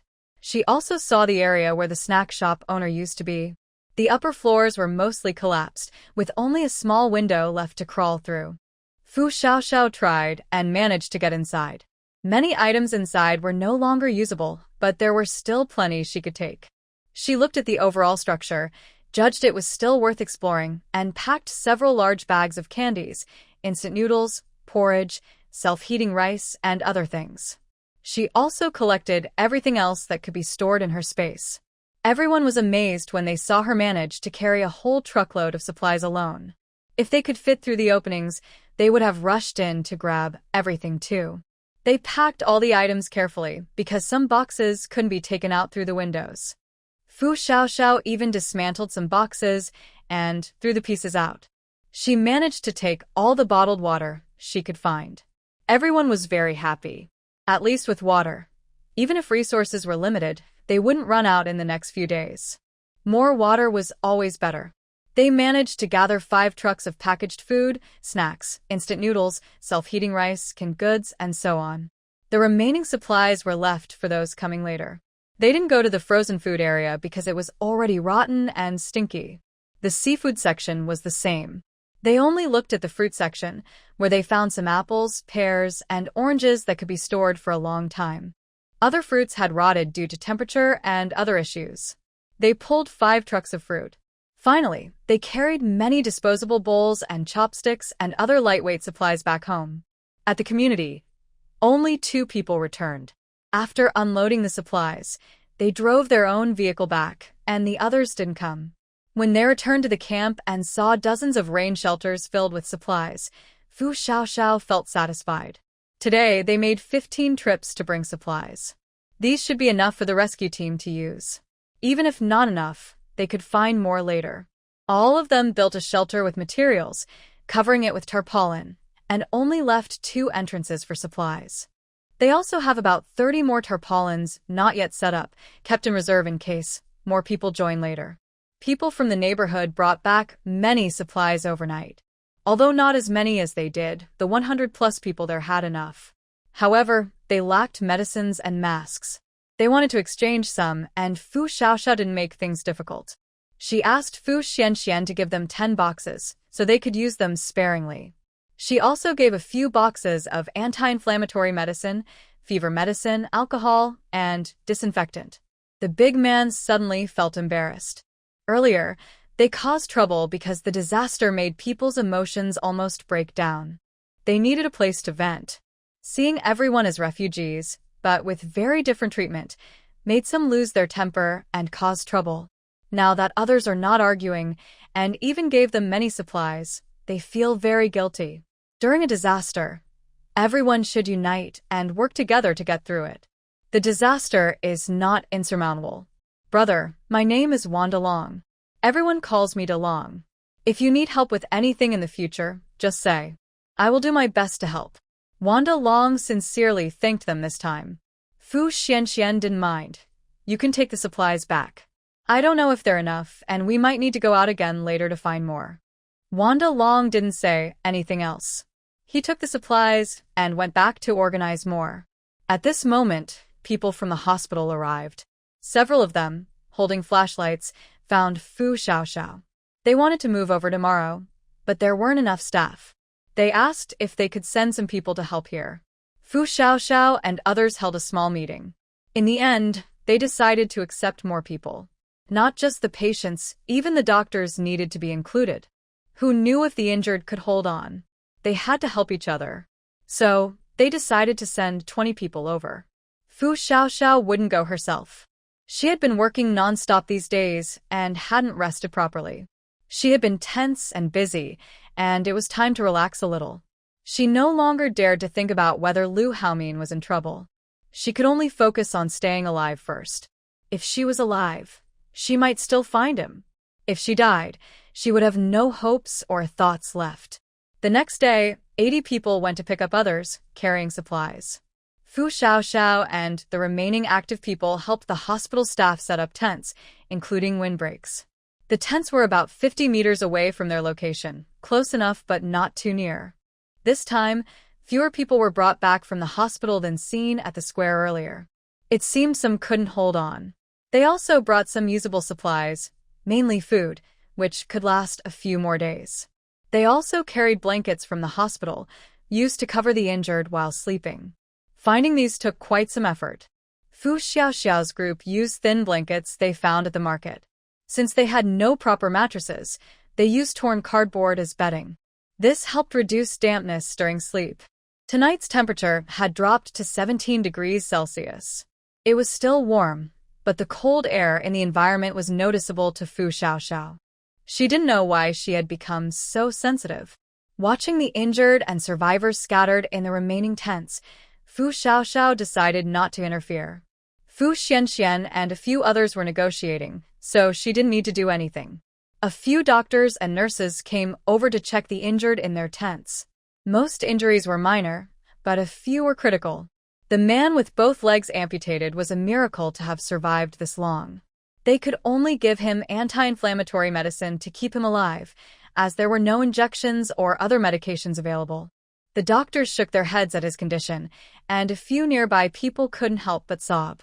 The doctor examined Auntie's waist. She could only lie there and see if her bones would heal. She was advised not to move much, since there were no metal pins to hold her bones together. Other injured, with broken hands or legs, were checked by the doctors. They used wooden sticks for splints and limbs that needed support. They had brought several rolls of rope from the market, so they had enough. The doctor also visited the nearby community shelter. The injuries there were not serious, and with proper rest, they would recover. Given the shortage of medical supplies, just surviving was good enough. Fu Xiaoxiao watched everyone busy working. She had nothing to do at the moment and realized she didn't want to be idle. When she was free, her mind started to wander. She needed to find something to do. "Dad, I'm going out for a bit," Fu Xiaoxiao said to her dazed father and prepared to leave. Fu Guosheng quickly reacted when he saw her riding the bike and hurriedly stopped her. "Wait, where are you going?" "Alone," Xiaoxiao nodded. "Yes, I'll go by myself." "It's okay. I'll just look around nearby." She hadn't ridden a bike in a long time, and when she got on, she felt a bit awkward. "Wait, how can you go alone?" "You know the situation now," Fu Guosheng said firmly. "I can't let you go alone. The disaster isn't over, and even if it ends, it's still dangerous. The terrain, environment, and other factors make it unsafe for a girl to go alone. Dad, I'm just nearby. Wait a moment." Fu Guosheng saw his son talking to a security guard nearby and shouted, "Xian, come here and go with your sister." He wanted to bring someone along because he didn't feel comfortable leaving her alone. His daughter's face stood out too much among the refugees. Luckily, the order was still maintained, and no one had noticed her appearance. Otherwise, he had a bad feeling that things wouldn't go smoothly. Xian happily ran back. His head was no longer wrapped in a white cloth, just a small piece of gauze, and he looked much healthier. Fu Guosheng handed the bike to Xian. "Take your sister for a quick ride and come back immediately." He knew his daughter hadn't been in a good mood lately, so it was fine for her to get some fresh air now that things were calmer. Xiao sighed helplessly and sat on the back of the bike, letting her brother take her out. She didn't have a specific place in mind, so she let her brother ride around wherever he wanted. Xian also knew his sister wasn't feeling right inside. He didn't know how to comfort her or what to say, so now whatever she asked him to do, he just did. Xiao looked at the park's once beautiful trees, which had been uprooted. The pavilions and structures had collapsed. Some green plants, scorched by the earthquake and the recent sun, had turned yellow and withered. Even the goats they brought back earlier could only nibble on dry grass and leaves. The road they were riding on was no longer smooth. The uneven terrain almost made Xiao's stomach churn. Thinking about it, she immediately jumped off the bike and vomited. Xian was startled, thinking something was wrong with his sister. After drinking some water, Xiao felt better. But she didn't want to sit in the bike anymore. She was feeling very nauseous. "Sister, are you still upset with Mom?" Xian finally asked the question that had been bothering him for days. Mainly, he wanted to know why his sister hadn't spoken to their mother since the earthquake. Xiao paused for a moment. She hadn't really thought about this before. Turns out, she had been avoiding it all along. Is that wrong? Maybe not. But she definitely held some grudges. Right now, she felt complicated, like she didn't want to bring it up or talk to their mother. Still, if their mother spoke to her, she would respond calmly, without emotion. "I don't know," Xiao said honestly. She wasn't sure how to answer. Xian tried to comfort her, but didn't know what to say. "It's like we can talk normally, but I don't want to share my feelings. Just like acquaintances," Xiao explained. "Let's go," she added, feeling better now and wanting to walk around more. Xian had no choice but to follow. They started talking about their feelings. Xian asked, "Does your brother-in-law treat you well?" Xiao smiled slightly. "Yes, very well. Really well." Thinking about it now, she felt happy. Xian didn't know what else to ask. "Who is the one who suggested you get married?" Xiao replied. "My brother-in-law." Xian asked, "How long were you together before he proposed?" Xiao Xiao thought for a moment. A little over a week. Xian was surprised. A week? How did you meet? She explained. We met because of a car purchase. Xian looked puzzled. Really? That sounds a bit childish. Maybe. It was a bet between him and his friends. Xian was silent. So, your brother-in-law bet his friends he could win you over, and then you started dating. Although it was different in nature, that was basically how they got together. Xiao Xiao nodded. Not exactly a bet, but close. He was selling a car, and I saw the message, so I agreed to meet and talk. She remembered their first meeting and found it a bit funny. Xian looked at the smile on his sister's face and suddenly wondered if he should ask more. She clearly liked her brother-in-law a lot. Even now, just thinking about him made her happy, and she seemed to savor those memories. He has also been in love before. His first love was in the military. If his partner's family hadn't disliked the long-distance relationship and lacked money, they wouldn't have broken up. This year, his ex-girlfriend got married, and she even sent him a message saying she was getting married, but also asked him to wait for her. Haha, even though she's about to marry someone else, she still wants him to wait. Now, he feels a bitter taste in his heart. Where is your brother-in-law from? Shangguang City. Suddenly, Fu Xian thought of a question. Shangguang City? Is your brother-in-law in Shangguang City now or Hualu City? If he's in Shangguang City, that's good, because it's far from Hualu City and probably not in the earthquake zone. But if he's in Hualu City, then… Fu Xiao knew what he was thinking. He's in Shangguang City, but is it really safe in Shangguang City? Fu Xiao didn't want to think that way, but she couldn't help it. Today is the 7th day after the earthquake. Every day, the phone signal is out of service. Calling emergency numbers like 110 doesn't work. They haven't received any radio station signals either. They have no idea what is happening outside. Second brother. That's enough. Lu Haowen watched his brother punch the sandbag wildly. The bag was already torn, but he still didn't stop. It was clear his brother was in a bad state. Lu Haomin's eyes were red, and his chest was heaving heavily. When he heard his brother's voice, he stopped in front of the leaking sandbag, gasping for air. He didn't want to stop because he knew that if he did, he would start thinking. Today is the last day of the golden rescue window. What if Fu Xiao really got hurt? How could he stay calm here?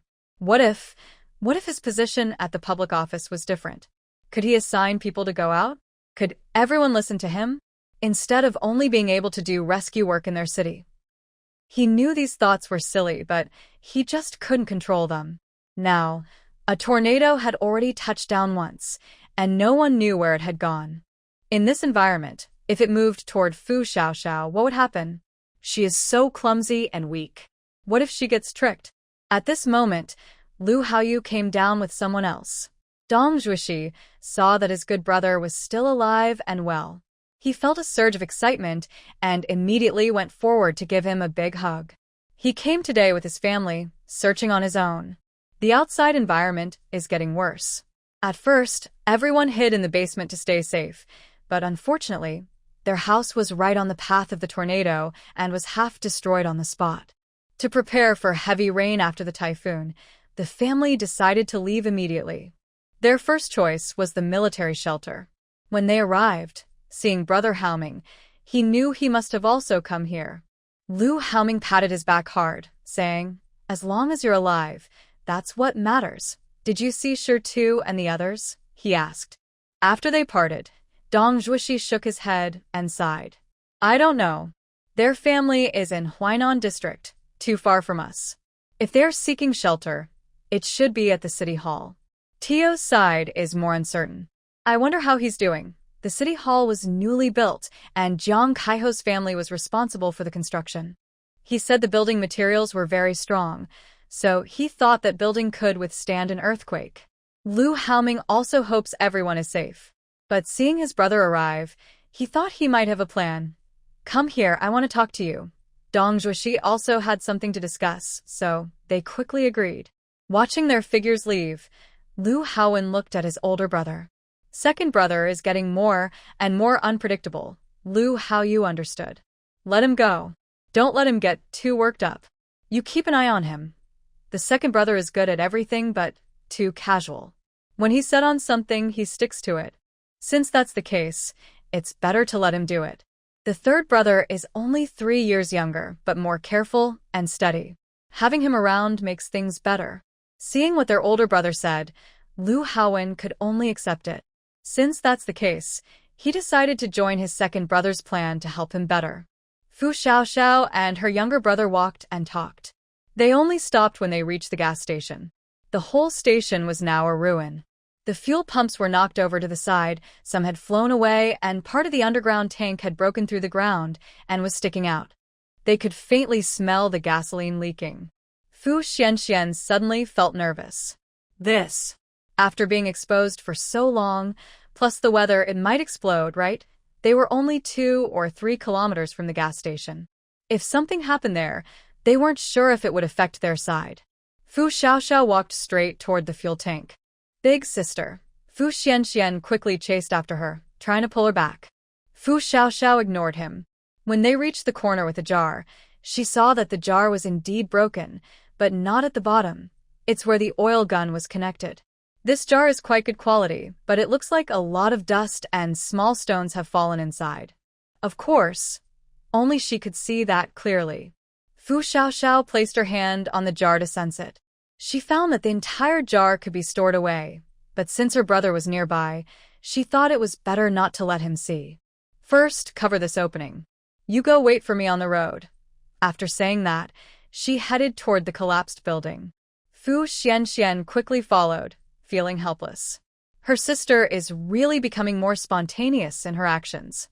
Together, they tore off a piece of the rain shelter.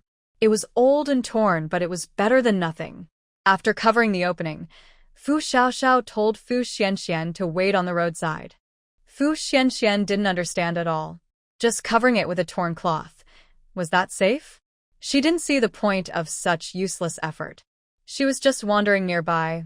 What's the use of that? Fu Xiaoxiao didn't care what Fu Xianxian thought. Using the shelter as cover, she carefully stored the entire jar into her space. She was worried that if she suddenly disappeared with a large chunk of it, the ground might collapse. So, she moved very slowly.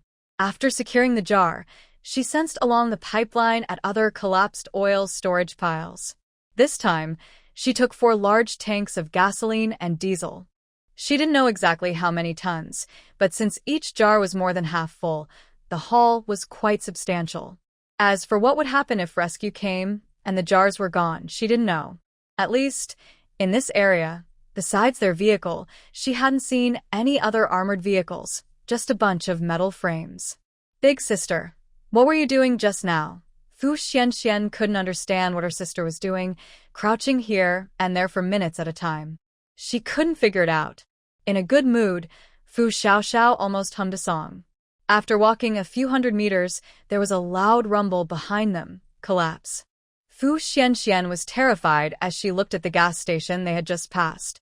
Did they just go through a near-death experience? At this moment, she didn't know how to describe her lingering fear. Still shaken, she looked at her sister with a stunned expression. Xiaoxiao felt a bit guilty as she touched her nose under her mask, then took out a small token.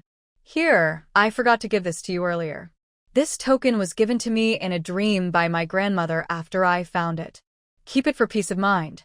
Xianxian looked at the jade pendant handed to him. It was plain, rectangular, smooth, and made from very good material, even without any patterns. Grandma asked you to find this?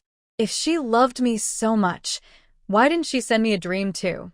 Thinking about his sister saying Grandma had sent her dreams, but since Grandma passed away, he had never dreamed of her. Maybe because you're a guy and the genders are different, Xiaoxiao casually replied, not knowing the real reason. Xianxian looked upset, but still put the token on. Did Mom and Dad also get one? He asked, seeming to remember that his sister said she forgot to give them theirs, not him. Xiaoxiao nodded. It should have been given to you a month ago.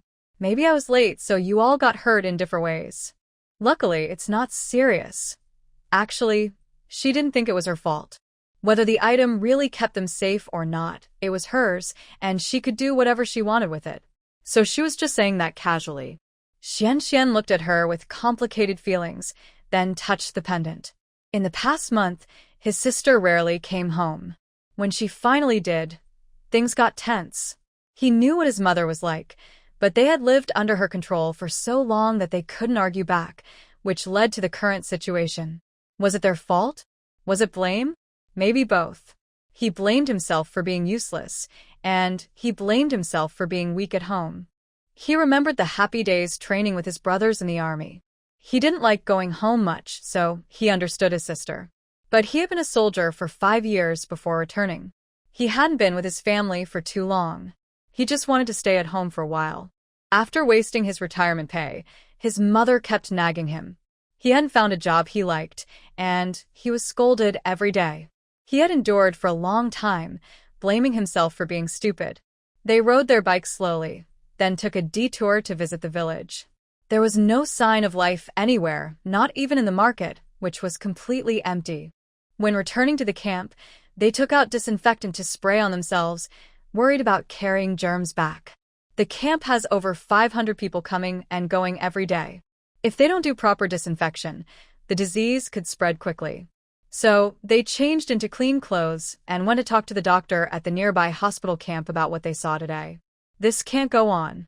There are too many bodies and cremation isn't practical, they said. They had planned to cremate the bodies when they arrived, but due to various reasons, they decided to wait until everything was settled. What about other areas? Rescue efforts are slow. A week is manageable, but what about 2 weeks? A month? There are only about 500 survivors in their area. They don't know what's happening further away. The roads are difficult to travel, with cracks that are impossible to cross.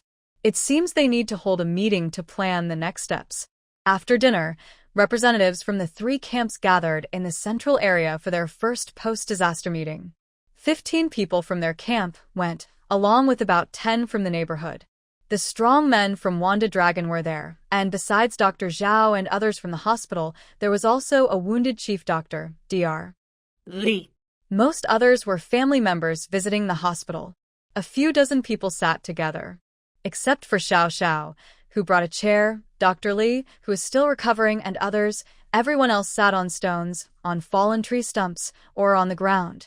Whatever they could find. They set up a solar-powered light, and without formalities, they got straight to the point. Everyone has seen it. The survival rate here is very low, less than 1 in 100. We don't know when help will arrive. Besides saving ourselves, we have no other options. Dr. Li leaned on his chair and said heavily, "We must help each other, or more people will die." Xiao Xiao also shared what he saw during his outing today, including the condition of the bodies, and told everyone that the bodies were starting to decay. Dr. Zhao also shared his opinion. "I sincerely hope everyone can let go of their prejudices. Whether you are villagers, workers, bosses, or from any profession, many of us have lost loved ones or friends. Everyone is worried about their families. But right now, we must stay alive. Relying on just one person's strength won't be enough to survive this earthquake. You might think you've collected enough supplies to get through the next 10 or 15 days, but what if help doesn't arrive in a month?" A villager from the neighborhood thought the doctor's words were too alarming. "How could the country abandon us?" Xian looked calmly at him. "The country won't abandon us, but what if the country is overwhelmed?" This statement made everyone pause. What does it mean? Overwhelmed? Could this earthquake be not just a problem for Hualu City, but for the entire province or even neighboring provinces, or the whole country? If that's true, then, do we still have hope? Seeing everyone's emotions start to break down, Xian quickly said, "Of course, this is just the worst-case scenario. But the earthquake scope is definitely large." Wanda Long looked at them and asked, "What do you all think we should do?" Dr. Zhao calmed himself and continued, "I hope everyone who can go out will organize and spread out to check the situation. I estimate we can't stay here forever. We need to find more supplies, especially medicine, disinfectants, and similar items. As for the vehicles, everyone saw the damage. With the destruction visible even at a glance, even if there were cars, where could they go? This feels like the end of the world. Are we even allowed to live anymore?" A woman from the hospital staff couldn't hold back her tears. She had come to see her partner at the hospital. Coincidentally, her car was parked outside in an open lot, not underground. When the earthquake started, she was on her way to get her car. When she woke up, everything around her was in ruins. Forget about cars. Being alive was the only blessing. But the hellish scene around her made her feel hopeless. Going home was difficult, let alone knowing if her family was trapped underground or turned into rubble. Some strong men also started crying. Who doesn't have family? But traveling alone was very hard. They had tried to go back before. Some people managed to find ways to return home, while others did not. Those who returned mostly found their homes either destroyed or filled with dead bodies. The few survivors they found were often injured or unable to move, sometimes blocked by large cracks or too far away to reach easily. For various reasons, everyone gathered here. Wanda Long and a few strong men were having a meal and drinking with friends on the day of the earthquake. Because they were in good shape, they ran to an open area in the neighborhood when the quake hit. Sadly, one of their friends was crushed and died instantly. There were more survivors in their neighborhood, but most couldn't move. Maybe because it was a new community, they couldn't find many useful supplies after searching for a long time. After 2 days of struggling, they finally moved here on the 4th day with those who could still walk. He was a simple man who didn't understand big ideas, but he listened when educated people spoke. "What do you think we should do now?" he asked. His friends agreed. If it really was the end of the world, they couldn't just fight alone. It was better to work together. Everyone shared ideas. Those who weren't very smart could help with strength. In the early days, they wouldn't starve because they had enough food.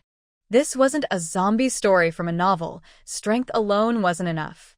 They could fight, but only against weaker, ordinary people.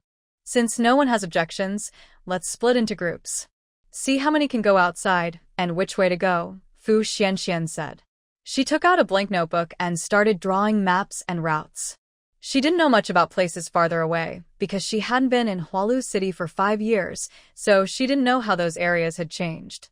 In the end, over 200 people joined the search. They were divided into 10 groups to go out. Fu Xiaoxiao stayed with her brother's group, while everyone else, whether injured or not, stayed behind at the camp to guard it. The next day, before leaving, Fu Xiaoxiao took out the remaining Hetian jade to let her parents choose what to wear. She let them decide, following her usual way. Finally, Fu Guosheng chose the peace pendant, and Qin Yujiao picked a Buddha statue. She originally wanted to choose a bracelet, but she felt it wouldn't look good on her and it was inconvenient to wear at this time. As the saying goes, men wear guanyin, women wear Buddha, and the Buddha statue isn't as valuable as the talisman or the peace pendant. So, she thought this was a good choice. She decided to leave other options for later. Xiao Xiao put the remaining items into her backpack and was about to leave with her brothers. Qin Yujiao quickly stopped her and said, "Wait, are you really taking these things out like this? Can I keep them safe for you here? It's not convenient to carry such valuable items. What if they get lost or broken?" Xiao Xiao didn't reply but looked at her quietly. Qin Yujiao felt a bit embarrassed. In the end, Fu Guosheng tried to smooth things over, saying, "Xiao Xiao has carried them for so long without any problem. Don't worry so much." Qin Yujiao could only mutter to herself, thinking that this kid had really grown up and no longer listened to her. Xiao Xiao ignored them and strode out from under the shelter. Their group was heading toward the city center. Each person carried some bags of food and water, made from simple backpacks suitable for those with injured legs but still able to sew. The supplies were enough for a day, and it would be even better if they could bring back more supplies. This time, they went on foot because even bicycles couldn't go far and some places required climbing. Along the way, they saw a few people here and there, but not many. After walking for over 2 hours, they finally reached an organized survivor camp. When the others saw them, they thought they were rescue teams. After asking, they found out they were about the same as everyone else. So far, there were about 100 survivors here, with only around 20 in good condition. 10 others were seriously injured and close to death. It was the 8th day, and everyone was holding on, hoping for rescue. There was at least one doctor here, but they lacked medicine. They searched nearby for supplies, but too few people could go out to find resources. Some had to stay behind to take care of everyone. It was a sad situation, with tears everywhere. Everyone knew they were at the park, and some wanted to go there, but there were too many injured. Just finding enough food and water to feed everyone was already good. The road was very difficult to travel, sometimes requiring detours to get through. Everyone didn't have a good plan, but the area was already very smelly, so they had no choice but to go. After discussing, they decided to move forward because the park was still quite large, and there weren't as many corpses as here. Fu Xiaoxiao took the chance to ask where the people around here had come from. This way, she could gather some information and decide which way to go later. A young man, about 20, tearfully told them, "If you want to go to the city center, actually you shouldn't expect too much. Haven't you noticed we can't see the tall buildings of the city center from here? Boo-hoo." He started crying again, then continued, "Did you see that pile of dirt wall over there?" Fu Xiaoxiao looked in the direction he pointed. Sure enough, she saw about a 10-meter-high dirt wall, like a broken piece of land pushed up. From afar, that line between the land and sky looked quite shocking. She wondered if the ground in this area had sunk or if the land in the city center had risen. Now, hearing the young man say this, it seemed there was a problem. Tears fell from the young man's eyes again. "The city center is gone," Fu Xiaoxiao asked curiously. "What do you mean the city center is gone?" The young man wiped his tears and said, "I'm a climbing enthusiast. These days, besides searching for survivors and supplies, I also spend a day climbing to look over there." Over there. It turned into a big valley. Boo-hoo, I didn't see any sign of the city center. Everyone knew about this incident. When Fu Xiaoxiao and the others heard it, a cold shiver ran from their feet to the top of their heads. Fu Chongqing's trembling lips asked, "What? What do you mean, the city center is gone?" A wave of sadness filled everyone's hearts. The young man, tears still falling, described what he saw. He said he had gone up again yesterday, with some people. There were no signs of living people up there. Maybe they were pushed down into the valley or buried under buildings. The bodies on the ground weren't many, but they weren't few either. You all go back first. I want to go see for myself," Fu Xiaoxiao hoarsely told her brothers. She wanted to go and see. She had to see. Big sister. Fu Xianxian couldn't let her go alone. "I'll go with you. I want to see too. My sister's house is over there. We're going too." They also wanted to go see the situation, but they couldn't bring themselves to give up. "How can you go there? And how will we move everyone?" a big sister asked anxiously. There were already few people, and whether the injured could be moved at once was uncertain. If they all left now, what would happen to those left behind? Isn't that a waste of time? Fu Xiaoxiao ignored her and pulled down her hat, then looked at the young man. "Can you tell me where you went up from?" This way, they could save time on exploring. The big sister saw no one was paying attention to her and immediately started crying and shouting, accusing them of being unkind, disrespecting the elderly, and even moral coercion. Fu Xiaoxiao didn't indulge her. She drew a knife and pressed it against her chin, startling the crowd. Everyone quickly tried to stop her. It's not that serious. Everyone is overwhelmed by the disaster now. Sister, just ignore her. She's just glad to be alive after all this. Don't get too aggressive. Young lady, don't play with knives. Those who survive are the lucky ones. Don't fight among yourselves. Beauty. Don't be impulsive. Let's talk calmly, sister. Fu Xianxian was also frightened. She never thought her sister would draw a knife without warning. That was something new. Fu sister, don't argue with her. Fu Chongqing and others quickly tried to calm her down. People still hadn't fully escaped the chaos of social order, and most still followed the rules. It wasn't worth risking lives over such things. The big sister shivered. Usually, she was bold and unruly, but now, after barely surviving the disaster, she was very cautious about her life. Big sister. I put down the knife. I won't say anything more. I was wrong. Fu Xiaoxiao looked at her sharply. Some people are like that. If she's tough, you need to be tougher. After all, the tough ones are the ones who don't fear death. She used to be too gentle, but now, maybe because space gave her confidence, she realized she had changed. She became more relaxed and felt that if she didn't stand strong, she would be passive. Want to go to the park? Watch your words. Either wait or climb over yourself. Fu Xiaoxiao slowly put away her knife, glancing at him sideways. The young man saw her put away the knife and quickly explained the route to them. Fu Xianxian told them to wait here and said they would bring everyone back to the park camp after they returned. Otherwise, they should send a group of people ahead on their own. Fu Xiaoxiao ignored them, took her knife, and left with her people. After giving instructions, Fu Xianxian quickly followed. Now, everyone's eyes on Fu Xiaoxiao were different. Her confident attitude was very impressive. She looked quite cool, especially considering she's small, but very fierce. Fu Xiaoxiao didn't care what they thought. She was eager to climb that earthen wall. It looked close, but they had already walked nearly a kilometer, and the wall was almost 20 meters high. They found a route the young man pointed out and took over an hour to climb up one after another. Looking at the scene before her, Fu Xiaoxiao's heart sank a little. This canyon. Is it really a canyon? It is huge, and it's impossible to estimate the distance across. It's at least 5 kilometers to the other side. There are no signs of any buildings on the opposite side. From afar, it looks like a plain with very few trees. The ground is quite flat, but it doesn't look like any part of Huayu City. Looking further to both sides, it seems endless. Walking 200 meters forward and looking down, the deep resembles a giant beast's maw, sending chills down the spine. This was probably the old city moat of Huayu City. It's the same river view Fu Xiaoxiao saw in the city center before.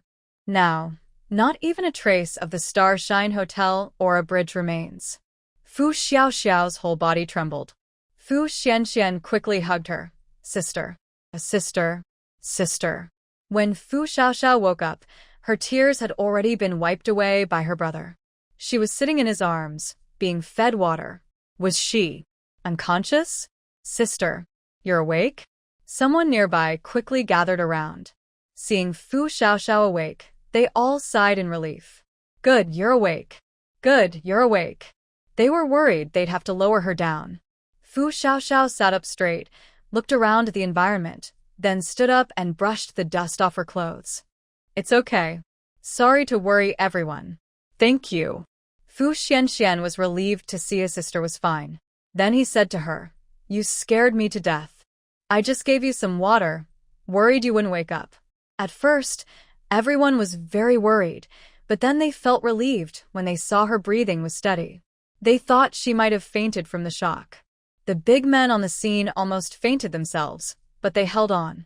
Seeing the bugs and flies on the nearby bodies made everyone feel sick, so they quickly found a relatively clean spot to stay. Since she was okay, everyone didn't just sit around. They looked nearby to see if there was anything they could collect. The friend searching for his sister couldn't tell where her rental place was. There was nothing left around. After walking quite a distance, they found some buried shops. With everyone's effort, they managed to dig up some useful items, including medicines from 2 stores. Fu Xiaoxiao looked across the river again, then took out her phone to record the scene. Everyone watched with envy. Most of their phones were lost or broken. Sometimes, even the working ones had no battery. It seemed they would need to borrow a charger when they got back. Even without signal, phones could be used for recording. Sometimes, they saw things that were hard to describe when they returned. Fu Xiaoxiao also wandered around a bit. The ground was uneven but not too bad. She noticed there weren't many supplies nearby. Most had already been dug up by their group. But just because they couldn't get more didn't mean she couldn't. She saw a collapsed baby and mother store. She had many of these items, but they weren't obvious. Now, she could gather some for the newborn in her village. She examined the collapse and saw a wall that was a bit dangerous. If she didn't touch it, she could go inside to collect supplies. Thinking this, she decided to do it. But before stepping in, she was suddenly pulled back by her brother, Fu Chongqing. Sister Fu, are you crazy? How can you go in there? We just tried earlier. He also wanted what was inside. His son had just been born, and they didn't have many things. He wanted those supplies more than anyone. Fu Xiaoxiao reassured him, but everyone else was warning her not to take risks. Fu Chongqing was so worried he almost cried. Sister Fu, I know you want to help my son, but I want to help him even more. I can't do it myself. Please don't take any chances. Fu Xiaoxiao sighed. I can get what's inside. I'm small and know how to get in. Do you think I would risk my life for nothing? Fu Xianxian was also anxious. Sister. Let's keep looking. There must be more. There's no need to give up. I said it's okay, so it is. You guys stay outside and watch for me. Be obedient. Sister, think about brother-in-law. You like him so much. You haven't even gone out to find him yet. Didn't you say you want to get married? The families haven't met, and the marriage certificate isn't signed. What if a new person appears next to brother-in-law? Fu Xiaoxiao. If you can't speak, just stay silent. Forget it. Since that's the case, I might as well look around again. If not now, I might not get another chance to gather supplies later. I have a feeling that if I don't collect the materials now, I might never have the chance again. I don't know if there are people inside. The young man who came up earlier was frightened by what he saw. After going down and telling everyone, he brought 2 more people back. They didn't find much nearby, so they left. There are too few people to work together on digging, and they didn't go farther because there's no need to go far. Some things are underground too, so why go farther away? Xian, you take people down there. I won't be coming back tonight. After thinking it over, Fu Xiaoxiao still wanted to explore the area. There are many shops by the river, and she wanted to see if there was anything worth digging up, like bodies. It's gross, and seeing it makes her want to, but she's gotten used to it. As long as she keeps her distance and wears a gas mask and protective suit, it should be fine. Fu Xianxian really admires his sister. You're a girl, and with the current situation, how can I let you go alone? Everyone didn't expect her to say that and tried to persuade her. Fu Xiaoxiao didn't say anything. She bent down and picked up about 10 stones. Then, nobody knew how she shot them out. When they saw that one wall was still standing after a loud rumble, they all stared in shock. Then they looked again, and everyone saw her pick up another handful of stones. Puff, puff, puff. This time, although they didn't see it clearly, they heard the stones hitting the broken half of a thick tree trunk. Creak, creak. Everyone's mouths were wide open. For the first time, they couldn't believe it. But what about now? This. What is this? A finger strike? A Zen finger? A quick draw skill? Everyone suddenly looked at Fu Xiaoxiao. She clapped her fingers and said, Do you think I should be afraid? Everyone. They didn't know what was happening. Anyway, even we are a bit scared. But wow, so impressive. What did they see? Is this really real?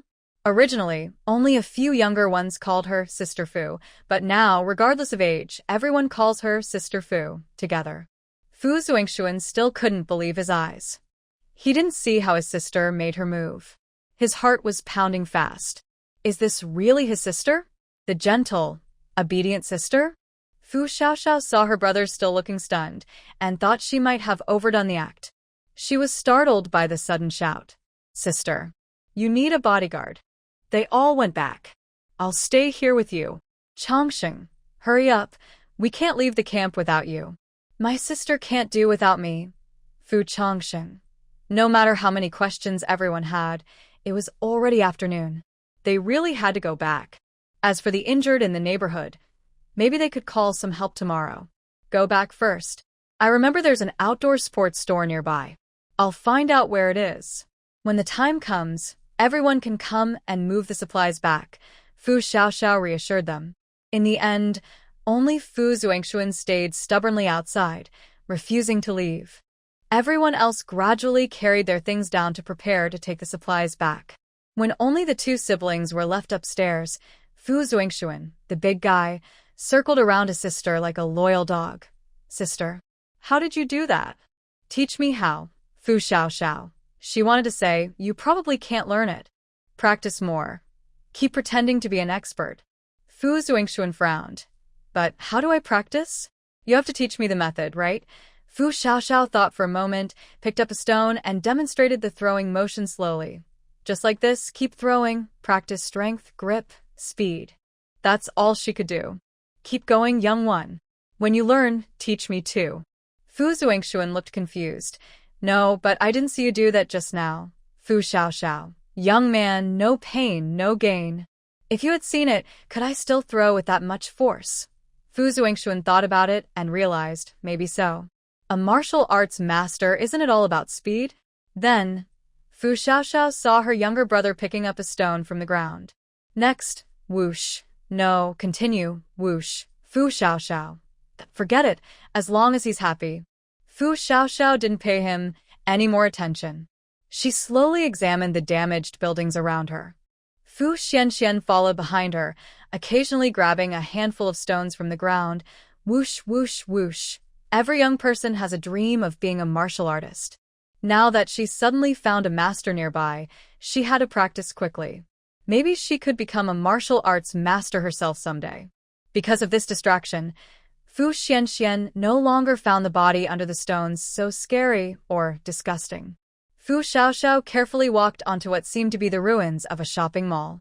It was an old mall, at least several decades old, with 6 floors. It was a landmark building in Hualu City. At this moment, there was nothing visible below. Fu Xiaoxiao remembered that the top floor of this mall sold outdoor gear. She looked around carefully, but didn't see anything unusual, except her silly brother still practicing nearby. Fu Xiaoxiao. She never expected her brother to be so silly. She had been thinking about whether to reveal herself at this moment. Sometimes, she needed someone to cover for her. Her parents definitely couldn't do it, and her brother. Forget it. She'd pick the less short one. After all, the most suitable person wasn't here right now. Xianxian, I have something to show you. Fu Xianxian quickly and carefully stepped onto the ruins. Stand on that spot. Fu Xiaoxiao pointed to a flat area on another part of the ruins beside the mall. Fu Xianxian obediently went over. Of course, a master's guidance is important. If he didn't listen, how could he learn? As soon as he stood still, Fu Xianxian saw the ruins near his sister gradually disappear as she approached. Fu Xianxian. He reached out and roughly wiped his face, pulling down his mask, but he had to look again. Fu Xuanxuan's legs went weak. The ground hadn't collapsed. His sister was still there, but was he seeing things? It seemed that wherever his sister passed, things disappeared. Then he saw the damaged supplies below. Fu Xuanxuan swallowed hard. He was feeling a bit overwhelmed now. Who could save him? Xiaoxiao Fu slowly walked over to Xianxian Fu and looked down at him, lying on the ground. She said, "Did you see that?" Xianxian Fu nodded quickly. Are you really my sister?" Xiaoxiao Fu paused. A small slap landed on her head. It hurt. Yes, she was definitely his sister.